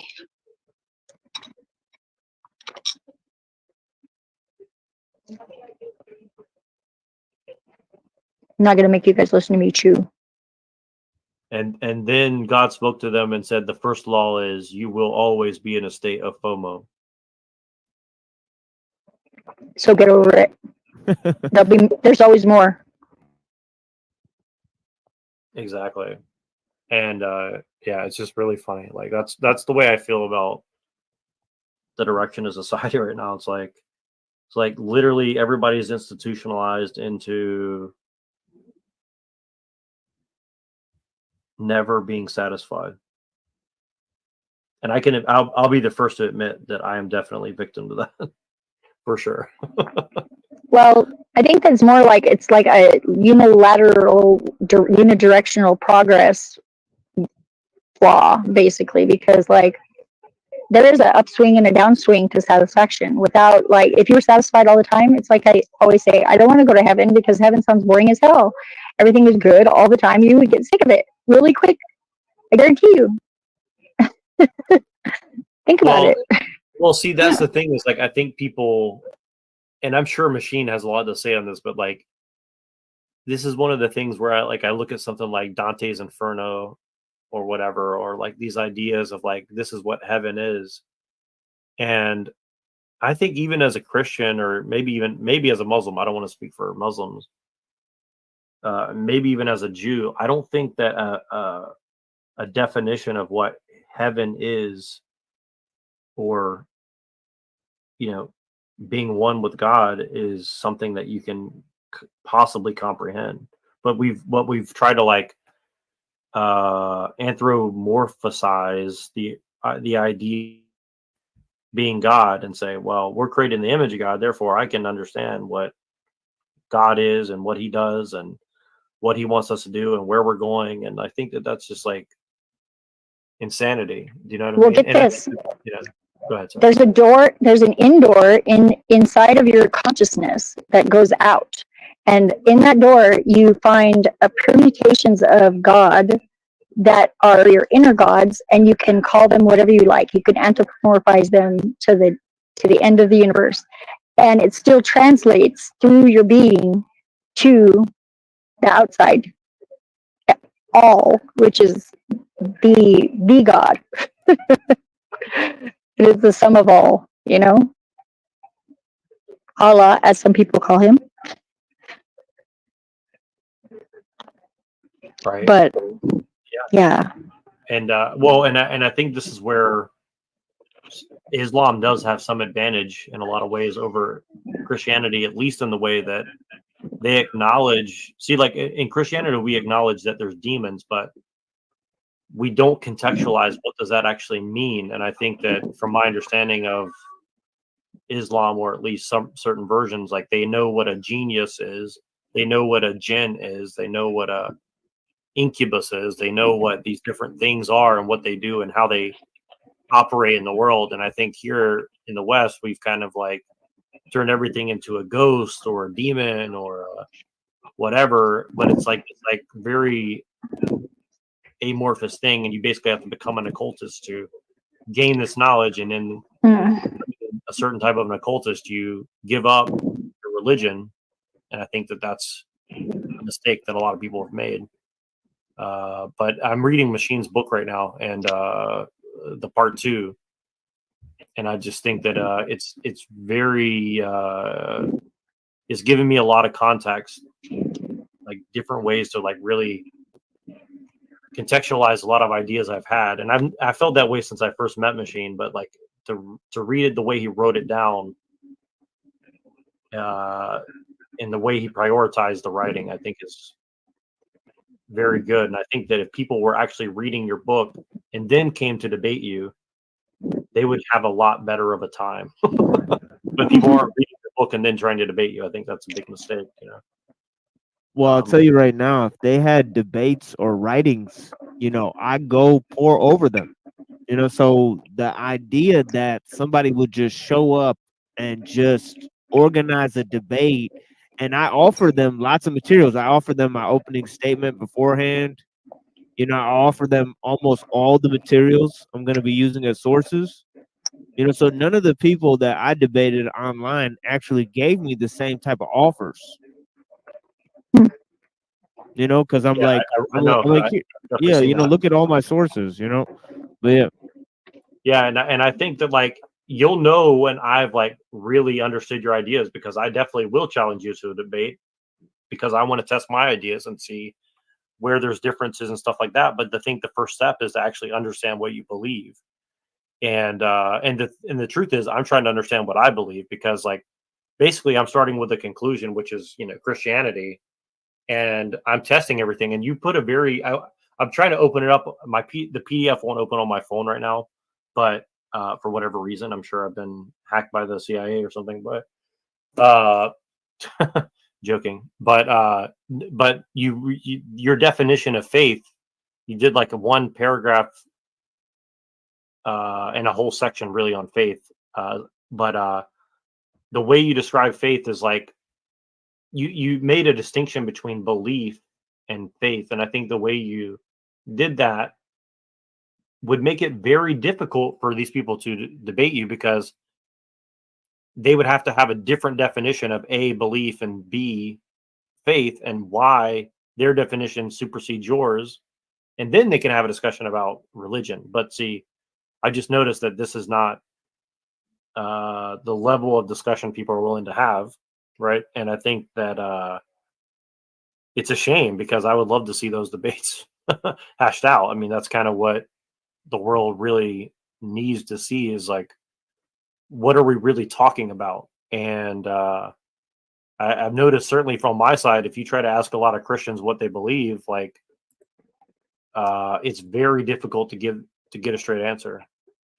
And if you ask them, like, what's your definition of faith, it's even harder. So yeah, I just want to say that, like, you really cannot get many people to give a simple paragraph long definition the way you did. So I just wanted to say, I think I agree. I think your definition is about as good of a definition as I've seen thus far. So yeah, and I like how Talcott was going through it yesterday. Grace and will. I think those are good alternative definitions too. What are you saying, Zephyr? I was going to say, I was having a shower thought the other night or day or whenever it was, but it was basically like, remember Debate Club? Like, there was this idea where people would go and they would like debate, and you didn't get to choose what you're debating on, or which side of the argument you were on. I think that's a really good exercise for like basically like getting to know the other, because there's somebody that holds that view very adamantly, no matter what view you're debating. The question is, can you understand them enough to make their argument convincing? And in convincing of their argument, do make yourself a little bit more expanded, maybe. I agree. When I picked up the Bible, I read it as a Christian. You know, there's no, you know, when I picked up the New Testament, I read it as a Christian. You know, so When I read it as a kid, I read it as a parody, and Mary came. You know, but I was a teenager. You know, difficult. It was like yeah. that was a bad joke. Well, it's ironic to me too because like I as a Christian, I think that you and Benjamin have a far superior comprehension of what the Bible's saying than almost all Christians I've ever met. So it's kind of funny, and people say, "Well, then you're not a Christian." It's like, well, there's different ways to look at it. And again, like I don't believe in compartmentalization of knowledge the way you do, but most people do. And so you've got to kind of like at least acknowledge that, you know, you can look at it from a political standpoint, a religious standpoint, and a cult standpoint, moral standpoint, epistemological standpoint. I mean, there's a lot of different ways you can look at it. And again, because most people don't even think about the compartmentalization of knowledge, then how are you supposed to say, well, there's no such thing as compartmentalization? I mean, you say that to most people, That just they'll proves that they have something hiding inside them that they don't know about. Yeah, and again, I'm not putting in very good words, but essentially, that's a good way of putting it. Yeah. Yeah, I call it compartmentalization because I leave the front end open, so it's still acknowledged as present, but I can set it aside temporarily. It's just in a place that is very inconvenient to be able to forget about, you know? yeah, I made up 2 more goddesses yesterday. I had these 2 goddesses of today's age. You know, the techno-Gaian and the transhumanist. You know, and I came up with a different one to really, you know, talk about the spiritual age. And I'm dealing with these concepts of enchantment and hypnotics. You know, like people are either enchanted or they're hypnotized. Right? What's the difference, if you don't mind me asking? I know you're about to start. Or they know. Yeah, like like enchantment is sincerity over, like, you know, so like this age is an age of disenchantment. Right. That's a very good point. And actually, it's funny you said that. Me and Pillier were talking about that. We've been talking about it since I met him, but we had a good conversation about that earlier today about you cannot just be a honest person because most people are so disenchanted that any realness comes off as like a manipulation or something to that effect, you know? Yeah, and I feel like they're disenchanted because they're hypnotized. You know, and Yep. it's like it's the 2 sides of the coin where, you know, it's like a seesaw effect between these 2 things that I've noticed that is going to calcify the attention span of the humans in the post-technological age. Right? And it takes persistence, but that can be broken down too. And if you are not doing it for like any sort of like, you don't want to control, manipulate, or be untoward in any way towards this person, you're doing it out of genuine love, you can do it. Well, I think and they'll let you. Well, this is the conversation I had with someone very close to me this morning and yesterday too, which is that the problem is like, and I mean, I'm going to say this a million times before I die if I live long enough, but you know, it's really, you know, Nietzsche's prediction about nihilism is not only here, it's worse than he ever could have imagined. I think most people are they're so hypnotized that they want to, you know, they want to be the bird that runs into a plate glass window until they die because they don't know who they are, or what they are, or what they're doing, or that there's a window that they're nose diving at 80 miles an hour into. So, I mean, this is kind of what I see as the problem is like, how do you pull someone away from something that they don't know is a problem? When they're hypnotized, like they don't realize what they're doing. And I think that, you know, some of the people that have been closest to me, I've watched them just nose dive right into the plate glass window and like enjoy it. Yeah, there's a song called inexplicable or unexplicable. It's a great, like the what you just said, like that song, like totally like emotionally conveyed exactly the words that you said. Yeah, It's by the correspondence. I like that. Inexplicably. Yeah, they're really good. Put it in Discord for sure. I want to listen to that. Machine, I know you got to go start your show, so I'll let you do that. I'm gonna end this one. And thanks for joining and thanks for the good conversation. And yeah, I covered Maupin. I covered Trump being a Kabbalist, and did the little. Awesome. Send me the video. I'll play it after my show. Yeah, and I didn't do a really good job. I was really tired, but I think I I got bet some. you did most. You than did. better than 90% would. Yeah, you're your own worst critic. Yeah, I definitely am. I mean, there's so much more I want to say, but like I don't even know how to say it. There's a lot of this. plenty of time. Hopefully. But yeah, Machine, I'll let you get started, and thanks for joining for a few minutes, and we'll yeah, I'll send you this link in a minute. But yeah, For sure. Yeah, my bad. I didn't see your message. I was making videos for my show, so I had all these programs open. But yeah. Yeah, awesome. But yeah, I'm excited to see what you're going to cover. I'm gonna be listening, so I'll let you guys go for now. Thanks for joining, guys. Bye bye. For sure. Thank you. Talk to you soon, brother. And you too, Zephyr. Peace. Yeah, I'll be there later. For sure.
There is a hole in front of the shovel, shovel in front of the brawn. 6 billion gorillas for whom the graves yawn. Each with his mulish days to choose his tool of trade. Dueling blades that cue the cruel charade and fuel the flames. You would clue the crew into the civil. Just get the food and land like you the man and clue the coop over the pit bulls. Dash back, flash it, a compassion and nano police who sat beneath an avalanche of jagged inadequacies. And I would stop the violence more than I was Pontius Pilate. Cops and robbers riot by the fives of noxious sirens. A is gullible, he figure all man equal no-brainer. Take it as friends and neighbors bid and cater. Moms raised the babies to a very churchy 80s. Sunday mornings reinforce the waiting gates of Hades. And he brazen, but apparently inferno bound now. But when a man of cloth recite his wrongs, he wouldn't bow down. The punishment should fit the reasons you must punish him. Never puncture skin or pull the colored rugs from under them. Two opposing motherships shall not employ the gunner's bin, cause brotherhoods of public good do not employ the unctuous in you. Observing how the giveth is disproportionate to the take of the way decide to make it this day. All the stoic odium glow in a cold holster when it could have stood easily in a tub juggling toaster. No mountain too high, no city too far, no coma tonight, no city tomorrow, no fire too live, no city too charged, no treaty to sign, no city to guard.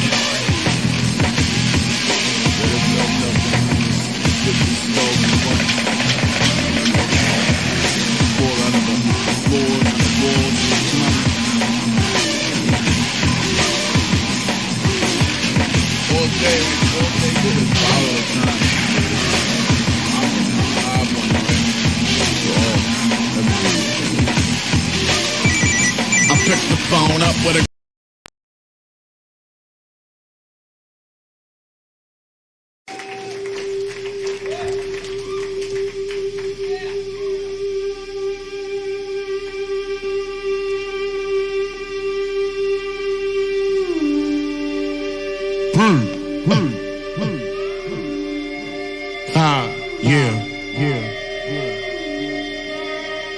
You know a nigga here, a nigga there, nigga everywhere.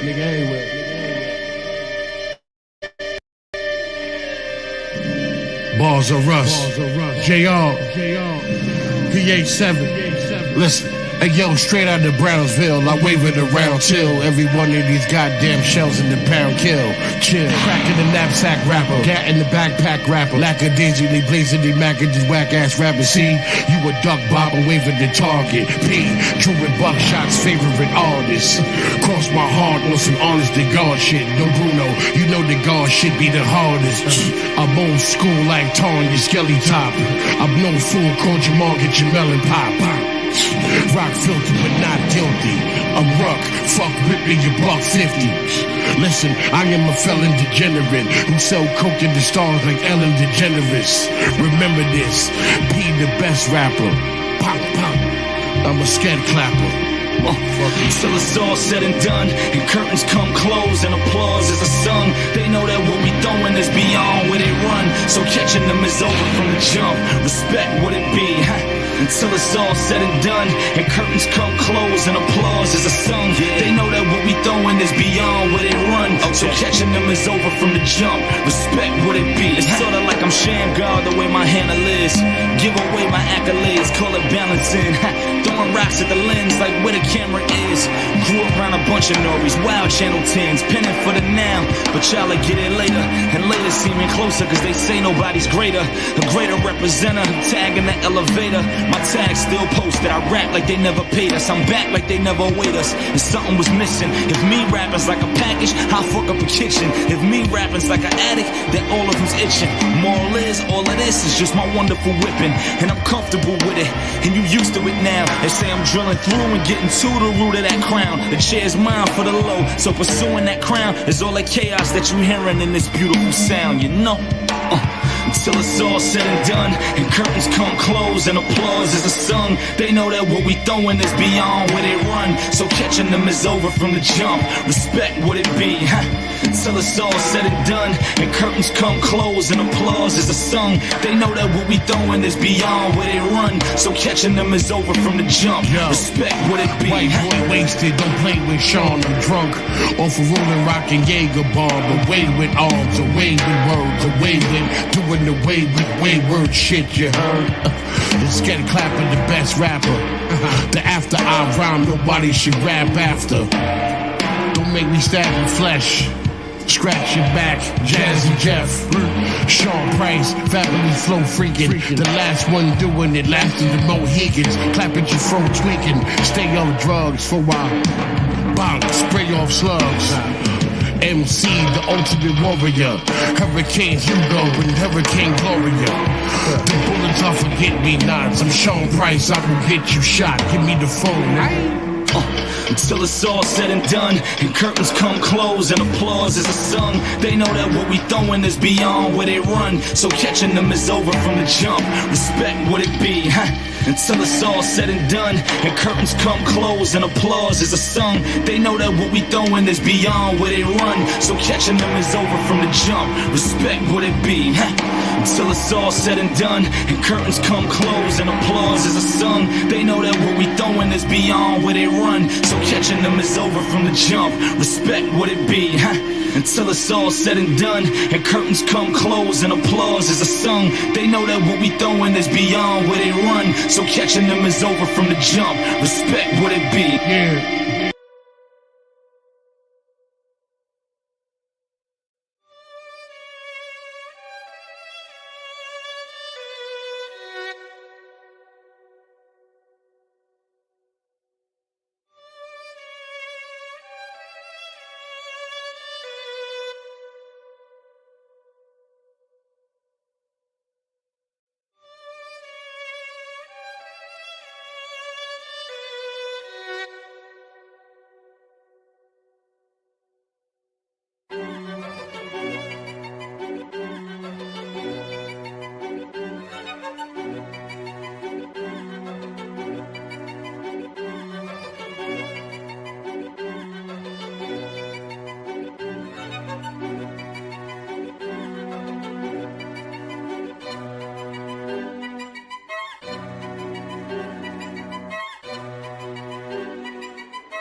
used to understand happy. I know that I used to be happy.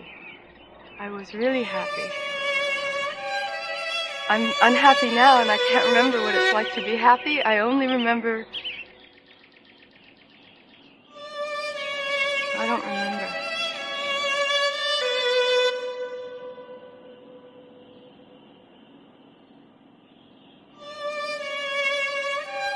I remember being happy only in comparison to not being happy, which is what I am now.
Thank you.